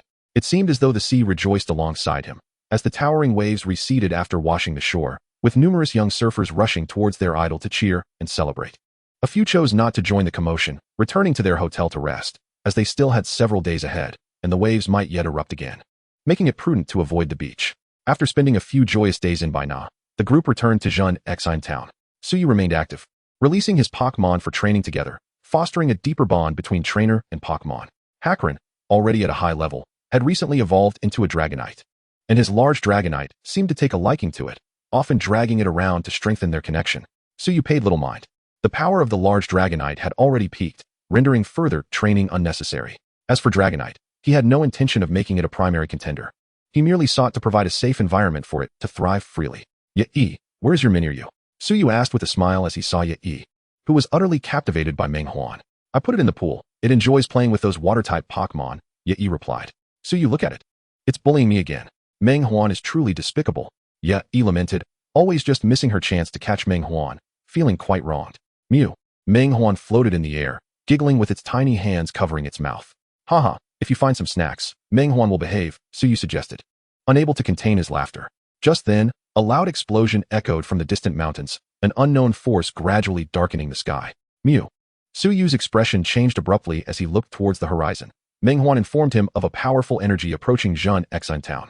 Meng Huan, transform into Lokia and take us there, Suyu commanded. This was his home, and he could not stand idly by. Although the energy was formidable, Suyu felt no pressure from Meng Huan's words. Thus, it was not to be feared. The two mounted Lokia and swiftly approached the mountains. Soon, they spotted a colossal Gung-Gui in the forest. So it is an ancient Pokémon. Suyu recognized Gung-Gui's identity at a glance. Though surprised, Ye, having encountered much with Suyu, remained composed. At that moment, Gung-Gui was heading towards Jian town, while Xiao Ji and his friends were desperately attempting to stop it, albeit with little success. Even their Pokémon were absorbed into Gung-Gui's inner space. Just then, a golden light flashed, revealing another ancient Pokémon before everyone. Xiao Ji exclaimed at the sight of the familiar yet strange behemoth. Yangjila. No, that's Udi. Xiao Gang corrected. But it's so enormous. Xiao Xia gasped. Xiao Ji pulled out his Pokédex, and the mechanical voice declared, Hudi, the psychokinetic Pokémon, dislikes using brute force and can freely employ psychic abilities. Were all ancient Pokémon of such massive stature? The two ancient Pokémon did not seem to be allies, as they immediately engaged in battle upon meeting. Suyu and Ye observed from Lokia's back. Suyu sat quietly, his eyes narrowed, contemplating whether to capture these two Pokémon. Both had reached the third-tier divine level, slightly weaker than the large Dragonite, indicating that ancient Pokémon were indeed more powerful than their modern counterparts. Capturing them could yield two formidable allies, but it would cost a hefty sum of 10,000 coins, and these two Pokémon appeared to harbor animosity, making future encounters troublesome. In that brief moment, the two ancient Pokémon unleashed their true power, colliding with such force that the darkness enveloping the sky was pierced. An invisible door began to materialize. Is this the door to another realm? Suyu gazed at the ethereal gateway, a frown creasing his brow as he murmured, Pokémonia civilization, the door to another realm. Could the legend be true? But what lies beyond this door? Chapter 68, Crisis Averted, Journey to the Quartz Plateau. Roar. Lokia alerted Suyu, sensing a presence behind the door that was more powerful than both the colossal Gung-Gui and Hudi. In that case, it's best not to open the door out of curiosity. Should something uncontrollable emerge, it would spell trouble, Suyu remarked. Meng Huan, unleash your full power hyper beam and bring those two down. At his command, Lokia gathered energy swiftly, and amidst a flash of brilliance, two hyper beams shot forth with tremendous force, accurately striking the colossal Gung Gui and Hu Di. With a thunderous roar, the two titans were instantly stripped of their prior dominance. Gung Gui, once terrifying, now resembled a tattered puppet, sent crashing away. Its massive form rolling across the ground and creating deep craters, its fierce visage now contorted in pain. Hu Di fared no better. It lost its spoon under the impact of the hyper beam, crashing against the rock wall with enough force to shatter the mountain, sending dust into the air as it lay unresponsive, likely unconscious. It's Suyu. Xiao Ji and his companions were stunned by the scene, looking up to see Suyu and Yi in the sky. With him around, we're safe. They all breathed a sigh of relief, having concluded from past experiences that there was nothing Suyu could not resolve. Is this person really that formidable? Beidou inquired. Of course. Suyu is incredibly powerful. With him here, these are merely trivial issues, Xiao Ji replied excitedly. Suyu and Yi flew down to join them, asking, are you all alright? Xiao Ji and the others shook their heads in affirmation, then anxiously added, but our Pokémon were taken by that Gung Gui, and many people are also in its grasp. Suyu nodded and said, do not worry. They are unharmed, merely trapped within the formidable Jian. Beidou approached, bowing deeply in gratitude. I sincerely appreciate your assistance. Without your intervention, an unimaginable catastrophe may have ensued. The two ancient Pokémon had engaged in battle for but a brief moment, leaving the entire forest in ruins. Had the colossal Jian reached the town, countless lives could have been at risk. Suyu shook his head, gazing at the unconscious HD and the still struggling Jian, stating, ZHNX and ZHN is my home. I shall not permit anyone to wreak havoc here. With that, he advanced towards the gigantic HD, which was now utterly devoid of combat capability, pinned beneath the weight of the mountain. Suyu produced a Master Ball and hurled it towards the colossal HD, intent on capturing it. After all, its power was undeniable, and a Psychic-type HD would prove invaluable, excelling in both travel and psychic detection, and capable of Mega Evolution. However, an unexpected occurrence unfolded. A beam of golden light, seemingly from nowhere, intercepted the Master Ball. Could it be a relic's rule? Did this ancient sight restrict the colossal HD and Jian, preventing their escape? Suyu pondered silently. Never mind. If capturing it proved impossible, it could remain here, and he could later explore the portal to another realm. Indifferently, he retrieved the deflected Master Ball, dusted it off, and returned it to his pocket. At that moment, the immense HD was enveloped in a radiant golden light, gradually transforming into a sphere and sinking into the ground. The distant Jian underwent a similar transformation. This ancient sight was indeed remarkable, capable of controlling two Pokémon of legendary status.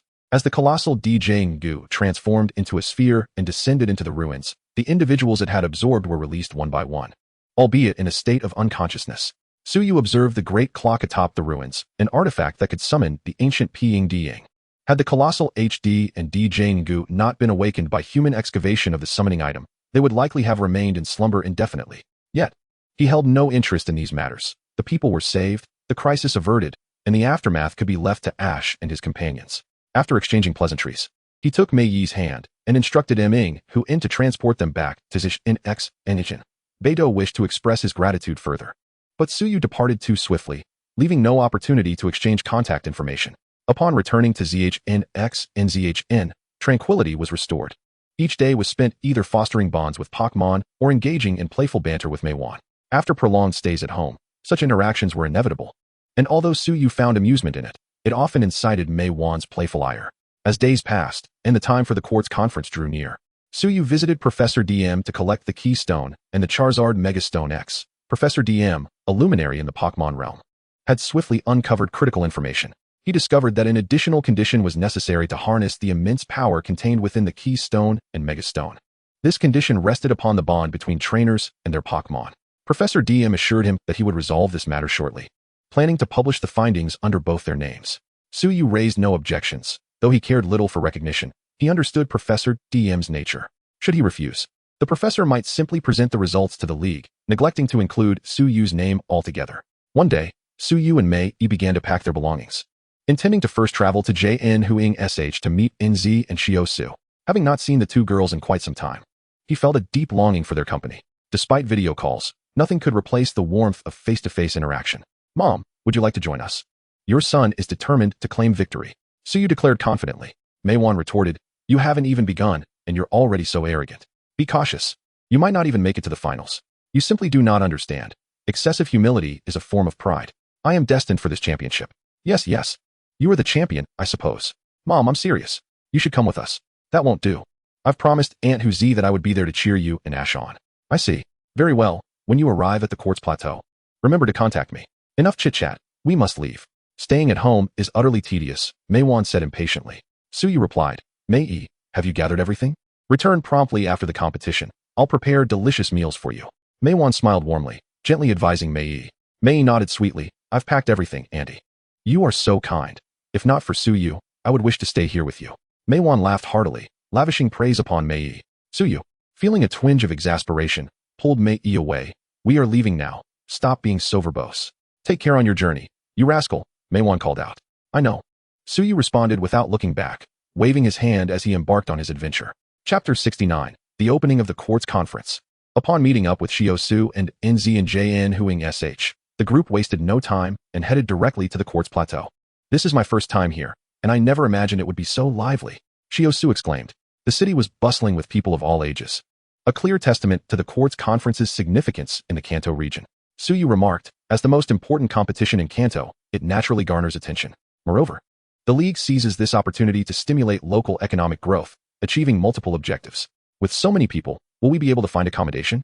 Mei expressed her concerns. Fear not. Participants in the competition will have designated resting areas. The League has managed this aspect quite well, Enzi assured. As a gym leader, she was naturally attentive to the proceedings of the Quartz Conference. Suyu added, let us first register our information. Otherwise, we won't be able to access the opening ceremony.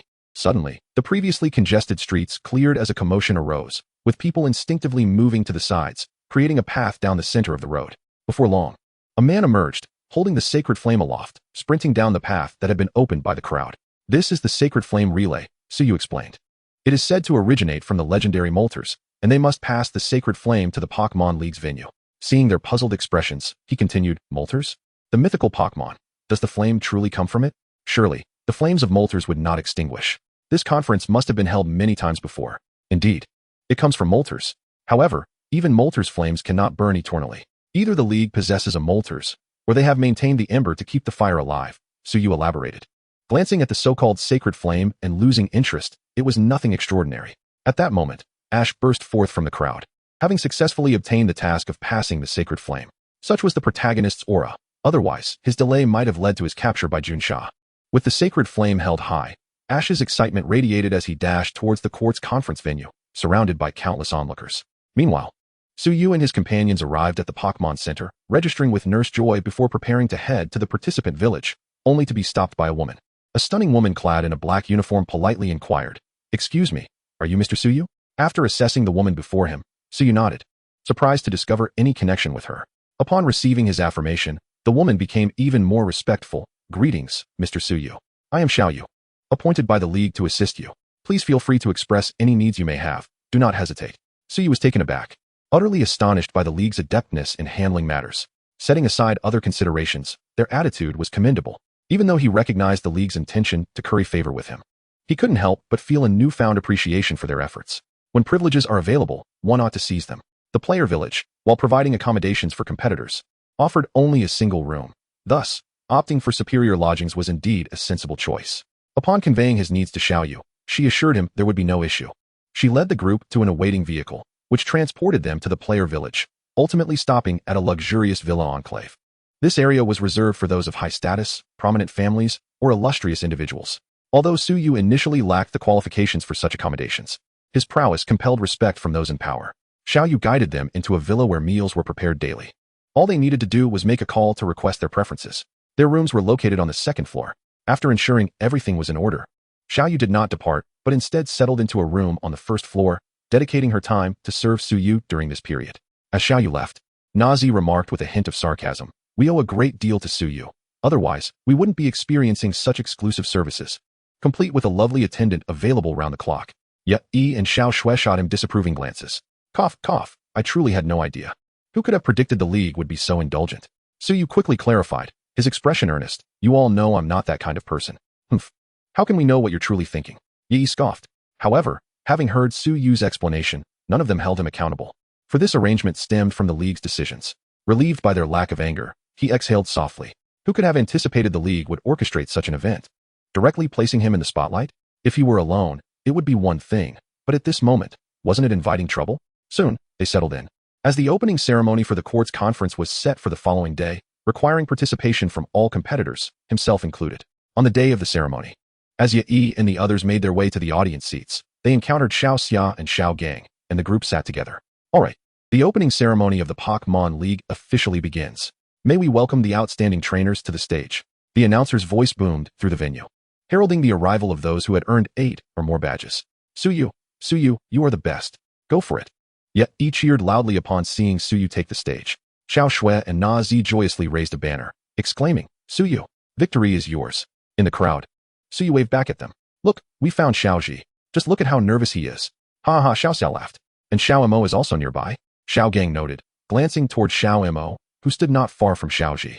The participants quickly filled the arena, and a girl sprinted toward the podium. Carrying the sacred flame, this was the final segment, igniting the sacred flame platform. However, an unforeseen event transpired. Suddenly, Kojiro and Musashi appeared before the flame platform, intercepting the girl and snatching the sacred flame. Xiaoji rushed forward to intervene, but alas, he was too late. Musashi ignited the flame platform and summoned a robot. Seizing the sacred flame platform, Suyu, exasperated, placed a hand on his forehead, utterly speechless. What use do you have for that flame? A grave incident has occurred. The sacred flame platform has been stolen. The announcer's terrified voice echoed throughout the venue. Yet, there was no need for him to elaborate. The audience could witness the unfolding chaos firsthand. Is there truly no security for such a grand event? Suyu lamented as he observed the lack of intervention. Only Xiao Ji was engaged in a struggle against Team Rocket, while others merely watched the spectacle, utterly indifferent. Xiao Ji had already been overwhelmed, seeking refuge, and still, no one stepped in to assist. It seems I must take matters into my own hands. If you insist on stealing the flame of the Firebird, allow me to show you the might of the Zapdos. Come forth, Zapdos. Suyu called out. Chapter 70. The elimination round begins. First match in the water arena. Thunder rumbled ominously in the sky as a majestic Zapdos, enveloped by crackling lightning, soared into view. Roar! It seemed to sense the presence of the Firebird, letting out an enraged cry. This is it. The legendary Pokémon, Zapdos. The announcer was beside himself with excitement, momentarily forgetting the theft of the sacred flame platform. Heavens! I never imagined witnessing the legendary Zapdos here. Is it here to assist us? Not only the announcer but the audience too were left in awe, gazing at the magnificent bird, absorbing the overwhelming aura of the legendary Pokémon. Zapdos, utilize your air blades to vanquish them. Suyu commanded. Zapdos flapped its wings, conjuring a series of razor-sharp air blades that formed around it, shimmering with a chilling light, swiftly targeting the machines of Team Rocket. The team had no time to react, their smug expressions frozen as they were engulfed by the explosive aftermath. The sacred flame platform returned to the venue, restored thanks to Zapdos' intervention. Is this the power of the legendary Pokémon? It effortlessly resolved the crisis. The announcer lavished praise upon Zapdos, clearly exhilarated. Return, Zapdos. With a flash of red light, Zapdos was recalled into its Pokeball. Unbelievable. This Zapdos actually has an owner. The announcer was astonished, quickly directing the camera towards Suyu. Although it was Suyu's first time standing on such a grand stage, under the gaze of countless spectators, he felt little trepidation. Perhaps this confidence was a product of his strength. He smiled and waved at the camera. It was worth noting that countless viewers across the Kanto region were watching the live broadcast. At this moment, Suyu had gained notoriety, leaving a lasting impression on many, especially young women. His handsome visage made countless girls blush, and his charm combined with skill undoubtedly captured the hearts of many.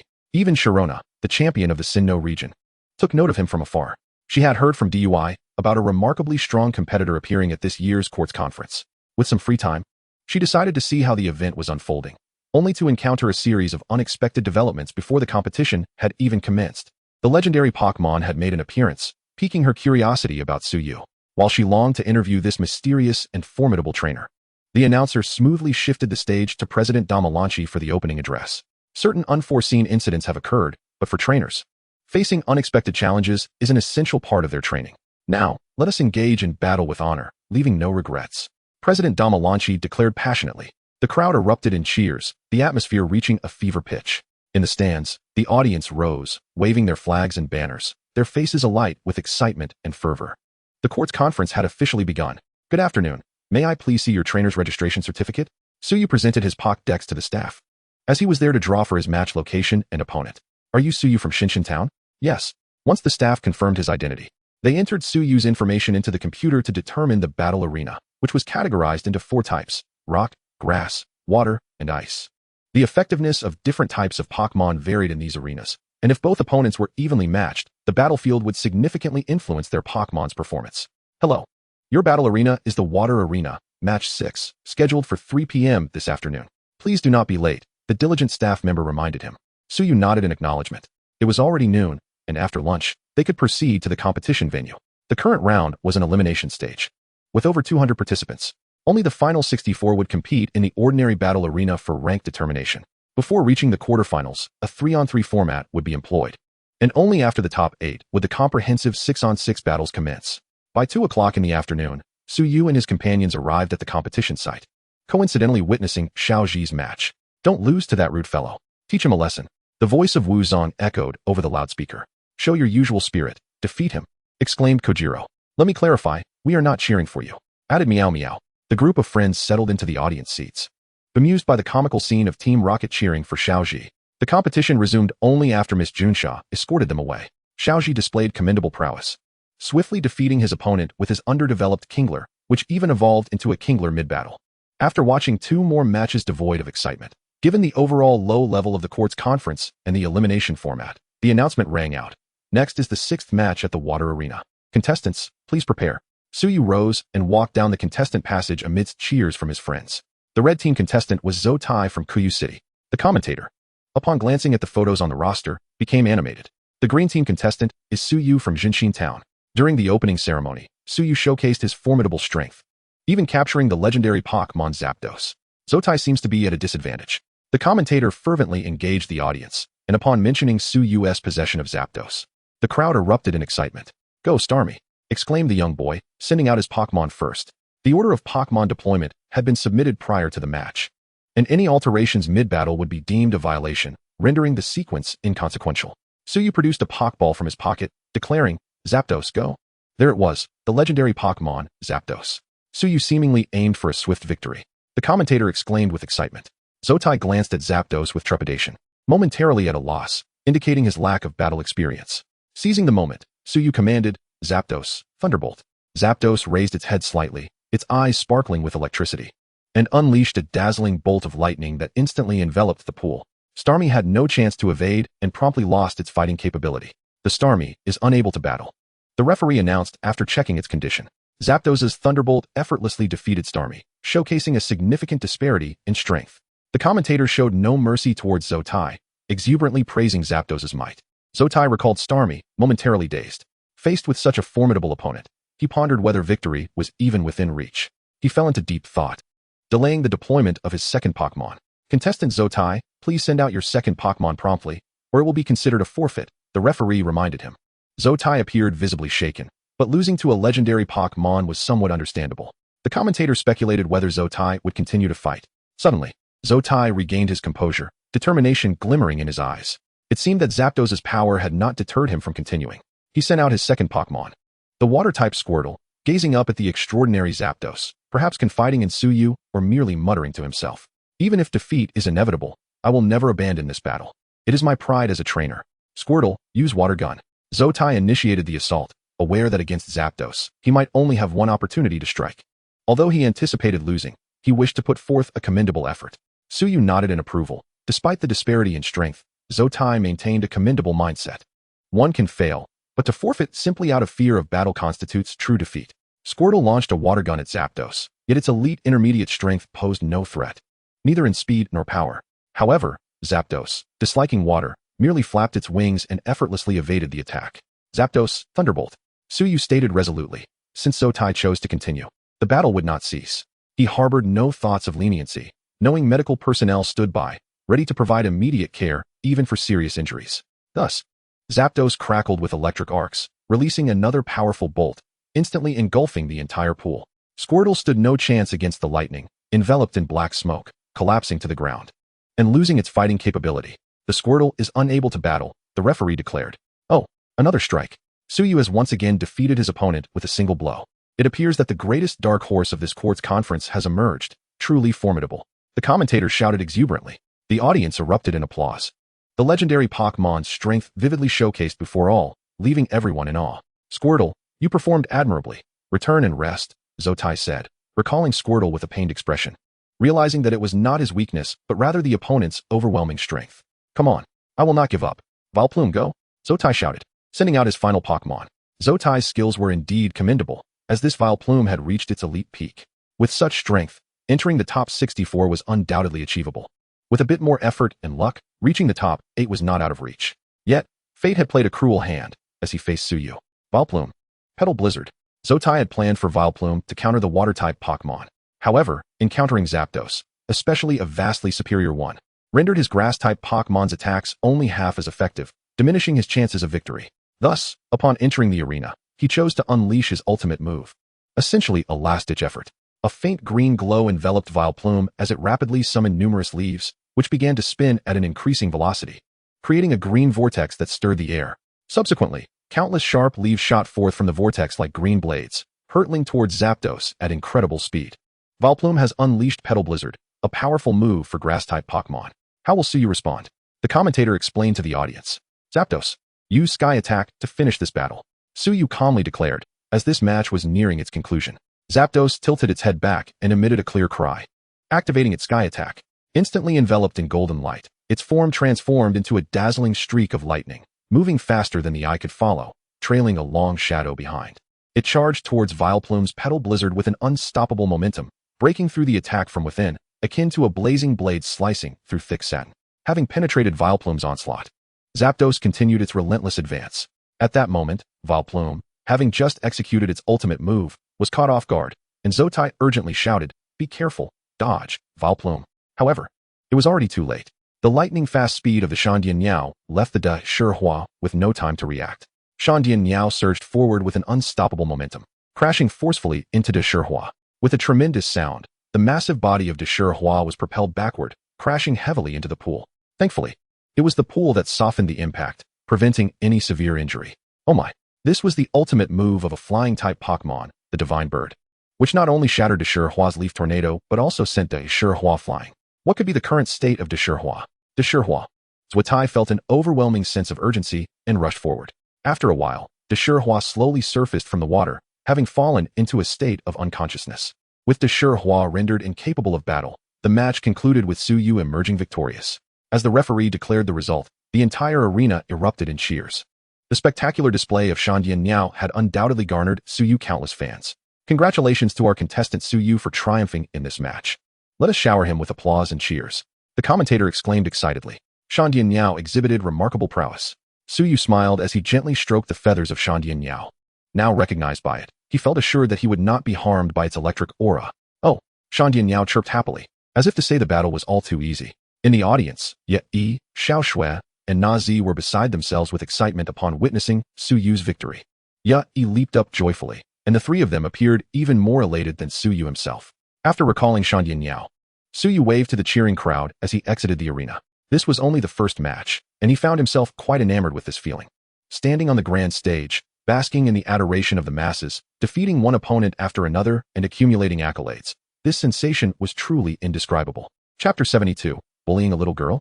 Upon seeing Suyu leave, Yi and the others also departed from the stands, making their way backstage. Suyu, you are simply incredible, Yi exclaimed, rushing towards Suyu and jumping into his arms. Suyu quickly embraced her and affectionately remarked, "Be careful. You might fall if I can't catch you. I believe in you." Yi replied with a beaming smile. After setting Yi down, Xiao Shui and Na Zi laughed continuously, while only Yi displayed such enthusiasm, making the other two appear more reserved. "Shall we celebrate?" Xiao Shui suggested with a smile. Although aware of Suyu's capabilities and the certainty of his victory, the atmosphere of the competition, under the gaze of countless spectators, transformed even a simple match into an exhilarating experience. "Let us go for a feast," Suyu said with a grin. Subsequently, he led Yi, Xiao Shui, and Na Zi out of the arena, drawing attention all the way. The charming and delightful youthful beauty, the gentle and graceful older sister, along with the mature and alluring woman, all surrounded Suyu. Any man witnessing this scene could not help but feel a twinge of envy and jealousy. Why does this guy have so many beautiful companions while I, despite being handsome, have not a single female friend? Up there, while I too envy that fellow. Might I suggest you take a look in the mirror first? I would be content with just one fairy like that. He has three. How infuriating. Days passed, and Suyu returned to draw his next battleground. This time, he drew a rocky terrain, with the match scheduled for 2 o'clock in the afternoon. "Suyu, aren't you going to check your opponent's information?" Yi asked. "It's the elimination round. Generally, the competitors aren't particularly strong. Besides, do you think I need to worry?" Suyu replied confidently. With his current lineup, if he couldn't secure the championship at the court's conference. One could only wonder what kind of terrifying opponent he would face. Arceus? What a joke. Having one cheater like him is more than enough. How well do you think Ash will fare this time? Yeah, E inquired, recalling a match they had watched featuring Ash. After pondering, Suyu responded. He should have no problem in the elimination rounds. It all depends on luck in the official matches. With a bit of good fortune, he might make it to the top 16. If luck is against him, he might be eliminated in the 32. I didn't expect you to hold him in such high regard, yet E remarked with a grin, watching Ash fight so recklessly. It's surprising he can still achieve such high rankings. Although Ash has a bit of a reckless streak, his Pokémon possess considerable potential, and he takes good care of them.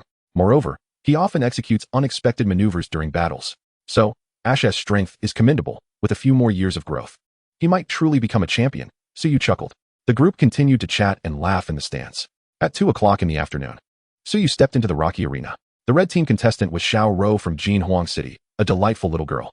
The commentator introduced both competitors. A charming little girl approached the battle platform, appearing timid, as if the slightest sound would send her into tears. Our green team contestant is Suyu from Jian Xian Town. Once again, Suyu's impressive battle from days prior was fresh in everyone's memory, and it seemed Xiao Ro was somewhat unfortunate in her draw.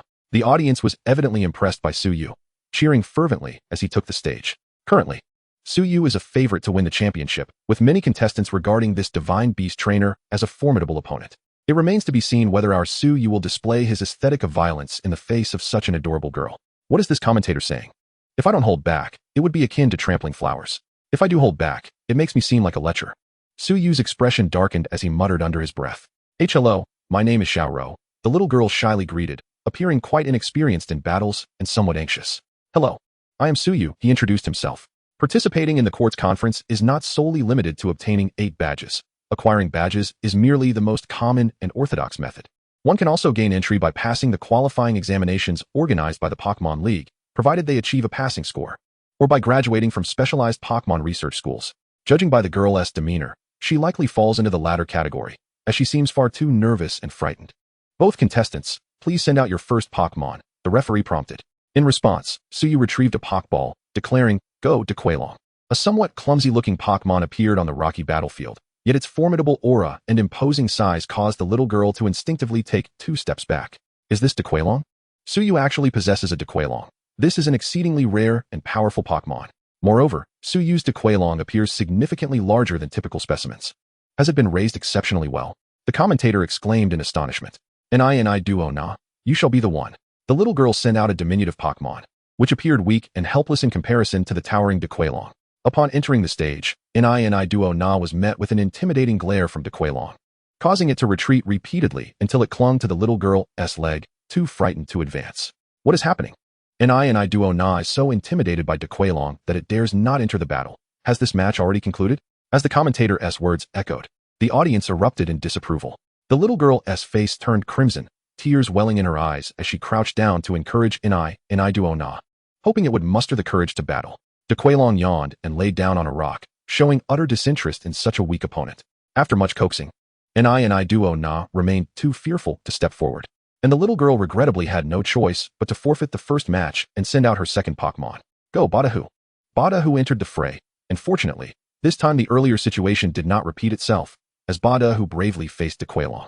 Hualan used Dragon Tail. Hualan cast a fleeting glance at its opponent, rising slowly to its feet and flapping its diminutive wings, disappearing from sight in an instant. Xiao Ro was taken aback, momentarily at a loss, as she failed to locate Hualan, not knowing where to hide. Suddenly, a shadow loomed above Godhood, and Hualan reappeared, turning swiftly to deliver a powerful tail strike that created a significant crater in the rocky terrain. Godhood. Xiao Ro's eyes brimmed with tears, overwhelmed with a sense of injustice, feeling as though she might weep at any moment. As the dust settled, Godhood lay motionless on the ground, rendered unable to continue fighting. Another blow. The competitor Suyu exhibited his characteristic brutality, showing no mercy and dispatching his opponent with a single move. The commentator's voice rang out, praising Suyu for his prowess. Chapter 73, The Taiji Master, Yaba. Suyu felt speechless at the commentator's remarks. Did he not notice the young girl on the opposing side was nearly in tears?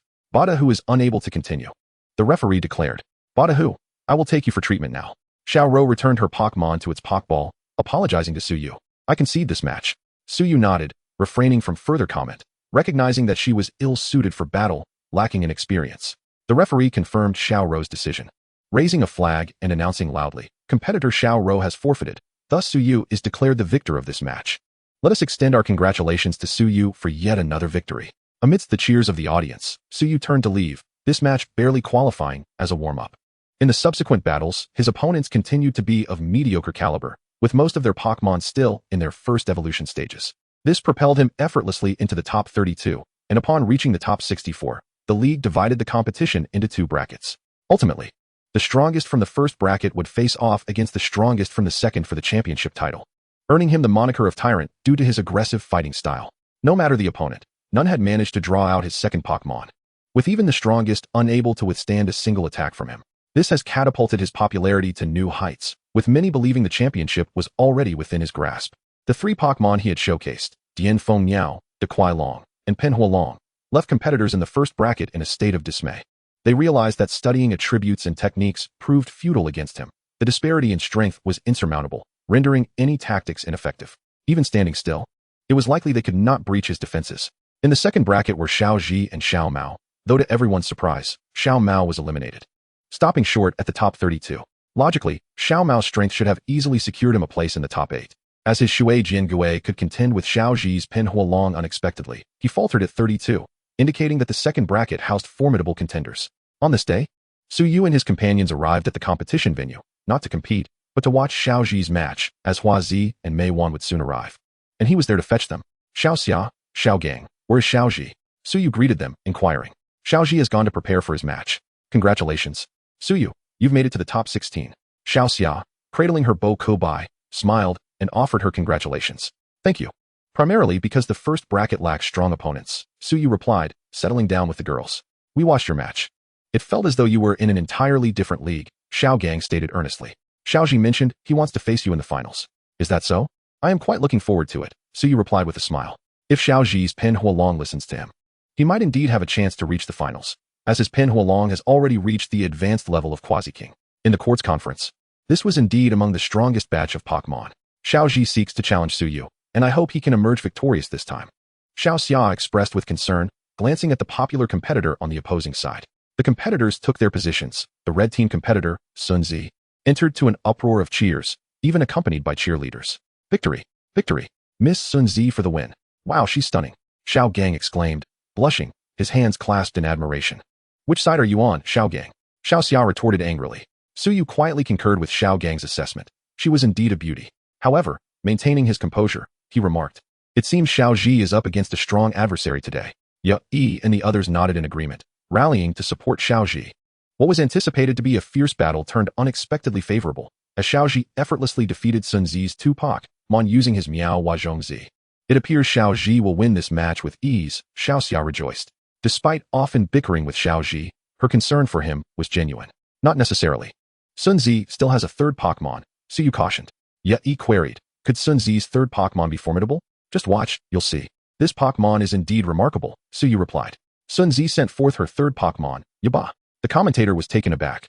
As it was customary for stronger Pokémon to be deployed later in battle, this was an unexpected reversal. Xiao Ji wore a relaxed expression, chuckling. "It seems the stronger ones were the first 2. The 3rd is merely for show." Sun Zi smiled. "You'll find out soon enough." Eagerly, Xiao Ji initiated his attack, but an unforeseen event occurred. Miao Huazhong Zi found its offensive easily countered by Yaba's deft technique, employing the principle of yielding to overcome strength. Incredible.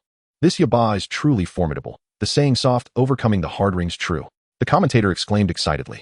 Yaba seized the grounded Miao Huazhong Zi and delivered a powerful strike, sending it flying. This was the most powerful Yaba in history, skilled in Taiji and combat. One could hardly dispute its strength. Next, Pai Shen entered the fray. But regrettably, it appeared Yaba possessed the ability to negate electric attacks, making Pai Shen engage in close combat, ultimately succumbing to a decisive blow from Yaba. "Go!" Xiao Ji. At this moment, Hua Zi, Mei Wan, and Professor Demu arrived at the scene. Observing Xiao Ji's struggle, Hua Zi promptly cheered him on. "Aunt Hua Mom, Professor Demu," they greeted briefly before taking their seats to watch Xiao Ji's match. Mei Wan sat between Xiao Shui and Na Zi, holding their delicate hands, smiling as she chatted away. The two were exceedingly nervous, unsure of what to say, responding only to her. Yi, seeing this, smiled cheerfully, encouraging them. As Pai Shen was withdrawn, Xiao Ji strategically deployed his 3rd Pokémon, an unexpected choice, using Cho Cho Ni as his trump card, effectively countering the Taiji Yaba.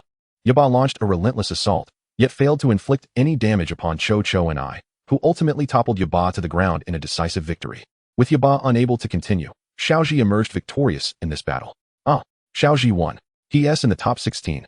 Xiao Xia exclaimed with excitement. Despite enduring a challenging battle, he ultimately triumphed. Xiao Gang chuckled. It appears Xiao Ji has made significant progress lately. Chapter 74. The Arrival of the Water Lord. Xiao Ji successfully advanced to the top 16, and Huazi had even borrowed the kitchen of a restaurant to prepare a sumptuous dinner for everyone. Mom, is Aunt Hua really not joining us? Suyu inquired as they walked back. Meiwan remarked, she intends to care for Xiao Ji, hence she will not be accompanying us. You little rascal, are you harboring intentions towards your Aunt Huazi? As she spoke, Meiwan attempted to tug on Suyu's ear, but he swiftly dodged to the side. How could that be, Mom? I merely worry that you all might not rest well. I have plenty of rooms available. Suyu approached Xiao Shui, stating, I am merely acting out of goodwill. If you refuse my kindness, that is one thing, but to scold me is quite unfair. He sighed deeply, displaying an expression of grievance, as if his kindness had been misinterpreted. Enough nonsense. Why did you not invite Dr. Damu and Xiao Ji? I am well aware of your ulterior motives. Meiwan shot him a glare, reprimanding him. Ahem, they still require more training. Transitioning from modesty to extravagance is easy, but from extravagance to modesty is quite challenging. In truth, I am doing this for their benefit. Suyu coughed twice, proclaiming with a righteous demeanor. Yay! Clutching Meijuan's arm, giggled, Aunt Meiwan, do teach Suyu a good lesson. He has a black-clad maid in the villa, one who is utterly obedient. Xiao Shui and Nazi nodded in agreement, smiling. Upon hearing this, Meijuan's eyes narrowed, and she swiftly moved behind Suyu, raising her hand to subdue him. You little rascal, it seems a thorough lesson is in order, otherwise, you will run amok. Mom, please let me explain, it's not as you think. I am beset by treachery. Hear me out. Suyu cried, wincing as he felt her grip tighten. His lament echoed into the night, making it sound as if a pig were being slaughtered during the New Year festivities. After entering the top 16, the competition venue was relocated to the main arena, the Shuying Sports Complex. The red team competitor was Lan Feng from the Chengdu region, a formidable contestant whose Pokémon had yet to be defeated. His opponent, the tyrant Suyu, represented the green team from Jinxin Town. It appeared this match would unfold into a fierce contest. As the announcer excitedly introduced the competitors, they gradually ascended to the battle stage. Tyrant, Suyu, you are the best. You are the mightiest. Suyu, I love you. Cheers erupted from the audience as Suyu stepped onto the stage, the venue seemingly dominated by his enthusiastic fans, a testament to his soaring popularity. Tyrant, your journey ends here, Lan Feng declared, his irritation palpable. Suyu cast a calm glance at him, replying, is that so? I hope your Pokémon proves as formidable as your words. Lan Feng, feeling insulted by Suyu's nonchalance, retorted angrily, do not underestimate me. I am unlike those you have faced before. Go, Dolly Crocodile. Defeat him decisively, Lan Feng commanded, unleashing one of the Chengdu region's famed trio, harboring initial strength akin to a quasi-champion. Since you hail from Chengdu, then you shall face my Water Lord. With elegance, Water Lord appeared, plunging the arena into silence. What is this? The legendary Pokémon, the embodiment of the North Wind, Water Lord. It is astonishing that competitor Suyu possesses more than one legendary Pokémon. This is indeed hard to believe, the announcer exclaimed, his astonishment evident. Lan Feng stood dumbfounded, fully aware of Water Lord's esteemed status in Chengdu, where the legends of the three sacred beasts were widely known. Suyu, Suyu. The audience erupted into an even more fervent cheer, as if Suyu had already claimed victory. If you do not attack, then I shall take the initiative, Suyu declared. Lan Feng snapped back to reality, sensing the unease of Dolly Crocodile. Dolly Crocodile, water gun. Dolly Crocodile unleashed a powerful water gun toward Water Lord, who merely glanced at it and sidestepped effortlessly. Evading the attack, Water Lord, freeze it with Ice Beam, Suyu commanded. Water Lord nodded, gathering energy as a chilling beam shot forth at incredible speed toward Dolly Crocodile. Leaving it no time to react, and under Water Lord's pressure ability, it found itself unable to move. The Ice Beam encased Dolly Crocodile, transforming it into a frozen sculpture. Indeed, Water Lord is extraordinary. A single Ice Beam has rendered Dolly Crocodile immobile, demonstrating the familiar prowess. The announcer shouted fervently, Dolly Crocodile has lost its combat ability. The referee announced. Lan Feng recalled Dolly Crocodile, his expression darkening. He had intended to use his trump card to shatter Suyu's unbeaten legend. Yet even his strongest Pokémon was defeated in one move. Go, Scyther. Use Double Team. Scyther dashed about, creating multiple illusory copies of itself. Lan Feng, having lost hope for victory, now only wished to salvage some pride in defeat. I refuse to believe you can take me down in one hit again. Seeing the multitude of Scyther, he felt a glimmer of confidence. Suyu shook his head, a slight smile playing on his lips. I did not expect that merely to force out my second move would fill you with such pride. Lan Feng's face flushed red, his throat constricted, rendering him unable to speak. Waterlord, unleash Blizzard. With a resounding cry, Waterlord released an intense wave of frigid air, with its third-tier divine strength. The blizzard enveloped the entire sports complex, far surpassing the confines of the battle arena. A tempest arose, swirling countless snowflakes towards Scyther, freezing the air as the ground became blanketed in thick frost. The copies of Scyther dissolved under the onslaught, leaving only the original struggling to withstand the assault. Soon, Scyther was encased in ice, immobile, a crystalline statue. Scyther has lost its combat ability. The referee shivered as he announced. Is this the power of Waterlord? It is overwhelming. I can feel the chill from here. I wonder how Lan Feng will respond next. Chapter 75, The Semifinals. Waterlord. Waterlord. The audience roared with escalating cheers. It seemed Waterlord garnered more affection and adoration than Zapdos. While both were legendary Pokémon, Waterlord undoubtedly surpassed Zapdos in grace and poise. Lan Feng recalled Scyther, despairing completely. Yet, he had no choice but to send forth his third Pokémon. Go Arbok. Use Glare. A massive purple serpent appeared, and Lan Feng immediately launched an offensive, attempting to instill fear in Waterlord. Arbok's piercing gaze fixated on Waterlord, who disdainfully glanced back, and before Suyu could issue a command, Waterlord released a water gun. Arbok, still attempting to glare, was struck by the water gun and sent flying until it crashed against the protective wall of the arena, startling the nearby spectators. Arbok, Lan Feng exclaimed, rushing towards his Pokémon. The disparity in strength rendered Arbok's efforts futile. This was not a game. Regardless of the tactics employed, the gap was insurmountable. Arbok could not withstand the pressure, let alone launch a counterattack. Arbok has lost its combat ability. Suyu is victorious in this match. As the referee's announcement echoed through the arena, a thunderous cheer erupted, making one wonder if it were a personal concert for Suyu. Suyu smiled and waved at the audience, reciprocating their fervor. When one possesses strength, the spectators become endearing. Humanity reveres the powerful. When your might surpasses theirs by a considerable margin, their admiration for you only deepens. After leaving the field, he reunited with Mei Wan and Yi. Suyu, you're amazing. You effortlessly made it into the top 8, Yi exclaimed joyfully. Of course, who do you think I am? This is merely a walk in the park. Suyu replied with pride. Yes, you are the best. Let us go. It's quite amusing standing here while being watched. Mei Wan retorted playfully. The combination of 4 stunning beauties and 1 man was enough to draw attention anywhere, and here, Suyu had already garnered significant popularity. Amidst the envious gazes surrounding them, the group hurried away, leaving many young women who had approached for autographs disappointed. His next competition would take place in a few days, allowing him ample time to rest. Due to the ongoing tournament, numerous events were being held, and the group planned to explore. During their days of leisure, Xiaoji faced his formidable opponent, a Huang, who bore a striking resemblance to him in terms of Pokémon configuration and other aspects. Initially on the verge of defeat, Xiaoji decided to take a gamble and sent out his unruly Charizard. Charizard did not disappoint, easily defeating a Huang's Charmander. However, when facing a Huang's Pikachu, Charizard seemed disinclined to battle. Unexpectedly, a Huang commanded Pikachu to unleash Thunderbolt, striking Charizard, which irked it.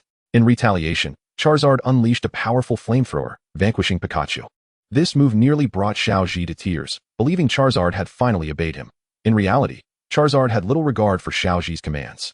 Nevertheless, this victory allowed Xiaoji to break into the top 16 and advance to the top 8. In this round, the competition shifted to a 6-on-6 format, marking the true commencement of the quartz conference, as many previous contestants had proven to be inadequate in strength. Days later, Suyu effortlessly reached the top 4, continuing his streak of one-hit victories, dominating the competition with unmatched prowess. This only intensified the calls for his championship. Unfortunately, Xiaoji fell during the quarterfinals against his rival, Jimu, who had previously eliminated Xiao Mao in the top 32. It was no surprise that both were defeated by the same individual. Jimu's skills were commendable, while Xiaoji primarily suffered due to the fact that most of his Pokémon had yet to evolve, excluding his legendary Pokémon. However, this was part of Xiaoji's character. He respected his Pokémon's desires and would not force them to evolve against their will. Faced with Jimu's fully evolved Pokémon, Xiaoji exhausted every tactic, even sending Charizard into battle. Despite this, he still faced defeat. Charizard, though a high-level Quasi-King, struggled against Jimu's 2 mid-level Quasi-Kings, ultimately succumbing after being worn down. In that moment, Xiaoji realized that Charizard still did not heed his commands. Without the guidance of a trainer, a Pokémon cannot unleash its full potential. An exceptional trainer can leverage the strengths and weaknesses of types and abilities to maximize damage output, which underscores the importance of a trainer's role. Thus, Xiaoji's loss was not entirely unjust. His trainer level did not keep pace, preventing him from commanding Charizard effectively. Not everyone possesses the innate bond with Pokémon that Suyu does. Even if he is not yet capable of commanding Suicune or Zapdos, they willingly heed his commands. A privilege that eludes others. Mew and Ralts share an exceptionally close bond. Had Mew not lacked a suitable evolution direction, Suyu certainly would have facilitated a bond evolution. Thus, the representative from Shirnu Town was left as the only participant. Xiaoji, Wazi, and Professor Okido remained, all cheering for Suyu, hoping he would seize the championship. Naturally, Suyu would not disappoint. He included Mew and Ralts in his battle lineup, knowing that victory would lead to a commemorative photograph, capturing his legacy in the Hall of Champions. He believed he would become the strongest champion in the history of the Quartz Conference, unrivaled by any future contenders. As several days passed, the semifinals commenced. Upon stepping onto the Quartz arena, it seemed the audience had swelled, with no vacant seats in sight. Suyu, Suyu. As Suyu entered the arena, the atmosphere ignited, with countless voices chanting his name. Leading the red team is our competitor, Suyu. Given this fervent applause, it seems an introduction is unnecessary, the commentator remarked with a smile. The green team's competitor hails from the Kanto region, the player from Minyi, whose strength cannot be underestimated.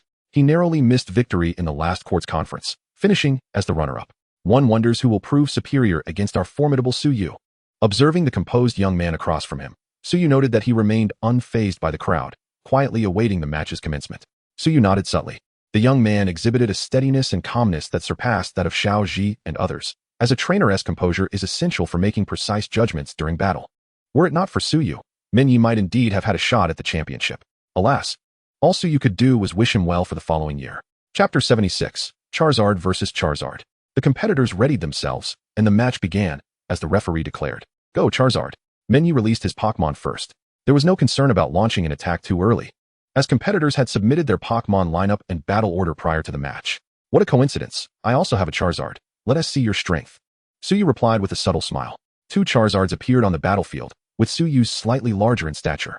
Minyi's Charizard had indeed reached the high Quasi-King level, while Suyu's was only at the beginner King level. However, surpassing the King level is no simple feat.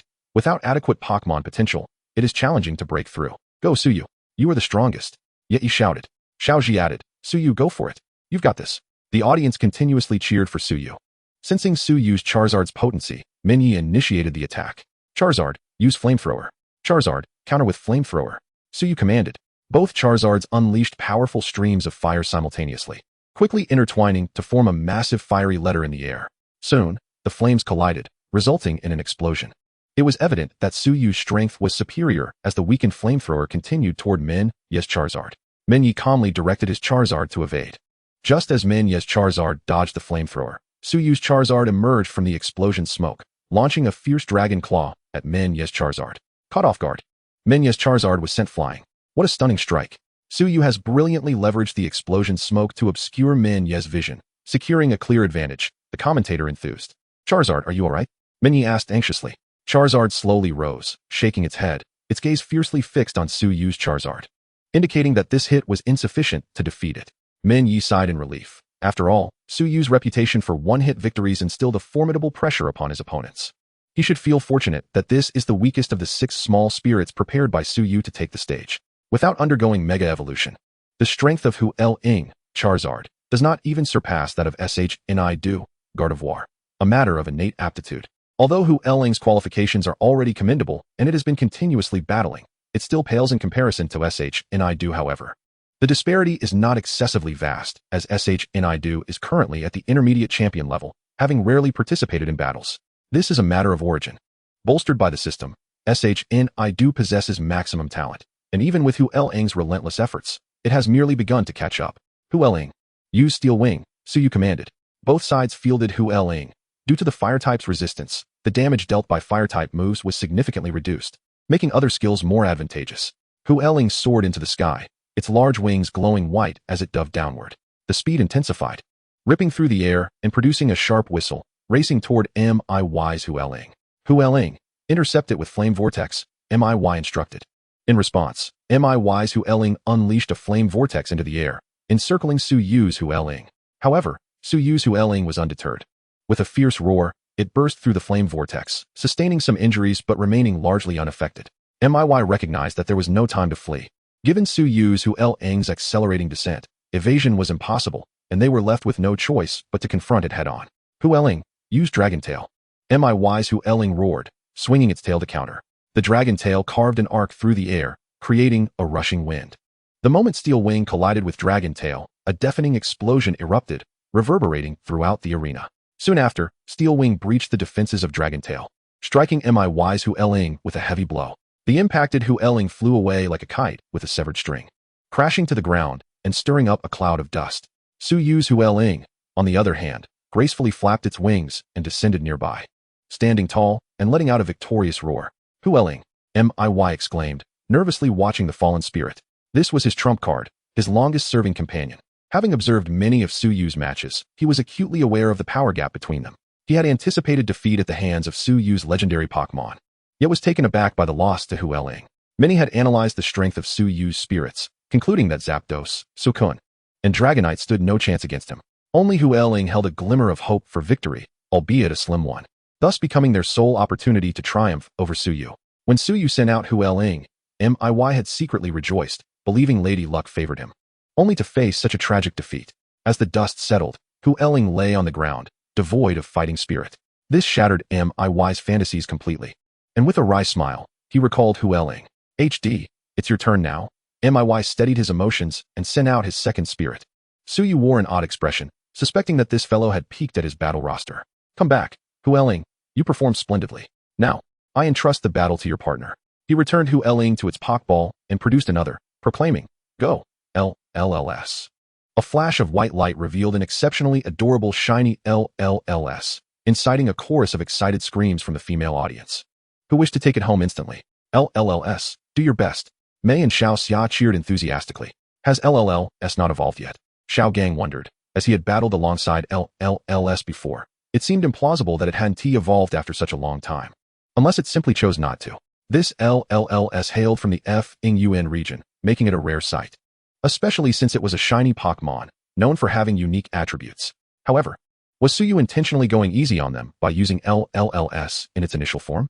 The commentator appeared perplexed, as Suyu's style had consistently been to overpower all opponents, never seen to hold back before. The commentator's experience was indeed extensive, yet ultimately still limited. LLS evolve.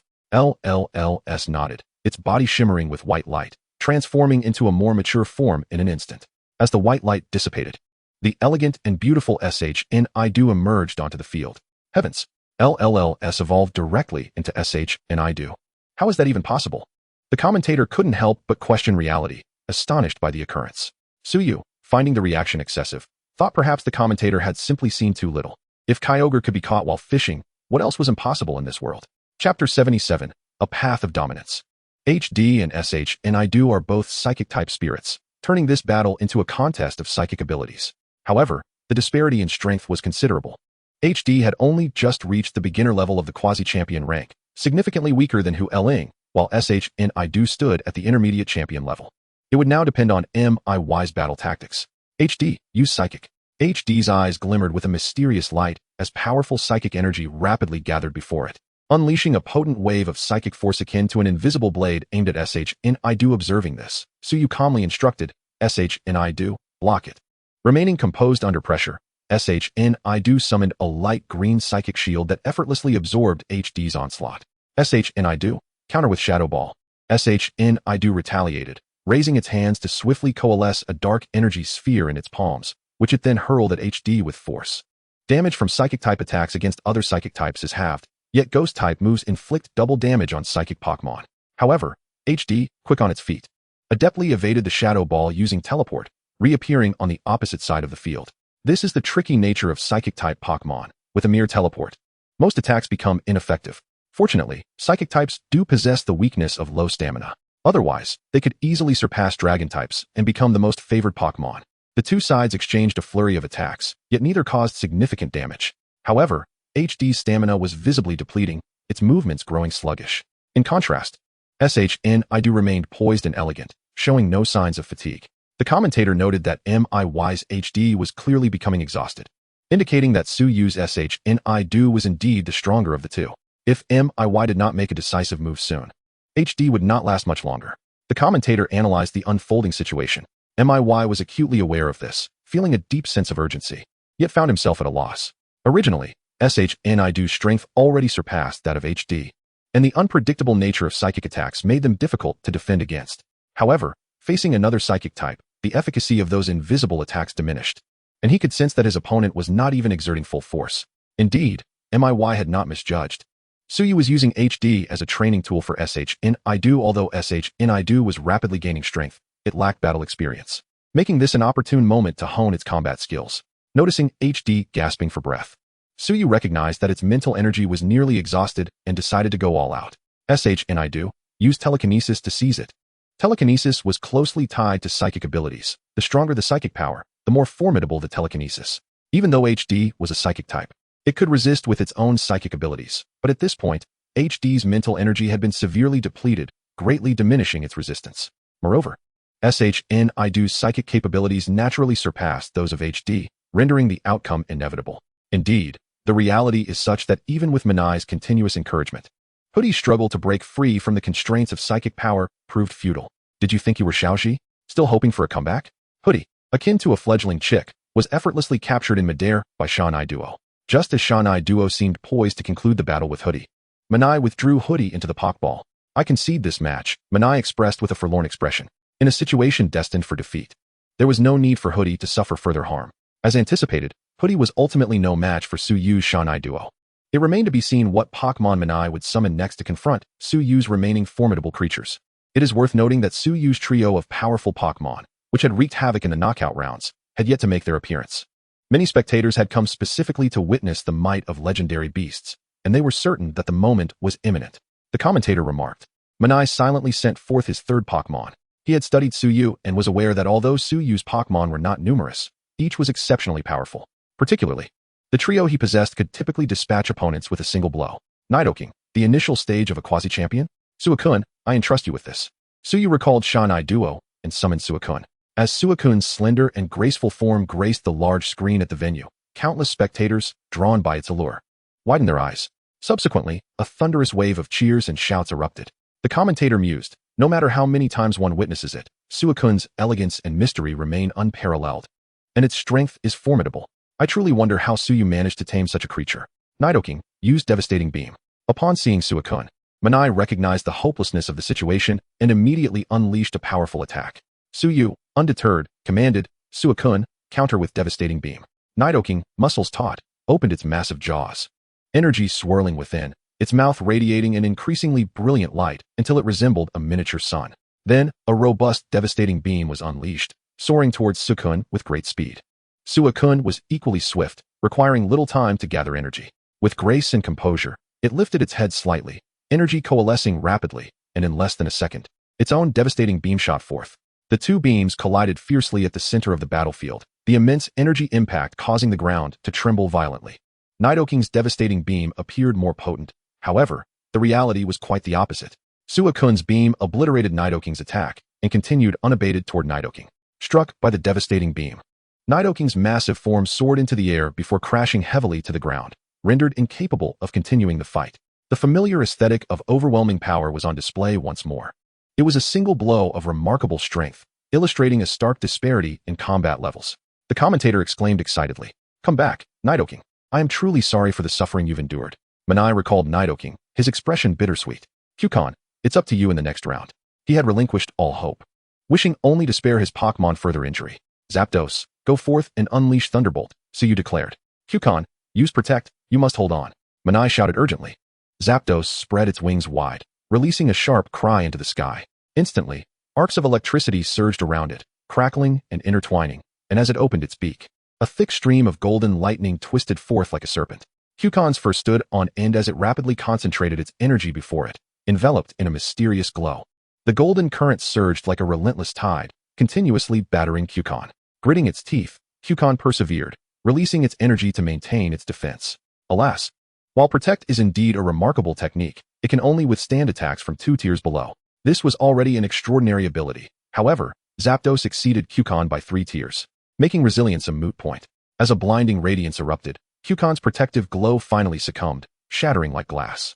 The golden current surged forth, striking Hualan and eliciting a pained howl. Its body became ensnared in the electrical surge, its fur charred black, and it staggered to the ground. Observing this, Manai felt a quiet relief. He could discern that Hualan's injuries were not overly severe, as Protect had absorbed most of the damage. Subsequently, Manai sent forth his 5th Pokemon, Quali. Suyu countered with Hualan, Huali's strength was vastly inferior to the previous Pokémon, and predictably, it was swiftly knocked out by a single punch from Hualan Manai, quietly recalled Huali, demonstrating a commendable mindset. Were it an average person facing such a scenario, they might have long since surrendered, but Manai maintained a calm demeanor. Snorlax, I entrust you with the final battle, Manai declared. He was uncertain of Suyu's last Pokémon, but based on the previous appearances of Hualang and Shanai duo, he presumed it would not be overly powerful.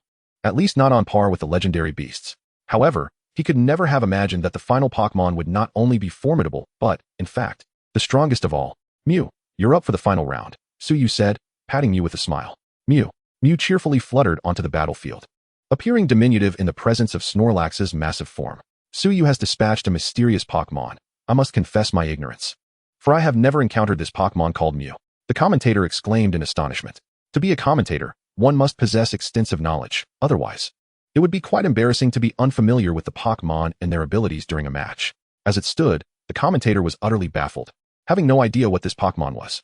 Perhaps only those closely acquainted with Suyu, apart from Professor Demu, would recognize it. Nevertheless, this did not dampen the audience's enthusiasm, as the adorable Pokémon was universally adored, and cheers resounded throughout the venue. Manai looked at Mew with confusion. He had never seen this Pokémon and could not assess its strength. However, having already faced such defeat, he was indifferent. Snorlax, use Heavy Slam.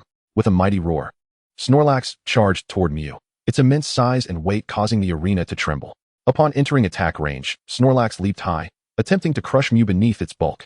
Should Snorlax's Heavy Slam connect, given Mew's petite stature, it would likely be rendered incapable of continuing the battle. Suyu observed with a grin, seemingly eager to witness how Mew would respond.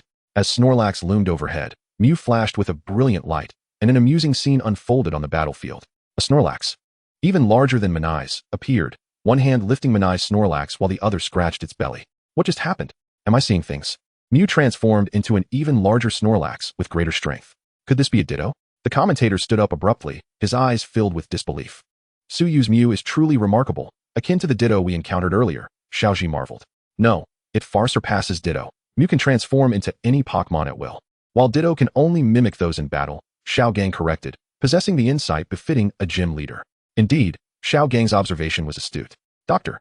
Demu turned around and began to enlighten the crowd, stating that the origins of Menghuan remain a mystery. However, some researchers have discovered that its genetic makeup contains the essence of all small spirits, enabling it to employ any technique. Consequently, many believe it to be the progenitor of the small spirits. Suyu's ability to gain Menghuan's recognition is indeed a stroke of good fortune. On the field, Manai's Ka Bai Sha was flailing about, struggling energetically while emitting a continuous stream of laughter. This spectacle sent the audience into fits of laughter, as Menghuan joyfully tossed the Ka Bai Sha from one hand to the other.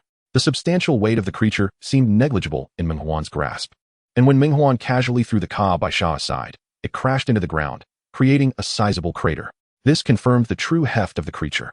As Ka Bai Sha stood up, rubbing its small eyes, it was astonished to realize that this was its own counterpart. The Ka Bai Sha from Manai was merely a third of the size of Menghuan's transformation. Habu, the Manai Ka Bai Sha inquired, perplexed. Habu, Menghuan cheerfully replied. Menghuan, let us also employ the technique Taishan Yadi, Suyu suggested with a grin. Menghuan nodded enthusiastically and dashed towards Manai's Ka Bai Sha, causing the arena to tremble with each step. This startled Manai's Ka Bai Sha, prompting it to flee. Despite its rotund form, it exhibited surprising speed, akin to an agile chubby being. Menghuan chose not to accelerate, playfully trailing the Ka Bai Sha at a leisurely pace.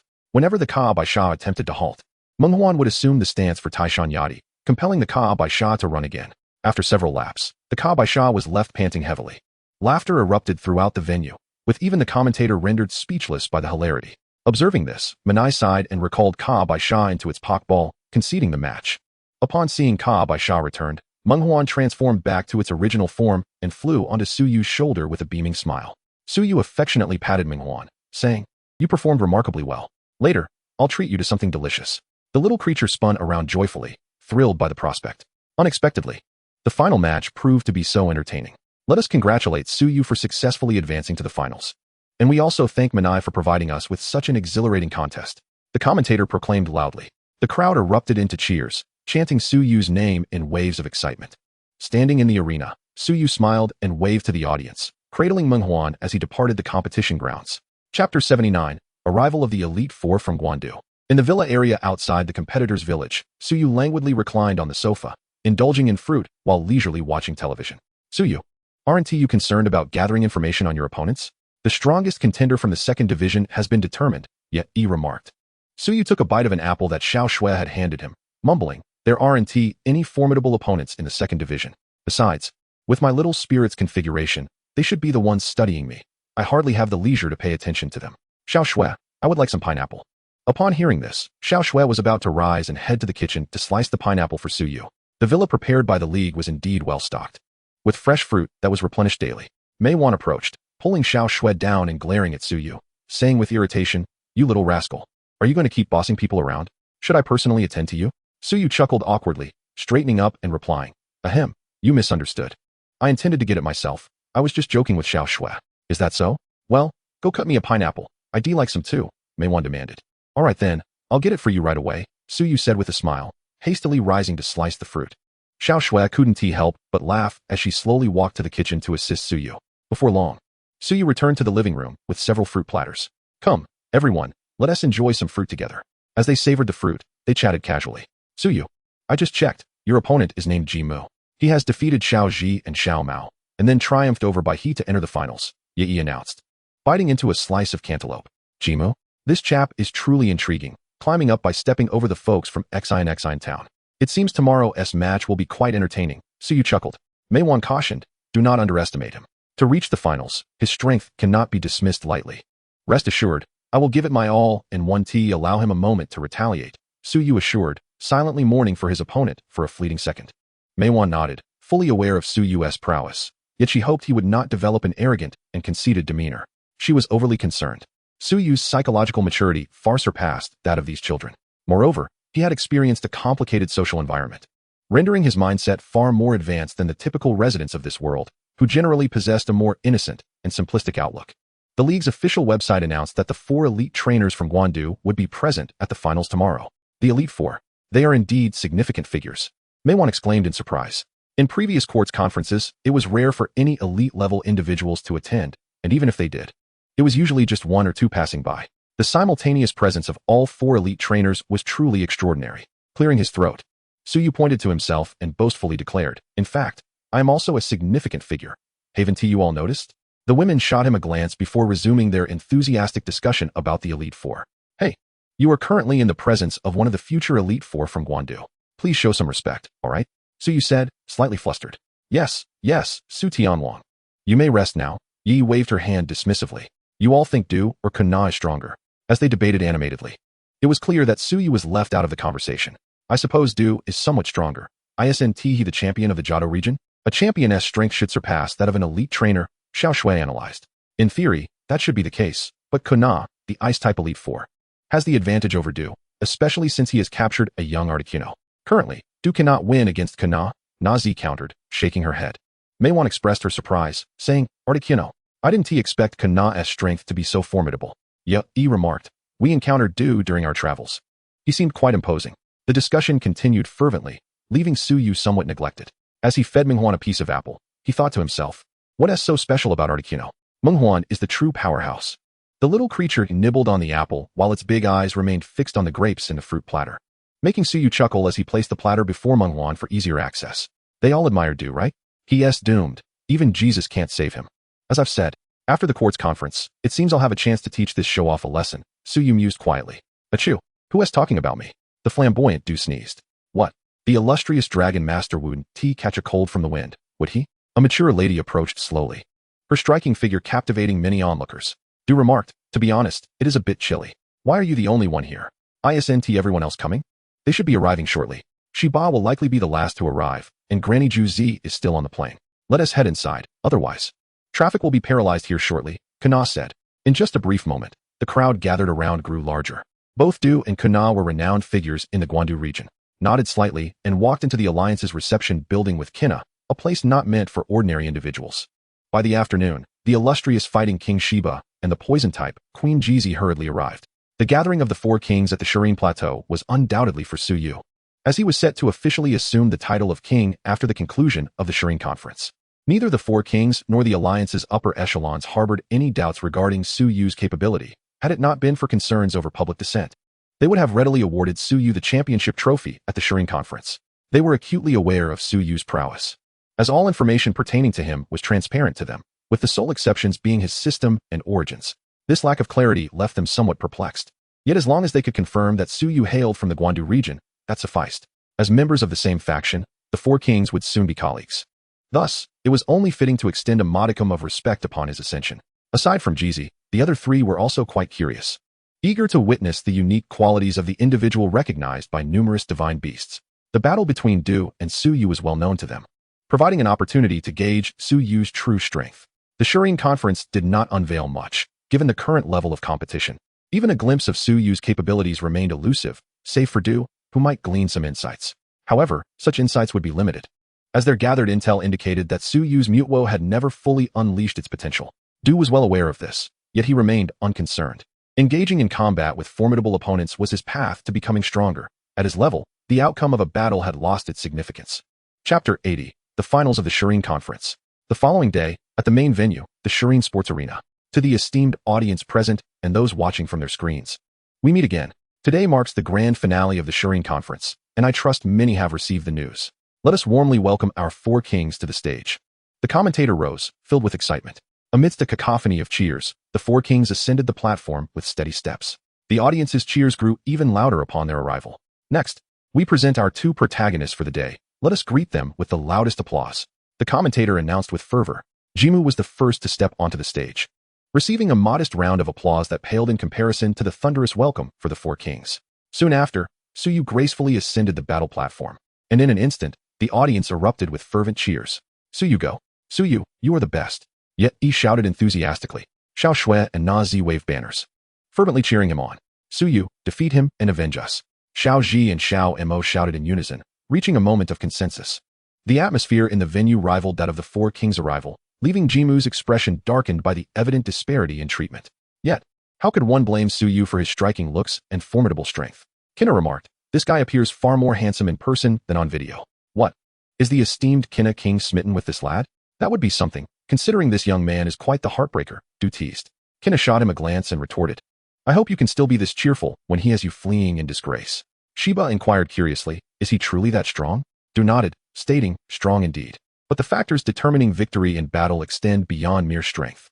Jizi remained silent, merely present for the occasion, perhaps influenced by her prolonged association with ghost-type Pokémon, which rendered her somewhat reticent, exuding an air of aloofness. After the commentator introduced both contestants, the match officially commenced. You hail from Masera town as well? There seemed to be quite a few from Masera, having already defeated two others. Jimu sneered. Suyu narrowed his eyes, surprised that this fellow dared to provoke him, and coldly retorted, let us see if you can still smile afterward. Jimu, undeterred, confidently declared, don't think I'm like those novices you faced before. No matter how powerful the divine beasts are, today I shall shatter the myth of their invincibility. Suyu nearly burst into laughter. This fool was even more absurd than Xiao Ji, who had narrowly defeated both Xiao Mo and himself. The tension between the two contestants was palpable. Yet Jimu appeared utterly self-assured. Did he perhaps conceal his true power? The commentator speculated. Everyone knows of Suyu's might, yet Jimu remained steadfastly confident. Such a scenario could only indicate either sheer foolishness or the presence of hidden strengths. Go Meowahua. Jimu dispatched his first Pokémon. Charizard, it's your turn. Suyu sent forth his Charizard, intent on demonstrating a formidable display of power. Meowahua possessed considerable strength, boasting intermediate king-level capabilities, and given Charizard's current power, it was uncertain whether it could defeat it in one blow, considering Meowahua's solid stamina and defense. In light of this, Suyu raised his keystone wrist and commanded, Charizard, Mega Evolve. Roar. In a dazzling display of multicolored light, Mega Charizard X manifested on the battlefield, its power surging to champion level. The moment Mega Charizard X appeared, both the audience and commentator fell into stunned silence, while Jimu gaped in disbelief at the spectacle before him. Unbelievable, Charizard actually evolved. How is this possible? The commentator exclaimed, astonished. After years of commentary, he had never felt such shock as he did witnessing Suyu. The audience erupted into a clamor. Anyone witnessing such an extraordinary occurrence would be left in awe. Is this what Mega Evolution entails? The strength of Charizard nearly rivals my strongest Dragonite, Du observed intently, scrutinizing Mega Charizard. This was truly incredible. Had they not received confirmation from the Alliance, who would dare believe such a feat? Kinna's eyes sparkled with wonder as she softly remarked, Mega Charizard, go forth and showcase your might. Flamethrower. Mega Charizard inhaled deeply, gathering searing energy within its maw, and unleashed a torrent of flame that surged forth like a raging beast, hurtling towards Meowahua. Meowahua, quickly use Solar Beam. Jimu snapped back to reality amidst Mega Charizard's formidable assault and urgently issued commands. Meow Wahua began to gather energy, its blossoms radiating a brilliant glow as energy coalesced on its back. As the flamethrower approached, a beam of light erupted forth, meeting the oncoming inferno. However, the sheer might of Mega Charizard's flamethrower proved overwhelming. Meow Wahua's solar beam faltered upon impact, akin to a fragile candle extinguished by a tempest. The blazing blue flames surged forth, ruthlessly crashing into Meow Wahua, triggering a massive explosion. Meow Wahua's substantial form was sent hurtling away, charred and rolling several times before coming to a stop, utterly defeated. Is Mega Charizard truly this powerful? It obliterated Jimu's Meow Wahua in a single strike. The commentator exclaimed in disbelief. Roar! Mega Charizard bellowed with pride, standing triumphantly on the battlefield, showcasing its unparalleled strength. Jimu retracted his Meow flower. Although he had faced failure, an air of confidence still lingered on his face, as if he retained a firm grasp of the situation. Do not be overly pleased, this is merely the beginning. Soon, you shall witness my trump card, Jimu said defiantly. Suyu scoffed derisively. Pleased? Defeating you does not evoke any sense of triumph. Would you feel proud for defeating a child? Jimu's face flushed with anger. He wanted to retort, but upon seeing the formidable Super Charizard, he swallowed his words. Go, Electabuzz. Jimu dispatched his second Pokémon. Its power was considerably less, merely at the elite senior level, yet it had made it to the finals, which could only be attributed to sheer luck. Shinai Duo, I entrust this battle to you, Suyu commanded as he recalled his Super Charizard. Suyu's choice of Shinai Duo raised questions. Had he not altered the order of his Pokémon? Was this his strategy of using consistency to counter unpredictability? What a clever tactic indeed. The commentator noted. This is indeed an advantage brought forth by formidable strength. Others will rationalize your decisions. In truth, he had simply forgotten to switch, yet there was no necessity to do so. Xiaoji has always excelled in countering unfavorable matchups, and he seemed utterly indifferent to type advantages. Jimu felt deeply insulted. What could be more degrading than having his opponent completely disregard him? Electabuzz, use thunder. Jimu bellowed furiously. Currents surged around Electabuzz, arcs of electricity flashing wildly about its body. Then, a mighty bolt of lightning struck down like an enraged silver serpent, aimed directly at Shinai Duo. However, just as the lightning descended, Shinai Duo's lithe form vanished from its original position, deftly evading the ferocious attack. The ground where Shinai Duo had stood was instantly charred, a deep black crater left in its wake, dust swirling into the air. Shinai Duo, employ Psychic to resolve this. Suyu calmly instructed, for the disparity in power between the two sides was vast, and this move was sufficient to conclude the battle. Shinai Duo nodded slightly, and its beautiful eyes suddenly radiated with a mysterious light, an intangible yet formidable force erupting from within. This power manifested as an imperceptible psychic wave, surging towards Electabuzz like a tumultuous tide. Electabuzz was unable to react in time, struck directly by this overwhelming psychic force. Its body stiffened instantaneously, eyes rolling back, and with a single move, it lost consciousness, collapsing to the ground in a state of stupor. Electabuzz has lost its ability to battle, the referee announced loudly. Jimu silently withdrew Electabuzz into its Pokeball. Perhaps overwhelmed by fury, Jimu revealed a slight smile, confidently proclaiming, Your good fortune is about to come to an end. I have brought my legendary Pokémon to deal with you. Suyu could not help but feel a flicker of curiosity. Could this novice truly possess a hidden card? Even if it is a legendary Pokémon, I shall conquer it, Jimu exclaimed passionately, as if he had already envisioned defeating Suyu's legendary Pokémon. Suddenly, a blue Pokémon appeared on the field. Is that Gorenwing? Suyu gasped, astonished not by the presence of Gorenwing, but rather by the absurdity of Jimu's reliance on it to triumph over him. Suyu grimaced, gazing at the smug Jimu with an expression of disbelief. It seemed this fellow was genuinely foolish. Did he think all Gorenwing were deities? This one was merely a novice-level Gorenwing, and he believed it could overcome a legendary Pokémon? Such delusions were indeed far-fetched. Return, Shinai Duo. Suicune, it's your turn, Suyu instructed. As Suicune took the stage, the atmosphere became markedly more vibrant. Suicune, I have not encountered one in the Johto region for years. How did this fellow manage to find one in Kanto? Du lamented, his tone filled with envy towards Suyu. As if encountering one guarantees capture, Kona interjected. Shiba nodded appreciatively. This Suicune was nearing the peak of level 3, undeniably powerful. Jimu, however, was entirely disregarded by the onlookers. Seeing Suyu delay his attack, Jimu believed him to be wary of his Gorenwing, and smugly remarked, What's wrong? Afraid to attack? Hearing this, Suyu returned to his senses, dismissing Jimu as a fool. He had merely been distracted, recalling Musashi's Gorenwing, which could even reflect Giratina's Shadow Ball. That was indeed impressive. Suicune, use Ice Beam.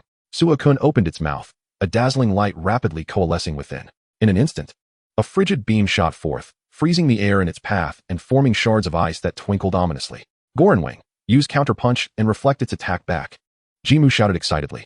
Wing complied with Jimu's command, straining to unleash the counterpunch. Suyu shook his head, bemused by Jimu's misplaced confidence.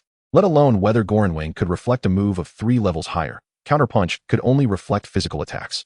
Jimu seemed oblivious to the fact that special attacks required mirror coat for reflection, and one must withstand the attack to counter it.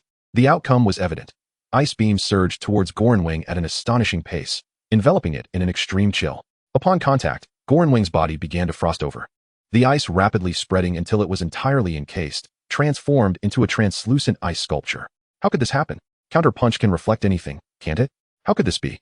Jimu was left dumbfounded. He had borrowed this Pokémon to counter Suyu's mighty legendary, only to find it utterly ineffective. Wing has lost its ability to battle. Please, Jimu, send out your next Pokémon, the referee stated.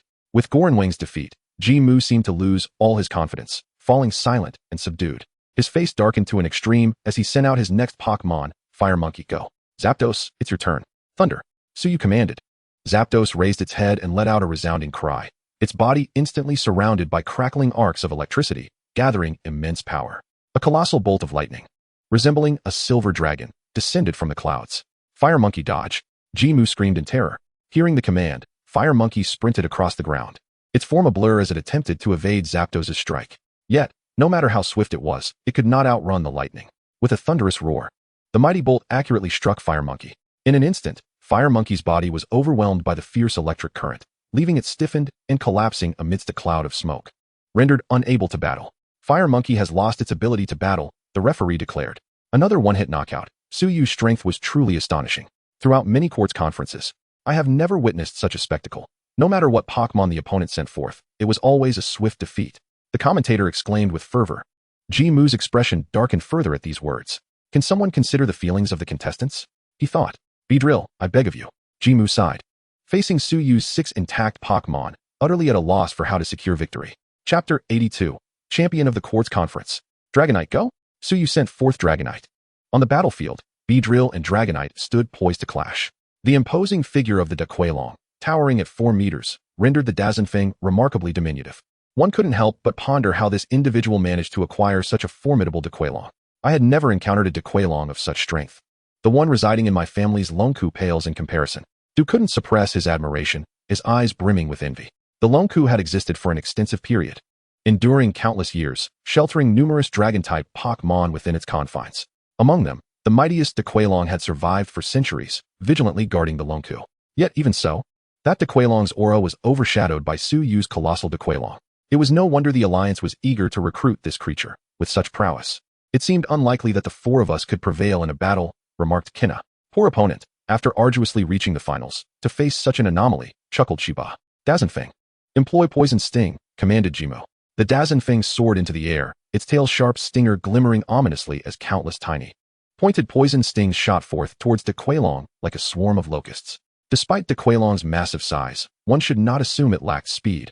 On the contrary, it was astonishingly swift, capable of circling the globe in a mere 16 hours, a feat not to be taken lightly. With a gentle flap of its petite wings, Daquelong transformed into an ephemeral shadow, vanishing from its original position, causing all the poison stings to miss their mark. Dazenfeng, be cautious. Jimu, having witnessed Suyu's prior matches, was aware of Daquelong's incredible speed and formidable attack power. However, the disparity in strength was too vast. No amount of skill could remedy that. Daquelong, unbidden by Suyu, instantaneously flanked the Dazenfeng, its fist radiating a blindingly brilliant white light, a million-ton punch poised to strike. Dazenfeng harden, Jimu exclaimed urgently. The Dazenfeng's exoskeleton instantaneously transformed, becoming as resilient as iron, enhancing its defensive capabilities. The next moment, Daquelong's fist, imbued with overwhelming force, crashed into the Dazenfeng. The tremendous impact reverberating through its entire body like a tidal wave. The Dazenfeng appeared utterly powerless against such force, propelled like a cannonball, crashing heavily onto the battlefield, creating a vast, deep crater, dust swirling like smoke. Daquelong's approach was characteristically straightforward and brutal. Leveraging its extraordinary speed and explosive power, it swiftly reached the Dazenfeng's rear. With a single punch, one could only wonder if the Dazenfeng could rise again after such a thunderous blow, the commentator fervently explained to the audience. This could arguably be deemed the simplest match he had ever narrated. Each battle concluded with but a single move, yet the audience relished this aesthetic of raw violence. After thoroughly examining the Dazenfeng's condition, the referee announced loudly, Dazenfeng has lost its ability to battle. Jimu felt numb, silently recalling the Dazenfeng. This was the most futile and despairing match he had ever participated in, without exception. Now, Jimu had but one Pokémon left. Would he manage a comeback against Suyu's relentless onslaught? The commentator pondered aloud. Suyu, champion, champion. The audience began to celebrate prematurely, as no one believed any unexpected turn of events could occur. Is this akin to a mid-match champagne toast? Suyu mused internally. Go, Longlongian. Even in defeat, we must showcase our splendor. Jimu shouted hoarsely, rallying his spirits. A small, spherical creature, entirely covered in rock, appeared on the field.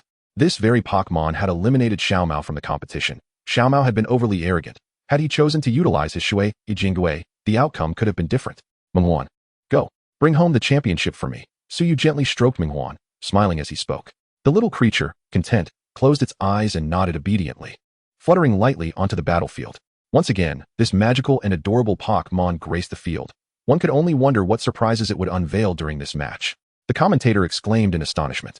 Du's expression turned solemn as he remarked, is this truly Menghuan? Legend has it that it possesses power rivaling that of Ho-Oh and Lugia. In the Johto region, Ho-Oh was revered as a guardian deity, yet due to certain circumstances, it had long ceased to appear before humanity. The fact that a Pokémon of such divine caliber was now under human control was indeed astonishing. Kinna reflected, such a cute creature. Who would have imagined it harbors the power to annihilate the world? Shiba chuckled. If ordinary people knew that this little one could send everyone here skyward with a mere flick, I wonder if they would still be so jubilant. On the field, Menghuan appeared relaxed and at ease, casually waving its tiny hand as a dazzling, radiant sphere of white light coalesced before it. The orb emanated powerful energy fluctuations, its brilliance blinding, as if containing infinite potential. Subsequently, Menghuan effortlessly tossed the luminous sphere towards Longlongian. Longlongian, brace yourself. Jimu gritted his teeth, unwilling to believe a single move could end the battle. After all, rock-type Pokémon were renowned for their defensive prowess. Longlongian swiftly curled into a ball, its entire form resembling an unyielding boulder, exuding an aura of weighty stability. Before long, the wave-guided projectile struck Longlongian, with a resounding boom that echoed through the skies. Longlongian shot forth like a cannonball, its speed surpassing even that of Duquelong. It crashed violently into the protective wall, creating a profound and enormous breach. Debris scattering in all directions, dust billowing like a tempest. For a moment, the arena fell into an eerie silence. No one had anticipated that such an adorable creature could unleash such terrifying power with a mere flick. Longlongian has lost its ability to battle. Suyu is the victor. The diligent referee sprinted over to Longlongian's position, carefully assessing its condition before raising the flag to announce. As the words left his lips, the arena erupted into jubilant cheers. The spectators rising, fervently waving their colorful banners and flags, the cacophony growing ever louder.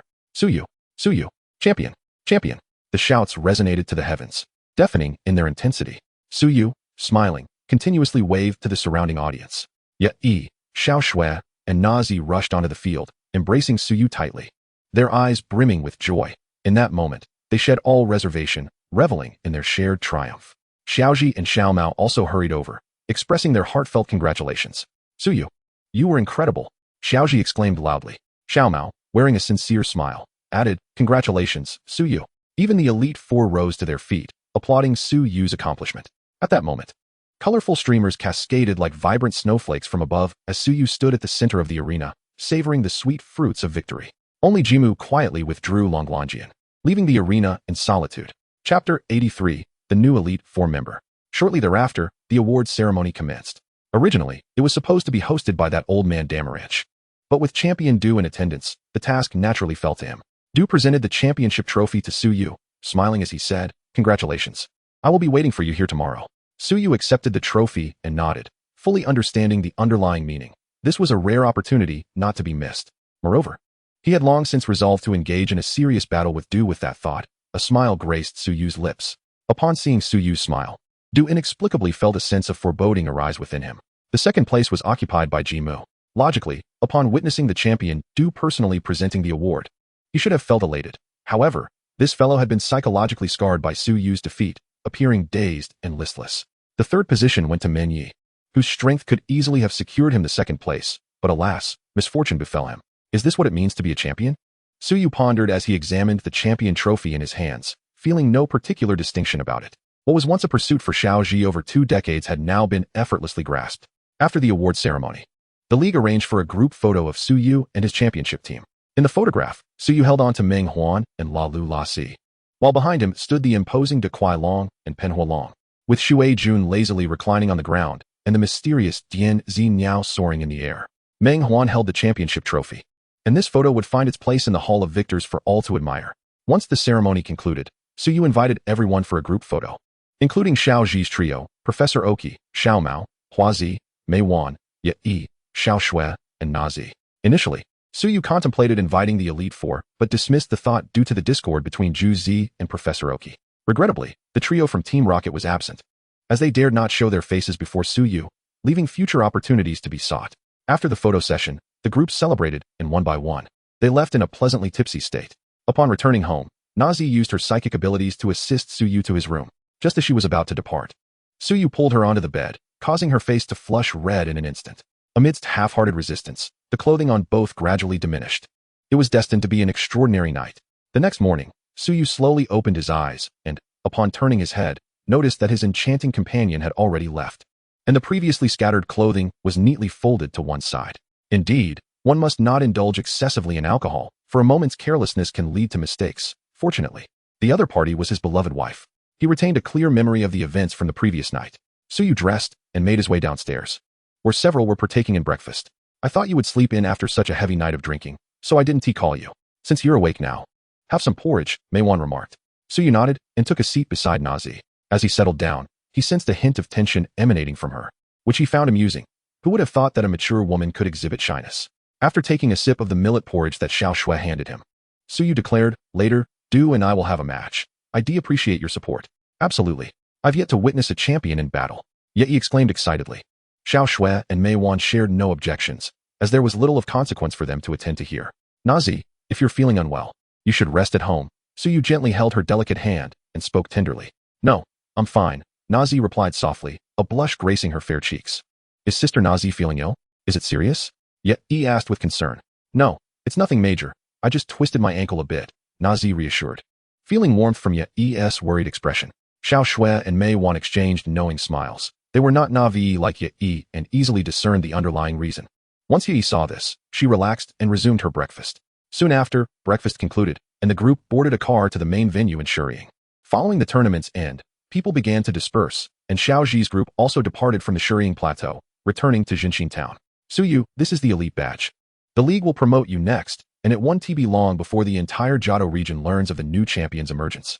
Du said as he handed Suyu a purple badge emblazoned with the words elite. Suyu accepted the badge, glanced at it briefly, and placed it in his pocket. Smiling, let us skip this. I don't wish to be a spectacle every time I appear in public. I simply desire to be an ordinary person, traversing the world to encounter those unknown Pokémon. Upon hearing this, Du admired Suyu even more. Countless individuals chased after fame and fortune, often at great cost, while some remained indifferent. Very well, I will inform the league. Allow me to introduce these three esteemed individuals to you. With that, Du prepared to introduce the other three members of the Elite Four. Suyu smiled and said, no need. I've long admired the Elite Four, having frequently watched your battle videos on television as a child to learn your techniques. Greetings to the Ice-type Elite Miss Kuna, the Fighting-type Elite Mr. Shiba, and the Ghost-type Elite Granny Juzi. Suyu initiated the greeting, recognizing the importance of etiquette towards the venerable figures. As expected, upon hearing this, the trio displayed warm smiles, and the atmosphere became amicable. Such a young and handsome lad with formidable strength. You must visit my Orange Island sometime, and I shall host you well, Kana remarked with a smile. As long as you don't mind, I shall surely impose, Suyu replied. May I join? Shiba inquired with anticipation. Join where? The Orange Islands. Go away. All right then. Indeed, this world resembled a vast gathering of jesters. And Shiba looked up at the sky, contemplating that tears should not fall. All right, let us cease this idle chatter. It's time to attend to business. Du interrupted, eager for the impending battle. Suyu, I hope you will give your all this time. Are you sure? I'm not even certain how strong Meng Huan truly is. Suyu responded. Although he wished to impress Ye and the others, he considered that Du was the champion, and it was only polite to afford him some respect to avoid any future awkwardness. A duel between strong individuals should be fought with full effort, otherwise, it signifies your disdain for me, Du stated earnestly. Suyu nodded and replied, in that case, I shall give my all. Pleased with Suyu's response, Du nodded in satisfaction. The two took their positions at opposite ends of the battlefield, ready for combat. Meng Huan, I entrust this match to you, Suyu said. Me you. Meng Huan chirped joyfully, assuring Suyu that all would be well. deploying Meng Huan right away. Very well, go forth, Hualan, and show it your might. Du commanded emphatically, tossing a Pokeball into the air. A magnificent Hualan appeared on the field. As a champion-level Pokemon, it truly embodied the prowess of the Johto champion. Its strength could easily challenge lesser legendary Pokemon. As wild Pokemon without trainers often struggled to unleash their full potential, compounded by type disadvantages, creating opportunities for victory. However, facing Meng Huan, a harsh lesson awaited. Meng Huan, Ice Punch. Suyu ordered, knowing the 4x weakness to ice would be a formidable challenge for Du. Quick, Hualan, dodge with agility. Du issued his command instantly. The champion-level reflexes were remarkably swift. If even a moment of hesitation occurred, Meng Huan's small yet powerful fist would strike Hualan. Nevertheless, this would not significantly alter the course of the battle. While agility was indeed fast, it could not be used indefinitely, whereas Meng Huan's teleport could be executed at will. Hualan, use agility to charge in, Du shouted, attempting to prevent Meng Huan from launching an attack while waiting for an opportunity to counter. In that case, Meng Huan, use Psychic to control Hualan and then follow up with Ice Punch. Suyu commanded. In a fleeting moment, Nguyen appeared, its eyes shimmering with an enigmatic glow. The body of Hualan, moving at an astonishing speed, suddenly came to a halt in midair, as if gripped tightly by an invisible hand. Hualan, break free, he shouted. With all its might, Hualan tensed its muscles, its scales glinting with light. Yet, it remained utterly immobile. In the next instant, Nguyen teleported again, appearing beside Hualan, its small fist radiating a chilling blue light. And it struck with tremendous force. Hualan shot downwards like a cannonball, crashing into the ground with a thunderous boom, creating a massive crater and enveloping the air in swirling dust. As the dust settled, Hualan lay dazed, its eyes swirling, having lost its fighting ability. D retrieved Hualan, shocked. After all, Dragon-type Pokemon were renowned for their resilience, yet it had been knocked out with a single punch. Hualan, you take over, D commanded without hesitation, sending out his second Pokemon. This Hualan possessed mid-tier championship strength. Unlike the one from DSHG, as it lacked the menacing aura, although it still appeared formidable. It seemed this Hualan had been revived from a fossil. Nguyen, as usual, use Ice Punch, SY instructed. Hualan, use Supersonic to interrupt it, D quickly directed. Hualan opened its massive jaws, unleashing an invisible sound wave that rippled outward like water, attempting to disrupt Nguyen's attack. Unfortunately, an iridescent shield unexpectedly enveloped Nguyen, completely blocking the sound wave. Then, Nguyen instantly appeared in front of Hualan, delivering another swift punch imbued with icy energy. With a dull thud, Hualan fell to the ground like a kite severed from its string. D silently withdrew Hualan. At that moment beginning to comprehend the feelings of the runner-up at the court's conference, who could endure being swiftly defeated 6 times in a row. Hualan, go. D sent out his third Pokemon. Hualan, a rare sight in the Kanto region, boasted mid-tier championship strength, and after Mega Evolution, its power could potentially reach the level of a Tier 3 deity. It was evident that with the widespread adoption of Mega Evolution, the strength of these trainers would double. By now, D had sent out 3 Pokemon without having even touched Nguyen. One could only wonder how his mindset was holding up. XP cast a glance at D, who remained composed, concealing his internal thoughts. D certainly cannot win. I hope he concedes soon. Or else it would be quite embarrassing to be swept 6 times by this little creature, KN remarked. YY and others were also quietly discussing the situation. This brat doesn't even know how to show some respect. He's still too young, Mejuin commented. Perhaps SY is doing it on purpose, Shi Oxa chuckled. I never expected Nguyen to deliver one punch after another. It's simply astonishing. YY exclaimed with shining eyes, filled with excitement. NZ nodded and smiled. Poor D. Seeing the champion of Johto being beaten like this will likely make headlines. As the spectators buzzed with chatter, the 2 combatants continued their duel. Nguyen, Ice Punch, SY commanded. Hualan, envelop yourself in Flame Vortex, D calmly responded. Understanding that evasion was futile against Nguyen's teleportation, D opted for a strategy of overwhelming firepower. However, given Nguyen's ability to fly, merely surrounding itself with a Flame Vortex would be insufficient. If Nguyen closed in, it would surely be scorched. While this tactic might work in situations where the power levels were closely matched, it was not sufficient here. Nguyen teleported beside Hualan, and the surging flames rushed toward it, but in an instant, a shield materialized. This shield, crystalline and translucent, emitted a gentle glow, effectively isolating the roaring flames. Subsequently, Nguyen's tiny fist struck out with remarkable force. With a resounding thud, Hualan's massive form crashed to the ground. D shook his head, a wry smile on his face as he recalled Hualan into its Pokeball, stating, I concede this match. He had come to realize that Nguyen's strength was not something he could contend with. Even so, he was uncertain if it had exerted even half of its power. Rather than face the humiliation of being swept 6 times, he chose to concede gracefully. Sy, cradling Nguyen, smiled and said, "Mr. D, do not be disheartened. It will not be long before the professor develops Mega Evolution, and your strength will greatly improve. Capturing divine beasts will not be out of reach." "Really? Is Professor Kimoto progressing so swiftly?" XB asked eagerly. As the battle concluded, the group approached, overhearing the conversation. Sy nodded. "Professor Kimoto informed me that it will not be long before he discovers the conditions for Mega Evolution. That is wonderful. Seeing you all with divine beasts makes me envious." XB exclaimed, feeling inferior among the Elite Four, as KN was the strongest due to possessing a divine beast. Is it really so easy to capture a divine beast? Most ordinary people might not encounter one in their lifetime. D interjected skeptically. "There is always hope, isn't there? I need to return and train my Pokémon diligently. Otherwise, these youngsters might push me aside," XB said. Chapter 85, Homeward Bound, A Great Harvest. Indeed, if Mega Evolution were to become widespread, not only would their strengths increase, but so would others. Perhaps soon, someone would challenge the Elite Four. The position of champion is not set in stone. Anyone who can secure victory in a tournament organized by the Alliance earns the opportunity to challenge the Elite Four. Sy had garnered unanimous recognition for his formidable strength, along with the Alliance's support, allowing him to attain the position of champion before challenging the Elite Four. In recent years, the Quartz Conference had been relatively low in difficulty, leading to a lack of urgency among them, but that would soon change. After XB departed, the other Elite Four members followed suit, returning to their respective regions, as not everyone possessed the strength to repel Team Rocket like Sy. In the afternoon, Sy and his family boarded a private plane provided by the Alliance, flying directly from the Quartz Plateau to Xiaoming town. Upon returning home, Sy began to check the system. While at the Quartz Plateau, he had completed a task, and it seemed new content had been released. "Congratulations, host, for completing the task and receiving 10,000 coins. Coins, 753, 112. Sy widened his eyes in astonishment. How could there be so many? Upon reviewing the coin acquisition records, he understood. Previously, while on our Hualan Island, he had amassed 200,000 coins, and after defeating SNB's Mutewell, a Tier 1 deity, he had gained 450,000 coins.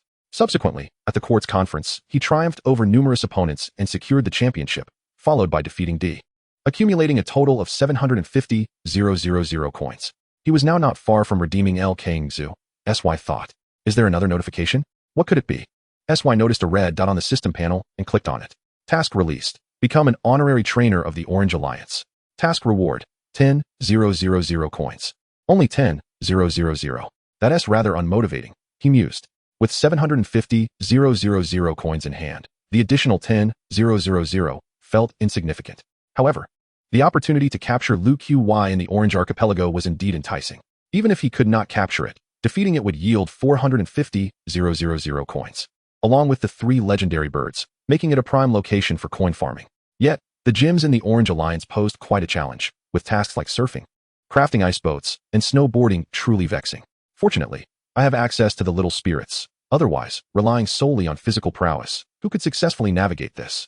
After all, not everyone is a true prodigy. How curious, there appears to be a red dot as well.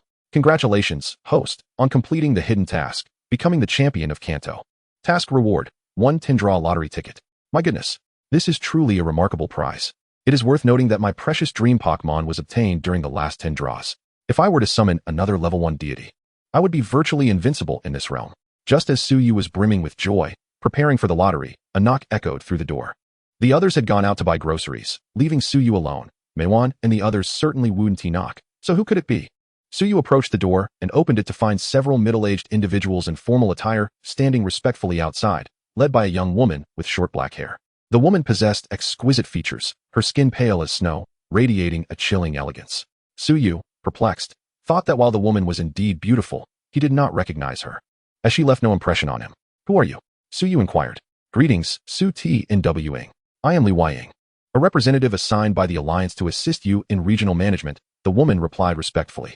Suyu understood the situation immediately. The Alliance was remarkably efficient, so he welcomed the group inside.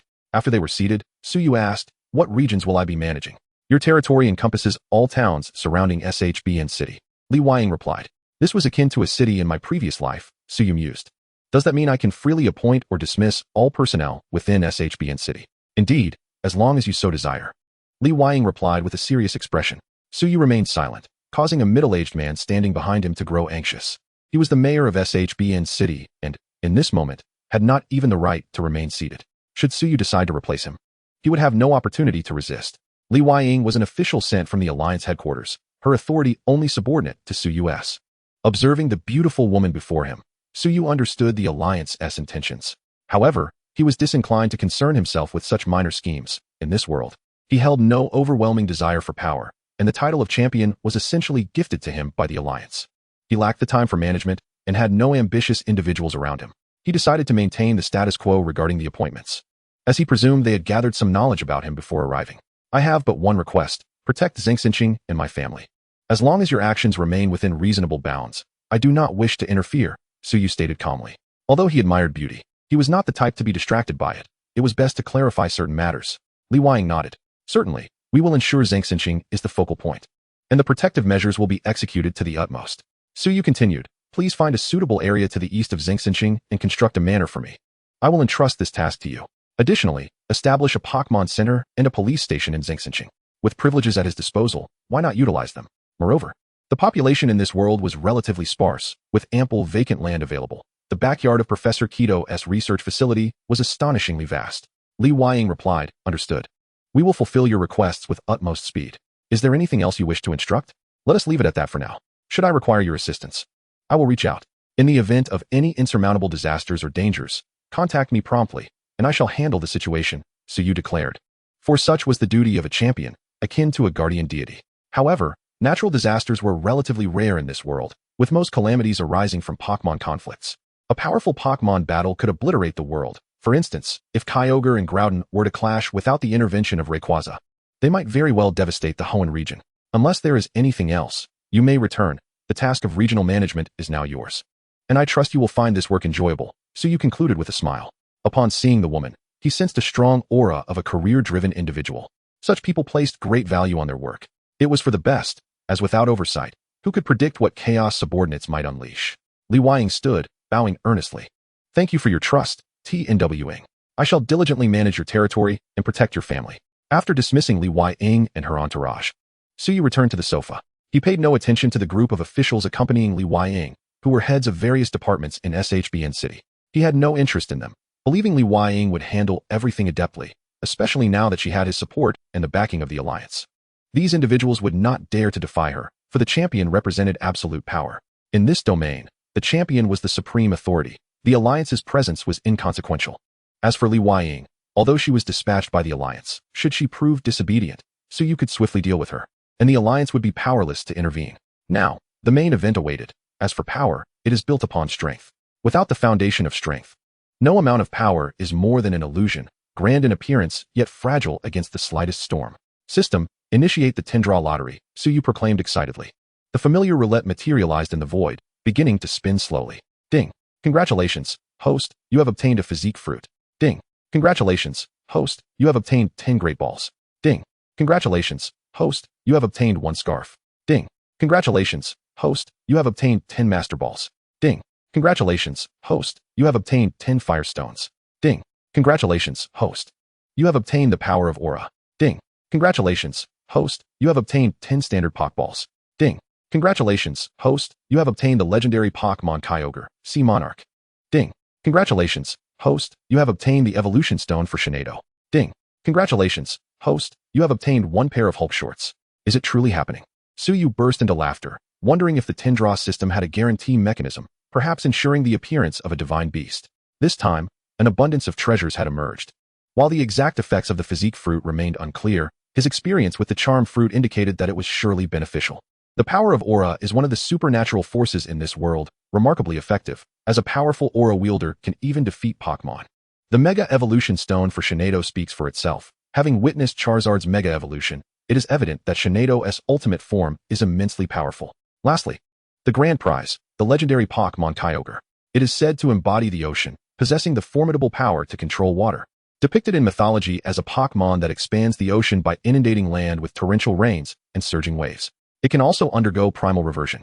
In the film featuring the most powerful Mega Evolution, the spectacle of Primal Kyogre battling Primal Groudon was truly magnificent, embodying the essence of a divine beast. However, Those two possessed divine attributes, their strength far surpassing that of an ordinary Kyogre or Groudon, and after primal reversion, they likely exceed even level 1 deities. Suyu made his way to the backyard, suppressing his excitement, and extracted Kyogre from the system. Instantly, dark clouds gathered ominously in the sky, as if an invisible hand were swiftly drawing them together. The darkness surged like a tide, enveloping the entire backyard in a suffocating atmosphere as a fierce wind whipped through every corner, causing the grass and trees to rustle. Then, a dazzling blue light burst forth from the clouds, and within that radiance, the colossal form of Kyogre gradually emerged. Gaio-Ka surveyed the surroundings, and upon catching sight of Suyu, a glimmer of joy sparkled in his eyes as he joyfully soared through the air towards him. Gaio-Ka, fully aware of his formidable powers, gracefully halted before Suyu, affectionately nudging him with his smooth head. Ha ha ha, Gaio-Ka. I hope to rely on you in the future. Suyu laughed heartily, engaging with Gaio-Ka while gently stroking his head. Gaio-Ka nodded in delight, signaling for Suyu to climb onto his back.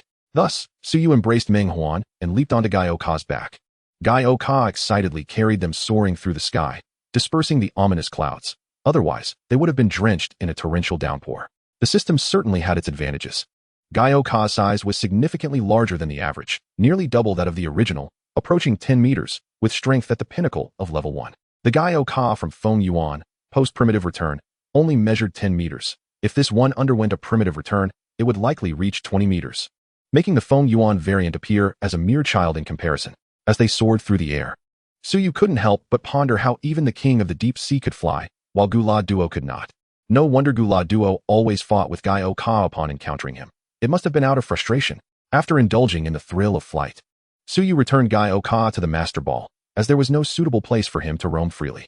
He would allow Gaio-Ka to stretch his wings once they arrived at the Qingzi Islands. It was uncertain whether Gaio-Ka and Luo Qi would clash upon meeting, as the first generation of sea god. Luo Qi's status had diminished in the wake of Gaio-Ka's arrival, transitioning to the god of ocean currents, while Gaio-Ka became the rightful sea god. However, it was peculiar to label Luo Qi as the sea god when he lacked any water attributes. Upon returning indoors, Suyu consumed a physical fruit, and shortly thereafter, he felt a transformation within his body. How could one describe it? At that moment, he felt an overwhelming surge of strength coursing through him. His back no longer ached, his legs were not fatigued, and ascending 10 flights of stairs was a trivial endeavor. Yet, he wondered if his current physique could rival that of the extraordinary new trainer Xiaoji. Next, he extracted the power of the wave. The power of the wave was a biological energy that every individual possessed, albeit in exceedingly feeble amounts for the vast majority. Upon the system transmitting the power of the wave to Suyu, he instantly perceived himself endowed with a unique capability, allowing him to sense everything within a 5-meter radius. Even with his eyes closed, akin to the divine awareness found in cultivation novels. Although the range was somewhat limited, and the quantity was relatively scant, the system fortunately provided methods of cultivation. However, it required a small spirit possessing the power of the wave to assist in the process. Suyu fell into contemplation, pondering where he could acquire a Lu Ka Li O to aid him in honing his wave power. As he mused, he gently stroked Meng Huan nestled in his arms. Had he overlooked something? Suyu lifted Meng Huan, a smile gracing his face. Miyu? The little one gazed at Suyu with wide, curious eyes. Meng Huan, you possess the power of the wave, don't you? Suyu inquired with a smile. Meng Huan nodded affirmatively. Then you shall be my partner in cultivating the power of the wave from now on, Suyu declared. While Meng Huan did not fully comprehend the specifics, the prospect of assisting Suyu brought immense joy to him. There were numerous methods for cultivating the power of the wave. Physical training was the simplest, yet yielded the least effective results, as a human body could never compare to that of a small spirit, unless one possessed extraordinary innate talent. Relying solely on physical training to cultivate formidable wave power was exceedingly challenging. Among the cultivation methods provided by the system, one could leverage a small spirit's wave power to elevate their own wave power limits.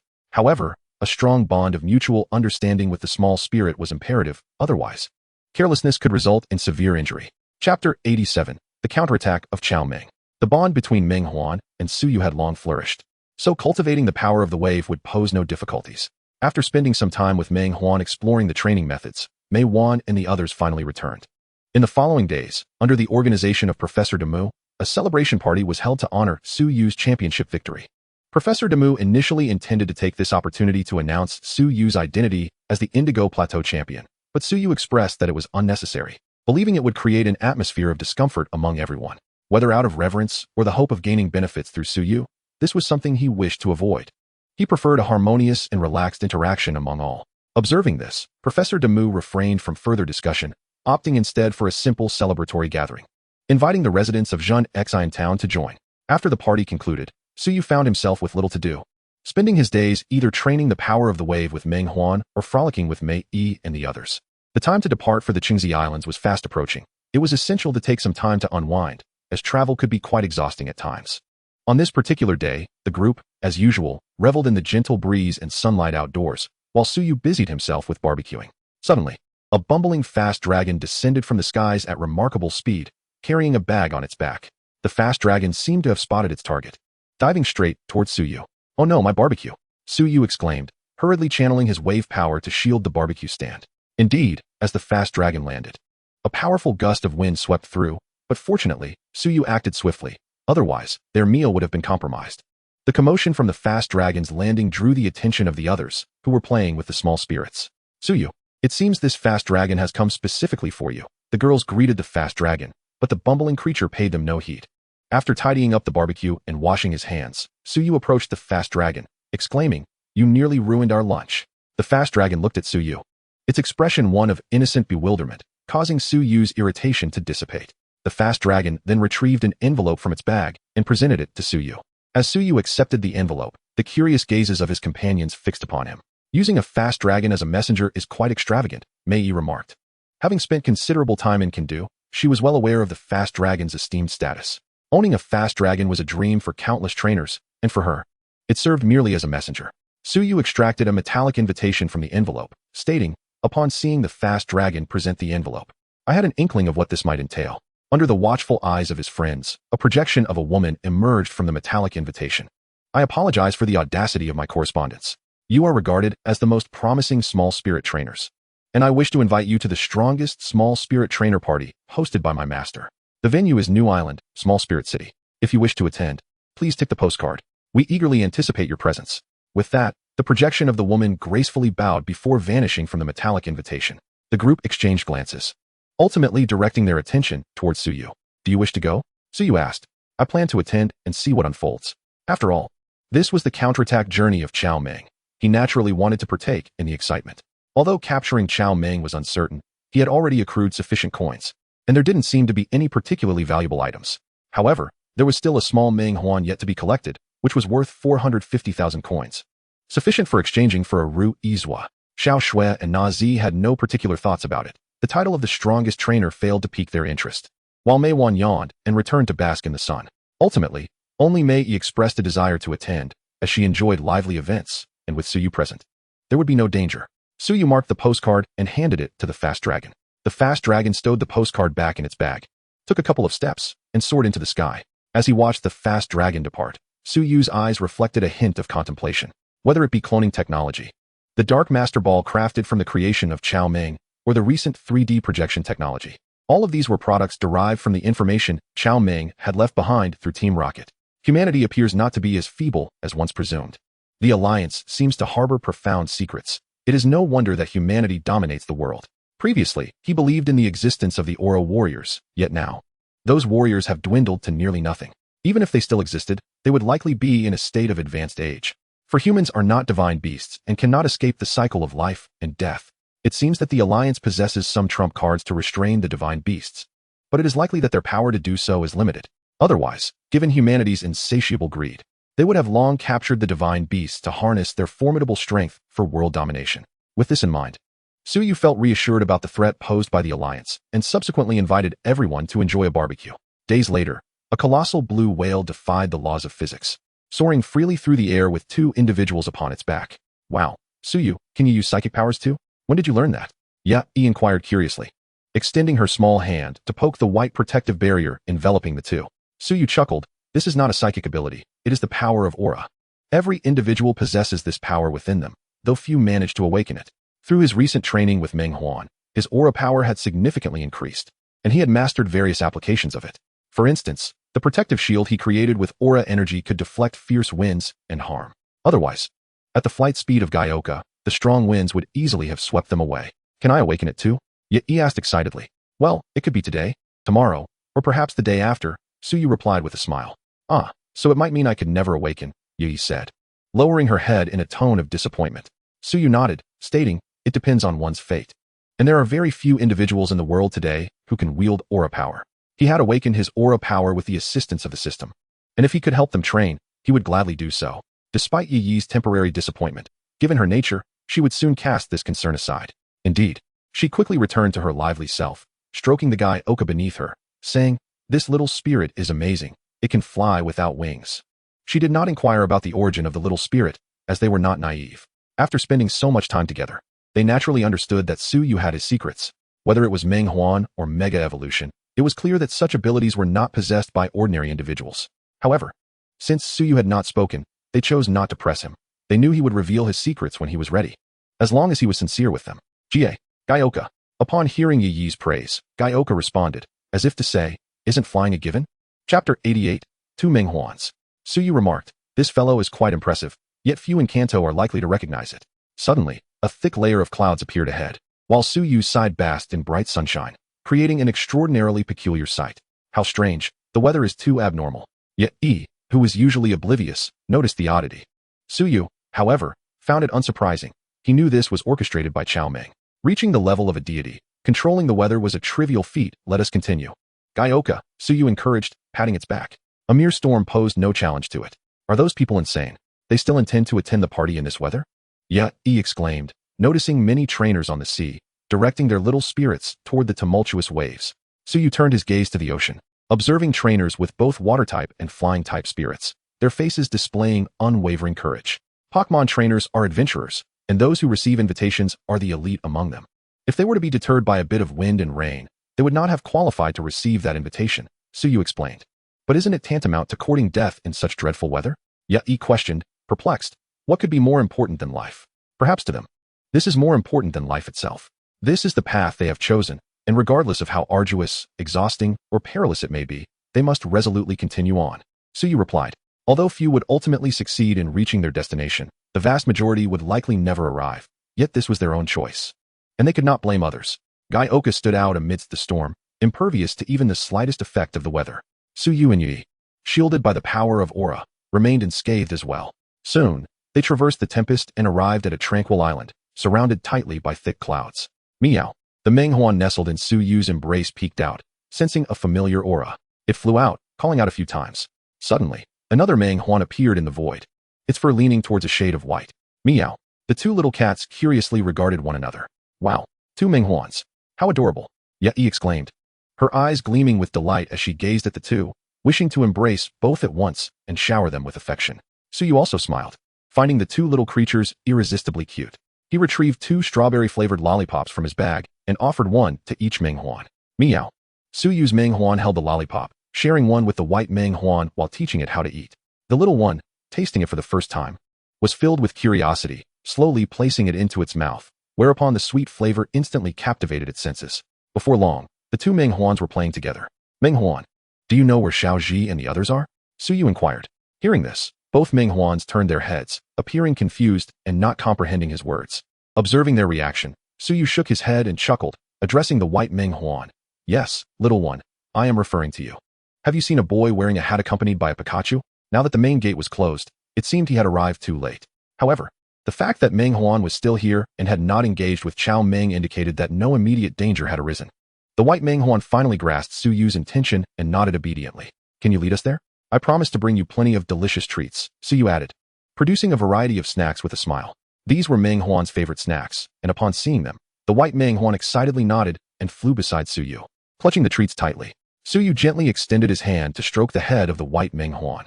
The little one not only accepted the gesture, but also let out a few delighted sounds. Truly, with such a charming disposition, the illusionary beast was remarkably easy to bond with. Let us place it in the bag for now. Rest assured, you may have as many as you desire. Suyu reassured. Reluctantly, the little one returned the snacks and activated its psychic abilities, transporting the group to the location of Xiaoji. They arrived above a battlefield just in time to witness Xiaoji charging forward and delivering a punch to Xiaoming. However, the impact was negligible, as Xiaoming employed its psychic powers with remarkable efficacy. Xiaoji was sent flying, and Suyu's group witnessed him soaring overhead, heading straight towards a building. Meng Huan, save Xiaoji, Suyu commanded. The pupils of Xiaoming narrowed, its expression grave as it gazed at the Ko above, along with the presence of Meng Huan. What could that be? The colossal form of Ko emerged onto the scene, casting a vast shadow that left the 3 trainers, as well as Xiao Xia, Xiao Gang, and Miss Qiao Yi, utterly astonished. That is Ming Huan, along with Suyu and Yi, exclaimed Xiao Xia joyfully. I never expected them to arrive as well. It seems this battle can be avoided, Xiao Gang remarked, the tension on his face dissipating as he exhaled in relief. Moments ago, the atmosphere had been fraught with anticipation, as a great battle seemed imminent. Is that the champion of the Quartz Conference? I didn't expect him to be here too. The three trainers gasped, recalling that the Quartz Conference had concluded not long ago, and Suyu was still quite renowned, being hailed as the strongest champion of that event.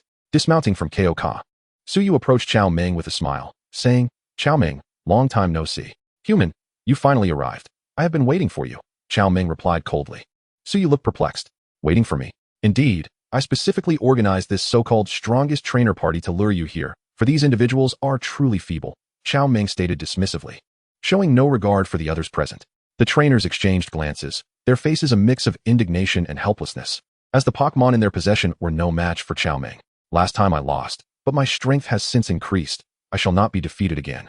Xiaoming fixed its gaze on Suyu, its eyes alight with fierce determination. In truth, there is no need for us to clash. Every individual is unique. You, as you are now, are unparalleled in this world, as are they, Suyu said seriously, gesturing towards the Pokémon behind Xiaoming. They possess their own thoughts and emotions. They deserve to lead their own lives without the necessity of proving superiority through combat.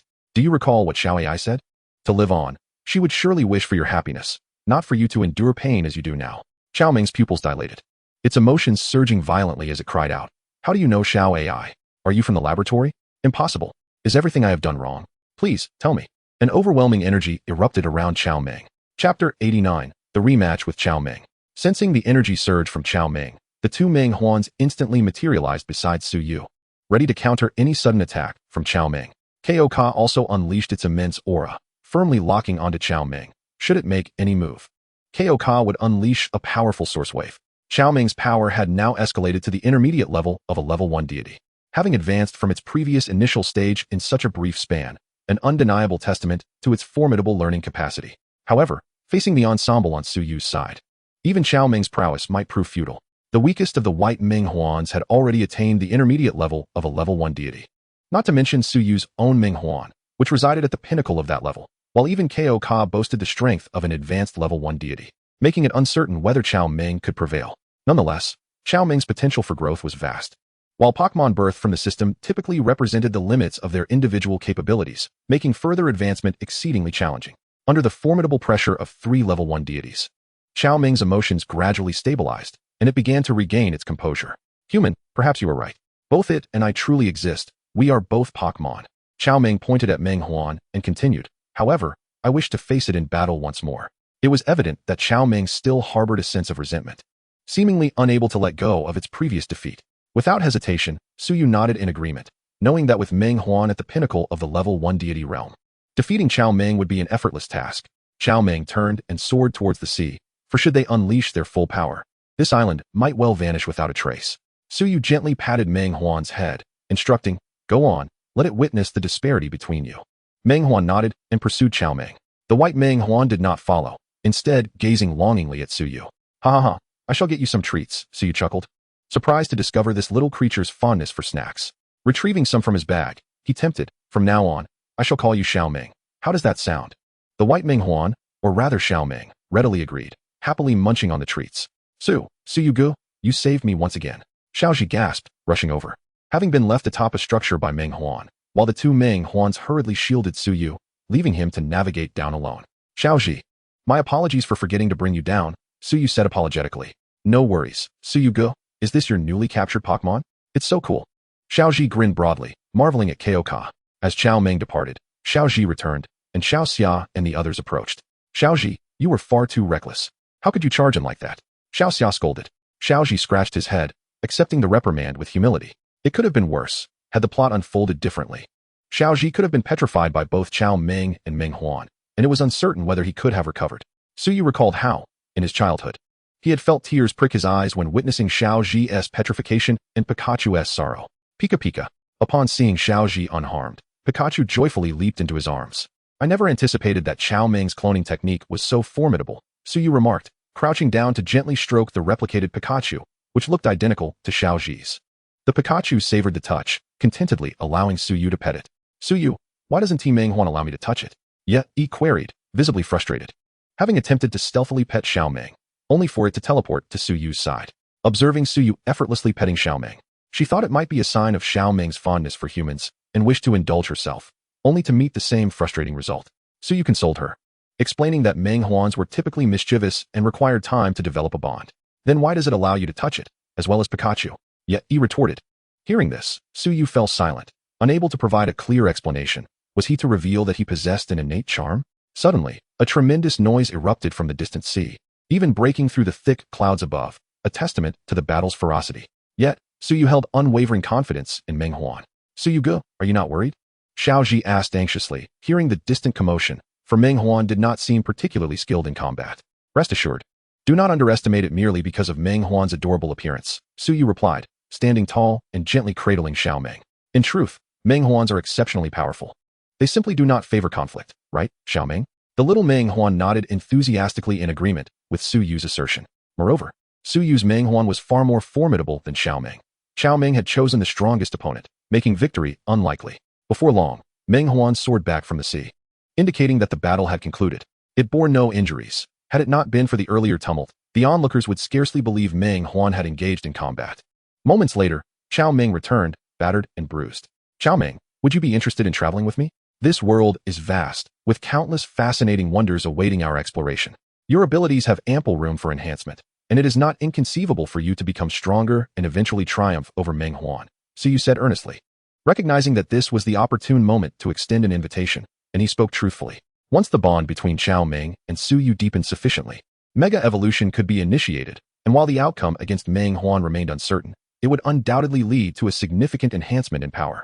The icy gaze of Xiaoming exhibited a fluctuation. This individual appeared to be quite distinct from the others. The mere fact that so many formidable beings were willing to follow him spoke volumes.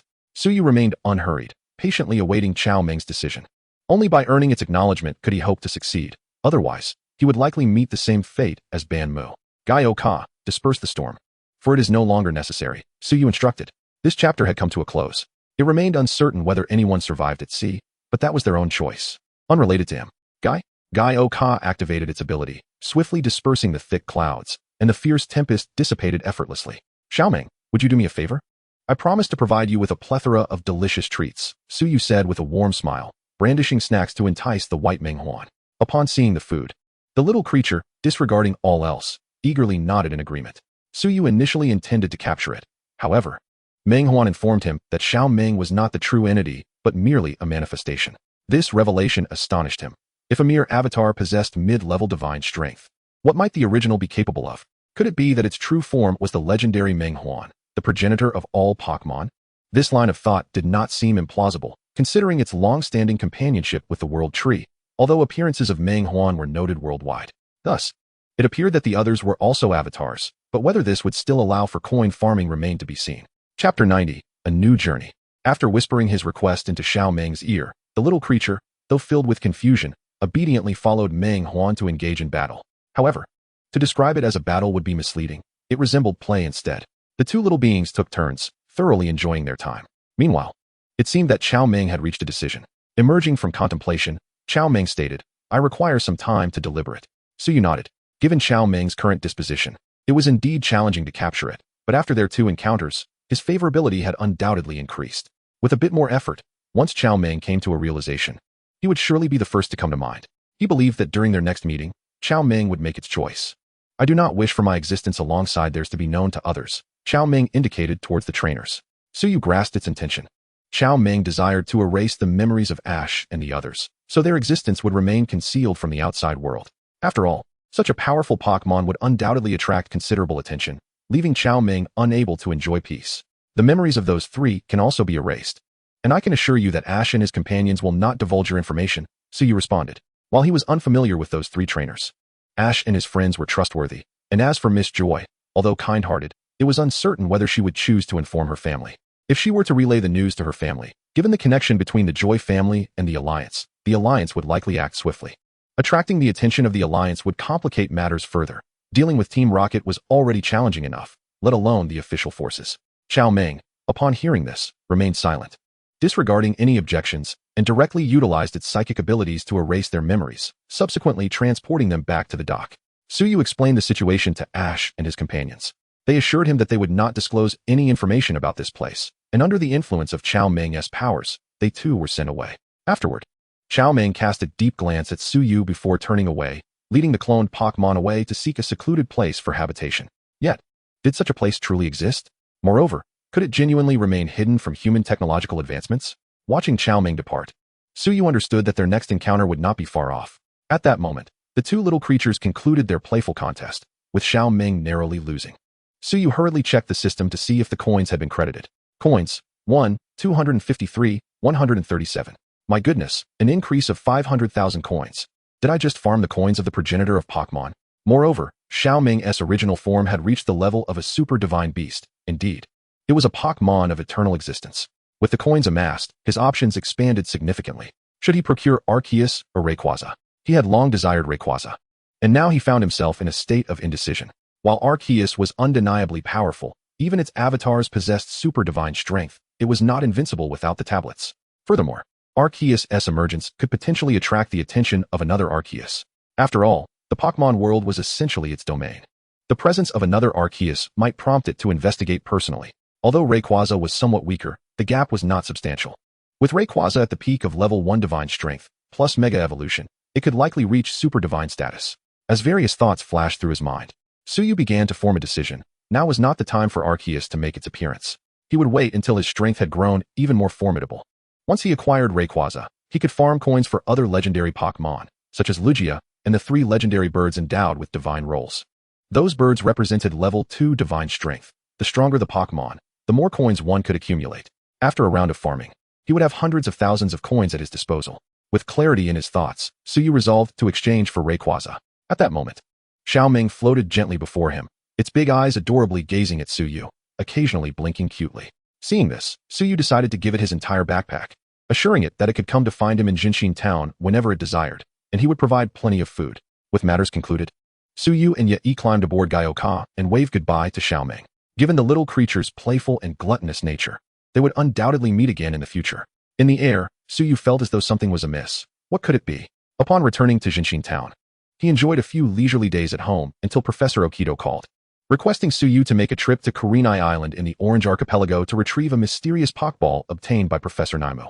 Professor Okito mentioned that although he had already entrusted Ash and his friends with the task, he still felt uneasy. Since Suyu was also planning to challenge the Orange League, he took the opportunity to ask him. Suyu affirmed that it was not a problem. After all, it was part of his journey, and running an errand was not an inconvenience. Moreover, he was quite curious about the purpose of the GS ball, rumored to be used for capturing Celebi. Though Celebi was not particularly strong in battle, its abilities were remarkably extraordinary. Healing was merely its most basic power. Time travel and resurrection constituted its true divine skills. If he could have Celebi by his side, he would have no worries whatsoever. After agreeing to Professor Okito's request, Suyu began to pack his belongings, preparing to embark on a new adventure. This journey would primarily take place at sea. Nazi chose to remain home to accompany Mei Wan, allowing her to return occasionally. Suyu did not dissuade her, as the trip to the Orange Archipelago would not take long. Xiao Shui, on the other hand, was eager to witness how Pokémon differed in various regions. Having heard Suyu mention that due to differing diets and climates on the southern islands, Pokémon exhibited variations compared to those in the Kanto region. This piqued her curiosity, and as an excellent Pokémon breeder, it was essential for her to understand these differences. Yi, meanwhile, would follow Suyu wherever he went, as Mei Wan was present at home, and her parents had no cause for concern about her well-being. Thus, the three set forth on their journey to the Orange Archipelago. Chapter 1. Arrival at Kurenai Island. SY and his companions journeyed from ZHNX in town to the nearest city to the Orange Archipelago, a mere stone's throw from KCH-ing Island. Taking a luxurious airship, they soon set sail towards their destination. Airships were a rarity in the GUND region, and for most of them, it was their inaugural experience, sparking a sense of wonder. YY gazed out of the glass window, brimming with excitement, exclaiming that it was her first time aboard an airship, and the sensation was entirely different from that of an airplane. They floated gently through the sky, albeit at a rather leisurely pace. SY reclined on the sofa, a smile lighting his face as he played with Ming Huan. Remarking that air travel was quite uncommon here, the close proximity of the islands made the construction of airports prohibitively expensive. Thus, the relatively simple airship emerged as a solution, its speed still far superior to that of boats. However, for trainers wishing to navigate the seas, it was customary to capture a suitable Pokémon for travel. ensuring both cost savings and preparation for unforeseen circumstances. For most, the occasional airship ride was manageable, but frequent travel would strain the finances of an average household. Moreover, the unpredictable weather at sea could shift from clear skies to tempestuous storms in an instant. While possessing a Pokémon for protection could mitigate some risks, numerous dangers remained. This unpredictability contributed to the Orange League's lack of notoriety, resulting in fewer challengers, compounded by the absurd challenges posed by its gyms. SY, how do you plan to proceed? Xiaoming asked gently, well aware that SY would not simply take the airship directly to their destination, as that would defeat the purpose of their journey. You understand me well, don't worry, I am prepared, SY replied with a slight smile, adding. But it may require some extra effort from you all. Why do you say that? YY inquired, returning to the sofa to sip her chilled juice. Her eyes wide with confusion. Due to the climate of the Orange Archipelago, the weather here is not as pleasant as in Guindi. In a few months, you and Xiaoming might turn into little black girls, SY jested. Ah, no, I refuse to become a little black girl, YY exclaimed, shaking her head vigorously at the thought, as maintaining one's complexion is paramount for girls of any age. Seeing her reaction, both SY and Xiaoming burst into laughter. Fear not, YY, that won't happen, Xiaoming reassured her, taking YY's hand gently. There are only 4 gyms in the Orange Archipelago. With SY's strength, it won't take long to complete the challenges of the Orange League. Upon hearing this, YY sighed in relief. You mischievous SY, always trying to scare me, she said, giving him an indignant glare. Haha, because you are the only one so naive, SY laughed heartily.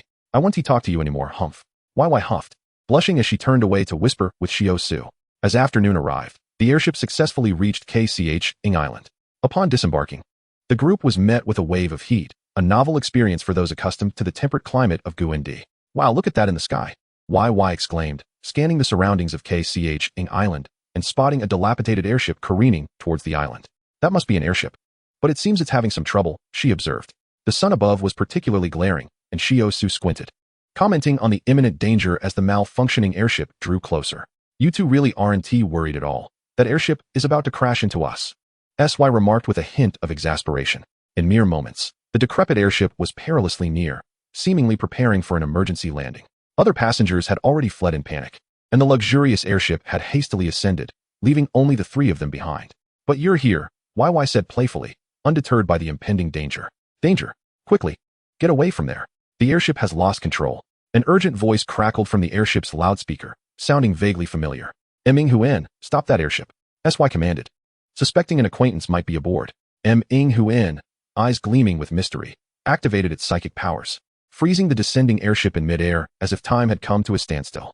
With its abilities, Huan gradually lowered the troubled airship onto a vacant patch of land, leaving onlookers agape in astonishment. Observing the numerous gaping holes in the airship, SY could hardly fathom how it had remained airborne. Soon after, several individuals, along with a Pikachu, emerged from the airship. Indeed, who else but Ash would find himself in such predicaments? Upon recognizing SY, Ash's face flushed with embarrassment as he chuckled awkwardly. SY, it's you again. Even Ash felt a twinge of shame at being rescued so frequently. It seems your journey has been quite eventful, SY teased, confident that they would be unscathed even in the event of an explosion. Misty and Brock expressed their gratitude to the group. Well then, let us head out. You must be here to see Professor Key as well, SY suggested. That's right, SY. Are you also here for that? I heard from Professor Key that I should come to challenge the Orange League, Ash replied. SY diplomatically conveyed that Professor Key had concerns for Ash, thus making preparations. I see, the Orange League. Ash's eyes sparkled with excitement as he exclaimed. Are there gyms and competitions here too? As they walked towards the Pokémon Center, they were uncertain of the location of Professor Key's research facility, which was not marked on their Pokédex, so they decided to inquire at the Pokémon Center. The Orange League, also known as the Southern Cross, features 4 gyms, each with its unique set of rules that may not necessarily revolve around Pokémon battles. Only after collecting all the Orange League badges could one challenge the champion of the Southern Cross. Ah, I understand now, Ash declared, his fists clenched with determination. I'm going to challenge the Orange League. Let us take care of Professor Key's task first, Brock suggested with a smile. You're right, Ash agreed, scratching his head. Here we are, the Pokémon Center. The group chatted as they approached the center. Chapter 2, Professor Key and the GS Ball. The Pokémon Center here differed from that in Guindi, as it was constructed entirely of wood. Welcome to the Pokémon Center. Nurse Joy greeted them with a warm smile. SY marveled at the universality of Nurse Joy, noting that the one before him had a sun-kissed complexion, radiating health. Wow, this is amazing. May I ask which Nurse Joy you are related to? Brock eagerly inquired. Ah, I'm the cousin of the sister from Shallow Red City. Is this your first visit here? Nurse Joy replied with a smile. Let us get down to business and not waste everyone's time, Misty said, rolling her eyes as she tugged at Brock's ear, dragging him away. SY smiled at the amusing interactions among the group. Nurse Joy, could you please direct us to Professor Key's research facility? SY asked. The large white building at the end of the straight road is the destination. Upon seeing Suyu, Miss Xiao-yi smiled even more warmly, pointing towards a pathway. Thank you, Miss Xiao-yi, Suyu replied. No problem at all. If you need anything, just come to the Pokémon Center to find me, Miss Xiao-yi said with a cheerful smile. Suyu nodded and, accompanied by a few others, proceeded towards Dr. Nei Mu's residence. Upon arriving at the location indicated by Miss Xiao-yi, they found the door ajar, but no one in sight. Excuse me, is anyone here? Suddenly, the floor where Pikachu was standing sprang open, and Pikachu flew out, revealing a bespectacled young lady. Ah, are you guests? She exclaimed. Two more bespectacled girls appeared, asking, what can we do for you? Suyu inquired, is Dr. Nei Mu here? We were sent by Dr. Mu. The doctor is at the bay taking care of some Pokémon. Let us guide you. The three bespectacled girls replied happily. Shortly thereafter, they met Dr. Nei Mu at the bay. To their surprise, Dr. Nei Mu was a remarkably young woman with an enviable physique. This is the mysterious Pokeball, she said, leading them to her research lab to showcase the peculiar ball. The enigmatic Pokeball was adorned in gold and silver, engraved with the letters GS. I have researched this mysterious ball for quite some time, yet I have made no progress. We refer to it as the GS ball due to those two letters, Dr. Nei Mu lamented. I have tried various methods to open it, yet it remains a perplexing puzzle. Suyu observed the GS ball, pondering its significance for him. Did capturing Shualabai require this? Yet, forceful capture would be futile. Releasing it would yield no compliance, making it no different from an unclaimed Pokémon. Losing interest after a brief glance, he decided it was better to leave it to Xiaoji since he had also arrived. They then toured Dr. Nei Mu's backyard, filled with many Pokémon of unusual colors. According to Dr. Nei Mu, these variations were due to differences in climate, geography, and environment, which formed the basis of her research. These Pokémon were not shiny but rather of different hues, as Suyu could discern. Otherwise, the southern islands would be teeming with shiny Pokémon, and the Alliance would surely protect such a place. Xiao Shui expressed great interest in Dr. Nei Mu's research and asked her numerous questions. Observing this, Suyu decided to stay for a day. Thus, they arrived at Dr. Nei Mu's home. Upon entering, everyone was taken aback. The floor was littered with trash, and the table and sink were cluttered with unwashed dishes. To sum it up in 3 words, filthy, chaotic, and disheveled. How dirty, Xiao Xia exclaimed, quickly covering her mouth upon realizing her rudeness, glancing at Dr. Nei Mu. It's all right.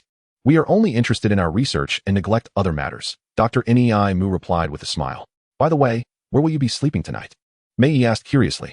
Dr. Nei Mu pointed to a closed door, saying, we sleep in the inner room. It's somewhat cleaner, albeit a bit messy. At that moment, Xiao Gang could no longer contain himself. His nurturing instincts kicked in, and he grabbed some cleaning tools. In no time, the chaotic space transformed into a tidy and pleasant environment. Impressive efficiency, Xiao Gang, Suyu admired. After tidying up, Xiao Gang began preparing dinner, and seeing this, Suyu joined in to assist. Together, they quickly prepared a lavish spread. Xiao Gang's dishes were Japanese cuisine, while Suyu prepared Chinese dishes. I didn't expect your culinary skills to be so remarkable, Xiao Xia complimented after tasting Suyu's food. Exactly. Suyu Gu, this is absolutely delicious, Xiaoji exclaimed, devouring his meal. Even Xiao Gang felt a tinge of inferiority after tasting Suyu's cooking. Mei Yi and Xiao Shui remained silent, engrossed in their meal, aware that if they didn't keep pace with Dr. Nei Mu and the 3 bespectacled girls, the food would soon vanish. Suyu's culinary prowess, particularly with Chinese dishes, captivated everyone's palate. Before long, the table was cleared, with the majority of the food consumed by Dr. Nei Mu and the trio of bespectacled girls. They appeared to have not had a satisfying meal in quite some time, and thus decided to stay at Dr. Nei Mu's place. The night passed swiftly. The following morning, Xiao Ji and the others bid farewell to Dr. Nei Mu. However, Xiao Gang chose to remain, intending to learn from her. Although reluctant, Xiao Ji and Xiao Xiao wished him well as they parted ways. Suyu and the others also took their leave, with Dr. Nei Mu presenting Xiao Shui with some research reports on Pokémon, much to her delight. Next, they prepared to head to Wendan Island. Having discovered online that a Pokémon-themed amusement park was currently in operation, and Xiang'an Island lay in that direction. The first gym of the Orange Alliance was the Xiang'an Gym. Suyu led the 2 girls to the seaside. Shall we fly over on a Pokémon? Xiao Shui inquired, aware that Suyu had a fast dragon, and that Mew could also transform into a flying-type Pokémon. That is certainly an option. But I would prefer to experience the sensation of being on the sea, Suyu replied, while retrieving a Pokeball. Come forth, Gyoka. A 10-meter-long blue whale-like Pokémon emerged onto the surface of the sea. Suyu approached and gently stroked Gyoka, smiling. I will rely on you for the time being. Gaioka nodded enthusiastically. Although it could fly, it appeared to revel in the ocean's embrace. With Mei and Xiao Shui aboard Gaioka, the three found the space ample and comfortable. Shortly after, Suyu directed Gaioka towards Wendan Island. Welcome to Wendan Island, esteemed guests. With Gaioka's swift pace, they quickly arrived at their destination. Gaioka, feel free to explore, but don't stray too far. I will have Mew notify you when it's time to leave, Suyu said, giving Gaioka a gentle pat. Gaioka responded, and then dove into the sea. Let us go explore the theme park and the wild Pokémon forest, Suyu suggested with a smile. The announcement was still broadcasting that the theme park was open. Mei and Xiao Shui had no objections. After all, traveling is about experiencing new sights. They purchased tickets and entered the amusement park. The park was bustling with visitors, filled with the lively sounds of people. Look over there, it's a Nidoran. So adorable, Mei exclaimed, pointing at a blue Pokémon, her excitement palpable. And isn't afraid of humans at all. Of course, there are security patrols and surveillance here. Capturing Pokémon is prohibited, Suyu explained, gesturing towards a camera mounted on a tree. Over time, these Pokémon naturally grow accustomed to human presence. The theme park's allure lay in these charming, unafraid Pokémon, drawing in a multitude of visitors. Pokémon were the foundation of their profits, and thus, they would take great care to protect them. Would you like me to take a picture of you? Suyu asked, pulling a camera from his bag. This outing was meant for leisure, and a camera was essential. Yes, please. Make sure it looks good, Mei replied cheerfully, pulling Xiao Shui alongside her to pose next to the Nidoran. The Nidoran, unperturbed, affectionately nudged the girl's legs. Say cheese. 3, 2, 1 cheese. Alright, it's done. Let us see how I did, Suyu said with a grin. Mei eagerly rushed over to take the camera from Suyu. Suyu observed Xiao Shui engaging with Ni Duo Lan and approached, squatting down to retrieve some Pokémon food from his bag to feed Ni Duo Lan. This little fellow must be hungry. Look how it's trying to please you. Simply yearning for something to eat, Suyu remarked. Upon seeing the food, Ni Duo Lan exhibited sheer joy and hastily began to munch away. Xiao Shui watched this delightful scene in astonishment, exclaiming, Indeed. How did you know, Suyu? I thought it was specially trained at the theme park to interact with visitors. Hence its constant proximity to me. I never realized it was just hungry. As he continued to feed the Pokémon, Suyu chuckled. The power of Wave can sense the emotions of Pokémon, which is how I knew. His mastery of the Wave had significantly improved during his training, allowing him to communicate simply with Pokémon. He could even form a telepathic connection with those in sync with his intentions, enabling understanding without the need for words. This undoubtedly provided a considerable advantage in battles. Indeed, the power of Wave is remarkable, possessing such diverse effects, Xiao Shui marveled. Suyu, how do you think I performed with the camera? Mei approached excitedly, having just captured a photo of Xiao Shui and Suyu caring for Ni Duo Lan. You can operate a camera as well. Suyu laughed, glancing at the photo and praising, I must say, it is quite impressive, far superior to my own skills. Of course, I am a first-rate photographer, Mei declared proudly, lifting her chin. Since you excel at photography, it seems the task of capturing moments falls to you. Be sure to take plenty of pictures, Suyu continued to compliment. No problem, leave it to me. Seeing this, Xiao Shui smiled, amused by how effortlessly Suyu had cheered Mei up. The group then strolled leisurely through the theme park, where the majority of Pokémon were ordinary, yet possessed an undeniable charm. There were even many Pikachu present. If Team Rocket were to see them, chaos would surely ensue. After a while, the park lost its allure, prompting the group to exit. They made their way to the seaside, where numerous shops lined the shore, and they planned to purchase some items before finding a place to rest. Suddenly, a painful whimper and a series of harsh shouts broke the tranquility. Hey, hurry up. Why won't you move? A few unruly youths shouted, swinging a stick violently at a Lapras. The battered Lapras emitted a mournful cry, its head drooping weakly on the beach. Witnessing this scene ignited a blaze of fury within Suyu, who leaped over the railing onto the beach without a second thought, undeterred by the mere few meters. You lot, stop right now, he bellowed, releasing the power of Wave to control the three assailants. His strength had significantly increased, along with the range of his control. Once he had subdued them, Suyu propelled himself forward, delivering a powerful kick that sent the one wielding the stick flying. He then unleashed a heavy punch upon the man in the white scarf, a sickening crack resonating as he likely broke the man's nose. Grabbing the glasses-wearing thug who was standing on Lapras's back, he executed a throw that sent him crashing onto the sand. The trio barely had time to comprehend the situation before they found themselves writhing in pain on the ground, howling in agony. At this moment, Xiao Shui and Mei caught up, panting heavily. Suyu, are you alright? They asked with concern. Suyu shook his head, his physique, enhanced by the fruit, far surpassed that of an ordinary person. Moreover, with the power of Wave, dealing with a few delinquents posed no challenge. Lapras, are you okay? He inquired, gently stroking the Pokémon's head. Sensing Suyu's kindness, Lapras did not shy away from his touch, but could only emit a weak whimper, utterly unable to move. Suyu, Lapras is in a very weakened state. We must get it to Nurse Joy immediately, or it may be in grave danger, Xiao Shui urged anxiously. Upon hearing this, Suyu quickly replied, Mew, I entrust this to you. Mew nodded, understanding Suyu's intentions.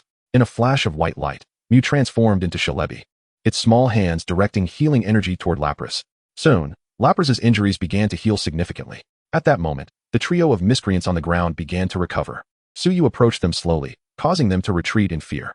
The sunglasses-wearing thug stammered, Wait, most of Lapras's injuries were caused by the storm. It wasn't entirely our fault. Please, big brother, spare us, pleaded the hedgehog-headed thug. The man in the white scarf lay on the ground, bloodied and still dazed.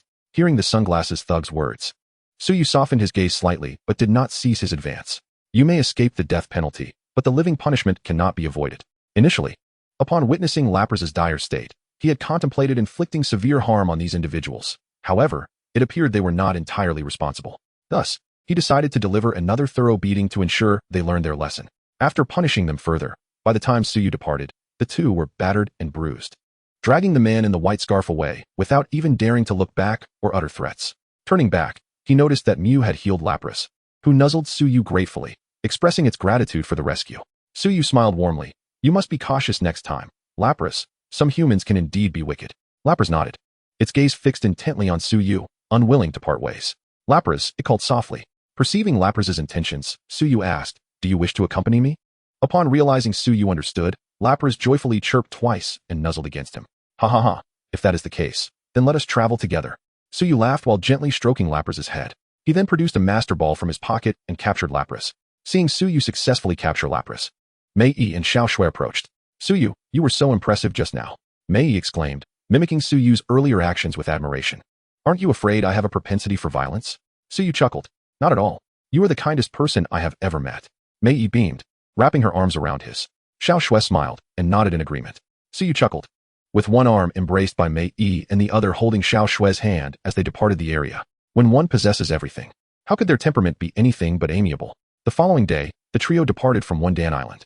Suyu rode upon Lapras's back while Mei and Xiao Shui sat atop Kyogre. This young Lapras, though capable of carrying 3 people, felt rather cramped due to its smaller stature. Freshly captured, Lapras sought to deepen their bond and was quite attached to Suyu, yearning to stay close to him.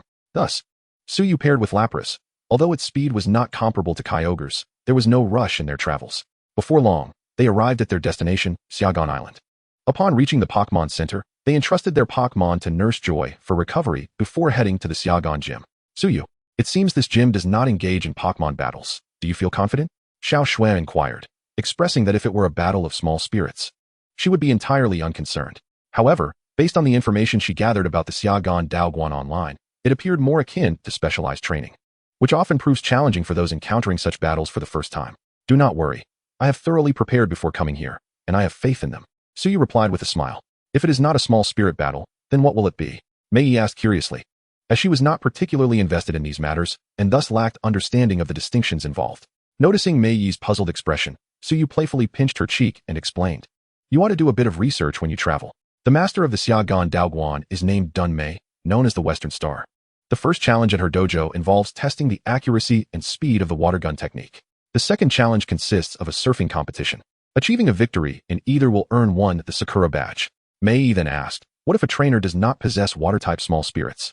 Suyu responded, That is the trainer's responsibility. Gathering information in advance is one of the essential skills of a trainer. As they walked and chatted, they soon arrived at the Xiaogan Daoguan, located by the seaside. Upon entering, they discovered a woman clad in a black tank top, who was currently training her small spirits. Hello, are you Master Dun Mei?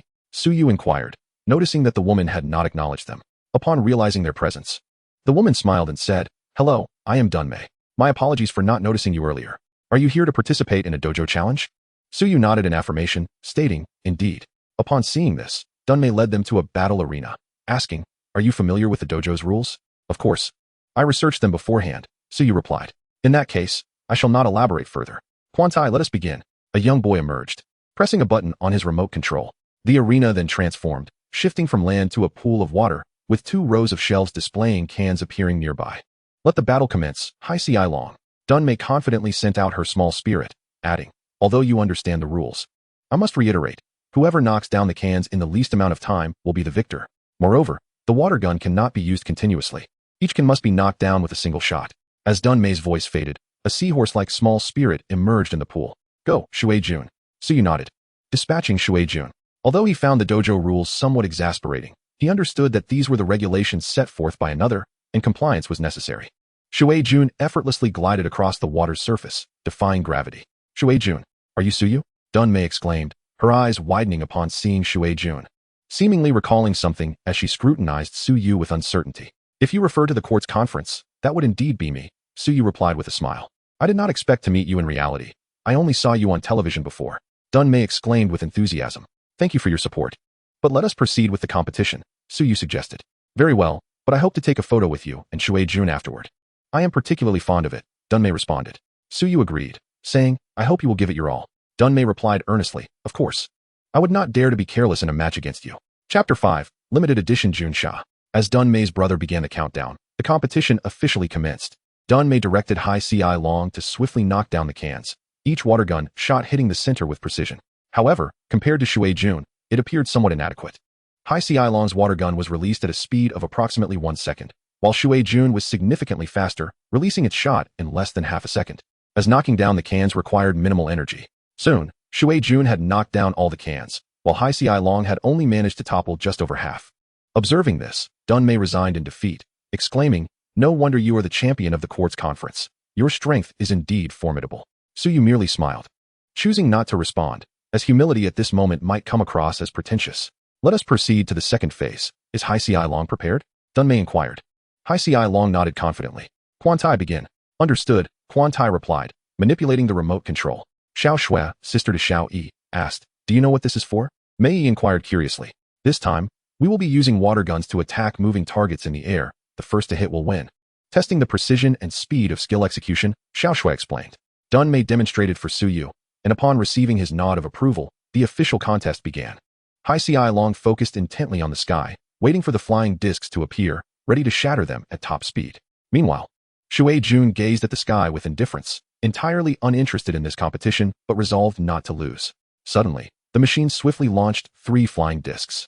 Just as Hualan prepared to fire its water gun, all 3 discs were shattered almost simultaneously.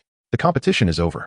Dunmei approached with the Sakura badge, stating, I concede. Shuei-jun's response and skill execution speed are simply too rapid for me to contend against. Suyu accepted the badge, smiling as he remarked, thank you. But will there not be a second contest? No need. One swims in the water while the other runs on the surface. I do not believe I stand a chance. Dunmei replied, shaking her head with a smile.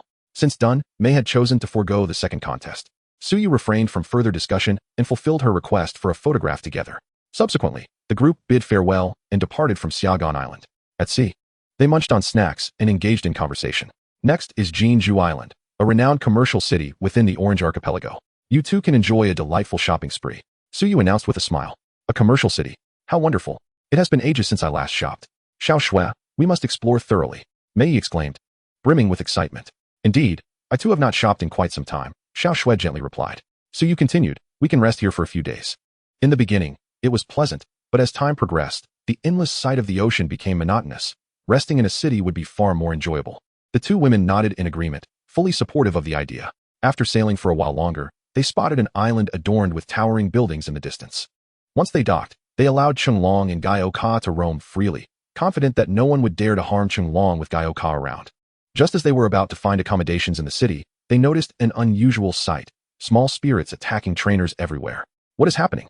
The group wondered, feeling that something was amiss in this city. While walking down the street, many small spirits, after incapacitating their trainers, swiftly turned to flee. At that moment, a police car approached, seemingly alerting them as they had not yet recalled their small spirits into their pokeballs. Be careful. Quickly recall your small spirits into their pokeballs, or else. Miss Junsha began, but before she could finish, she noticed that the small spirits belonging to the group appeared unaffected. Miss Junsha, do you know what is happening here? Suyu stepped forward to inquire. The small spirits here seem to be reacting to you. Are you the Sutian Huang? Miss Junsha, taken aback, exclaimed upon seeing Suyu's face. You recognize me? Suyu asked curiously, surprised that someone on Jeonju Island knew him despite his efforts to keep his identity as a king under wraps. Of course. Speaking of which, would you care to visit my place? Miss Junsha invited eagerly. Just then, a mischievous Goac popped out unexpectedly. I apologize. This Goac often escapes from its pokeball, Miss Junsha said, cradling the small spirit with an apologetic expression. To my surprise, it is indeed Miss Junsha of the Gaisai, and remarkably, Her complexion remained so fair even on the Orange Archipelago. Is she a special edition of Junsha? Suyu did not decline and followed Junsha to her residence. Junsha poured tea for the guests and, with a slight blush on her lovely face, said, "Speaking of which, the first time I saw you was at the opening ceremony of the Shurian Conference. Afterward, you defeated your opponents to win the championship, and I became your fan. I never expected to encounter you here. It truly is a stroke of luck." Suyu discreetly glanced at Yi and Xiao Shui, who seemed indifferent, and then replied, "Thank you for your support. I never imagined I would have fans." "Of course, there are many fans of you," Su Tianwang, Junsha said excitedly, resembling a young girl who had successfully met her idol. "Ahem, but how did you know my identity as Tianwang?" Suyu coughed lightly, noticing Yi looking over, and asked earnestly, "Because whenever a new Tianwang takes office, our Junsha family receives the news to coordinate with the Tianwang during critical moments," Junsha explained. "Or perhaps to prevent anyone from inadvertently offending individuals of considerable influence." Suyu nodded. It seemed he had hidden his identity quite well. "Is something happening here?" Suyu inquired. Although there had been instances of small spirits attacking trainers, a large-scale occurrence signaled the problem. Upon hearing this, the previously excited Junsha's expression gradually dimmed. And with a sigh, she said, "It is still under investigation. The small spirits outside their Pokeballs appear to be under some form of control. They not only attack their trainers, but also vanish quickly, causing many trainers to lose their small spirits."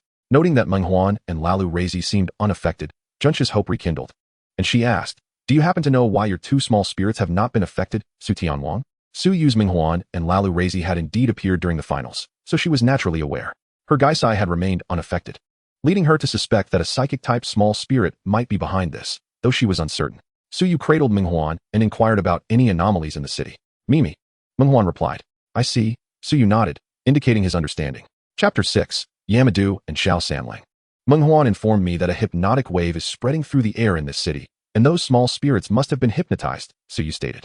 "Indeed, it is the work of psychic-type small spirits," Junsha exclaimed. When her Gaisai remained unaffected, she had harbored some suspicions. Suyu smiled and said, "Since we have encountered this, let us help you resolve it." His assistance was not merely due to Junsha's beauty or her status as a fan.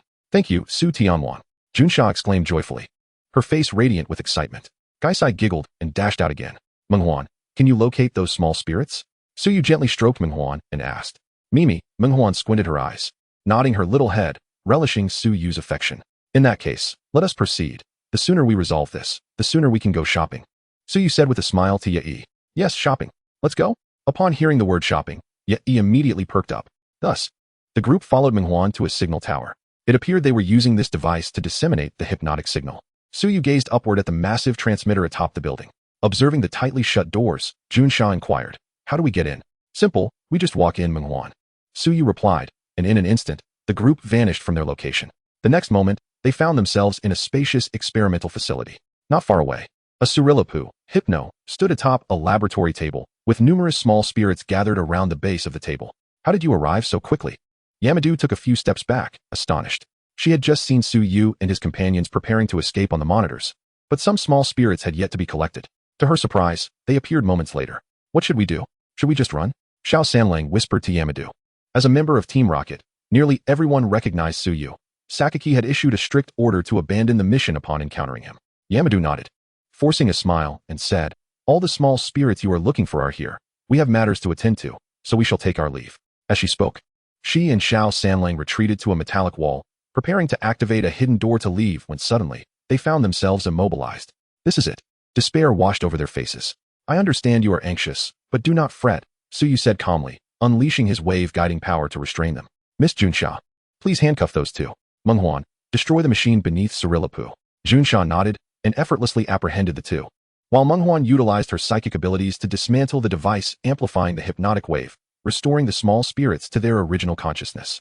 Ultimately, Junsha brought Yamadu and Xiao Sanlang back to the police station, and the small spirits were returned to their trainers, effortlessly resolving a dilemma that had plagued Junsha for quite some time.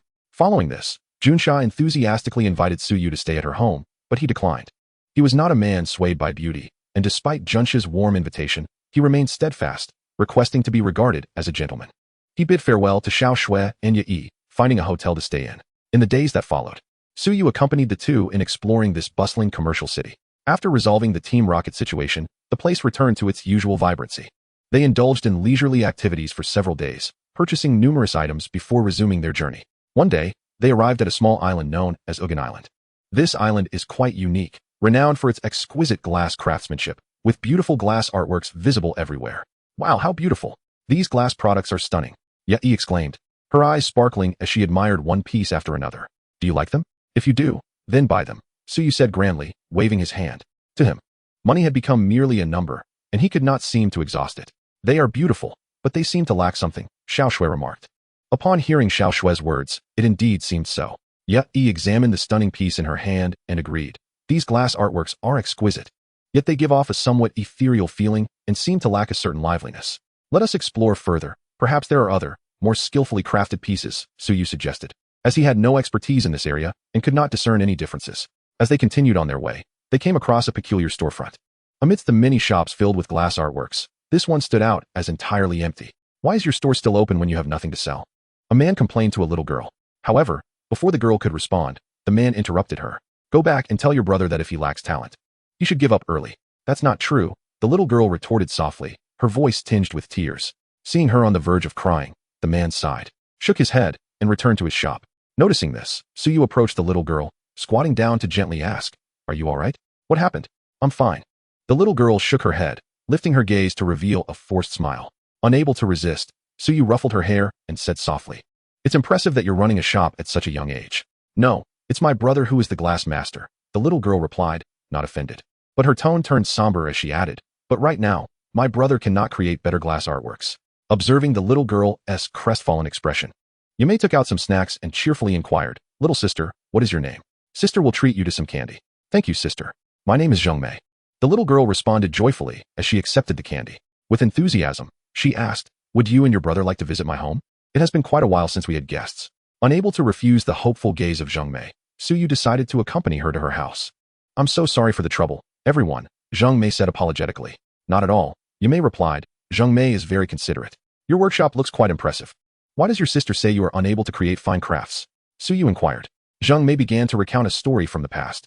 His grandfather was a renowned craftsman on the island, but had passed away. Now, he found himself unable to produce works akin to his grandfather's. He had heard tales of a crystal great rock serpent that inspired his grandfather's exquisite creations.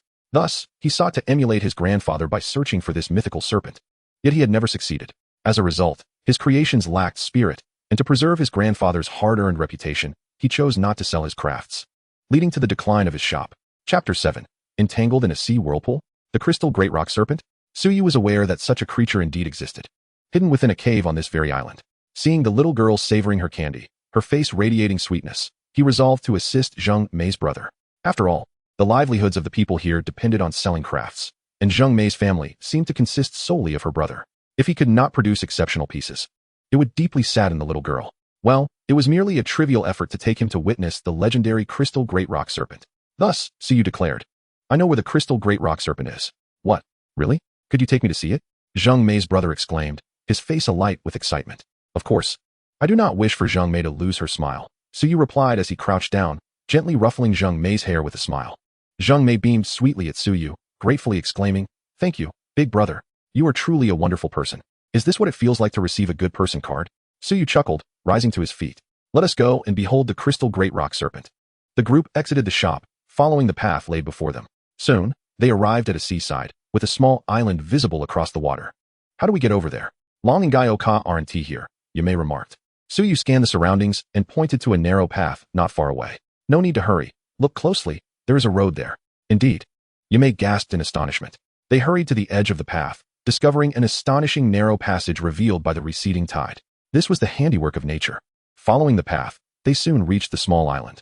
Continuing along with the dream, they arrived at a cave adorned with crystals, with a serene lake at its center. Here we are, the crystal great rock serpent is right here, Suyu announced. Here? Is it in the water? Yumei surveyed her surroundings, failing to spot any sign of it, ultimately directing her gaze toward the lake. Knowing Suyu would not deceive her, she surmised that the massive serpent must be concealed beneath the water. Almost as if responding to Suyu, ripples began to form on the surface of the lake. In an instant, a shimmering crystal great rock serpent emerged from the water, eyeing the group with caution. It has appeared. The crystal great rock serpent. Xiaoming's brother's eyes widened in amazement, fixated on the magnificent creature, seemingly oblivious to everything else around him. Is he entering a state of enlightenment? Suyu turned and smiled at Xiaoming, saying, It seems your brother will succeed this time. Yes. Thank you, brother Suyu. Without you, my brother would never have seen the crystal great rock serpent. Xiaoming replied sweetly. It was merely a trifling gesture. I intended to see the crystal great rock serpent myself, Suyu remarked. After observing the serpent, he found his interest waning. Although the serpent was dazzling and unperturbed by the water, it harbored a profound fear of fire, possessing no extraordinary qualities beyond its brilliance. After consulting with Yamei and Xiao Shui, both expressed their lack of interest, as the great rock serpent was not particularly visually appealing, even with its crystalline form. Suyu approached the crystal great rock serpent, negotiating with it using some Pokémon food as a condition for a photograph, ensuring they would not disturb it. After considering the proposal, the serpent agreed, compelled by the aura emanating from Dream. Once Xiaoming's brother returned to normal, the group took their picture with the crystal great rock serpent. Suyu left some Pokémon food for the creature before departing. Upon returning to Xiaoming's home, her brother eagerly began his work. Inspired, he crafted exquisite glass artworks that exuded a unique vitality. With time, he was sure to become a master craftsman like his grandfather. Impressed by the quality of the crafts produced by Xiaoming's brother, Suyu requested him to create some small Pokémon crafts for them, one for each Pokémon. As a keepsake, Xiaoming's brother gladly accepted, refusing any payment. Seeing this, Suyu did not insist, and took Xiaoming out for a stroll. As he had quite a few Pokémon, along with those of Xiao Shui and Yamei, today, there would be no rest for him. Yet he was invigorated and felt no fatigue. The following day, Xiaoming's brother, sporting 2 prominent dark circles under his eyes, presented Suyu with the exquisite glass crafts. Grinning widely, if you ever need anything in the future, do not hesitate to find me. Suyu could not help but chuckle at this, thanking him before bidding farewell to the siblings. Xiaoming's eyes glistened, tears welling up as she gazed at Suyu with a quivering voice. Brother Suyu, I will come find you when I grow up. Suyu gently ruffled Xiaoming's hair and softly replied, all right, I will take you out to enjoy delicious food then. With that, he departed the small island, accompanied by Yamei and Xiao Shui, under Xiaoming's reluctant gaze. Suyu paid little heed to Xiaoming's words. Children often forget what they say after a few days. Another monotonous journey across the sea ensued. The initial enthusiasm had long since faded beneath the endless expanse of water. Suyu, how long until we reach the next island? I am so bored, Yamei lamented, lying on Gaioka's back. You still lack patience. We will arrive soon, Suyu reassured her. This island is quite interesting, and I believe you will enjoy it. Having a small island is enough. I see nothing but ocean when I close my eyes to sleep, Yamei murmured. Xiao Shui remained relatively unaffected. As her usual task of preparing Pokémon food consumed considerable time, requiring precise control over the proportions of ingredients. Without patience, one could not succeed. The group engaged in casual conversation, unaware that a massive whirlpool was forming ahead. It was only when Gaioka drifted further away from Long that they realized Long had become ensnared in the whirlpool, while Gaioka remained unaffected. Continuing straight ahead. With a low cry, Long alerted Suyu. It's all right. I am here, Suyu reassured, patting Long's neck without a hint of anxiety. Dream. Use telekinesis to lift us up. The little cat, Dream, activated its skill, enveloping Long in a telekinetic grip, effortlessly extracting them from the whirlpool. This place is indeed perilous. Soaring into the sky, Suyu cast his eyes upon the sea, where myriad whirlpools swirled ominously. Should a vessel venture into this treacherous expanse, it would likely meet with destruction and loss of life. Indeed, the ocean is fraught with peril. Chapter 8, Finju Island. Utilizing his ethereal psychic powers, Suyu adeptly navigated through the whirlpool-laden waters. Below, Gaioka effortlessly traversed the same tumultuous region. A small island soon came into view, Finju Island. Upon reuniting with Yi and Xiao Shui, Suyu produced his Pokédex and remarked, this island forbids the entry of unauthorized individuals. What shall we do? Yi, who had been filled with joy moments before, appeared taken aback. Do not worry, Suyu reassured her. I have already submitted a request online to the personnel responsible for this island, so there should be no issues. With that, he tucked his Qinglong into its Pokeball and guided the two onto Finju Island.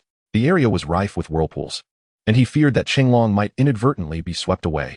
As for Gaioka, if it were to be engulfed by mere whirlpools, it would surely lose its title as the sea god. As they walked upon Finju Island, Yi curiously inquired, what wonders does this island hold? Why is it restricted to outsiders? Look over there, what is that? Suyu pointed towards a small sprite perched upon a distant tree, refraining from answering Yi's question. Isn't that just Bobo? What is so special about it?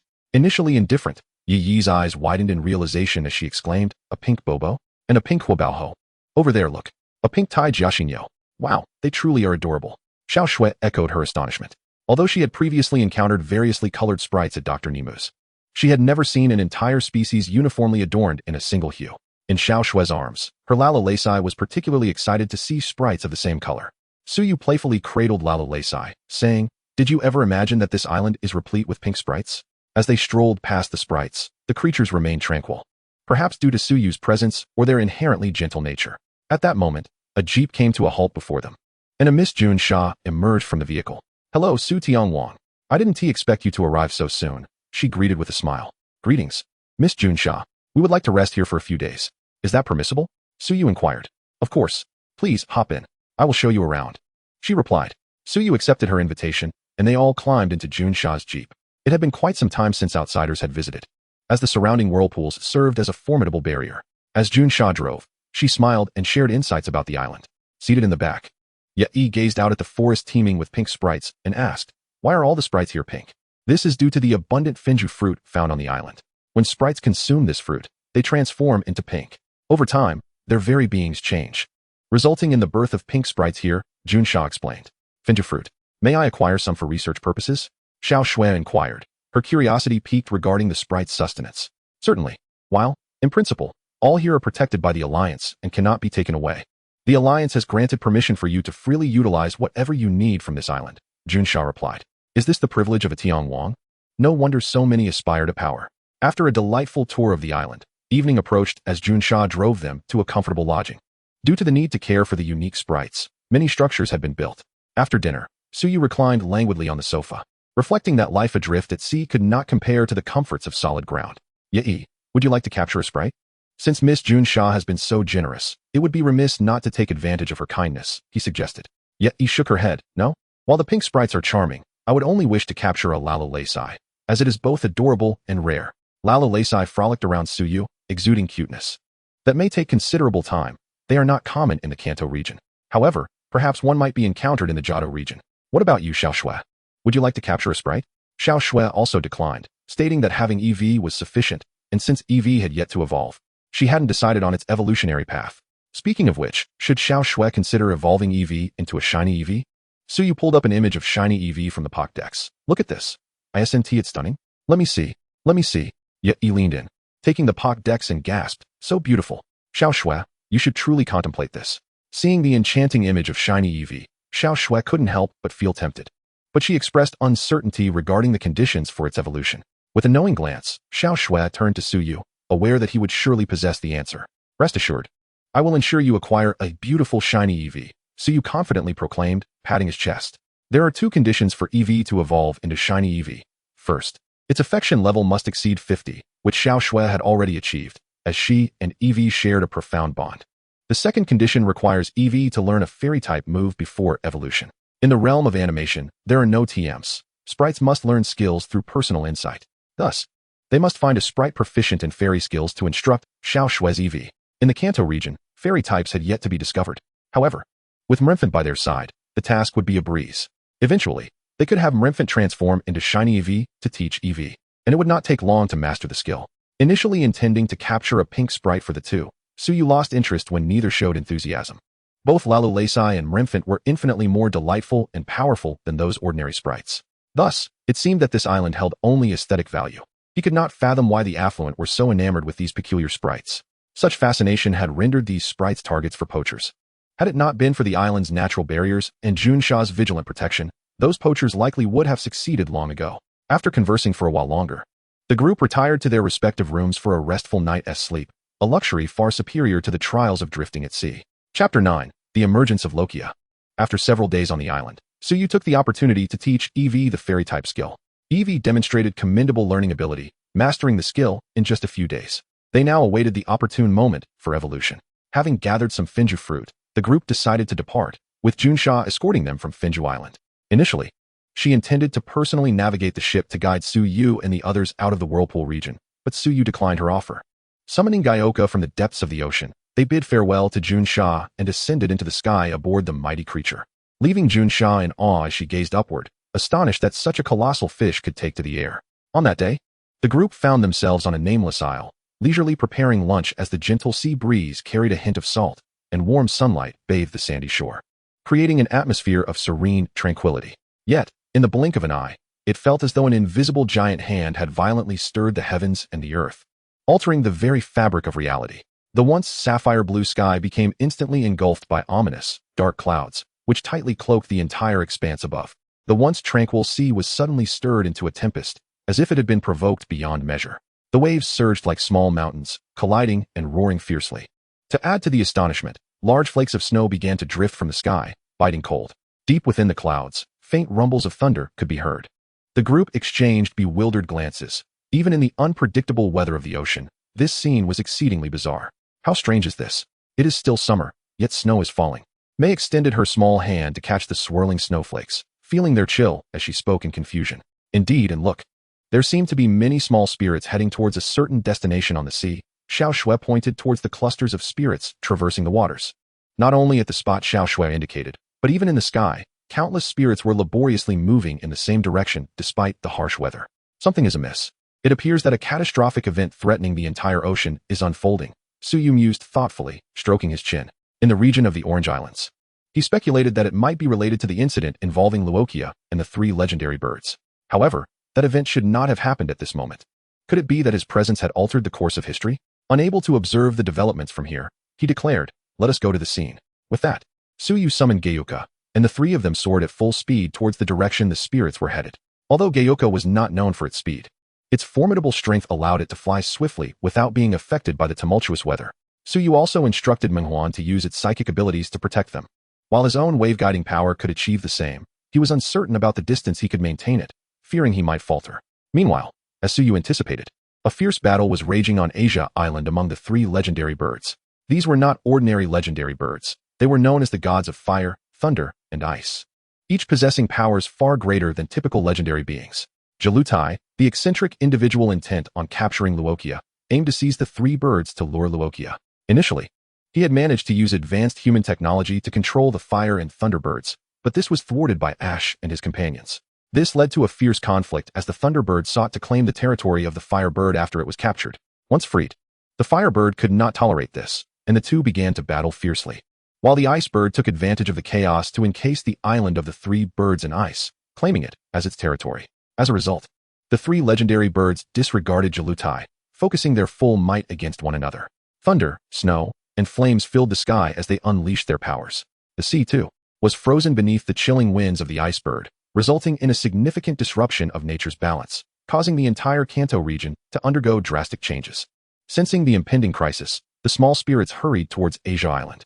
Unbeknownst to them, Ash and his group moved even faster than Suyu, and at Flora's request, he resolved to embark on the mission to save the world.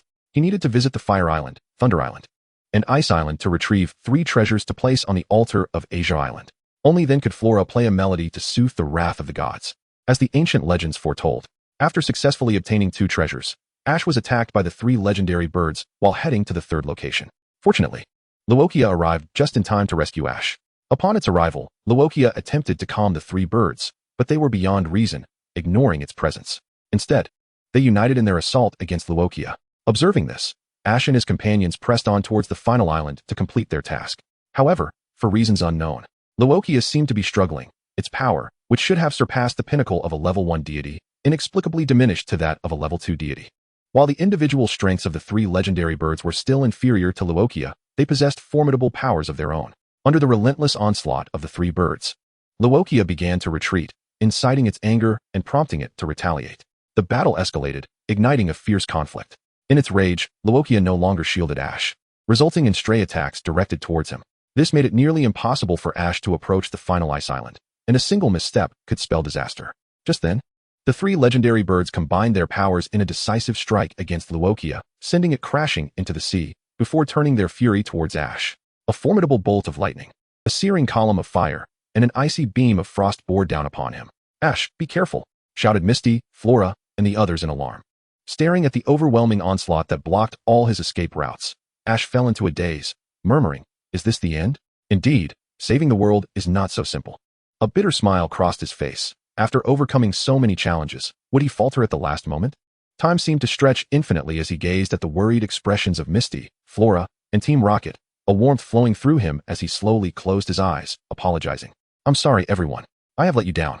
After a considerable time, the anticipated pain did not arrive. "What is this, young man? Have you given up?" "This is uncharacteristic of you, Ash." A light-hearted chuckle echoed from above, snapping Ash out of his stupor. He opened his eyes to find himself encased within a white protective barrier, having withstood the full brunt of the legendary bird's attacks. "Brother Suyu," Ash exclaimed with excitement. Suyu nodded at him with a smile, saying, "Now is not the time for words. Continue on with your mission, and leave this to me." Wiping away the tears from the corners of his eyes, Ash resolutely nodded, clenched his fists, and turned to advance towards the final ice island alongside Team Rocket. The legendary birds and Luokia were locked in a fierce struggle, but Suyu couldn't help but wonder why Luokia appeared so feeble. Was the superior being overwhelmed by its subordinates? It was quite the reversal of fortune. Seizing the opportunity, Suyu grinned, thinking it was time for the main character to make an entrance. Let them witness your formidable power, Licangswell. He tossed a Pokeball into the air. Roar. In an instant, a thunderous dragon's roar resonated like a surging tide, as a majestic dragon-like Pokémon materialized in the sky. Licangswell floated serenely, exuding an overwhelming presence that was suffocating. Measuring approximately 15 meters in length, it was strikingly adorned in a mysterious, deep black hue, with yellow ring patterns swirling around its body, emanating an extraordinary and potent energy wave. After parting ways with Mewtwo, he had acquired Licangswell, only to be pleasantly surprised when the system gifted him a shiny variant that significantly surpassed the ordinary Licangswell. Licangswell Mega Evolve. The evolution of Licangswell did not require a Mega Stone. It could evolve simply by mastering the art of the Dragoness touch, unlike Gayuka and Guladuo, which needed orbs for primal reversion. Roar. With a resounding roar, Licangswell burst forth amidst a dazzling spectrum of colors. Its ultra-evolved form was colossal, surpassing 20 meters in length. Golden, ribbon-like appendages adorned its upper corners, lower corners, and tail, billowing gracefully in the wind, while the circular patterns on its body transformed into radiant, luminous golden jewels. Go. Licangswell, unleash your fury upon those rascals, Suyu declared with a smile, anticipating the impending plight of Lokia and the three divine birds. Licangswell unleashed a thunderous roar, its massive head shifting slightly, and within its dragon-like eyes, which seemed to embody the power of stars, a fierce glimmer flashed. Since its inception, it had yearned for battle. And today, its pent-up fervor found an outlet, filling it with exhilaration as its very essence rejoiced in anticipation. In the next moment, a brilliant green aura enveloped Licangswell as it surged towards Lokia and the three divine birds with the speed of lightning, leaving a series of afterimages in its wake. Licangswell's initial strike was nothing short of spectacular, radiating an apocalyptic aura, as if it could pierce through the very fabric of existence.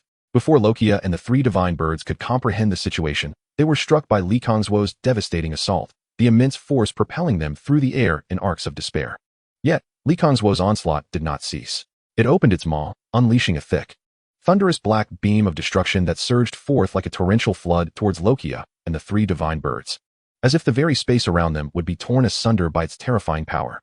With a series of earth-shattering booms, the black beam crashed into Lokia and the three divine birds like a sledgehammer.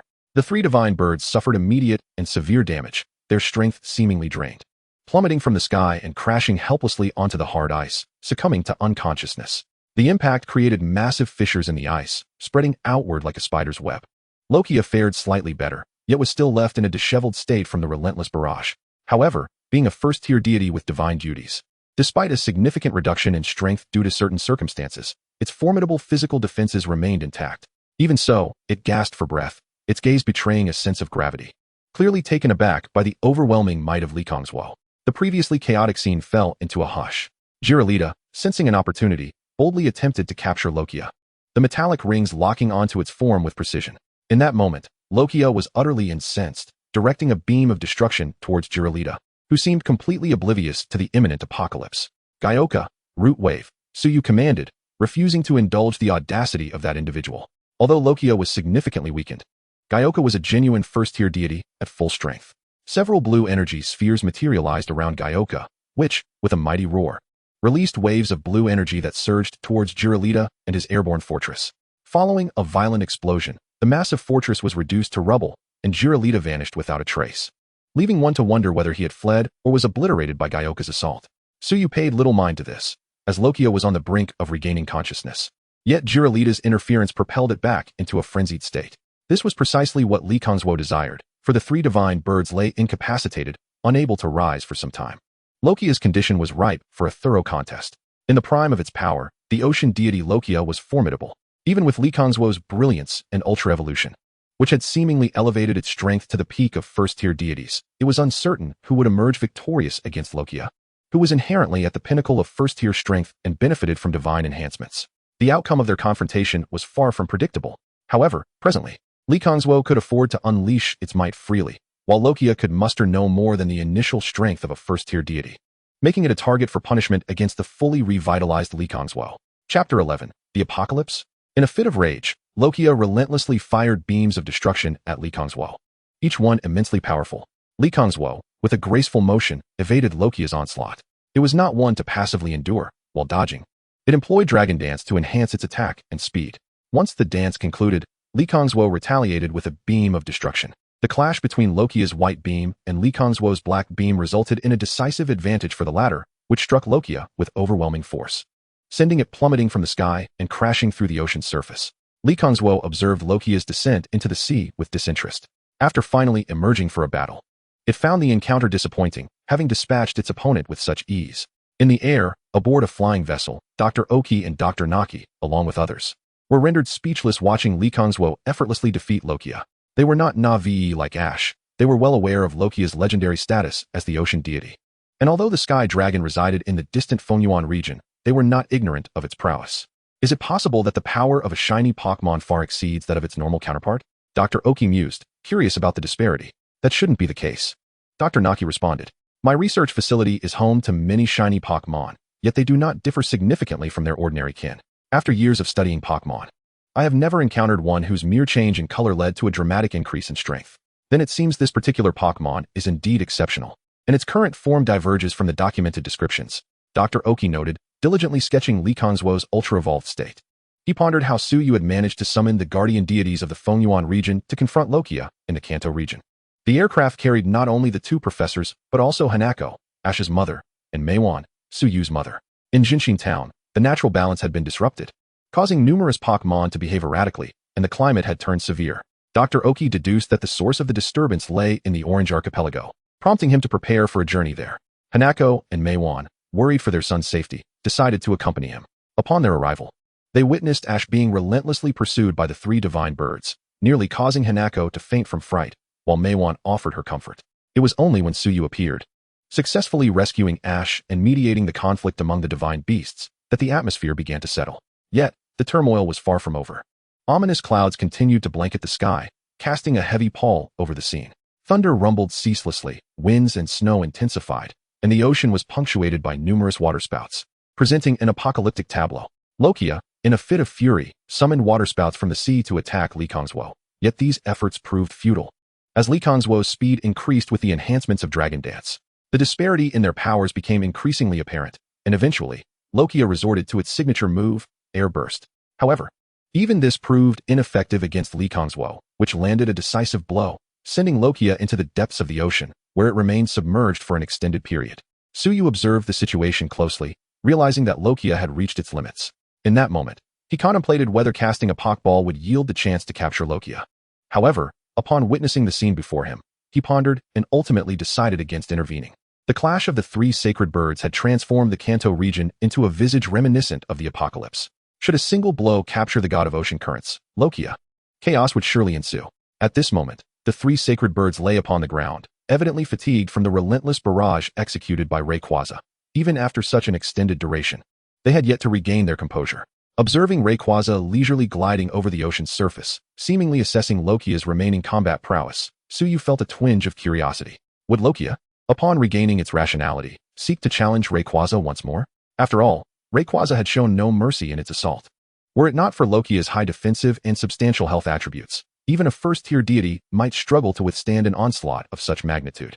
As the ocean became entirely encased in ice, countless terrestrial Pokémon flocked to Yaxia Island, their anxious gazes fixed upon the ominous sky, fervently praying for the world to return to normalcy. These Pokémon possessed a heightened sensitivity compared to humans, acutely aware that the entire world was undergoing a transformation, one that could potentially lead to its annihilation if left unchecked. Thus, even if they understood that their contributions might be inconsequential, they still chose to arrive. In contrast, humans, including those like Professor Okito, received the news but remained indifferent, lacking even the inclination to witness the events firsthand. Perhaps, in their eyes, the Kanto region could be obliterated, and they would remain unfazed. Their only concern would be to vacate the area as swiftly as possible, seeking refuge in other locales. Only Ash and his companions exhibited such unadulterated resolve, risking their lives in a bid to save the world. As Suyu observed Ash and Team Rocket racing across the frozen sea, a smile graced his lips. It was precisely because of their existence, along with that of the Pokémon, that this world remained so beautiful and captivating. Gayuka, let us proceed to Yaxia Island, Suyu declared. patting Gayuka as the creature soared towards their destination. Soon, they arrived at the altar of Yaxia Island. Suyu, are you alright? Upon seeing Suyu approach, Xiaoxia rushed forward, concern etched on her face. It was evident that her feelings for Ash ran deep. Suyu reassured her with a smile. Fear not, Rayquaza is present. There is no cause for concern. Ash should return shortly. At the altar, apart from Xiao Jian and Fu Luola, there was also a Hippowdon, which astonishingly had the capacity for speech. After a brief introduction with Xiao Jian and Fu Luola, the group awaited Ash at the altar. Suyu found the Hippowdon particularly intriguing. The seemingly sluggish and unintelligent Drowsy had undergone such a remarkable transformation upon evolution. The Hippowdon's intellect rivaled that of the world's foremost scientists, which explained why Suyu was not taken aback by its ability to converse. Possessing high intelligence allowed it to learn rapidly. This particular Hippowdon not only spoke, but also boasted formidable strength, having attained champion-level prowess. It was uncertain how many years it had survived, but perhaps it could surpass its limits. Suyu, I did not expect you to have resolved the situation, a voice, tinged with a hint of languor, echoed from above. Looking up, a mature and alluring woman descended gracefully with her aircraft. Sister Kinna, you have arrived. Suyu greeted with a smile. It was none other than Kinna, the Ice-type champion of Kanto. With such significant events unfolding, I had to come and witness, Kinna replied. Not only I, but DUI and others are also on their way here. It appeared that there were indeed many individuals in this world who bore a sense of responsibility. However, I am unable to resolve this matter. The hero destined to save the world is over there. Suyu gently shook his head, pointing toward Ash, who was hastily approaching in a lifeboat. Such altruistic endeavors were best left to Ash. Kinna assumed Suyu was merely being modest, having just arrived at the scene. She had witnessed everything clearly from above. Suyu had summoned Rayquaza, who effortlessly incapacitated the 3 sacred birds and triumphed over Lokia. She had initially contemplated deploying Articuno for assistance, but the battle concluded so swiftly that her intervention was rendered unnecessary. It seems DUI and the others need not come after all. I shall inform them, Kinna stated before entering her aircraft, where the technological apparatus continued to function seamlessly even in such extreme weather conditions. Suyu nodded in agreement, thinking that by the time DUI arrived from the Johto region, the situation would have already cooled. Initially, he had considered the possibility that if Lokia proved too formidable, he would have Dream, Rayquaza, and the primal form of Gayuka team up against Lokia, 3 against 1. Even with divine status, such an onslaught would be overwhelming.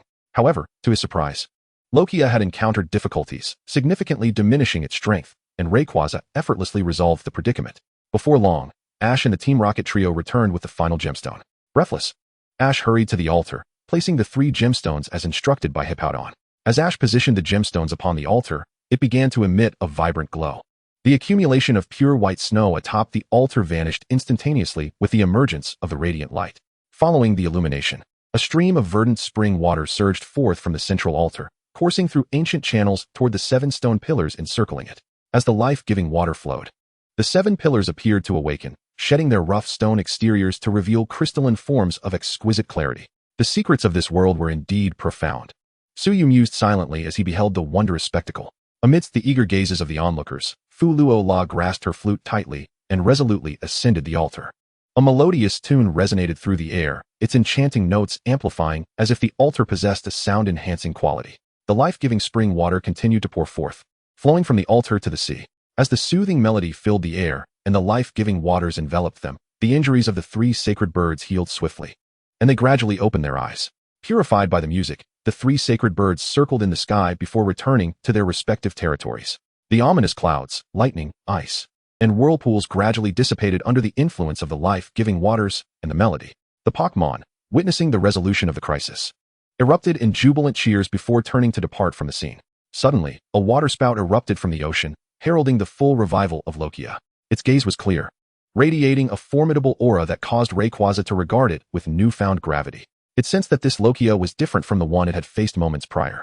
Instead of engaging Rayquaza once more, Lokia approached the altar. Rayquaza, recognizing the shift, followed suit. With Lokia now lucid, further combat seemed unwarranted. Humans, I thank you for your assistance. Had it not been for your intervention, this world would have faced grave peril. Lokia conveyed its gratitude to Ash and Suyu through telepathy. Ash chuckled sheepishly, feeling somewhat embarrassed. Meanwhile, Suyu inquired, Lokia, it seems your strength has been restored. What transpired earlier? Lokia's gaze met Suyu's, its voice resonating within his mind. Not long ago, my offspring was born. In order for it to mature swiftly, I transferred a significant portion of my energy to it. I did not anticipate encountering such turmoil, but with the aid of the spring of life, I have regained my strength. I hope you can keep this a secret. I wish for no disturbances from others. Thus, it became clear why Lokia had struggled to suppress the three sacred birds. Despite their immense power, these divine beings were exceedingly rare, and their growth was a gradual process. Lokia, fearing for the safety of its young, likely sought to expedite its development. Suyu nodded in agreement to Luokia's request, a Luokia that had yet to mature. If its existence were to be revealed, it could attract countless nefarious individuals. Luokia's willingness to confide in him stemmed from two reasons. First, he had assisted in subduing the three divine birds. Despite having dealt Luokia a blow, it was ultimately beneficial. Second, with so many top-tier divine beasts surrounding Suyu, it had no fear of him harboring greedy intentions. Luokia, you are now worthy to be my rival. Come, let us engage in a spirited battle. A voice filled with authority yet tinged with excitement resonated. It was the voice of Licangswo, whose kind typically communicated through telepathy, yet as divine beasts. They generally looked down upon conversing with humans. Suyu communicated with them using his wave-guiding power, although they seldom spoke. Luokia shook its head and replied, "Your strength is formidable. Even upon regaining my full power, we would merely be equals. Why discuss so much?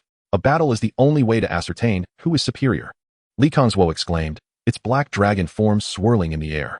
"Apologies, but I am obligated to attend to more pressing matters. I concede this battle," Luokia stated. "TCH, how dull." Seeing Luokia's lack of desire to fight, Licangswo snorted in disdain and soared toward the atmosphere, eager to feast. "Forgive its nature. It is quite combative," Suyu expressed regret. Although Licangswo was obedient, its temperament was rather indifferent to the feelings of others. Luokia shook its head dismissively, remarking, "I never anticipated even the Sky Dragon and the Ocean Sovereign, Gyoka, would follow you. You truly are an extraordinary human." Suyu remained silent, as this was his secret. Luokia then turned to communicate with Xiaoji, inviting him to ride along and enjoy the freedom of soaring through the skies. Gyoka posed no conflict with Luokia.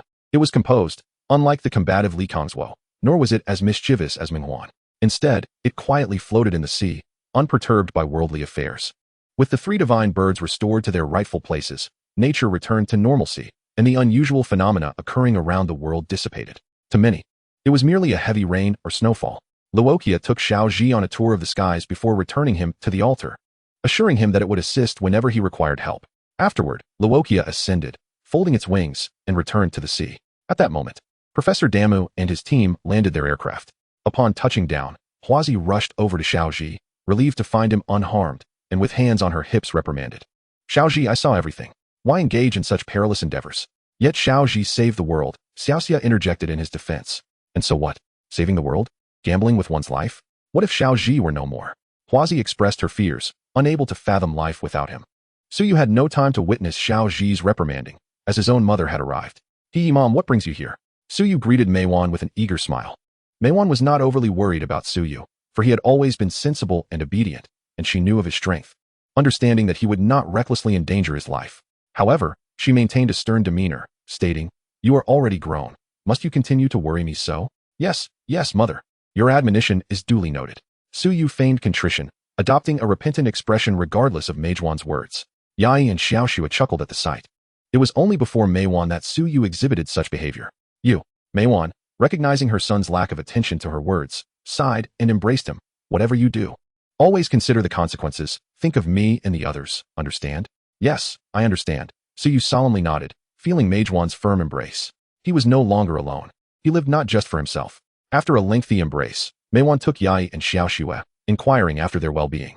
Naji had returned to the dojo due to other matters and was not in Jinshin town. Given the urgency of the situation, Meiwan had no time to inform Naji, hence her absence. Although Meiwan felt reassured about Suyu, not having seen him with her own eyes left her uneasy, which was why she accompanied him. Professor Damu disembarked from the aircraft with his assistant, commencing his research on the ancient inscriptions at the altar. For researchers like them, nothing held greater importance.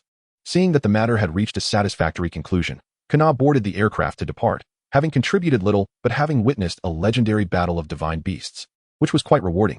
Subsequently, Meiwan, Huazi, and Professor Damu returned to Jinshin town, while Suyu and Xiaoji's journey in the Orange Archipelago continued. As they had only acquired one badge thus far, the group decided to stay overnight on Yashia Island. That night, Suyu lay in bed, summoning the system panel. Previously, he had acquired nearly 1 million gold coins from Xiaoming and Minghuan, and subsequently spent 900,000 to exchange for Licangswo. He further expended 50,000 to obtain an indigo pearl. This expenditure nearly depleted his gold reserves, which had once been ample. This urgency drove his actions. 3 second-tier divine beasts and 1 first-tier divine beast in a berserk state required no justification to engage in battle. Otherwise, Luokia would not have fought once it regained its sanity. One could not compel a fight. Defeating a second-tier divine beast yielded 200,000 gold coins, while the 3 divine birds contributed 600,000. Despite being defeated by Li Kongzuo while in a berserk state, Luokia still counted as a first-tier divine beast, and its peak strength was irrelevant to the outcome. Thus, Luokia contributed 450,000 gold coins, and combined with the remaining balance, he found himself with over 1 million once again. Gold coins, 1,404,016. A delightful profit from a single skirmish. Suyu's smile was uncontainable. He now possessed a peak first-tier Minghuan, a peak first-tier black shining Li Kongzuo, and a high-level first-tier Gaioka. With the addition of the Indigo Pearl, Gaioka's strength could also reach peak first-tier upon returning to its original form. In this light, his power in this world appeared nearly invincible. Barring encounters with beings like Hupa, who could directly summon 6 first-tier divine beasts, a formidable challenge indeed. Hupa's abilities were extraordinarily formidable. Not only could it summon, but it could simultaneously control the minds of 6 top-tier first-tier divine beasts, including the time-space deities and the world-reversing Giratina, all of which were creations of Arceus. Their strength unquestionable. Yet, it was Hupa who had drawn them forth. Among mythical beasts, the capabilities were astonishingly powerful. Apart from Hupa, only Arceus could rival. Yet even then, facing its avatar might still yield a chance, given that Arceus often lacked complete tablets. The fear lay in attracting the original after defeating the avatar. Encountering this creator god now would be tantamount to offering oneself as a sacrifice. Suyu had yet to determine how to utilize this 1,000,000 gold coins. He pondered whether to exchange for another mythical beast or a divine beast. Among mythical beasts, both Shuai and Ji Chi possessed incredibly formidable abilities, one being a super healer capable of resurrection, the other a mascot capable of granting wishes. In the system, these two were quite pricey. Suyu examined the prices. Shuai was relatively cheaper at 800,000, solely for its resurrection ability deemed worth the cost. Ji Chi's price even rivaled that of Arceus's avatar without tablets, standing at 1,000,000 gold coins. Regarding the price of Jirachi, he felt no dissatisfaction. On the contrary, he was quite pleased. This indicates that Jirachi's ability to grant wishes is indeed genuine, and the higher the price, the broader the range of wishes that can be fulfilled. To claim that any wish can be realized might be somewhat exaggerated, as even Arceus in its original form may not be capable of such feats. A thought crossed Suyu's mind. Perhaps he could leverage Jirachi's wish-granting ability to influence the system. He recalled that the system could extract not just elements from this world. The more he pondered this, the more delighted he became, leading him to chuckle aloud. Hearing Suyu's silly laughter, Minghuan curiously emerged from her cocoon, resting on Suyu's chest. Miyu? Ha ha ha. It's nothing, it's nothing. Suyu returned to reality, and upon seeing Minghuan's adorable expression, he couldn't help but cradle her face.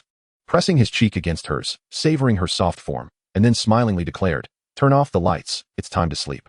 Chapter 14, Naipu Road Gym. The following day, accompanied by Chenglong and Gaioka, the group departed from Yaxia Island and arrived at Naipu Island. This small isle houses the second gym, Naipu Gym. At the center of the island stands a towering mountain, upon which the gym is situated. Following the path, they encountered an iron gate blocking their way. Suyu pushed it open, revealing only the entrance to the mountain trail and the cable car station.